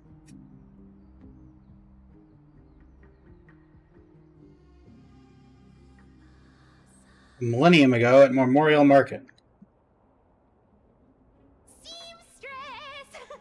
I've come as promised. Look at this box full of gold and silver treasures. I bet there's stuff here you've never seen. Come on! As we agreed, I want to buy the most valuable clothes you have. Little thief! You've got some nerve, barging into my shop dressed in those tattered rags. What have you brought? Let me see. Here, take a look. Only the finest goods. See the sapphire? It's even more blue than Fagusa's eyes. Such exquisite luster. I've only seen an ocean's tear of this quality in my mother's treasury. Wait. You've seen one before. And here I thought I'd leave you speechless. What a letdown. It's just an old memory. My family estate all burned to ashes long ago. This workshop is what I built from scratch. Wow! A daughter rebuilding her family business. How admirable. Enough with the jokes. At least you did get to enjoy those luxuries. Mind your manners, kitty. Tell me, Cyphra, where did you come from? And how did you acquire these treasures? I won them fair and square in a bet. What? Do you doubt me? Speak up, seamstress. Give me a straight answer. Do you want these or not? Strange. You're clearly lying to my face. But my golden thread doesn't tremble at all. That's because I'm not lying. I've been telling the truth from the start. Is that so?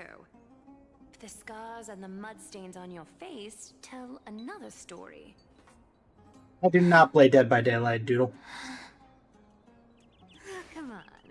Can't we just do business without all this Baby chatter? Cypher! Don't worry. I didn't leave any evidence, so no one will bother you.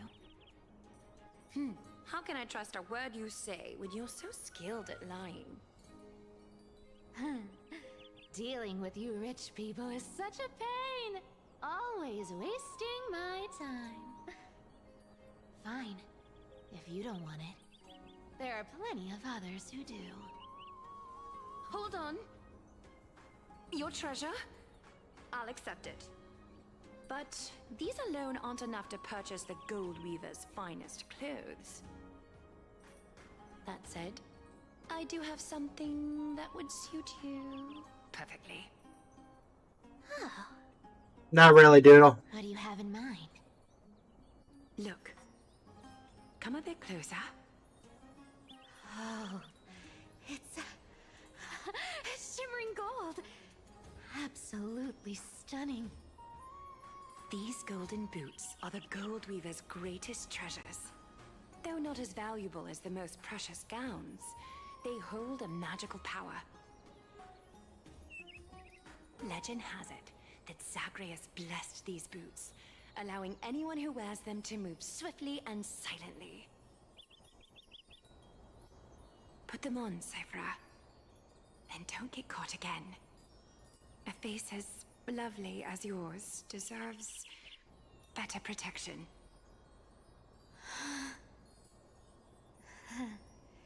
You rich folks just love sticking your noses in everything, don't you? Well, I'm taking these now, so don't get any second thoughts. What's wrong? Do you have a smaller size? These are way too big for me. Well, I suppose you'll have to grow into them. Do you have to interrupt me in the middle of my story? Fake? What's fake? Those boots definitely don't hold Zagreus' divine power. You're Amphoreus' most cunning liar, and even you were fooled by a Glyout. Watch your mouth, or I'll feed you to the fish in the River of Souls. Weren't you curious how I got tangled up with that seamstress? Well, now you know. Satisfied? I didn't expect such a simple story. How disappointing. But, boss lady, there's a chance Aglaya wasn't trying to trick you? But you two are enemies, Bartholos. You're defending her. No. I just think the story's so moving, it'd be a shame to ruin it with light. If I could cry, I'd be in tears right now. I'm working on emotes for the channel, Doodle Digital.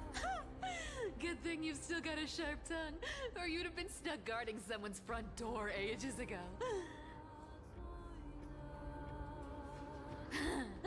Enough chit-chat. Let's take a look at this place. The city of Styxia. Look how beautiful she is! Let me take a good sniff of this air.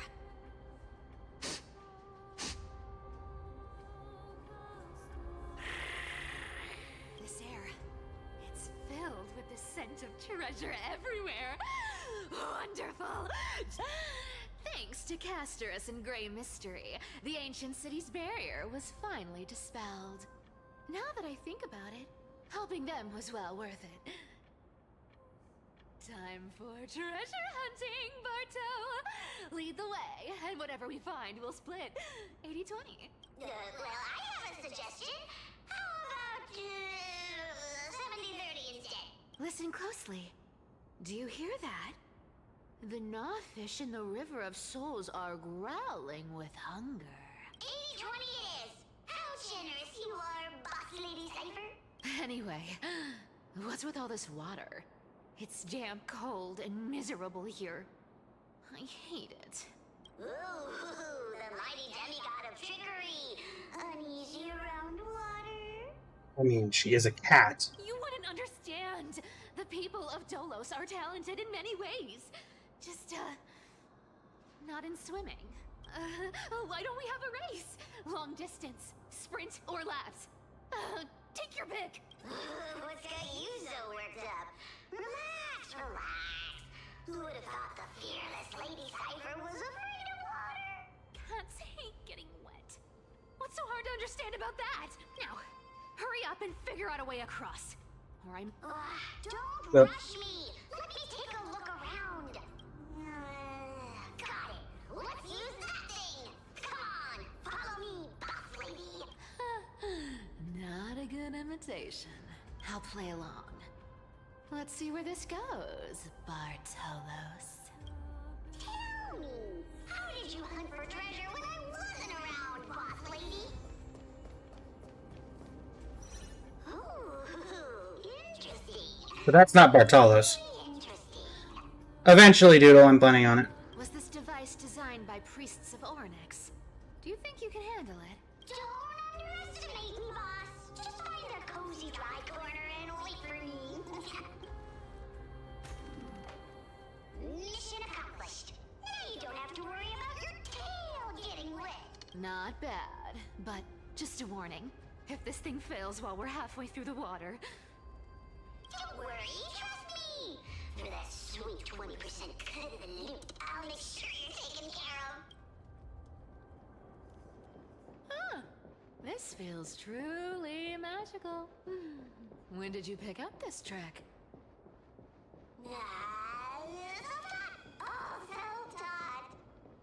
We're here. Can we turn off this spotlight now? It's really blinding. No problem. Just use the device over there to shut it off.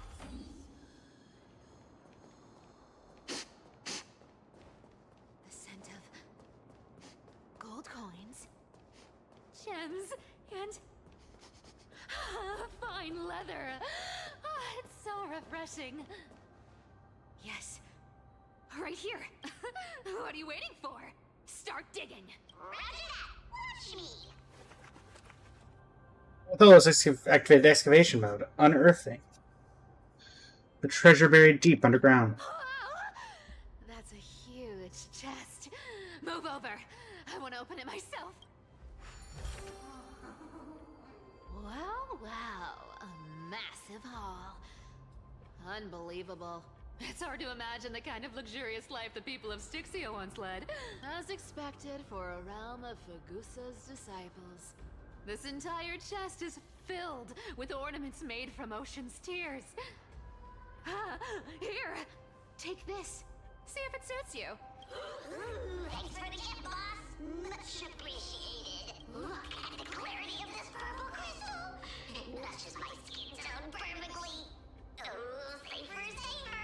You truly have the most refined taste of all thieves in Amphoreus. Let me try this on.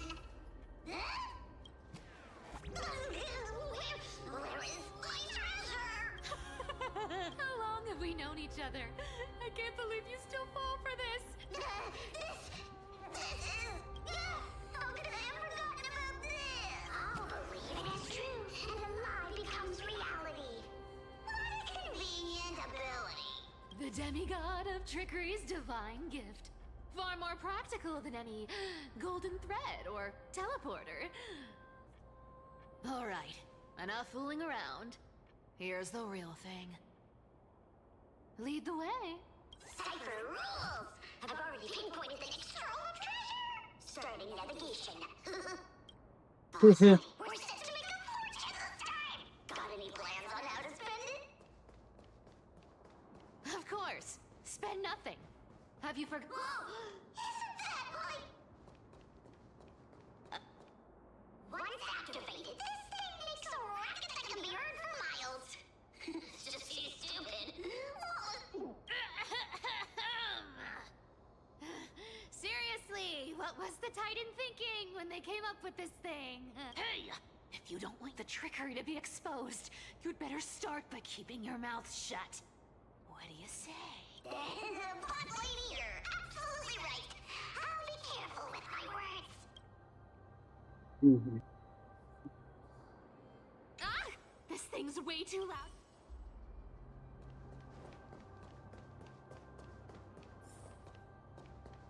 Yeah, another.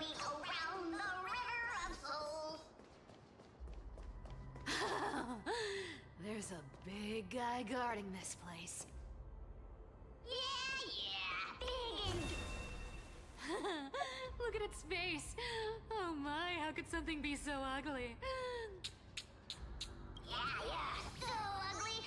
Ugly enough to make even me, a little imp without a digestive system, feel nauseous. If that ugly brute messes up my face, even the stoic Talantin might end up shedding... Fortunately, my Discord is closed, Doodle, because of all the art commission scammers we've been getting. Clearly running away is the sensible choice. So, how about you take the front? My bad. From the side. Indeed, that would be heartbreaking. Clearly running away is the sensible choice. Right. Fleeing fits a rogue nature. Huh? Well, he turned around. Night falls. Good night. Dispel the gloom! Restore the skies! Get Sunshine! Gotta stop them here! Embrace a new life. Memories waiting to be woken up by a shooting star. Remember me with love. May time watch over the Evernight. Don't blink. May life and death sprout new buds. Cleanse hatred with love. Such an ugly and useless creature, taken down with just a couple of hits. How boring. Hey, Bartolos, are you still alive? Give us a squeak if you are. Squeak! Look at you, all shaken up. Can't handle even this bit of action. Should be safe here now. Get to work. Boss Lady Cypher! Those activates excavation mode, unearthing the treasure buried deep underground. It doesn't smell like anything valuable this time. Since we've already dug it up, let's open it and see. Huh. Is this? Dear Doodle. Month of balance. Day blank. 3 more neighboring households moved away today. The tide has risen higher than ever before, already reaching the 5th step of the stone stairway out to our residence. The priest insists it's merely a seasonal high tide that will soon recede, but having lived in Styxia for 30 years, I never witnessed water levels like this. Leandro from the harbor went fishing 3 days ago and reported the seawater had become unusually turbid, appearing as if mixed with ink. Beneath the surface, he glimpsed strange shadows, not human in form yet possessing distinct outlines. After returning, he developed a high fever and has remained bedridden since. Month of balance. Day blank. The city's feasts have grown increasingly frenzied. Grand celebrations that once occurred only during the month of joy now happen almost daily. At the Andros family's banquet last night, I witnessed 2 normally well-mannered women treading grapes barefoot, emitting strange laughter, and then directly drinking the dirt-laden juice. They claim to be mimicking Fagusa's ritual ceremonies, though I've never heard of such an absurd form of worship. Prices at the market have risen by 30%. The honey brew merchant reports that the brewing process has become exceptionally difficult lately. The yeast cultures mysteriously rot. Only by distilling with seawater collected directly from the harbor can they produce proper wine. Fortunately, our Doris is clear-minded enough to advise us to minimize our consumption of the city's water and wine. Month of everyday day blank. Last night, strange music emanated from the harbor. It wasn't produced by any instrument, but seemed to rise from the ocean depths. The low, haunting melody sounded as though it were telling an ancient tale, compelling people to approach the shore. Several neighbors' children sleepwalked to the dock last night. They claimed to have seen the goddess in the water performing and wanted to get closer. The priests have forbidden all forms of musical performance and deployed soldiers to patrol the docks. For some reason, I can't shake the feeling that they're acting from fear rather than genuine desire to protect us. Is that Hycillans? Month of everyday, day blank. Today I met Nora, the cloth merchant, at the market. She revealed that the situation in her district was far more dire than we had imagined. The spirit water pool in Fagusa's temple suddenly dried up 3 days ago. Despite their best efforts, the priests cannot replenish it. More alarming still, strange cracks have appeared on the wall behind the deity statue, forming patterns of script that no one can decipher.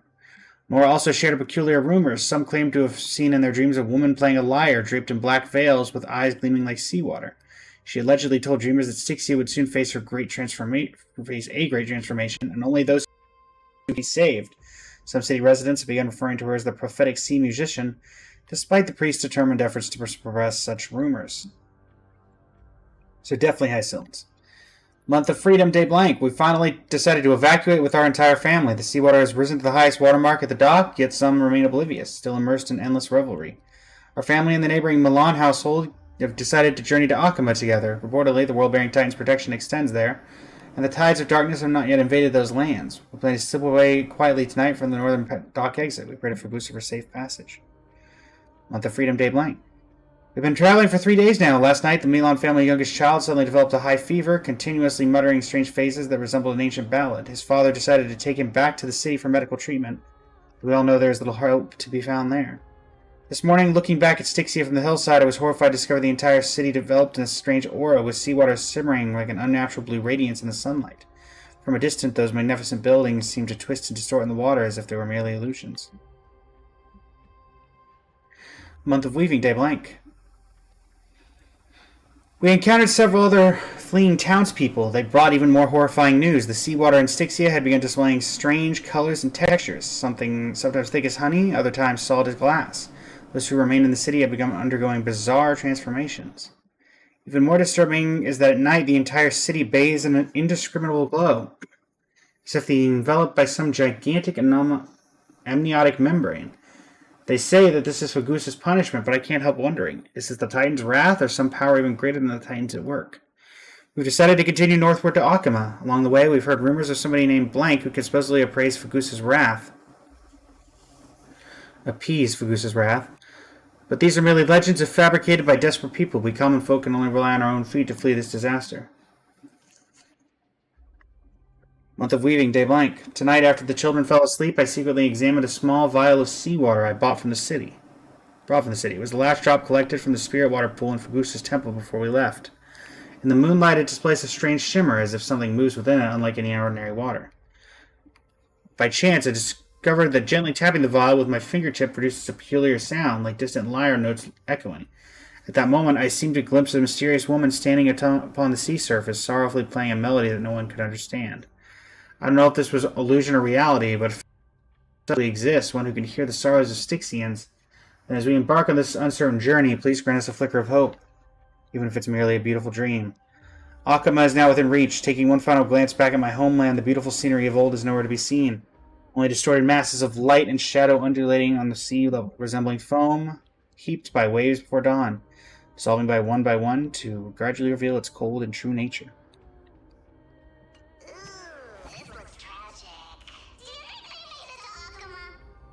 Probably. Probably not. I've never seen or heard of anyone from Styxia and Akama. At least Stolos still has me left. Guess this city wasn't so lucky. It does seem unfair, doesn't it? Just because they were born in the wrong place, they had to face such devastation. Meanwhile, those in Akama, simply because they're supported by the world-bearing Titan, continue to survive. Yeah, the world just isn't fair, is it? Speaking of the world-bearing Titan, Cypher, didn't you tell me once you used to be an apprentice at Kefali's priestly court? Huh. Did I? Yeah, you definitely told me, and I remember it clearly. Maybe it's been so long your memory's gotten a little fuzzy. Ah, right. I did tell you. It wasn't a big deal.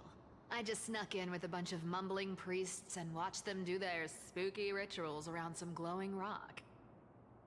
Honestly, I was only interested in the wallets of the old grandpas on the council back then. Don't remember much else. It's been what, nearly 1,000 years? Oh, I see. But you in a priest robe? No, that's hard to picture. Kind of like trying to think of Kuki Shinobu in a Shrine Maiden outfit. Besides, priest robes from 1,000 years ago were nothing like the ones today. Right. I didn't think about that. I was just curious if you ever overheard anything interesting from those priests. How ridiculous. Come on, let's head to the next spot.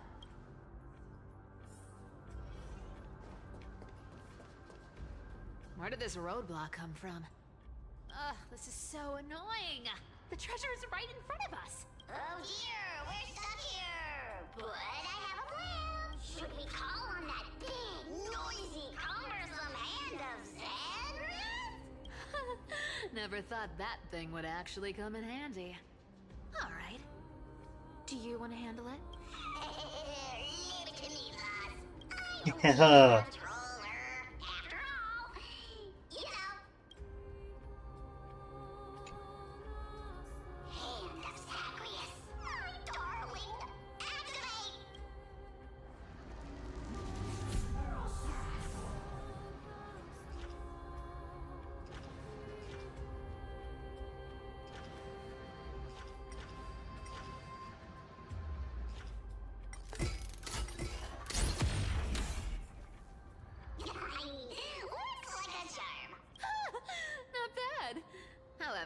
I still don't see how this ties into trickery.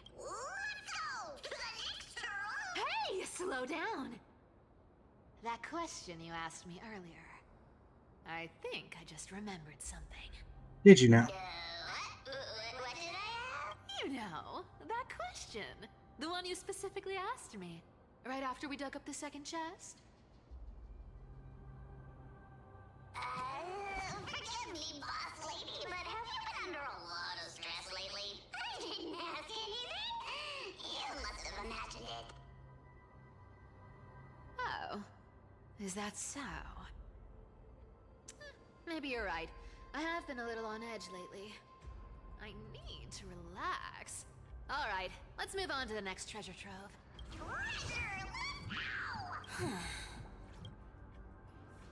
Cypher knows something's up. Twinkle, twinkle in my chest, how this core flame is the Best. This scent feels like something incredible is buried here. Incredible indeed. If even boss lady said so, how could I not be excited? Do I need to give instructions here? Get digging.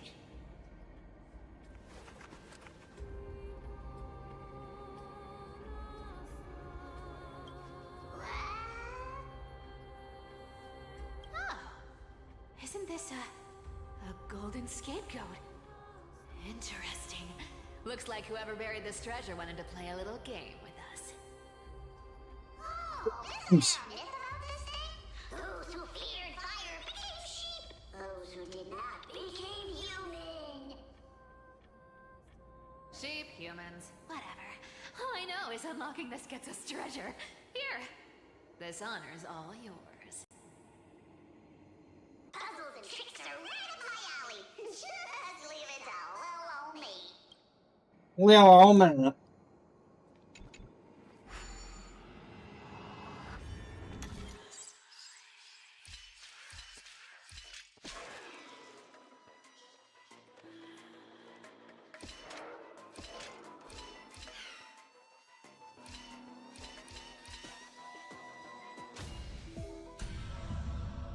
Oh.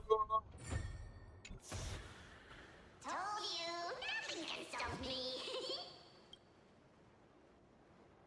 Cypher, it's your turn now.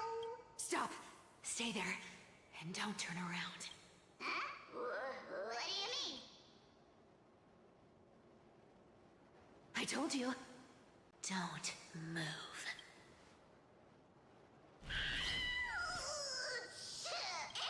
My poor old back.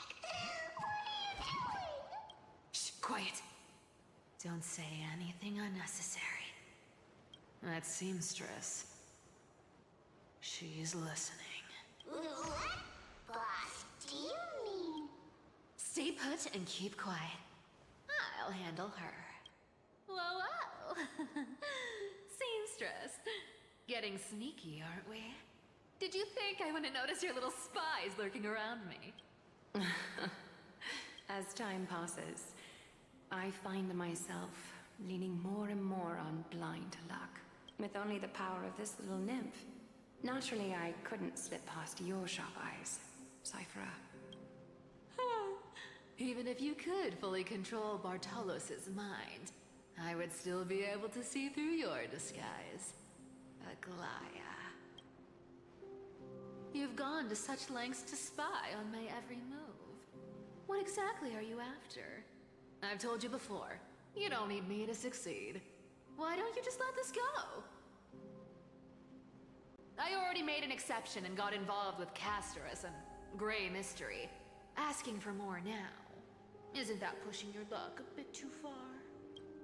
I'm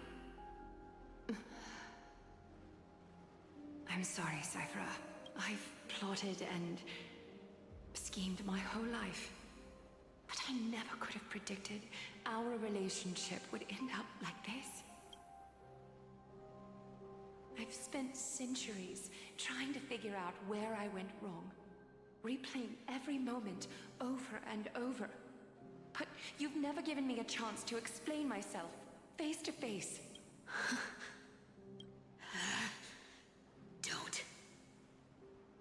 talk to me like that. You know I can't take it. 1,000 years ago, out of foolishness, I let my silence steal away the most beautiful sound I'd ever known. My silence. So this time, I must say this to you, even if it's all in vain. I need you, Cyphera. The Chrysos Heir's mission needs you. The finale I've delayed for far too long. It's finally here. Whatever resentment you still hold against me will fade once I'm gone. Please, come back to Akama. I'm begging you. Without you, they don't stand a chance. I'll think about it, seamstress. But stop watching me. Unless you want to lose me for good. Don't worry. As much as I'd love to hear your voice again, to see your face, it seems that chance will never come. Goodbye, Cyphera.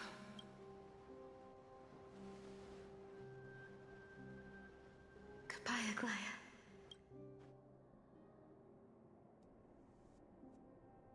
What a shame. I thought there'd be some real treasure under that goat's head. Turns out, everything in that chest was soaked in water from the River of Souls. Nothing valuable left.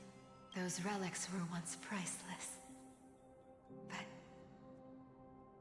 time has eroded away all that they once were. Aww, hearing that from you makes it sound so sad. Wait, why am I getting all sentimental? I haven't even processed what just happened. That horrible woman. When did she... Oh! If you see her, let her know this. As demigod, She tagged him way back then. duties forever. Could it have been back then? When... Do you remember now? Looks like you don't need me to jog your memory. She must have slipped that nymph into your pocket while you were distracted. Don't underestimate that bug. It's every bit as dangerous as the seamstress's golden thread. Let your guard down for even a second, and it might take over. Make you spill secrets you'd never share otherwise. Whoa, that's like some brainwashing monster straight out of the Black Tide. Creepy. There are brainwashing monsters inside the Black Tide? You realize something was wrong. I'm curious. What exactly did that nymph make me say? Actually, it gave itself away very early on. Speaking of the world-bearing titan, Cypher, didn't you tell me once you used to be an apprentice at Kefali's priestly court? We've been partners in crime for 1,000 years. We've talked about everything there is to talk about. Except for that one experience at Dawncloud. I never told you about that. I absolutely wouldn't have shared that with anyone. But, boss lady, there's a chance Aglaya wasn't trying to trick you? And as far as I know, the embodiment of trickery despises that golden thread which forces people to speak the truth. You'd never defend Aglaya. Isn't that right, Zagreus? Oh. You have a terrifyingly sharp mind. So another god remains. The only one in the world who knows you're still alive. To make sure you survive the Titan trial, I had to fool the entire world. If you want to keep that lie from falling apart, you'd better keep playing your part in the days ahead.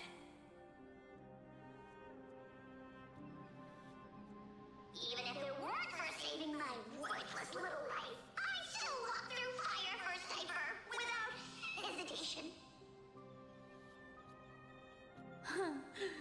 may have been reduced to this form, but you still haven't lost your way with words. Speaking of which, Cypher, you're not taking that wicked woman's words to heart, are you? Life's been pretty great lately. Why get into trouble now? Don't you think? Honestly, I've been thinking. Maybe a trip back now wouldn't be too bad. You're back again, Cyphera. Your face. I need clothes.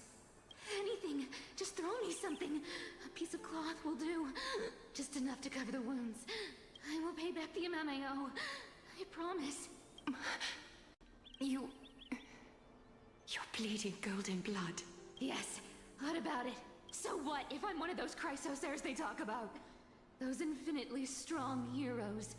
World-renowned swordsmen. Exceptionally intelligent scholars. Cyphera. Oh, I'm sorry to disappoint.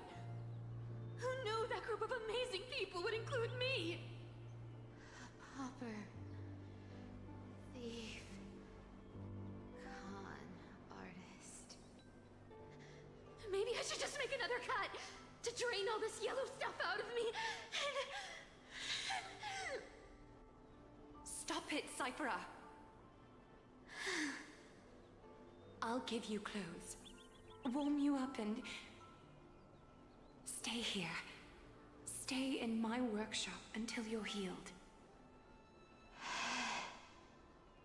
Aren't you going to ask me how I got these wounds?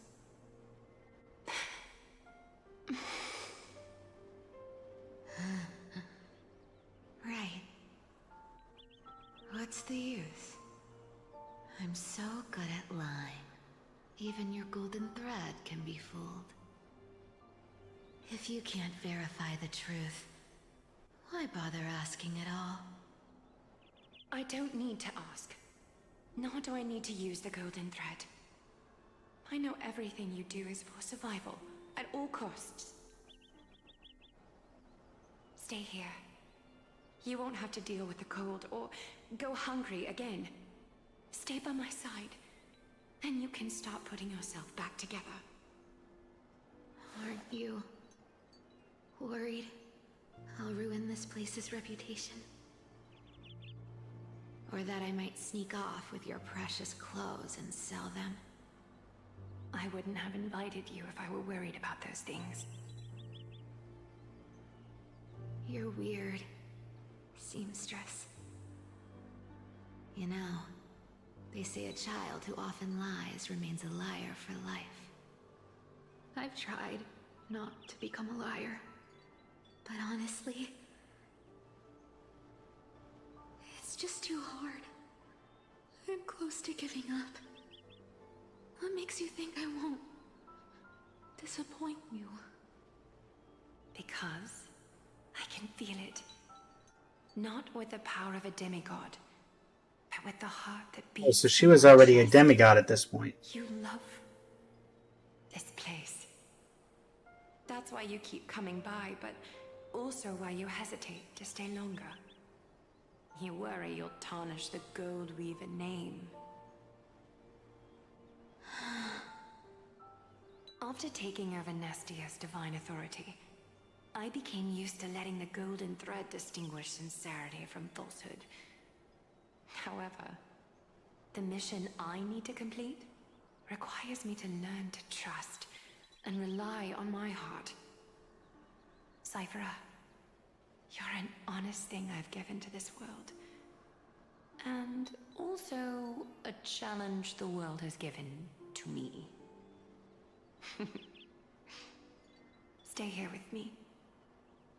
You have a beautiful face that deserves better than to be covered in scars and grime. You've got a way of talking that's hard to follow. All right, let's make it a deal. You have 1 day to change your mind. Once the action hour passes, there's no turning back.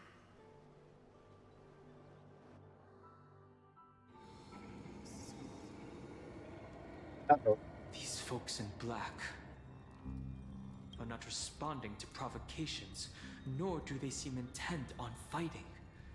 What exactly are they waiting for? Pressure. Fear. Planting seeds of anxiety. It seems this is the strategy they've chosen. An organization that sees it as their mission to eradicate the Chrysos heirs. I've read some chilling accounts. Stories of the Cleaners using alchemical arts to implant fragments of memories into their successors, ensuring both identity and hatred live on. From what I know, these stories are true. The kindness we know today, strictly speaking, is the 27th kindness. My goodness. Objectively, the rise of the Cleaners was both inevitable and necessary. Yet, their ruthless and twisted methods earned them nothing but disdain and condemnation from history. And still they endure. An organization persisting through time, now working tirelessly to obstruct the flame chase.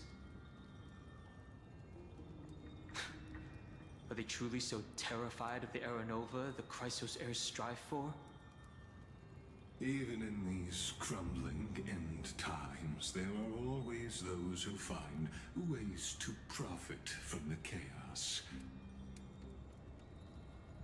To ask the vested interests to abandon their status, wealth, and ambitions in this world for a distant ideal may be no easier than creating a miracle.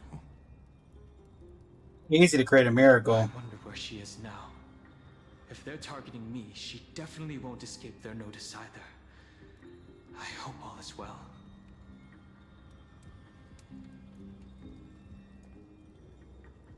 Is that Lord Krateros? There you are, Lord Donghung.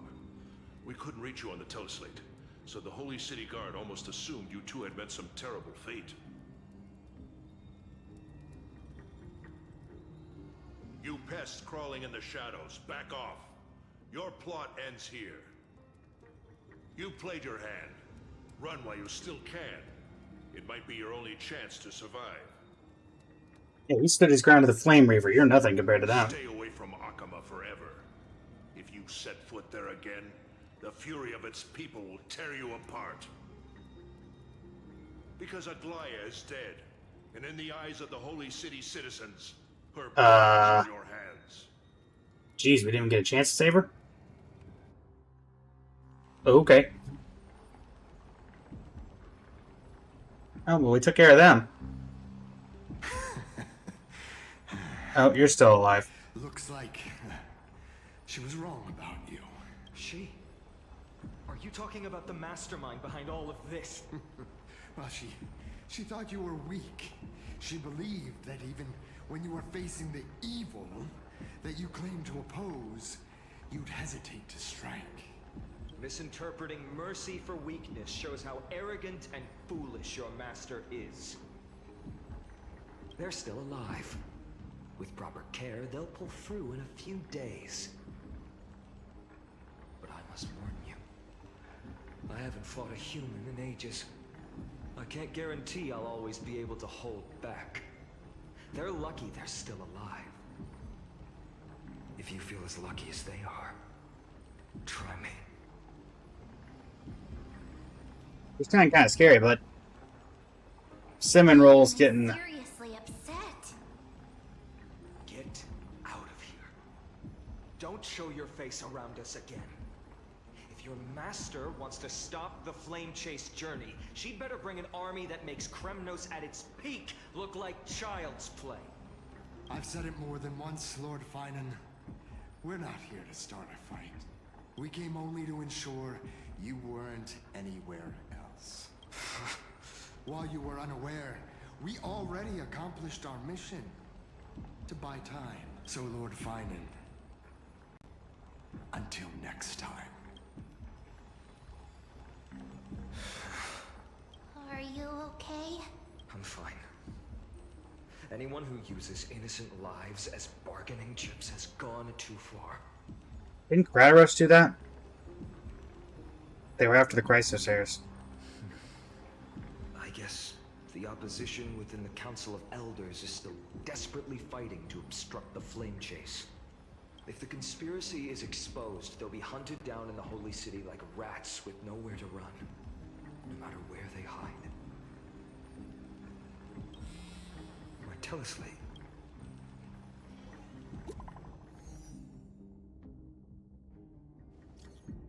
Little announcement. Due to a force majeure, the world-bound web operations will be temporarily suspended. Please stay calm and remain in your homes. What happened? Message failed to send. Golden thread enabled for emergency internal communication only. Lady Goldwaver deceased. Please return to the Holy City at once. Aglaya is dead. Aglaya? Is this blasted? Those guys. Was it their doing? But how could they possibly? Hit multiple locations at once. This could just be one of her schemes. I won't believe it until I see it for myself. Fainan, what should we do now? Stay, Head to the city. Of course. I'll contact Treeby and ask her to keep the citizens calm. We'll hurry back to Akima as fast as possible and assess the situation in the city. If we run into any enemies along the way, I won't be merciful this time. Yeah, he's in a mood. I mean, I get it, but... Cartonis? Oh, you're forging a sword for Fainan, aren't you? I haven't seen you wield the hammer in so long. I couldn't help but be entranced by the sight. You, Aglaya, in this form you come to me. It means... That's right. At this moment, my physical form is already shattered. My journey as a human in this world has come to an end. Okay, well, she's still alive in this form, at It's least. time to fulfill our pact. Of course. The pact I haven't forgotten. The thing I entrusted to you. Do you still have it? Far too plain this vessel is. Not worthy of you. Do you still insist? I insist. Over the past 1,000 years, every piece of fabric I've worked with has been tainted by my cold divinity. It's made me hate their colors, texture, and scent. This ornament stands apart. It was a gift. Oh, the bracelet. She was pure and kind. I often wished my childhood could have been like hers. How to say goodbye to everyone? Have you already planned? I'm afraid there's no such detailed plan this time. I deeply regret not being able to say farewell to them, one by one. The moment has come. My departure will give them one less thing to worry about. This parting gift should help ease the regret of such a sudden goodbye. Invented for the Titans, Kremnos' soul-forging technology was. Though divinity it retains, filtered out, the remnants of humanity will be. Is that what you want, Aglaya? You've confirmed this with me repeatedly. Yes, Cartonis. I need you to do this for me. Condense my divinity into this ornament. It might still be useful in the future to help them complete their mission. Selfless until the end. Envy that child, there's no need to. Already lived a grand life your humanity has. Your praise puts my heart at ease, Grand Craftsman. Now, please, take me through the last tempering that fate has to offer.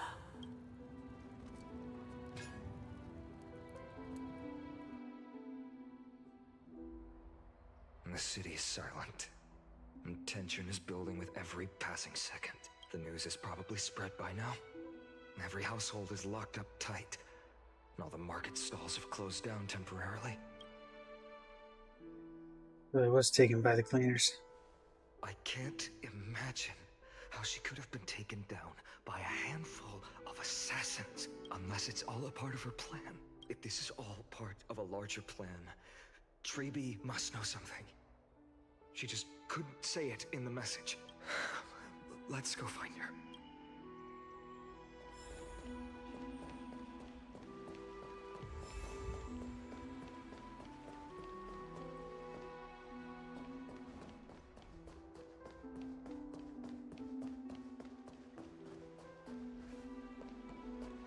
I know people still know that's the Council of Elders' fault. Dunham came back before us.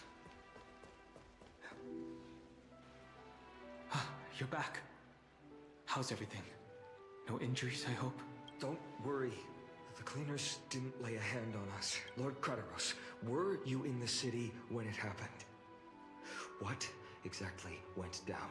Regrettably, no one knows the details of that moment. Despite the 30 people that were on the bottom floor and never looked up. Only saw. It's fine.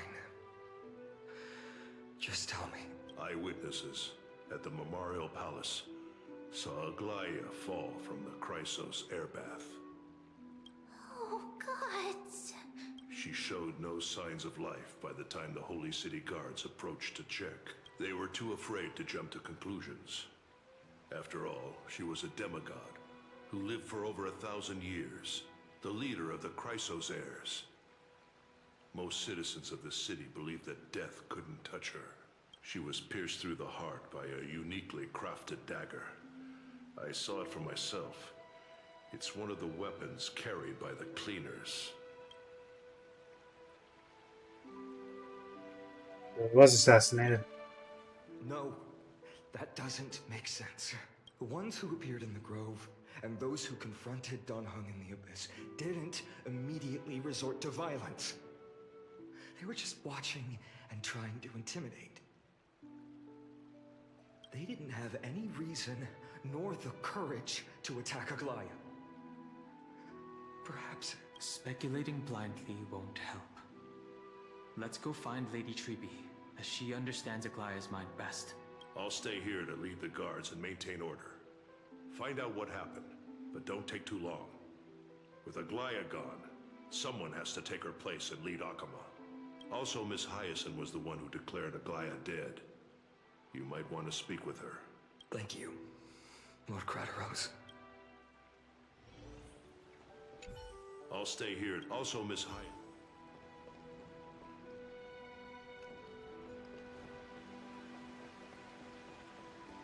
The baths are empty. No citizen feels like bathing after hearing such terrible news.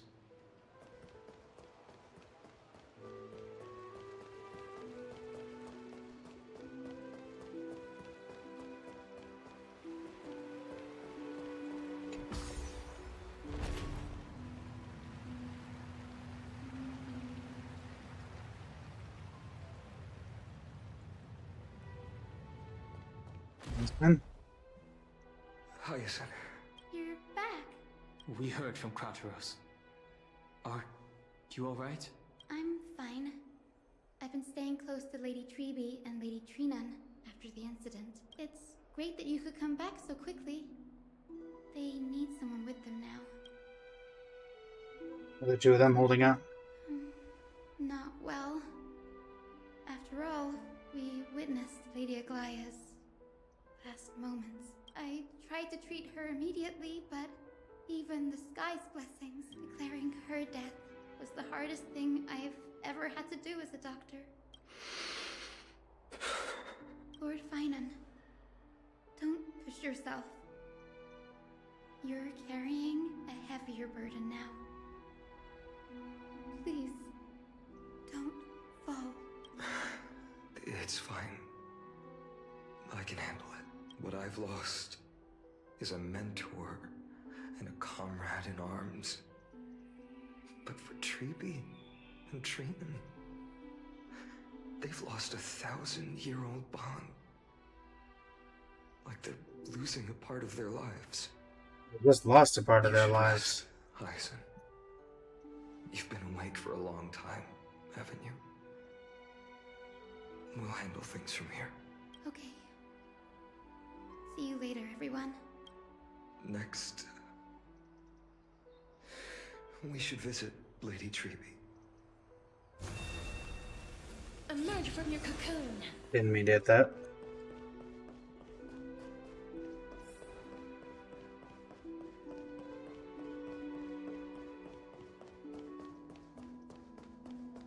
Baby? Treenan? You good?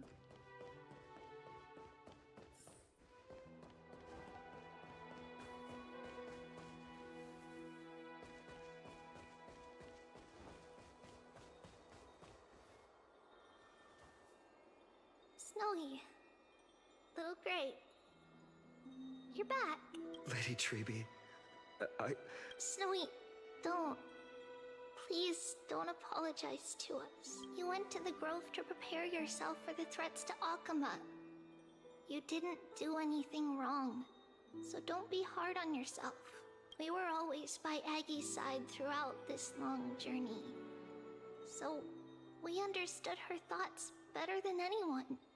She knew she wouldn't see the end of the Flame Chase journey, yet she gave everything without hesitation.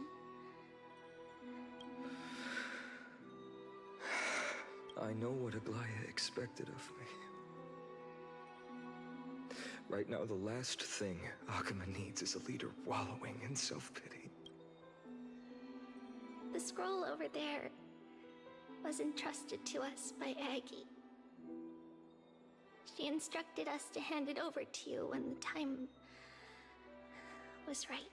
I think now's the right time.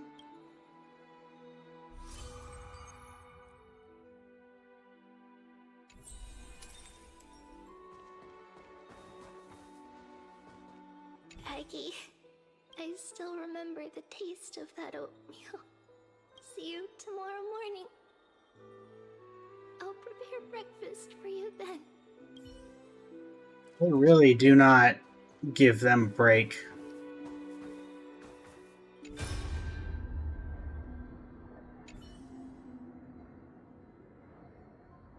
You don't have to take the medicine anymore. No need, teacher. Medicine can only steady my flesh, but it cannot stop the decay of my soul. I've already borrowed too much time from this world, and now the time is up. Now is the best time for my exit. Please don't cry on my account, teacher. I have a final selfish request. Can you let me in here? I will definitely fulfill it for you. I wish for my death to be quiet and gentle. I hope that my lifeless body will not be exposed to the eyes of the public. Teacher, I have faced too many changes in my lifetime, but in the pursuit of one thing alone I have remained unchanged for 1,000 years. It's beauty, isn't it?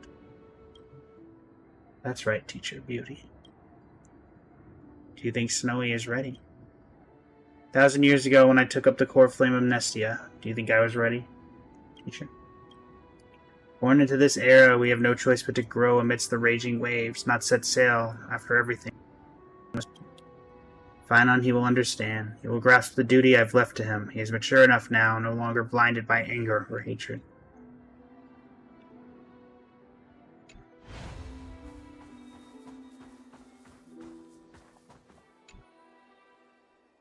Finon, my humble student, my trusted colleague. As I write this, you are locked in a battle of words with the Council of Elders, fighting for the survival of the Flame Chase journey on a battlefield where the smoke of war is invisible. I deeply regret and feel guilty for hastily pushing you and the Trailblazer into the debate. But please forgive me. At that moment, I could not afford to show any sign of weakness before you, as it would have crushed your morale. I considered the debate a routine affair, assuming I could win merely with the support and experience we'd accumulated over centuries. But I underestimated Kindness and her party's cunning, and also the deterioration of my own senses. The trap was likely set by the debater Calictus. He had prepared a severed golden thread in advance, revealing it to the public when Kindness was faltering in the debate. He claimed I was reading everyone's thoughts with the golden thread to cheat in the debate. I could have countered that low tactic in 100 ways, but my words slipped out before I could even think about them. With deceitful scoundrels like you in the crowd, I have no choice but to rely on the golden thread to keep watch over everything in this holy city. You can imagine the reaction that comment provoked. At that moment, I felt my time was running short. The divinity in this body might be eternal, but that is not the essence of me. I am a daughter of humanity, born of my mother, and I will die as a human. Realizing that my humanity was fading, I began to plan my exit. What kind of departure would not waste such a belated death? I have yet to find the ideal answer. But I knew I couldn't simply fade away in my sleep like anyone else.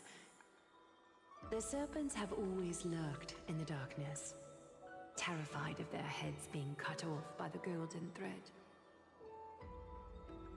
If my departure were to be calm and uneventful, it would only lead to a swarm of those serpents emerging from their nests. Regrettably, a peaceful death is a luxury I cannot afford. I must feign weakness deliberately to make those serpents lose patience and act rashly.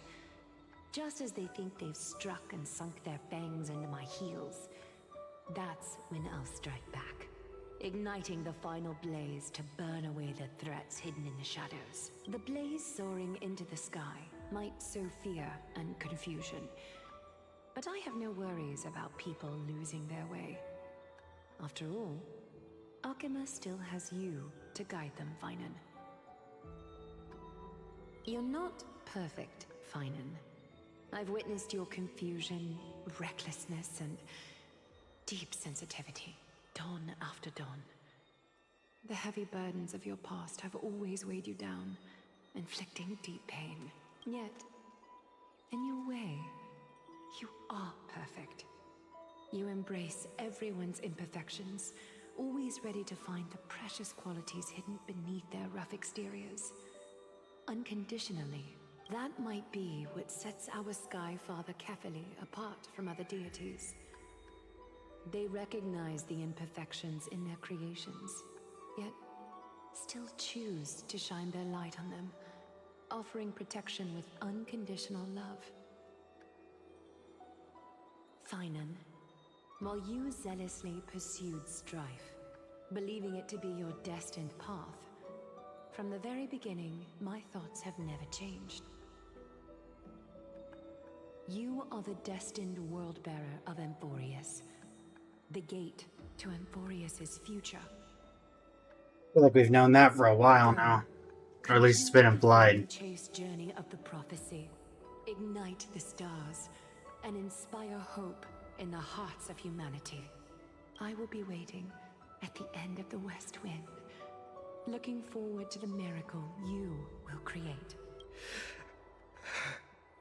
Aglaya, how could I possibly be worthy of the burning torch you've passed into my hands?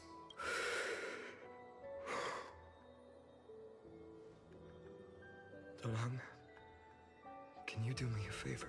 Whatever I can help with, just say the word. Please deliver a message to Lord Krateros. Have him gather the Holy City guards and the Kremnoans to spread the word from door to door. At the lucid hour tomorrow, Finan will speak at the Marmorial Palace. Urge everyone who has concerns about the Holy City's future and the Flame Chase journey to attend this gathering. Tell them Aglaya has left Amphoreus the seeds of hope. Understood. Thank you. It's been a harrowing day for everyone. Please make sure to rest well and collect your thoughts. I need to prepare. Who's that? Cortonus. Cortonus. brings you to Marmoreal Palace? I plan to get everything settled before coming to see you. Is there something urgent, Cartonis? How are you holding up, I wanted to see. Better than I expected, you seem. There's no room for doubt anymore. It's time to take action and show everyone that the leadership of the Chrysos heirs is still strong. Right, your assessment is. Now, here. Take this. Is this it? You've completed it. Dawnmaker. The name I've chosen for it. Before dawn, prepare for battle. For tomorrow, wield your sword. Befits your stature, it does. Chrysos heir. Dawnmaker. Unbelievable. You've never seen that black-clad sword master. Yet you've recreated this so precisely, just from what I described. Precise, your description. Imbued it with the power of dawn I already have. Guided by your will, gleam with golden flames. Its blade will wield it. May triumph always be yours. Thank you, Cartonis. I will use this sword to protect the beings of Amphoreus. Another thing there is. What's this? Stored here. The remnants of Aglaya's divinity are. This was her commission.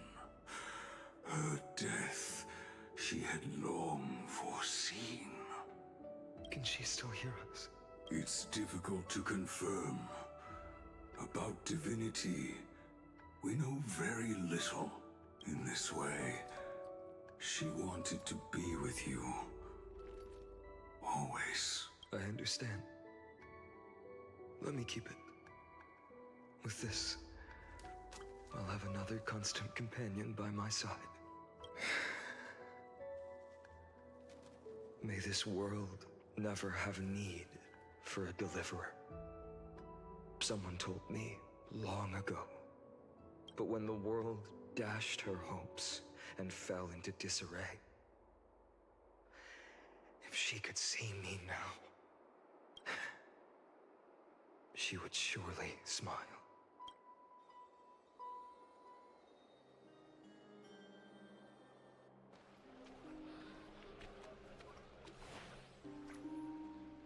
How will the Holy City continue without Lady Goldweaver? Look! Lord Finan is here. Will he step up to lead Akama?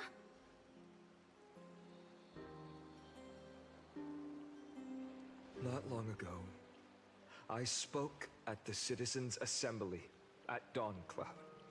I wrestled with every word, searching for the right ones to rally support and keep the Chrysos heirs' flame chase alive. In the end, I remembered a lesson from one of my teachers. In battles where words are weapons, outrage and blind passion often overpower reason.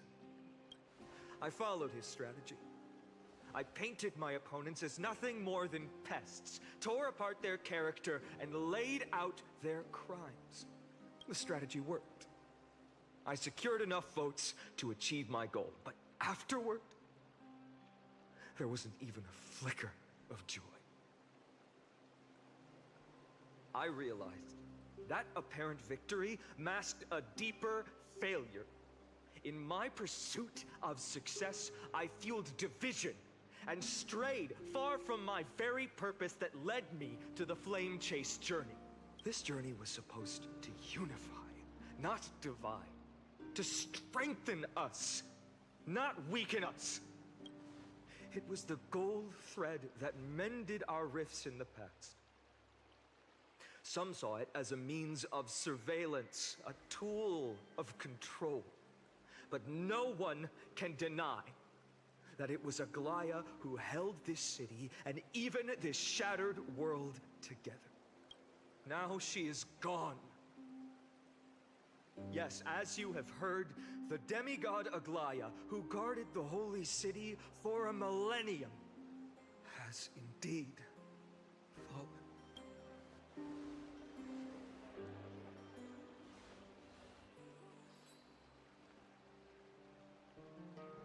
Who murdered Lady Goldweaver? Find the murderer! Make them pay!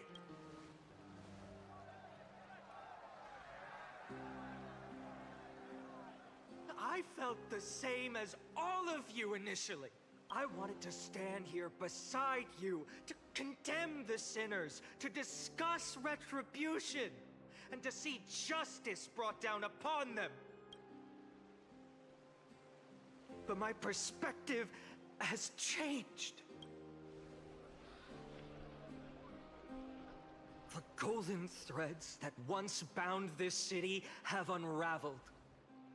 Yet no one is celebrating their freedom from control. In the empty markets and bath chambers, one feeling lingers. Unease. Deep down, we all know the last safeguard against the harm we may do to each other is gone. No divine power will protect us from the malice in our hearts. From now on, only the moral code we choose to uphold for ourselves will stand between us and the abyss. Finon has a way with words. I'm not gonna lie, when Trian died, I felt something about it.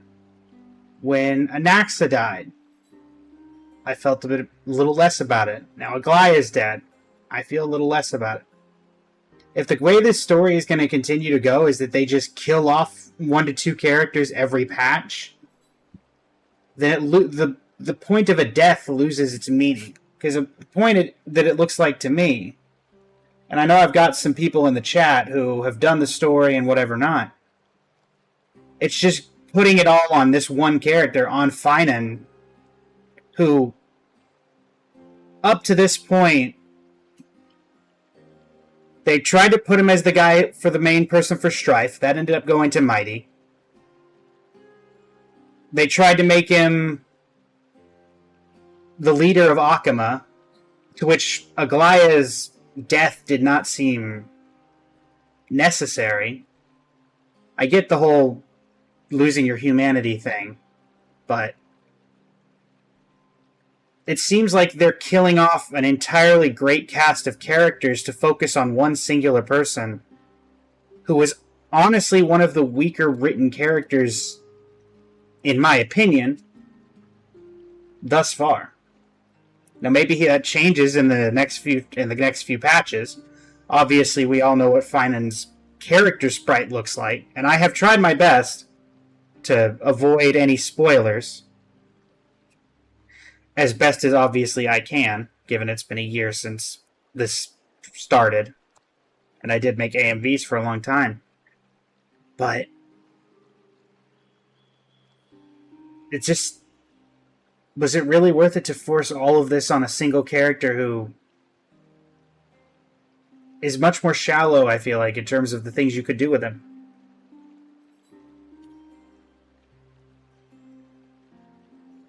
Try and listen carefully. Oh, all right. The flame-chased journey is nearing its end. With only one Titan left for the Chrysos heirs to conquer. Aquila! Before I rise to the skies, I challenge you. Cast out the shadows and malice within your hearts. Let your spirit shine brighter than the sky itself. Let me bear witness. Even without the divine authority of romance, Akama will remain a sanctuary in these end times. A place for the kind people Aglaya dreamed of. The kind of people foretold in prophecy.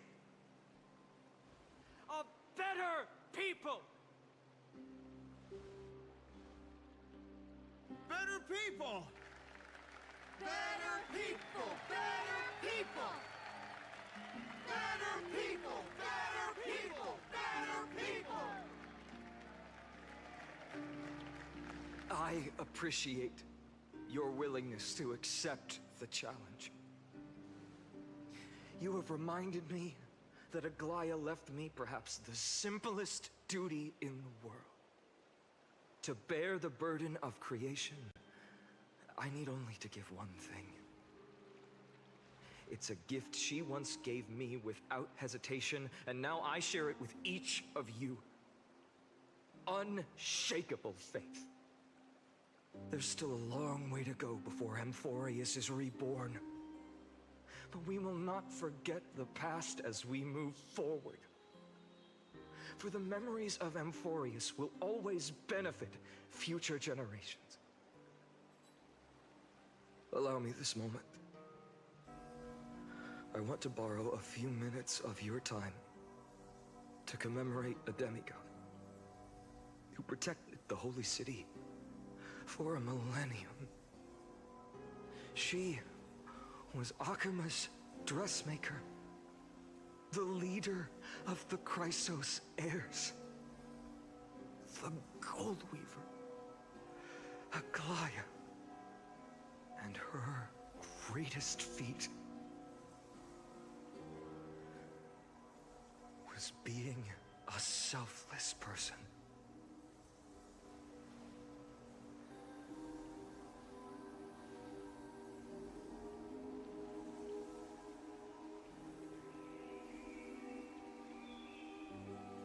So I see you saying all that fun. Are we gonna go get the people who killed Aglaya and bring them to justice, or are we just gonna let them go? Cause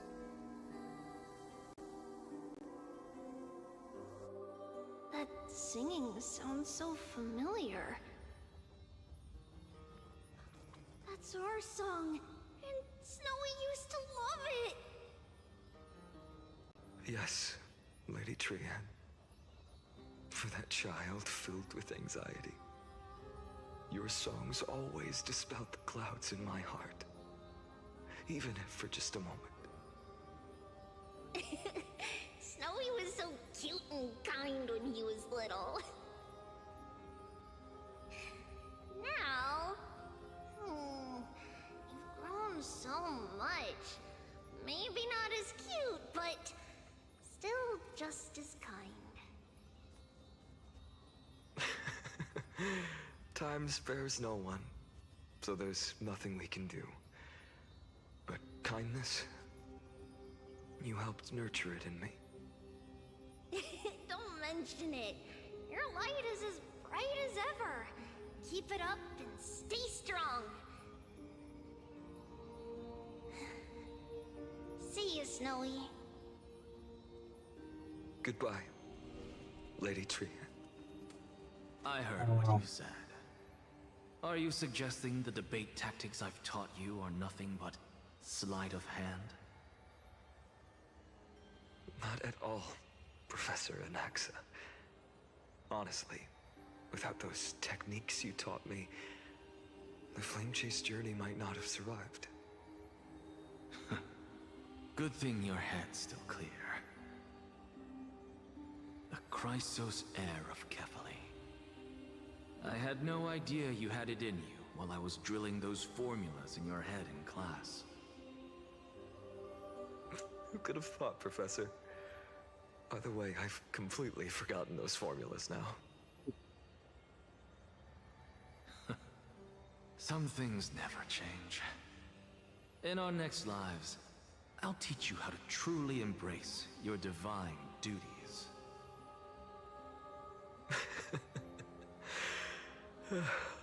I'll be waiting. Goodbye, Professor Anaxa. Xerxes. Aren't you going to say something? Lord Finan, you have always been so approachable. Ever since we first met, You've seen me as a friend. It was the first time I understood what everyday friendship was like. But that's dangerous. Dangerous? Laughing and chatting with you, I sometimes forget who I am. And for someone with my kind of power, that's a real hazard. I hadn't thought of it that way. Sorry, I forgot to consider your perspective. Please, no apologies. Despite everything, thinking back on the times we spent together makes me really happy. I feel the same. Goodbye, Finan. Goodbye, Gasterus.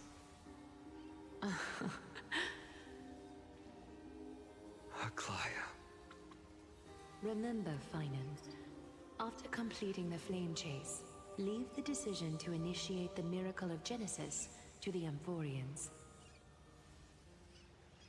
The Chrysos heirs are the executors of the prophecy, yet they, the people, are the true masters of this world.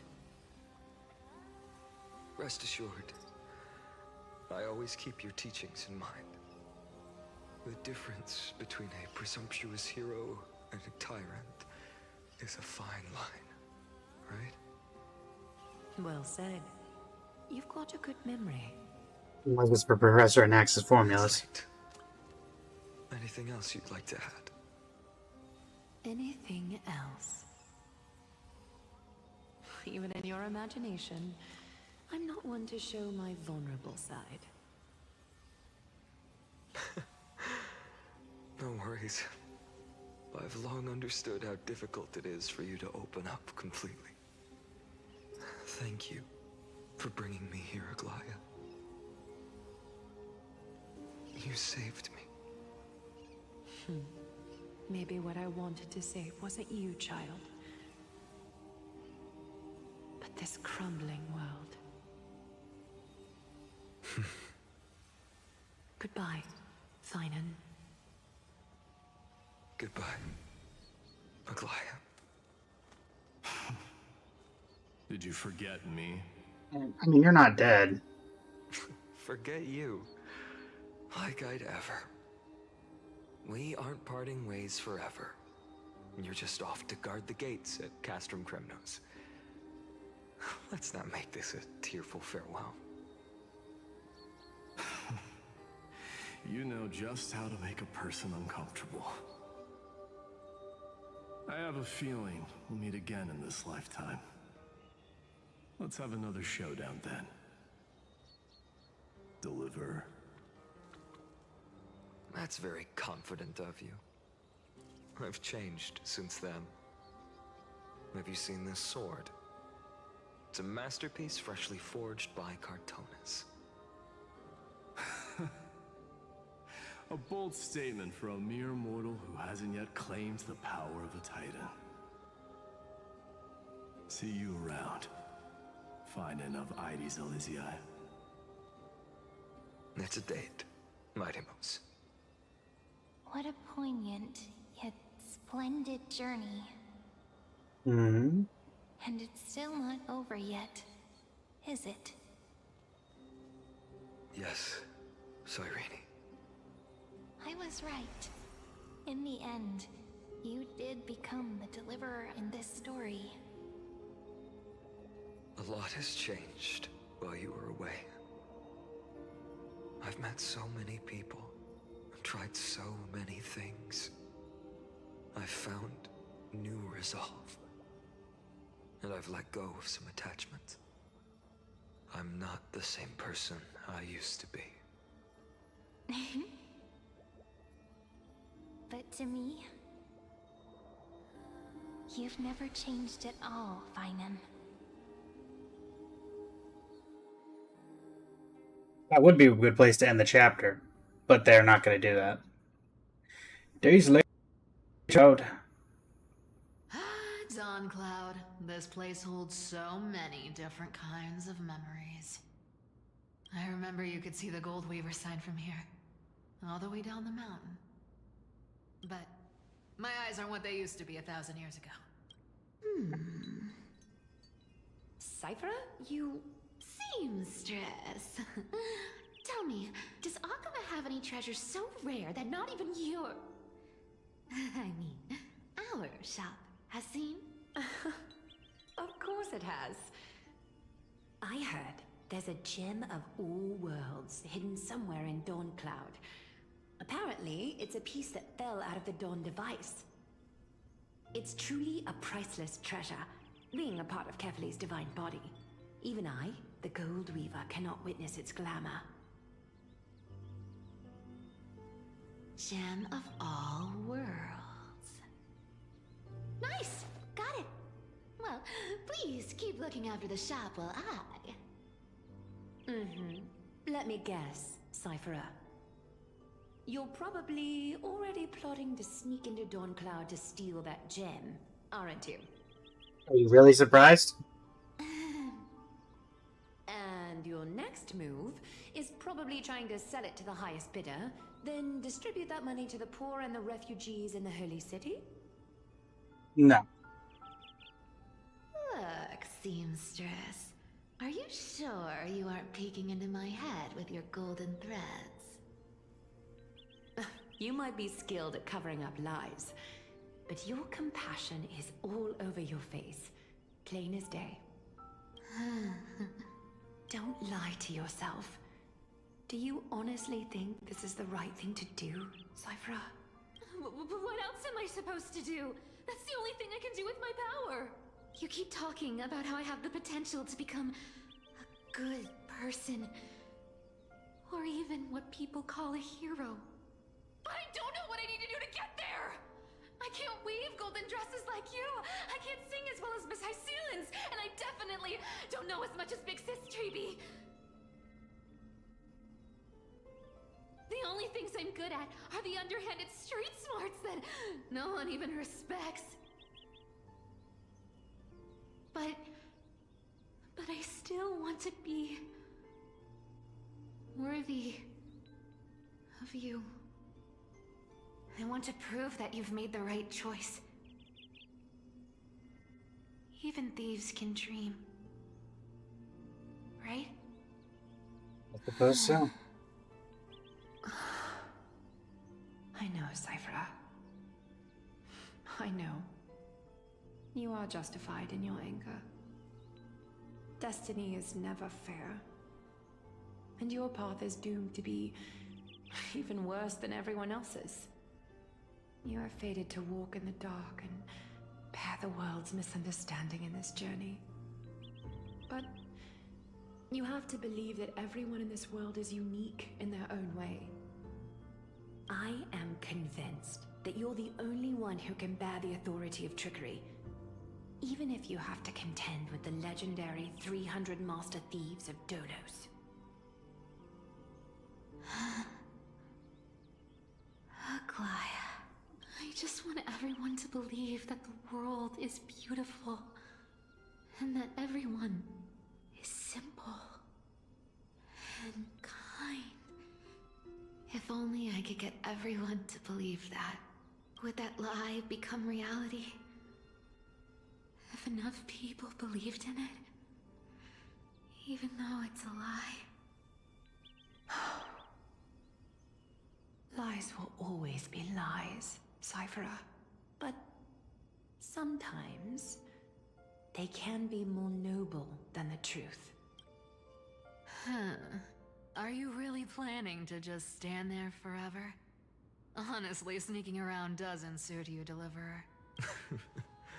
I never thought I could slip past your sharp ears, Miss Cypher. I just didn't think it'd be right to interrupt when you're obviously lost in thoughts.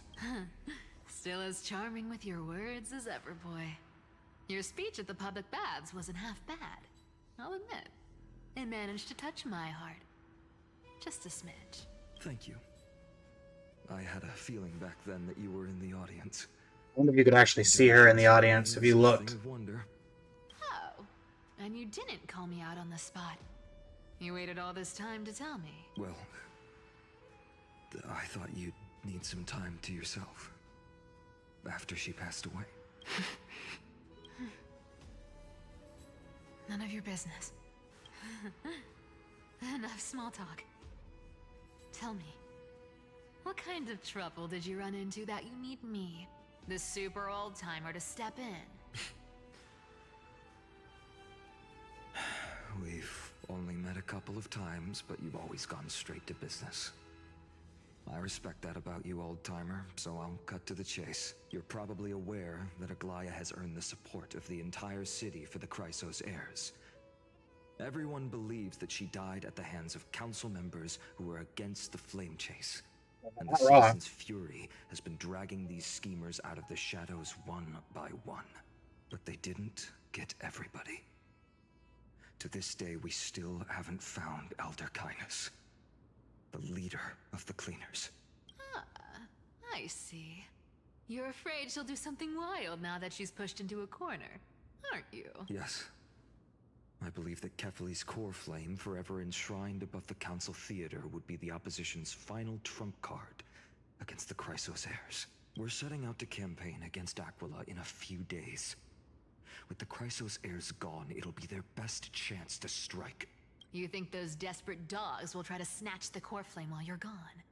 So, you want me to give them a nice long walk while you're away, right? You sure saw right through me, Miss Cypher. I know exactly what you can do. Godlike speed, perfect disguises, untraceable movement, and that most enigmatic authority of trickery. I have only one request. Please, use whatever tricks you need to protect Kefali's core flame. Even if you have to deceive the rest of the Chrysos heirs as well. Uh-huh. Hey, Deliverer. Do you honestly think that there's no way I'll turn you down? Do you even have any plan Bs if I decide to nope out on this? As the demigod of trickery, there are no other trump cards in the world that can outrank you. I'm sure you know the answer to your own question, Miss Can you just Cypher. take it? Oh, I guess you can't take it now because it's the thing protecting Akuma. You talk as if you have everything in the palm of your hand. Huh. So you did learn a thing or two from her. I'll give you that. Then let me tell you something you don't know. The Flame Reaver. They've been watching Akuma closely. You mean? Bet you didn't expect that, huh? I've been tracking them all this time.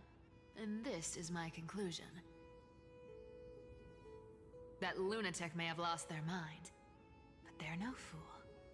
Why do you think they haven't made a move on Akuma yet? Professor Anaxa once analyzed this. He thought it was probably because Kefali's core flame was protected by the Council of Elders' secret arts. Ha! Sacred art's my foot! I could break those mechanisms with a flick of my finger. Allow me to let you in on the actual secret. They probably held off from attacking Akuma because the Seamstress's defense network was way tougher than you thought. Now that she's gone, and you're heading out to battle the Eye of Twilight, with the city's defenses in shambles. What a dangerous situation we find ourselves in. But since you're the one who brought it up, I'm guessing you already have a solution in mind. Just look how ridiculously calm you are right now. But you guessed it right. Consider this a 2-for-1 deal. I'll keep that lunatic entertained on top of protecting Kefali's core flame. You owe a big favor after this. You have my deepest gratitude. That Flame Reaver's power is truly unfathomable. She's gonna die now too, isn't she?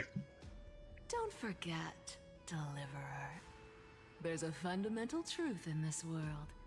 Cyphera will always get the last laugh. No need to worry for a demigod.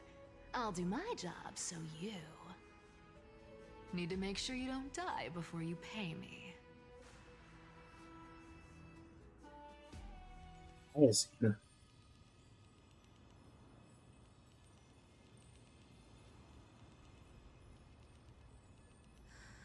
I'm back. I've been trying to stay away from here since the Black Tide destroyed the grove. And through that, stay away from the memories that might make me sad. But the wind keeps pulling me back. Maybe that's the Twilight Courtyard's duty, after all. Little Ika. I know, little Ika. I know. I too miss the days when we all studied together. But we have an even more important mission this time round. Lord Finan has already set the date to campaign against Aquila. Being a descendant of the Sky People, You're right. At least I can still afford to get lost in thought once in a while. Oh, ancestors. Please wait for just a bit longer. The time I spent in the grove deserves some reminiscence. You're not gonna die too now, are you, Hyzine? Grove, judge the past and present. This was where Professor Anaxa gave us the lesson. A lesson? I can still see that day in my mind. And that was your last lesson in the Grove. Now, each of you will head off on your own path. How much the Grove's teachings can help you in the real world depends on how well you can put knowledge into practice. However, heed this warning. If you ever do anything disgraceful out there, don't ever claim you were the student of Anaxagoras, one of the 7 sages. Professor Anaxa, there are still other classes scheduled on the calendar. Are you sure you didn't... Firstly, call me Professor Anaxagoras. Secondly, to clarify, the last lesson means the last lesson I will teach you. I will be entering seclusion from today onwards to research ancient alchemy, and all my teaching activities will be put on hold. Ah, I see. So you're saying that the lessons taught by all the other teachers aren't good enough to be considered lessons? All you do every day is wag that sharp tongue of yours. That's a credit deduction, Finan of Ides Elysiae. I have nothing left to say. Next. Please wait, Professor. According to the Grove's protocols for a cohort's final class, the lecturer should take some time in that lesson to discuss the students' post-graduation aspirations with them and guide them toward a solid path. Surely you can't skip such a crucial step, Professor. The teaching assistant, Miss Hyacinth, is truly Professor Anaxa's nemesis.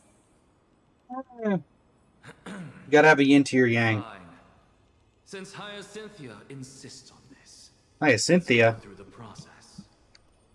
Since some of you are so eager to speak, why don't we start with you, Finan of Ides Elysiae? What is your post-graduation aspiration? Me? Well, it's not exactly an aspiration, but the only thing I want to do is to protect the people I care about. I see. So you want to be a hero? How boring. Next. I didn't say. Castros in school was having a great time. You've been giggling for quite some time. How about you go next? Perhaps my answer is a bit vague and meaningless, Professor Anaxagoras. Is an axe gonna let her finish? I hope No. the world can be freed from the agony of death, so that every living being may find calming peace. How naive. So naive that it makes me want to weep for your fairy tale. Okay. See, this is why I don't want to follow those outdated protocols. All I get are boring answers. Since you suggested this whole process, Why don't you wrap this up? All the playable characters get to Share your aspiration with everyone, and let's see if yours stands out. So it's finally my turn. Good thing I came prepared. My aspiration is nothing less than completing the final blank page at the end of the hero's epic. Blank page? An interesting description. Do explain, assistant. I've read all of Amphoreus' heroic epics while studying at the Grove, and a common thread came to my attention. Almost every epic ends with a description of the hero's achievements. But few mention how the everyday people of that time lived. No one recorded the struggles and suffering the commoners endured. So you're saying that, instead of legendary heroes, you're more focused on commoners living on the peripheries of historical records. Perhaps I'm influenced by my background. My ancestor, Seliosi the Day Thunder Knight, raised her spear against the sky and ushered in the flame-chasing era that continues to this day. Her story is told to every child descended from the Skyfolk. We have no doubts about Seliosi's greatness, yet her towering figure overshadowed every record from that entire era. What about the Day Thunder Knight's family, allies, and friends? What about the survivors and those who died in the great battles? Whenever I think about their stories by the campfire, I realize the details of those legends have been long lost. And only Seliosi's name remains. Her brilliance had become as blinding as Aquila's, lording over everything on the ground. That's why I'm glad that my era does not lack heroes. All my ancestors had was a sad past. But I have a future I want to protect. Instead of becoming a hero and ushering in a golden deluge to baptize the world anew, I want to stay in the backline and save all the ordinary humans from drowning in the rising waves. And that's why I like you, Hyacinth. Turn to the sky, but to walk among the masses on Earth. I believe it's the only way for the saga of creation to include a footnote for the everyday people in its blank page. I want to know what his response was to that. I'm getting embarrassed from remembering. Go ahead if you have a question, Mango. But my beliefs have never changed. Now I really have a chance to stay behind the hero's front line and realize my dream. Huh? Oh, Hyacinth. Denny, what are you doing here? I didn't expect to see you again in the Grove. Finan mentioned you were gearing up for the campaign against Aquila. Are you here too? You guessed it. To reach Aquila's realm in the sky, descendants of the Sky People must perform a bloodline ceremony, summon the spirits of our ancestors, and get their blessings. That's the only way for creatures on Earth to forge the rainbow bridge to the sky. And the soul of the first ancestor I want to see is here in the Grove. The rainbow bridge is essential to retrieve the core flame of Aquila, but undertaking such a vital ceremony alone is far too risky. Don't worry. I have little Ika with me.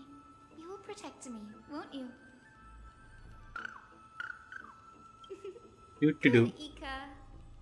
Well, what brings you here, Danny? I'm collecting as many myths and research about the Titans as I can. Everything about Amphoreus is a valuable addition to our databank when I get back to the Astral Express. Right. If all goes as planned, you and Gray will be able to go home after this mission. If all goes as planned, yes. Yes. Assuming we can actually break the curse about worlds beyond the sky. I have a feeling it's not going to be smooth sailing. Oh? Could it be that you too have some kind of hidden powers to make prophecies now? That's not it. But I'm starting to question how real everything is after a conversation with a member of the Council of Elders. Nope. I didn't understand that either, little Ika. Don't worry about it. There's a lot that I still don't understand. Since we've already met up, why don't you come with me, Danny? I was thinking the same thing. The grove is fraught with danger right now, and an extra pair of hands translates to extra security. That's the dependable express guard for you. So, shall we get going?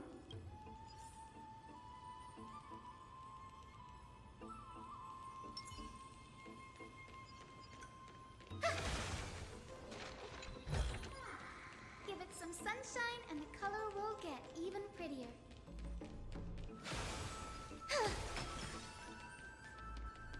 Coming through. The chromacopter is vibrating. There must be memories. What's this? The chromacopter. This is the divine object of the Sky People, the chromacopter. Our ancestors dictated that when a descendant of the Skyfolk is ready to challenge Aquila again, they must first awaken the spirits of their ancestors with the chromacopter and receive their benediction. Only after this can the chosen Skyfolk reascend to the heavens. Is it to prevent those who are not qualified from pointlessly losing their lives? Very prudent, wouldn't you say? The soul of an ancestor slumbers here. Now, I will awaken them. Right. Oh. I am Hyacinthia from the Twilight Courtyard, a descendant of the sky who has inherited the duty of flame chase. The time has come to fulfill our clan's destiny. I will join the heroes of the prophecy to return to the sky and retrieve the core flame. Ancestor, please bestow upon me your generous blessing.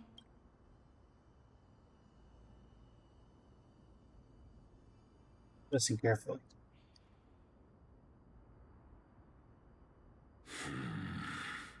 Who has awakened me?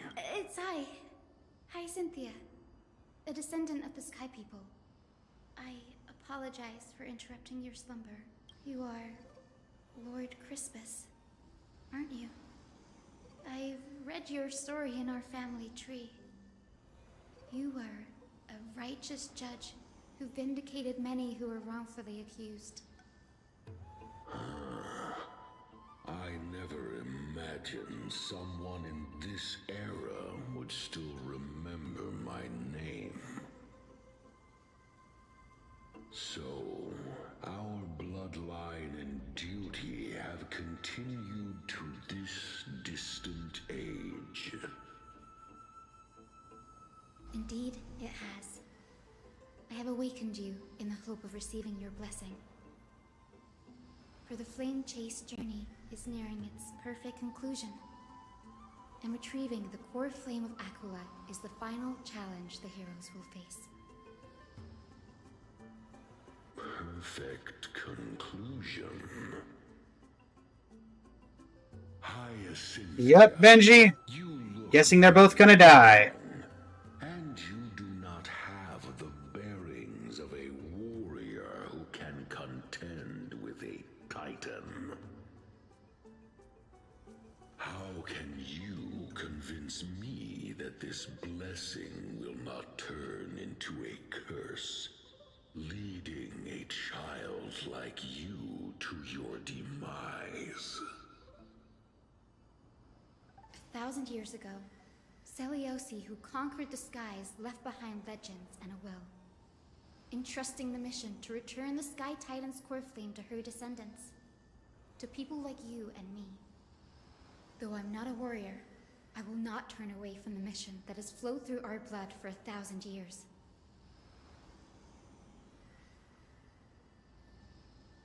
And I am not fighting alone. I have the strongest and most tenacious companions in the world. Amphoreus is in an era brimming with heroes. The burden of retrieving Aquila's core flame no longer rests solely on the shoulders of the chosen Skyfolk.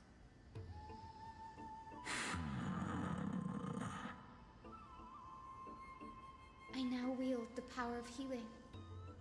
I aim to mend the fissures in the sky and heal the wounds of the people.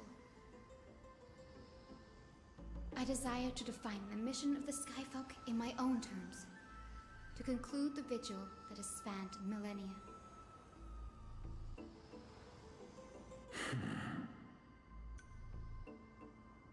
sense resilience in your words.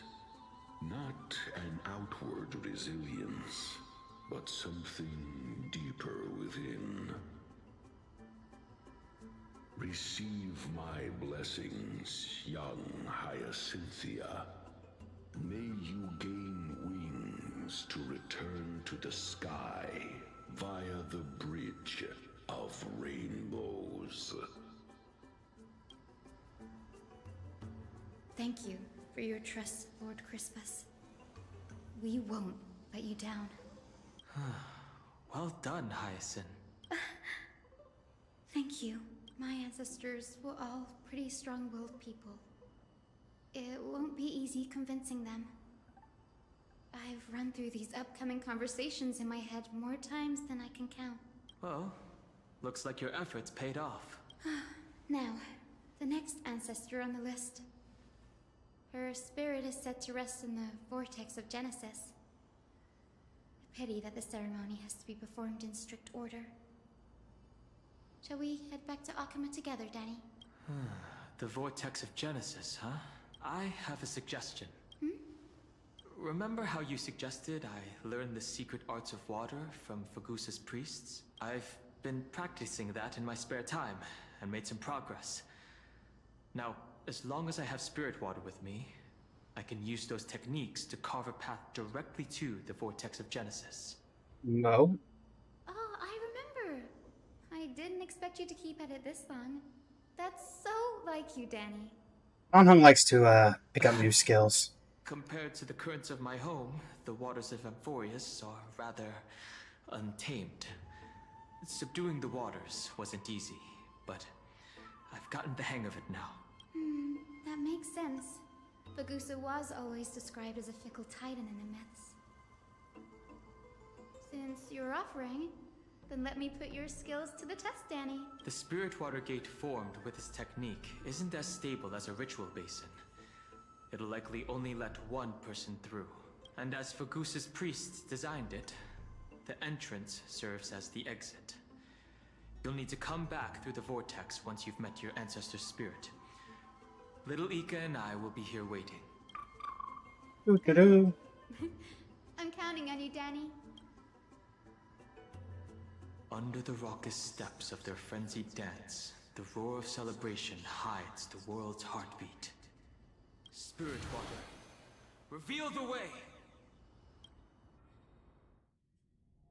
Is that one of his skill lines when he gets the new version? Vortex of Genesis. Unbelievable.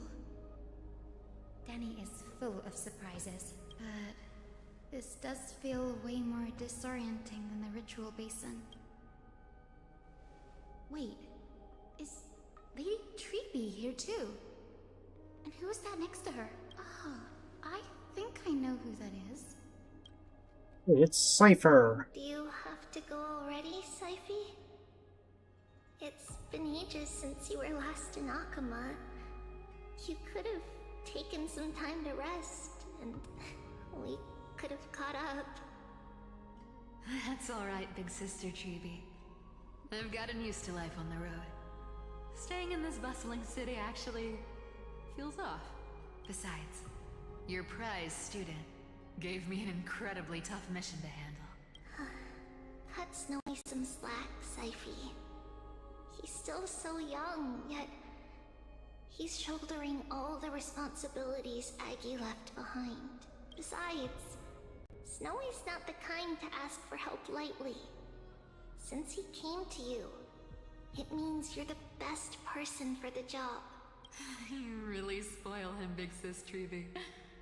Guess I'm past the age for someone to look after me. Syphie. Just kidding. I get it. That deliverer boy does have a certain charisma about him. It reminds me of Aglaia in her prime. Anyway, I'm about to head out. Oh, big sis Treeby, before I go, got a little gift for you. Well, didn't expect you to be so thoughtful. What's in it? That's a part of the game game too. If you want to see the full picture of what's inside, you'll have to wait until nightfall. I'm guessing it's a picture of the three of them. That's my call. Aglaya, Truby. Twist? Seriously? Huh? Looks like we have company. Lady Treby, and this graceful lady must be Miss Cypher. I'm Hyacinthia from the Twilight Courtyard. Everyone calls me Hyacinth. Pleased to meet you. Bright and cheery as a lamp. Well, hello there, pink child. I'm Cyphera from the long-fallen city-state of Dolos. As for the rest, it's all in the history books, so I don't need to repeat it here. So, you're from the Twilight Courtyard. Does that mean... Yes, I'm a descendant of the Sky People, the Chrysos heir about to take over the authority of Sky. Whoa! That's unexpected. I figured Celiosi's descendant would be, I don't know, taller, stronger. Don't judge a book by its cover, Syphe. Cinny is a master of her craft. She's the most skilled and dependable physician in all of Amphoreus. Don't worry, Lady Cypher. I may not be as strong and warlike as Lady Celiosi from 1,000 years ago, but I'm confident I can carry out the mission of the Skyfolk.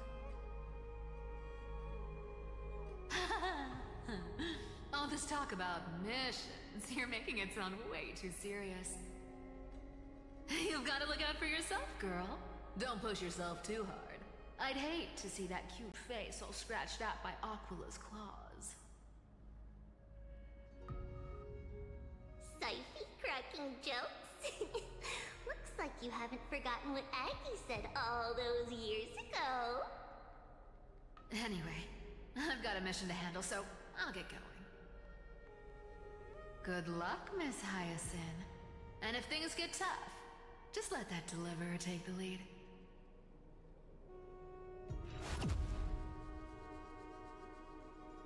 Use the coin of whim's ability and teleports away from the vortex. How does she teleport away? There's no door, technically. She's in such a hurry. She always is. Don't worry. She's always been like that. It's good to have her back in Akama lending a hand. Oh, well, enough about her for now. You're here because of your mission, aren't you, Cinny?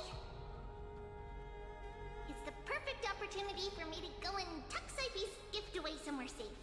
The Vortex of Genesis is all yours.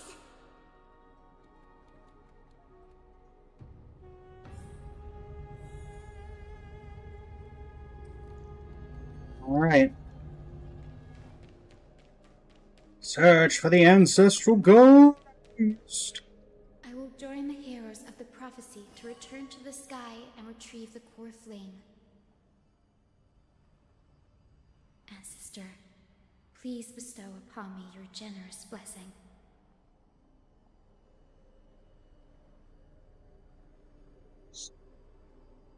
So genuinely curious to any of my viewers who have done this. Did they start doing this just for people who were complaining about the lore? They just added a skip button for lore-related stuff? I mean, I'm going to be speaking with the ancestor. I'm not going to skip a narration. But is that what that's for? You do not look like a sky person. What brings you before me? Could it be you're a descendant of the Sky People? Yes, I am Hyacinthia of the Twilight Courtyard, the successor of the Sky People's Flame Chase duty. Yeah, Benji. You must be Gem Electra. Legend has it that during the Chrysos War, you led our people to ally with Akama and held back the Kremnoan forces. It was your victory that earned the Sky People a place in the Holy City. Hyacinthia, you seem well versed in our clan's history. And this is the Vortex of Genesis? It is. Look, 10 stars have already been lit. The Chrysos Heir's flame-chased journey is nearing its end. Are those the core flames of Fagusa and Giorios? Does that mean Hycelans and the Mountain Dwellers successfully carried out their duty? Who would have thought, as a fellow pillar of Amphoreus, the sky's duty could only be fulfilled after 1,000 years? Oh, there's the water gate. It's because sky shelters all beneath it. If it were to shatter, the world would fall apart with it. That's why Lady Aglaya made the core flame of Aquila the final step in our campaign. Aglaya? Is she still on the flame-chased journey after 1,000 years? Not quite. Unfortunately, she has recently left us. But you're right. She was indeed still guiding the Chrysos heirs forward. Incredible. That girl actually managed to endure the merciless erosion of time, and lasted for so long. Answer me, Hyacinthia. Since you recognize me, you must have also read my writings, no? Every record regarding my lineage is etched in my memory, including your words. In that case, you're probably aware of the prophecy I sought from a certain Trebios. Oh. Yes. At the end of the Rainbow Bridge, the Sky Folk will mend dusk and dawn. But unfortunately, no ancestor has ever been able to truly decipher its meaning. I see. Yet, Trebios' prophecies never fail. Perhaps you'll be the one to witness its fulfillment, child. May the prophecy lead you to a gentle fate. I mean, that prophecy seems a lot worse than all the ones that keep saying that everybody has to die, so... Whatever fate the prophecy holds, I'll face it head on. It's only by giving everything we have that we can truly accept any outcome with a smile. Won't you agree? I like you, child. I wish this conversation could go on a little longer. Take my blessing, Hyacinthia. When I first saw you, I indeed had my doubts. But your resolve has touched me. If Sky's divinity is fated to pass on, I hope it incorporates your optimism and kindness. Your blessing is a treasure beyond measure, General. Rest well. I'll make sure your gift is put to its best use.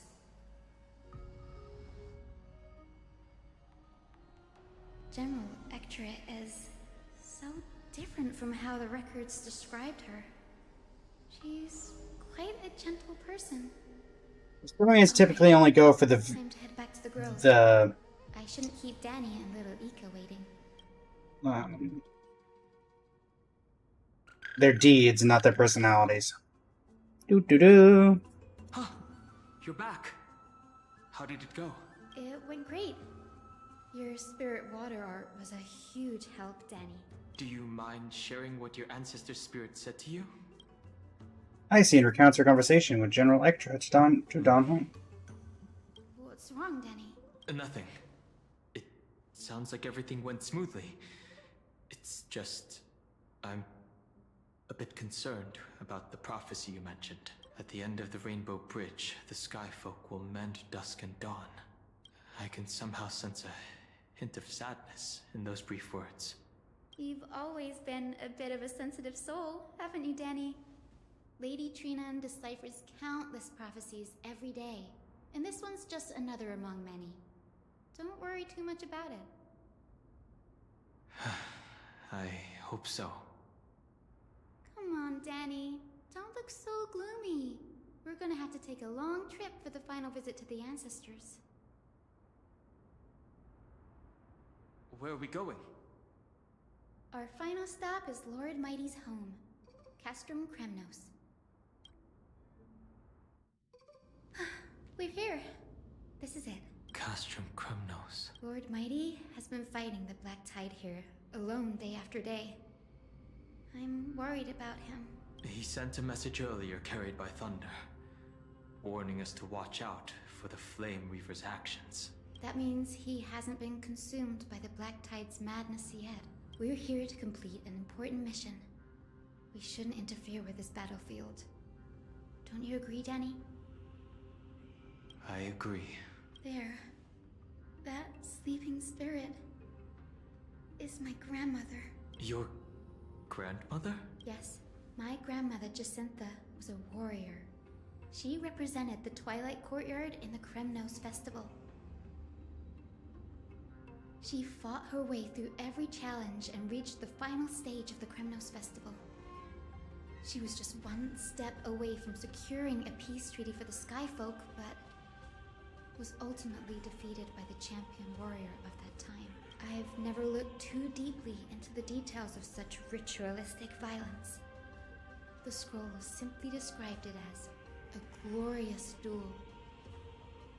But behind the glorious duel was a tragic end. Not long after the festival, my grandmother's injuries worsened, and she passed away far from home. This prophecy tablet was left here by the Kremnoans to honor her final wish.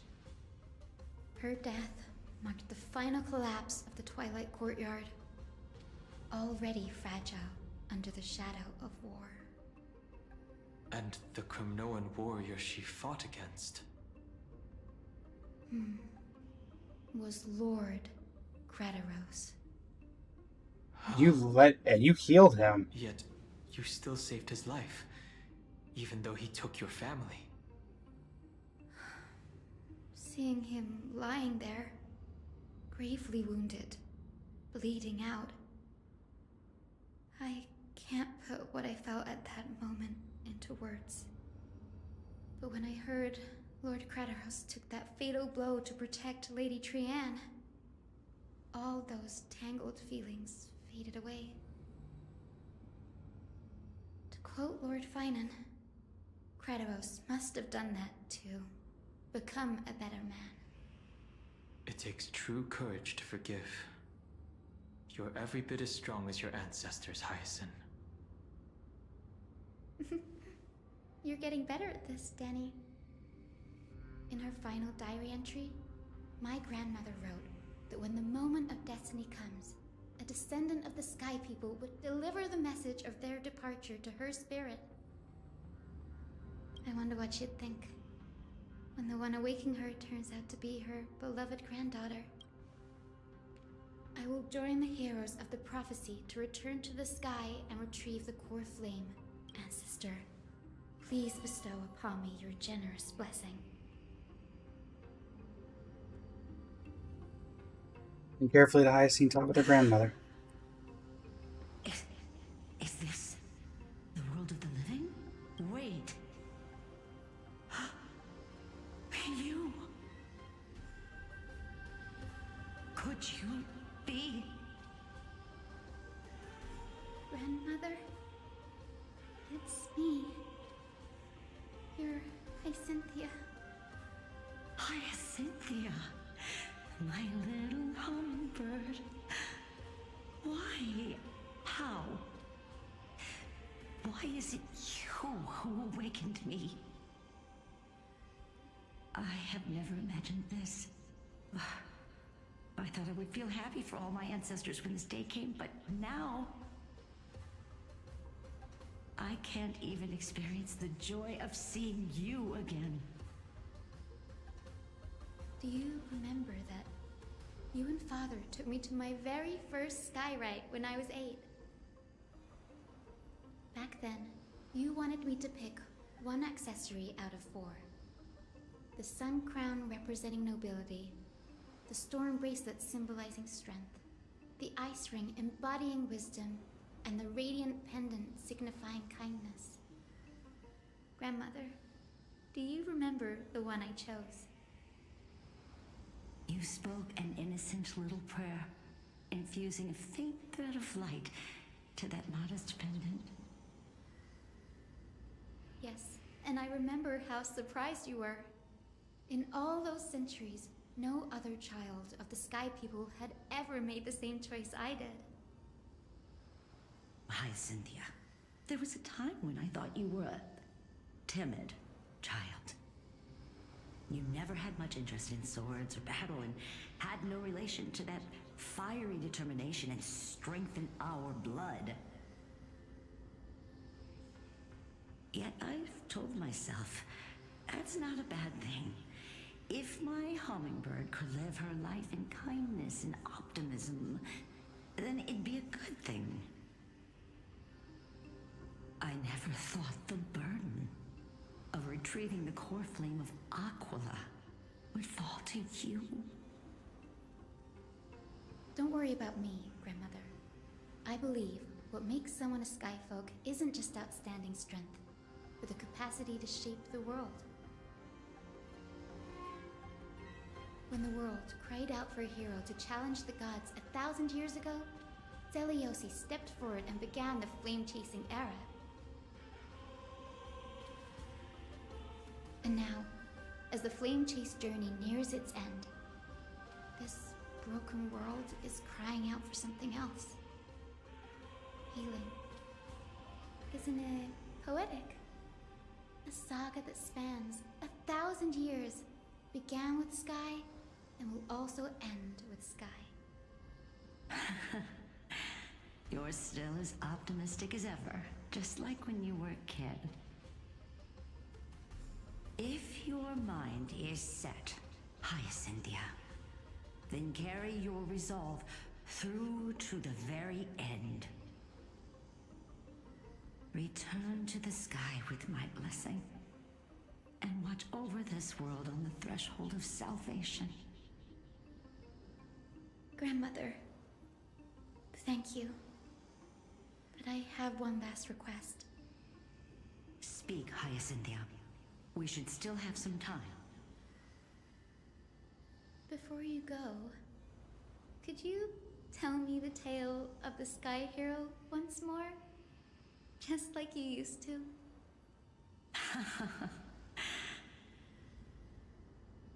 Then listen closely, my dearest hummingbird. After all, this will be the last time. For millennia, the Titans waged relentless wars, leaving the world scarred and ravaged. A century of the Chrysos War plunged the nations into chaos and decay. Until a spear, fueled by mortal rage, pierced through the smoke and flames that buried the prophecy of deliverance. Is it supposed to be imagery here? Oh, there we go. The celestial shaper, the 100-eyed divine bird crowned with the blazing sun and wielding thunder. Those struck blind in 99 eyes by Nikador, they kept one eye glaring at the children of Twilight who received divine blessing, yet turned their weapons against the gods. The Chrysos heir of the sky, Seliosi, the Day Thunder Knight, ascended the forbidden lands of the Eye of Twilight at dusk, clad in wings. To her left was the lion-headed Solibus the Sunlit Wings, whose roars breathed divine flames and scorched the world. To her right was the horse-bodied Lunibus, the Moonlit Plume, whose graceful steps trampled the stars in the heavens. The one warrior and her two beasts challenged the ruler of the sky, determined to seize the divine core flame through plunder. The Titans' every roar summoned lightning bolts, and their every movement stirred cyclones. The wounded Titan's blood poured down like boiling rain upon the world and converged into scalding torrents. In the final moments of battle, the sunlit wings set the Titan's wings aflame, while the moonlit plume sealed the divine body. The battered hero of the sky, with her wings broken and her body covered in wounds, struggled to lift her spear and pierced the last monstrous eye. The Titan's divine body crashed to the ground, and with it, the sky tore apart like fabric, about to fall with its god. The fear and pleas of mortals urged the hero of the sky to rise again. Seliosi, the Day Thunder Knight, the first of the Chrysos heirs to slay a god in this world, charged into the crumbling body of Aquila with her two fearless winged companions. She merged with the Titan, holding up the sky once more, only to leave behind a powerful message for the world. My descendants will be blessed and cross the Rainbow Bridge back to the sky. At the end of the prophecy of Genesis, they will reclaim the core flame from my hands.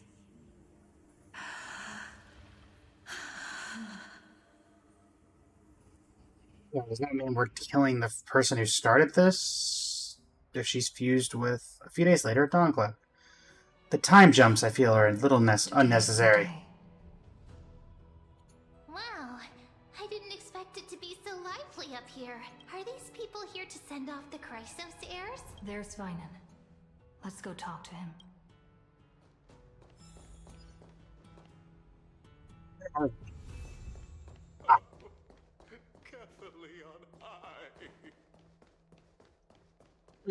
Carefully on high. I know this is a big ask, Namazani. I hope you understand. Please don't say that, Lord Finan. It's an honor for us to be entrusted with this task. Go then. Let's hope our concerns don't come true. I hope you all return safely, my lord.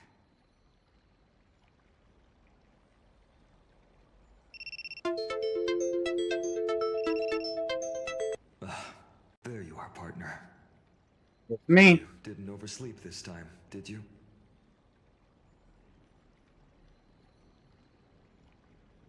I never show up late for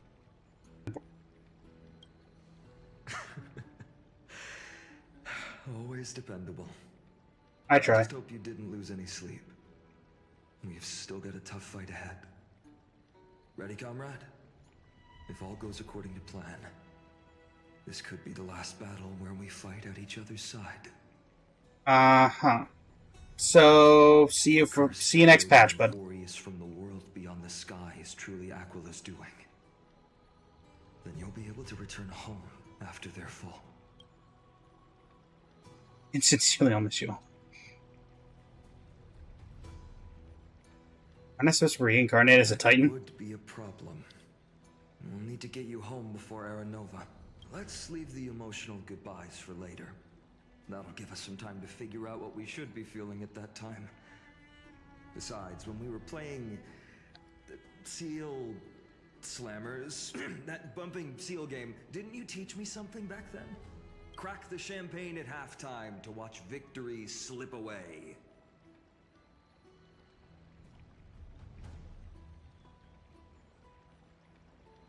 You'll win, dear fella. The last mile is the hardest. That's from Dunham. Same principle, just more elegantly put. Hey, speaking of Dunhung, where is he? He arrived before everyone else and climbed to the cliff top to wait for us. He's probably not keen on being the center of attention. Lord Finan, please make sure you all come back safely. Please defeat the indifferent eye of twilight and restore a compassionate sky to Amphoreus. Thank you all for your blessings. Rest assured, we're fully prepared. As prepared as we can be. I'm not the main attraction today. Please don't hesitate to cheer for Miss Hyacinth when she arrives. Yeah, Hyacinth! Miss Hyacinth, the chosen daughter of the sky, the pride of the Twilight Courtyard.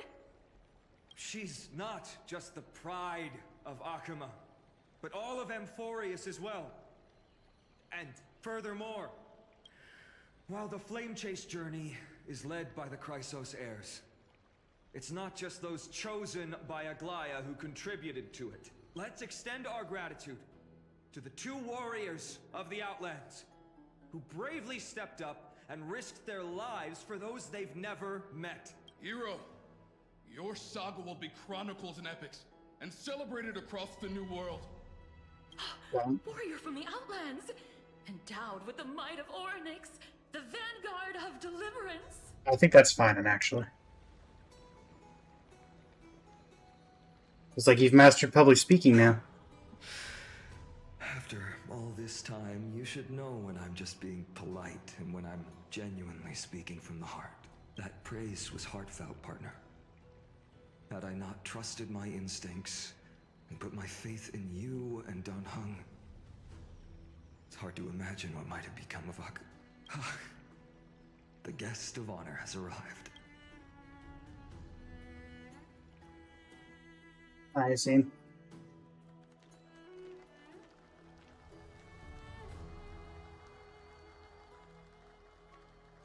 All right, Strawberry Barbara, let's do this.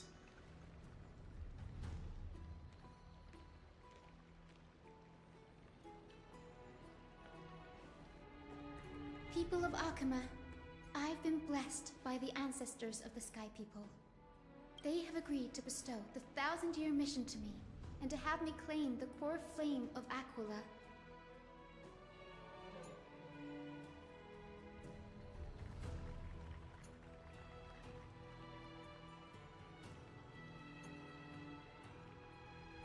Today is the year 4932 of the Light Calendar. 1062 years since the hero Seliosi initiated the Flame Chase journey. I, Hyacinthia of the Sky People, am prepared to lead the children of humanity back to the sky. The entire sky is blocked out by Kefali, just saying. History doesn't breathe evenly. At times, it suspends its breath for millennia, as though time is frozen. At other times, it pants rapidly, as if poised to topple the world and our civilization in an instant. Its hurried gasps have sparked a tempest, sweeping all of us along. Hyacinth, as an observer, you've witnessed the return of 4 core flames. And now, it's your turn to fulfill your duty. Please, guide us into the heart of the storm as the executioner of this mission.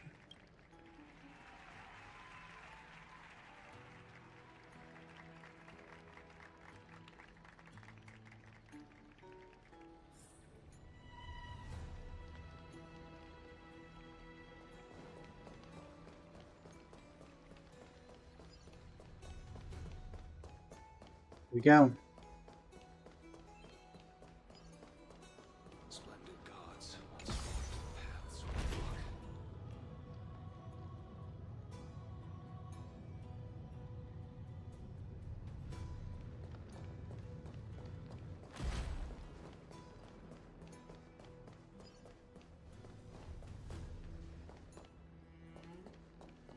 book. Can't hurt, right?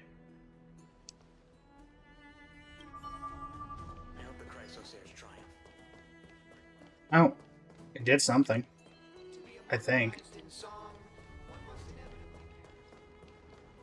They'll surely seize the core flame of sky and bring the flame chase journey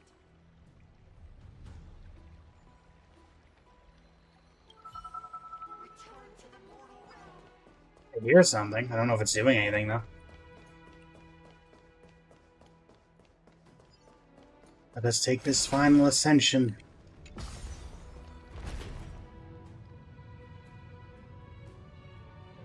Are we going behind us? It's the only place that could possibly go, right? If we're sending the bridge from here.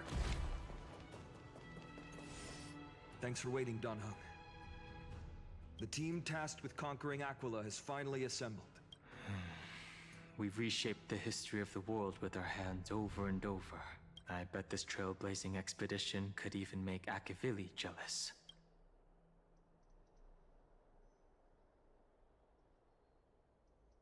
Trailblazing expedition is about to end perfectly. So full of energy, comrades. Seems I chose the perfect day. Hyacinth, it's all yours now. Legend tells of the Skyfolk once divided into many tribes. The Sunfolk worshipped the sun. The Rainfolk were devoted to storms. And the Winterfolk waited for signs in the snow. Our ancestors lived under Aquila's light.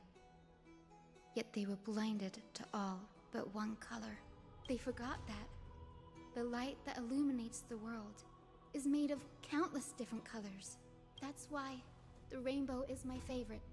For not only does it reflect the many colors, it is also a bridge. And I want to use the Rainbow Bridge to link everyone's hearts and give hope to every soul on Earth. Ancestors, with the rainbow as your guide, lead me back to the home of the Skyfolk, a land we have not seen for 1,000 years. This is actually a cutscene I have never seen. Oh, Rainbow Bridge, please guide us to ascend to the skies once more.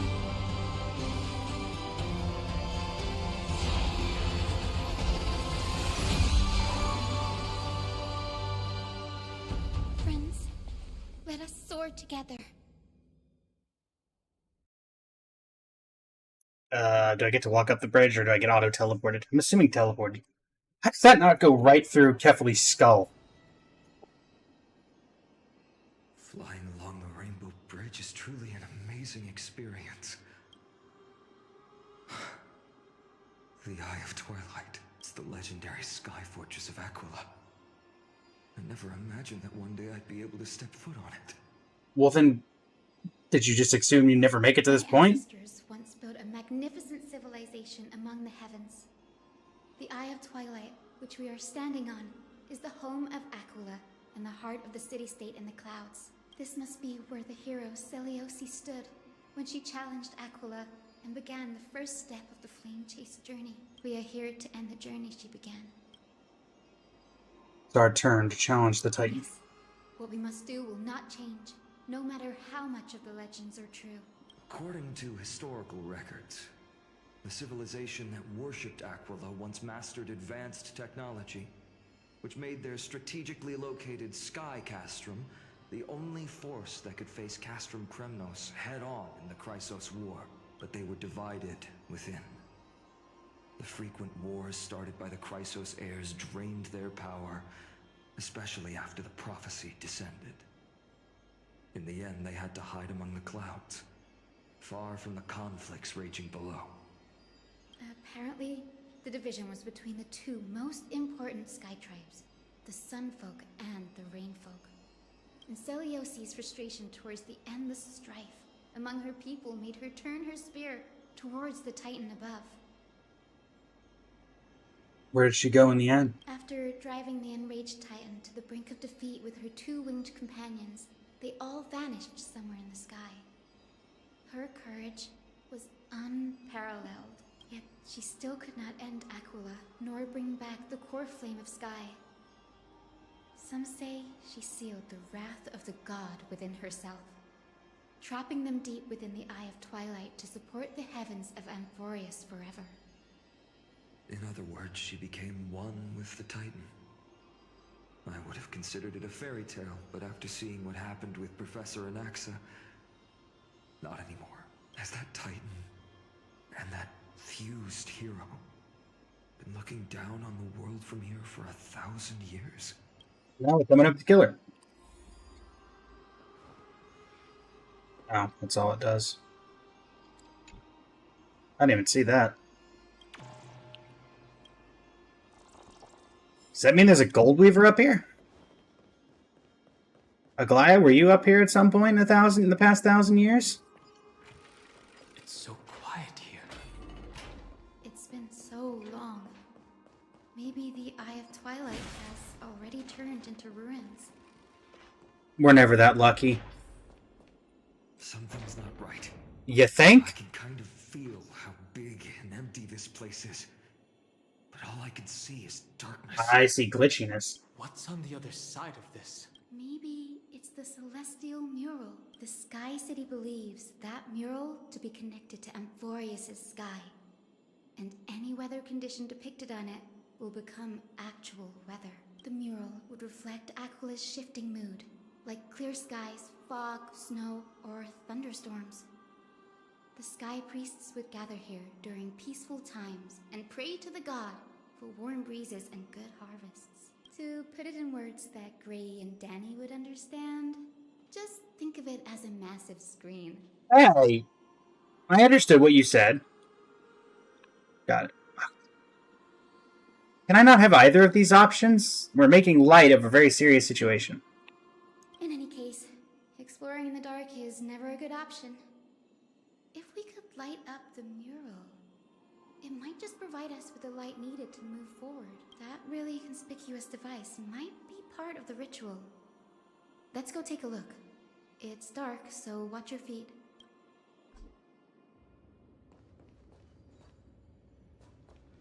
Okay.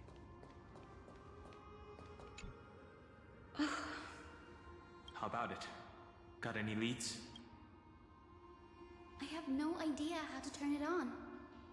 If only we had help from the wisdom of those who came before us. That's it. I almost forgot.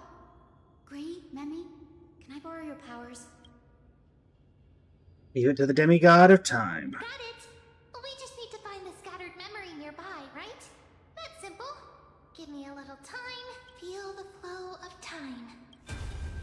Over there. And over there. Done! There haven't been many people for a while, so the traces of time are super obvious. I knew you could do it, Memi.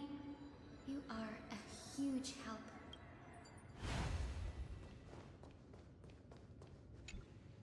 Arrogant sunfolk. The Titan will condemn your brazen disrespect. Heard you talk. I've heard you talk before. You that shape the sky. Why do you avoid the pursuit of dark clouds? Okay, why do you avoid the pursuit of dark clouds? Stormy rains equally your creations. The Sunborn see your behavior as an act of favoritism towards them, and weaponize this reason to oppress my people. The Rainfolk will not suffer in silence. Oh God. If you remain silent, we shall have to forge our own weapons and resist the malice concealed under your brilliance. May the Eye of Twilight never open. And may torrential rains descend forever. Avoid the pursuit of dark clouds. Aquila doesn't like rainstorms. It seems a little hard to believe, but we should write this clue down first.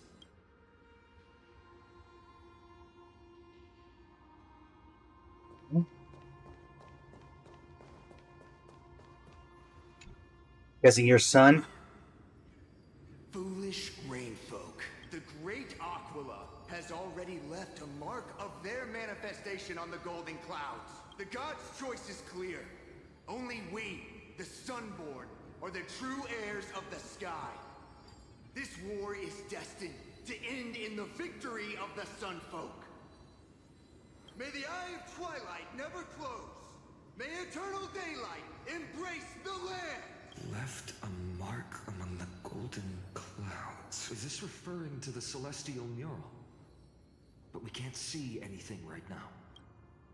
It is, as the rumors said. The Sky Castrum was far from united. My guess was right. This venue is indeed where celestial rituals were performed. Memi, can you retrieve even more memories? No problem at all. Here goes. There we are. Wind, snow, rain, shine. In the name of the sky's 100 eyes, I bring celestial phenomena upon the world. The turn of dawn and dusk. Commanding the celestial globe. Awaken, celestial mural. Stop, foolish Cloudborn! How dare you tamper with the celestial globe and distort the weather? This is blasphemy! The Titan bequeathed the celestial globe to our ancestors, so that we could divide the light and dark equally between day and night, so that all things could grow beneath the celestial phenomenon they preferred. But the Sunborn have asserted control over the celestial mural. And now the days are endless, subjecting the land to drought and burning. And you have the gall to accuse the Rainfolk, who you've oppressed! The land? It is our eternal nemesis.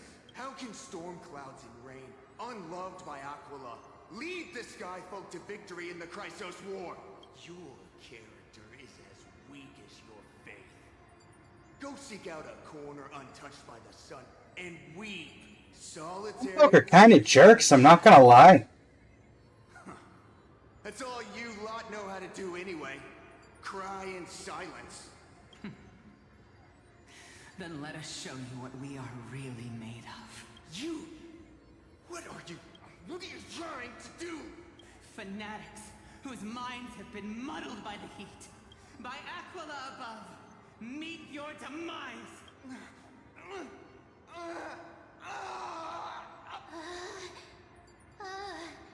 What a terrifying memory. We didn't definitely deserve a talking to. Eternal strife is sad to see.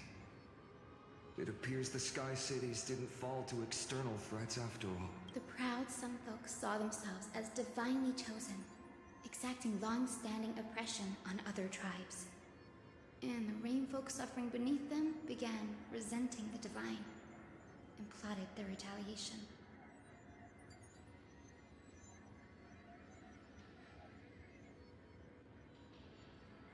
Common story everywhere. The Divine set the stage and the mortals perform the play. This isn't the first time we've witnessed such a scene while trailblazing. Hi, Belobog. Not Belobog, Xianzhou. It fits a lot better than Belobog. Conflict among humans is destined to persist. Having witnessed the actions of Kindness and the Cleaners, it isn't so hard to understand this piece of history. Resistance did nothing wrong. Judge who was right or wrong. But when the box of misfortune is opened, no one escapes unscathed. Hero Seliosi. How did she view the ancient feud between the Sunfolk and Rainfolk? The legends focus on her god-slaying expedition, but are hazy on the fall of the Sky Denizens. Perhaps I can piece together the true face of history here. One step at a time. Do you remember the verse that Rainfolk sang, Hyacinth? Perhaps that's the key to unlocking the celestial mural. Yes, I already memorized it. Now, shall we try to wake it up? Let's do it.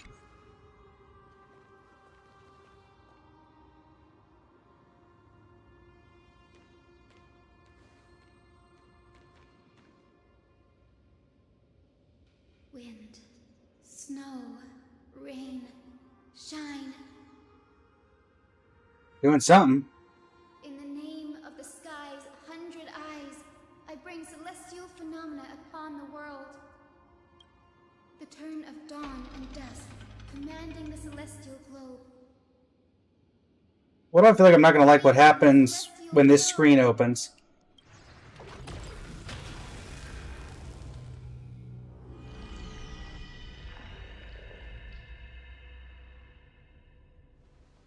Golden clouds, blazing radiance. What a breathtaking scene. Look, the mark of their manifestation mentioned by the memory fragment.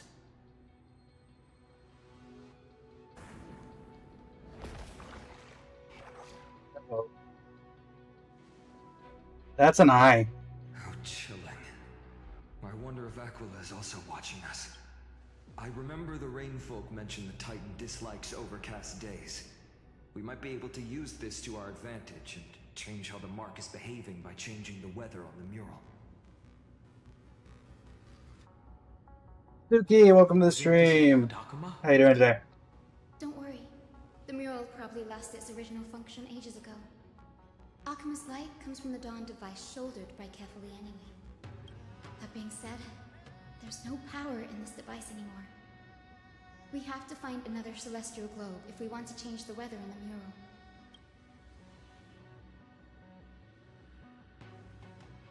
Ah, there! That's Circular device. That's a west wind compass of the Twilight Courtyard. We can use it to create a miniature rainbow bridge to walk on. Who knows? It might even lead us to other areas of the Eye of Twilight.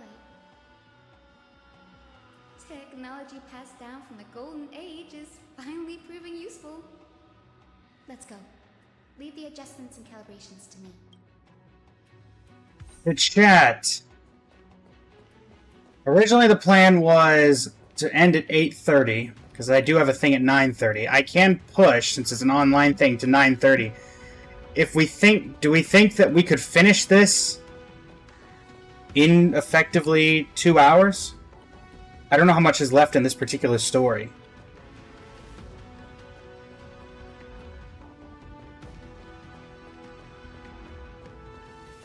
I don't know if anybody's familiar with this particular chapter. Pool down there. A boiling pool of gold, said to be the energy source that powers the Eye of Twilight's divinity. You should watch your step as you walk. I believe this is the Fall at Dawn's Rise, Suki. The mechanical structure is a bit different from the one used in the Twilight Courtyard. How should I put this? It's a little more complicated. Mechanical simplification. No fun if there's no challenge.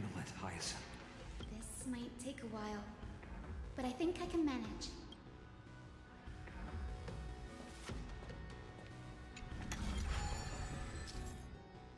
Observe the starting point, finishing point, and the direction of the arrows on the compass, and the distribution of red obstacles. Rotate the rings of the compass to reach the finish line without running into the obstacles.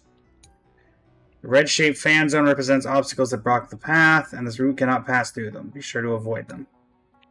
Select button to choose a position that you can rotate. Alright.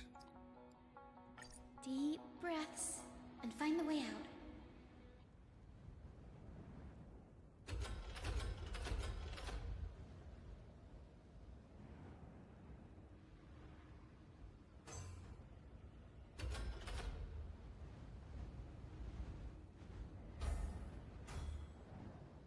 There we go.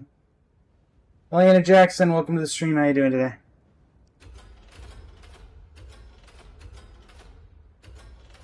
I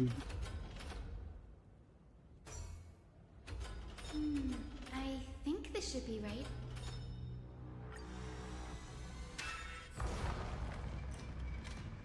Just finishing Amphoreus. Elena. The rainbow bridge has appeared. Well done. Now we can cross.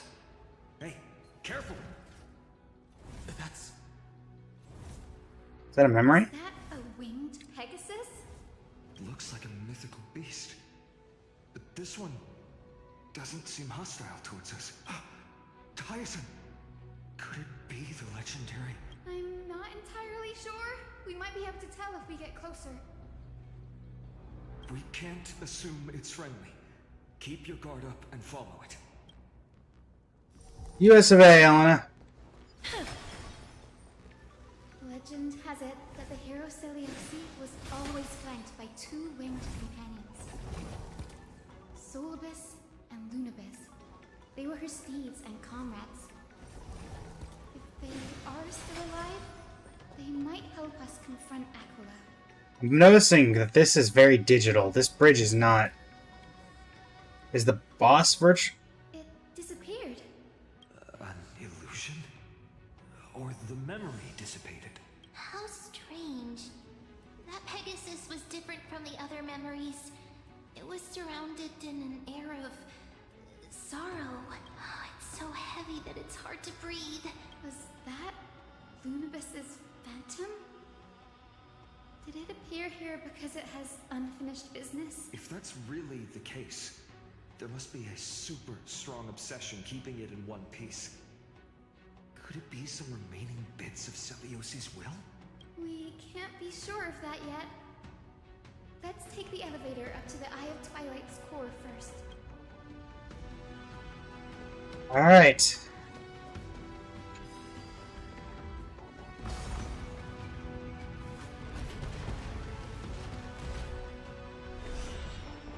Lady Lunibus? Is that you? Can you hear me? I am the descendant of the hero Celiosi. We have come to complete her mission.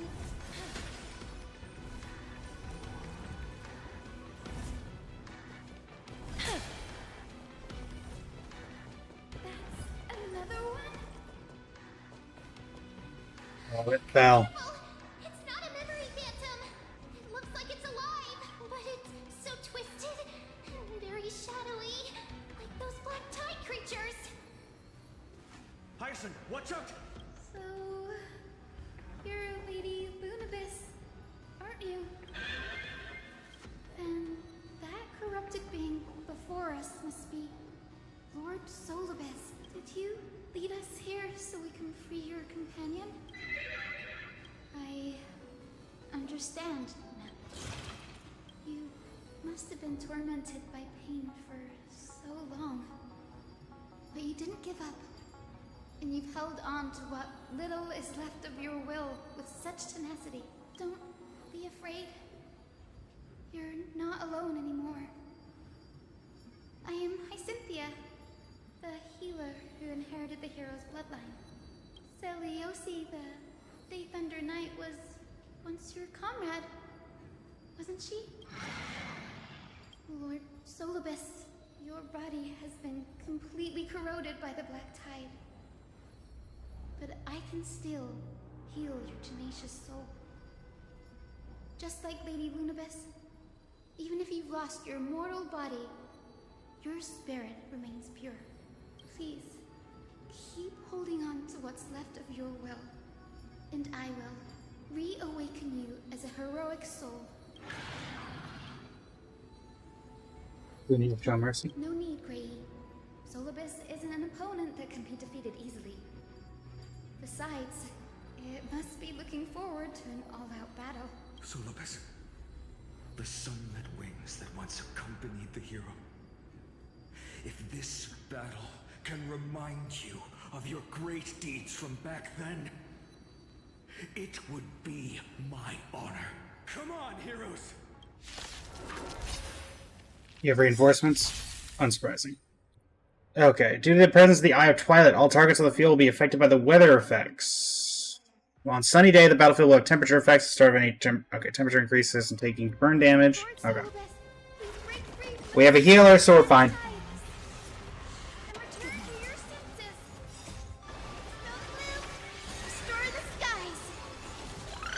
Whack!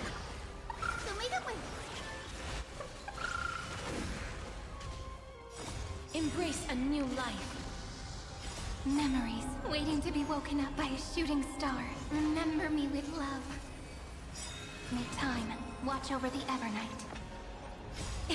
Don't blink. May life and death sprout new buds. Rewrite destruction with me!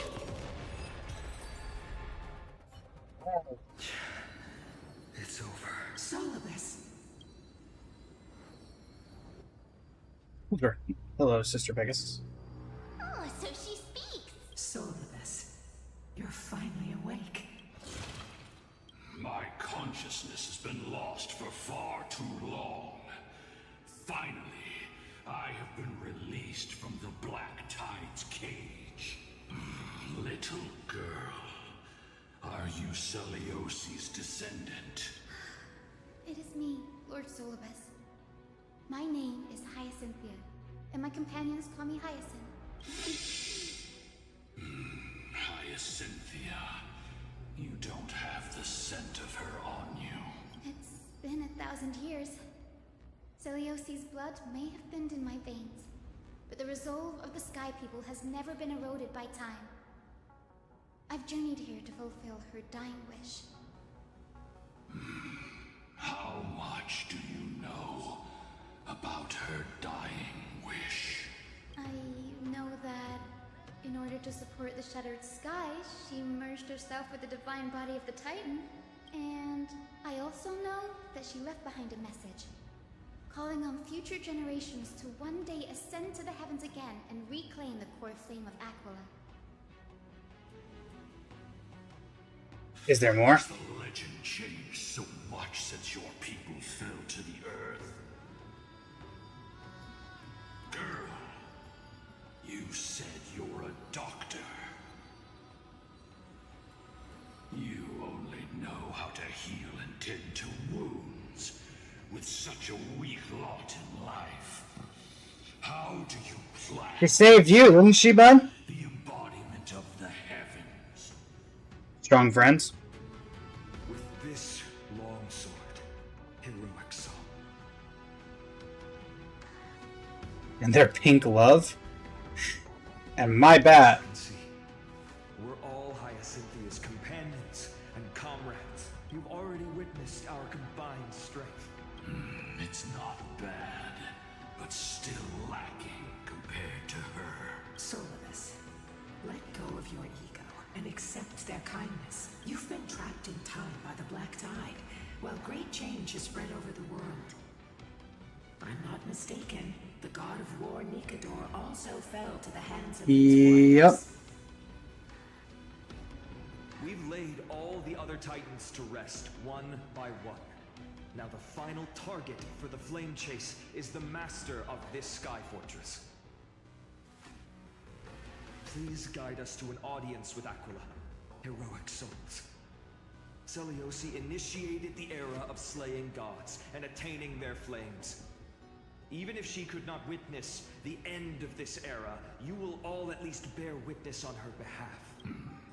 Confidence and fierceness. Yes, I do indeed see a shadow of her in you. Go away. Aquila's mark flew away? Is that a reaction from the Titan? Maybe they detected our awakening. Well, perhaps our presence stirred memories of the fierce battle from 1,000 years ago. We learned from past memories that the Sky Titan fears dark clouds. Would you know more about this topic? What the memo sprite said is true, but you all still need a guide. Follow me, Hyacinthia and fellow warriors. Let the hunt for the gods start again. Is Lady Lunabis not going with us? I will be waiting for you all at the next destination, Hyacinth. Coming through.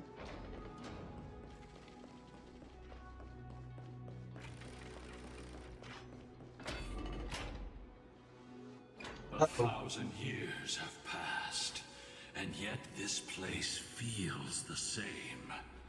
Just that there is no more human clamor. This is the Hall of the Sunfolk, where the Sunborn once held grand ceremonies. There, welcome to the stream. How you doing today? For Aquila's gifts. So, did the Sky Titan really take the side of the Sunfolk?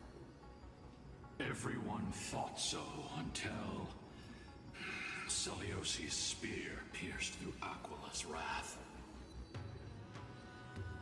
Only then did we understand that Aquila wasn't hiding from the clouds and rain, but The dark tide. the horror that lurked within the unlit shadows. Black Tide. Black Tide's threat has forced the Chrysos heirs to complete our flame chase journey, heading toward the prophecy's miracle of Genesis. Chrysos heirs. In our time, that title used to stir up waves of outrage. Oh, don't worry, it still does. All seem to be revered as heroes. Oh, don't worry, it still causes up a lot of hate. Before us, Trebios and Aglaia. You must have heard of these two names. So it was those two who made it to the end. What does that mean? Let's not elaborate on unrelated topics. You now know how to activate the Celestial Globe. So go and force out the Titan in the mural. The road got sucked away by the wind fan? Did Aquila do that? You have nothing to fear. We can use the power of time to rewind it if we have to.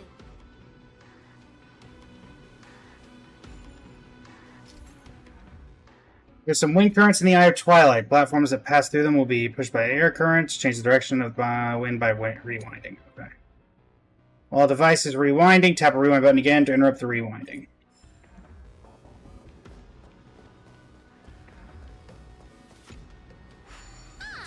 It looks like this device can amplify the power of... Why don't you try to change the wind's direction with this thing, partner? Now the prayer should rewind for even longer. Let's try to control the wind's direction with this thing, partner. The Celestial Globe is right ahead. Let's go and force Aquila to come out. The turn of dawn and dusk, commanding the celestial globe. Change, celestial mural. The celestial shift didn't work? Perhaps the device has been damaged during these long, merciless years. Do you see those two giant circuits on either side of the hall? Maybe we should try fixing them. These circuits all seem to be corroded by the black tide. Here's hoping those two prophecy tablets can help us out. Agreed. The fact that it follows you.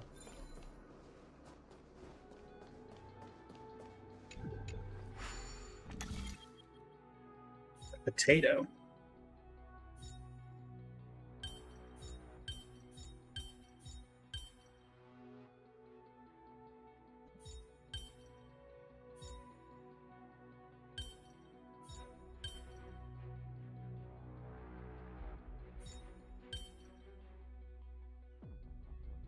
I feel like I need the inverse.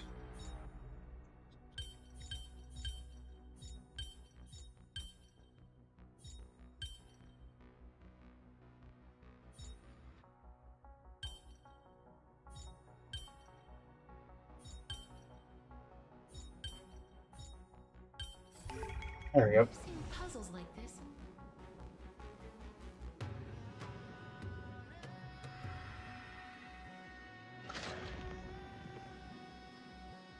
Smooth sailing so far.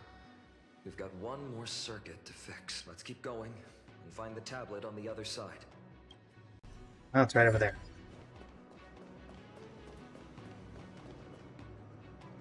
Where'd that come from?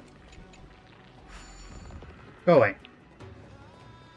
I don't have time for your black tie nonsense. Oh, that's where I came from. I took the wrong exit. That's fine.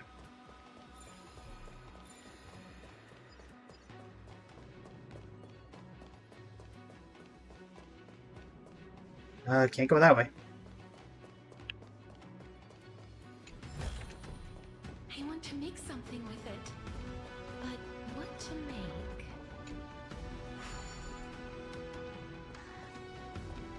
Am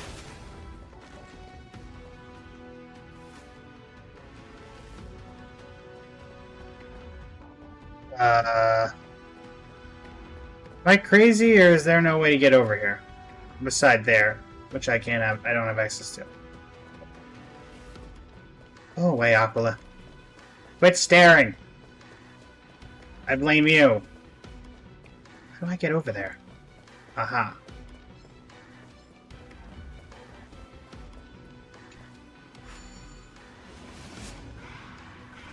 We go!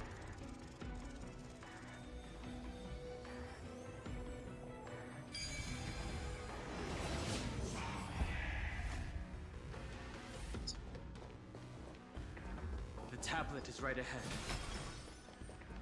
Speed! Made it. Hopefully, this is enough to fix the Celestial Globe. Oh.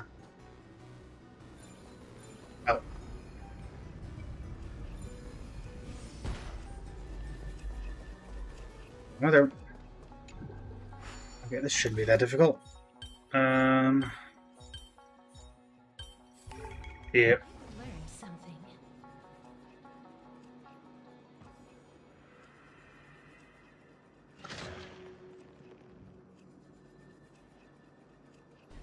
There's clearly technology that is used to stop the black tide, because we've seen multiple different versions of technology that can do that. So why do we have issues with the black tide? Could you not just make walls that use the same technology or something?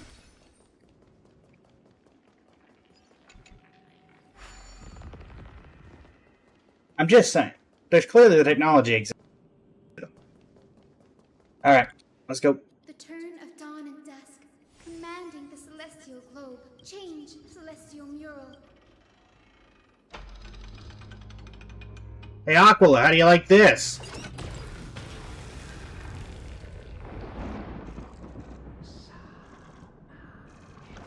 The mark has disappeared again? Looks like they're still avoiding us. I wonder if it's cowardice, or if they have something up their sleeve. I fear the Aquila of present has long lost their sanity, but instinct still drives them to flee from the shadows, to evade the Black Tide's encroachment. We're sure that this isn't affecting the place below us, right? Mistake their behavior for weak.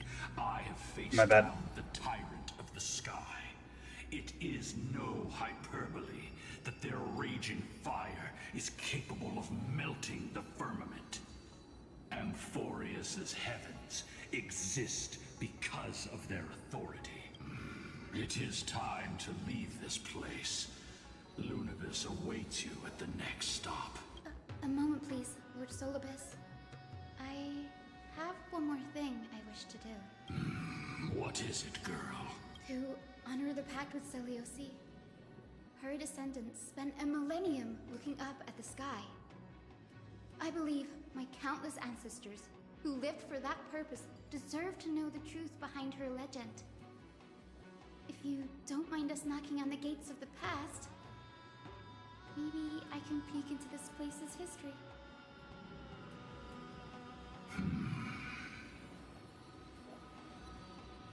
You are the ones who hold Orynyx's miracle.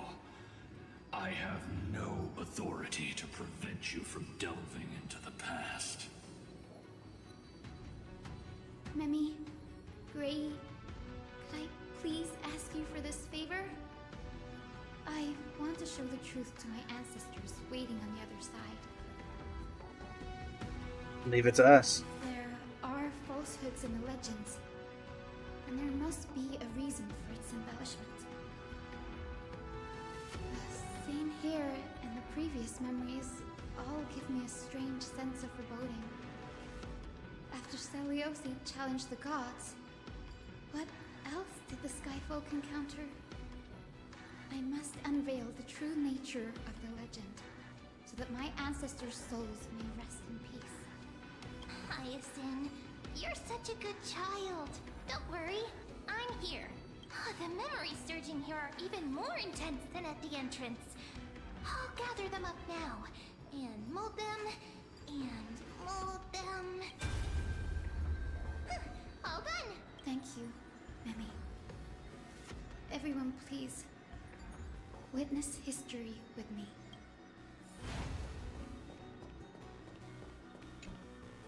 Daughter of Dusk, have you finally gone mad? I knew it! The child with the blood of two feuding clans will one day destroy the Sky Castrum! Will you really point the tip of your spear at our god? Stay in your hand.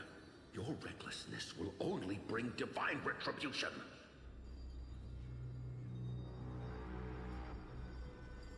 Some folks are facing off against Celios. Isn't this part of history?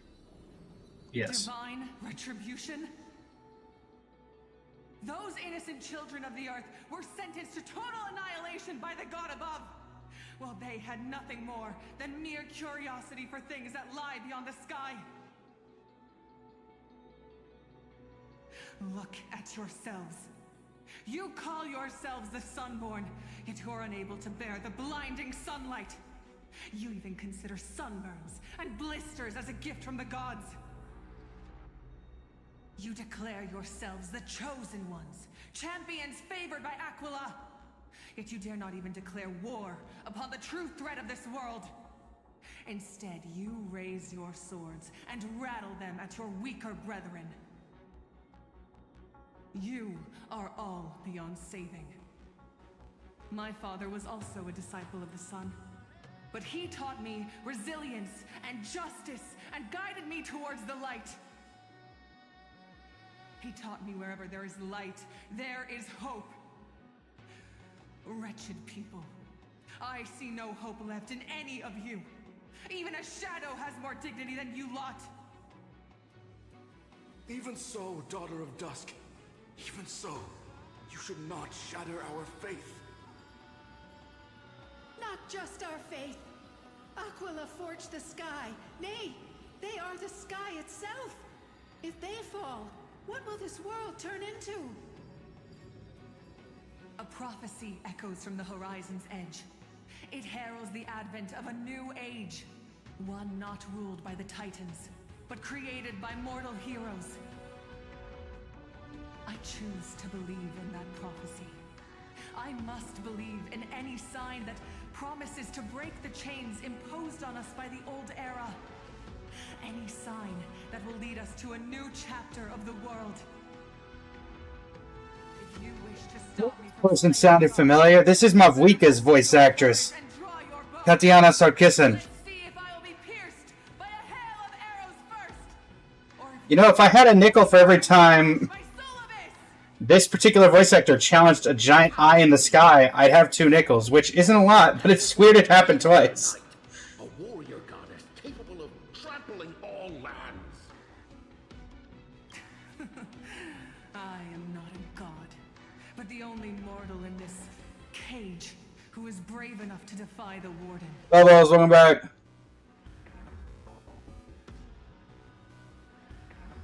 Some folks in the memory fall silent. The expressions are ashen despite being under the bright lights. See, you are all truly weak beyond measure. The hunting ground beckons. Come, Solibus! The hero Seliosi, disillusioned by the Sun Folk's deeds, decided to sever the source of it all. The god they so blindly placed their faith in. She was brimming with compassion at that time. Her words were bursting with anger, but her heart had nothing but mercy for the children of humanity. At that time... We should get going, Hyacinthia. Lunibus is waiting for you all. Aquila has fled to the other end of the fortress. Let's chase after them. Lunibus will lead the way.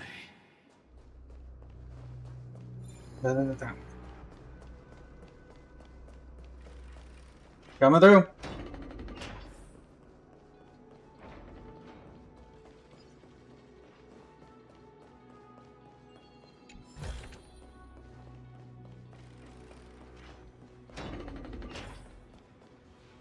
Lady Lunibus, we're here. Aquila, even though they had been corrupted by the Black Tide, they still maintain a connection with their kin in this fortress. They're behind us as well. Maintain formation, and don't get surrounded. You think to hinder us, imprisoned Titan, then we will make you understand that resistance is futile. All right.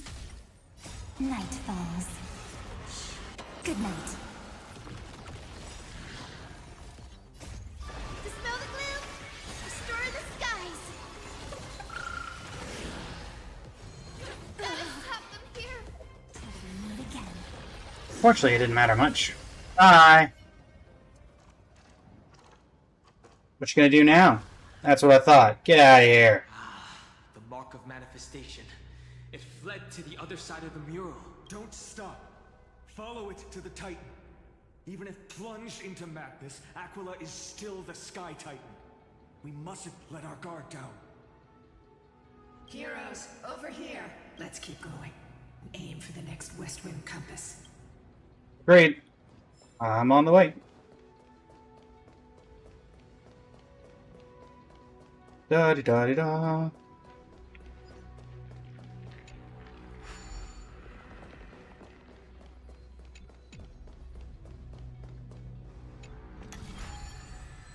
Okay. Treasure icons. Sure. Wrong way.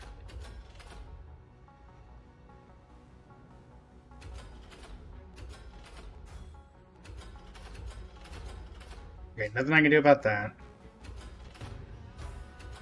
No.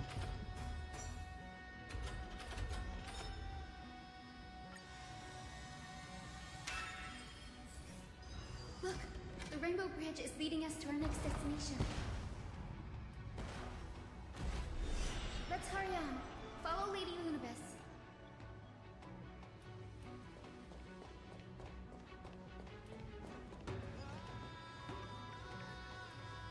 Keeping up with the Lunibus.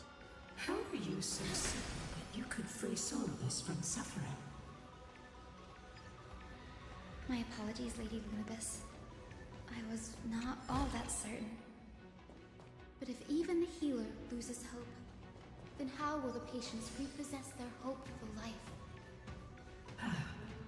What a kind answer. Where are you, Aquila? I know you're around here somewhere.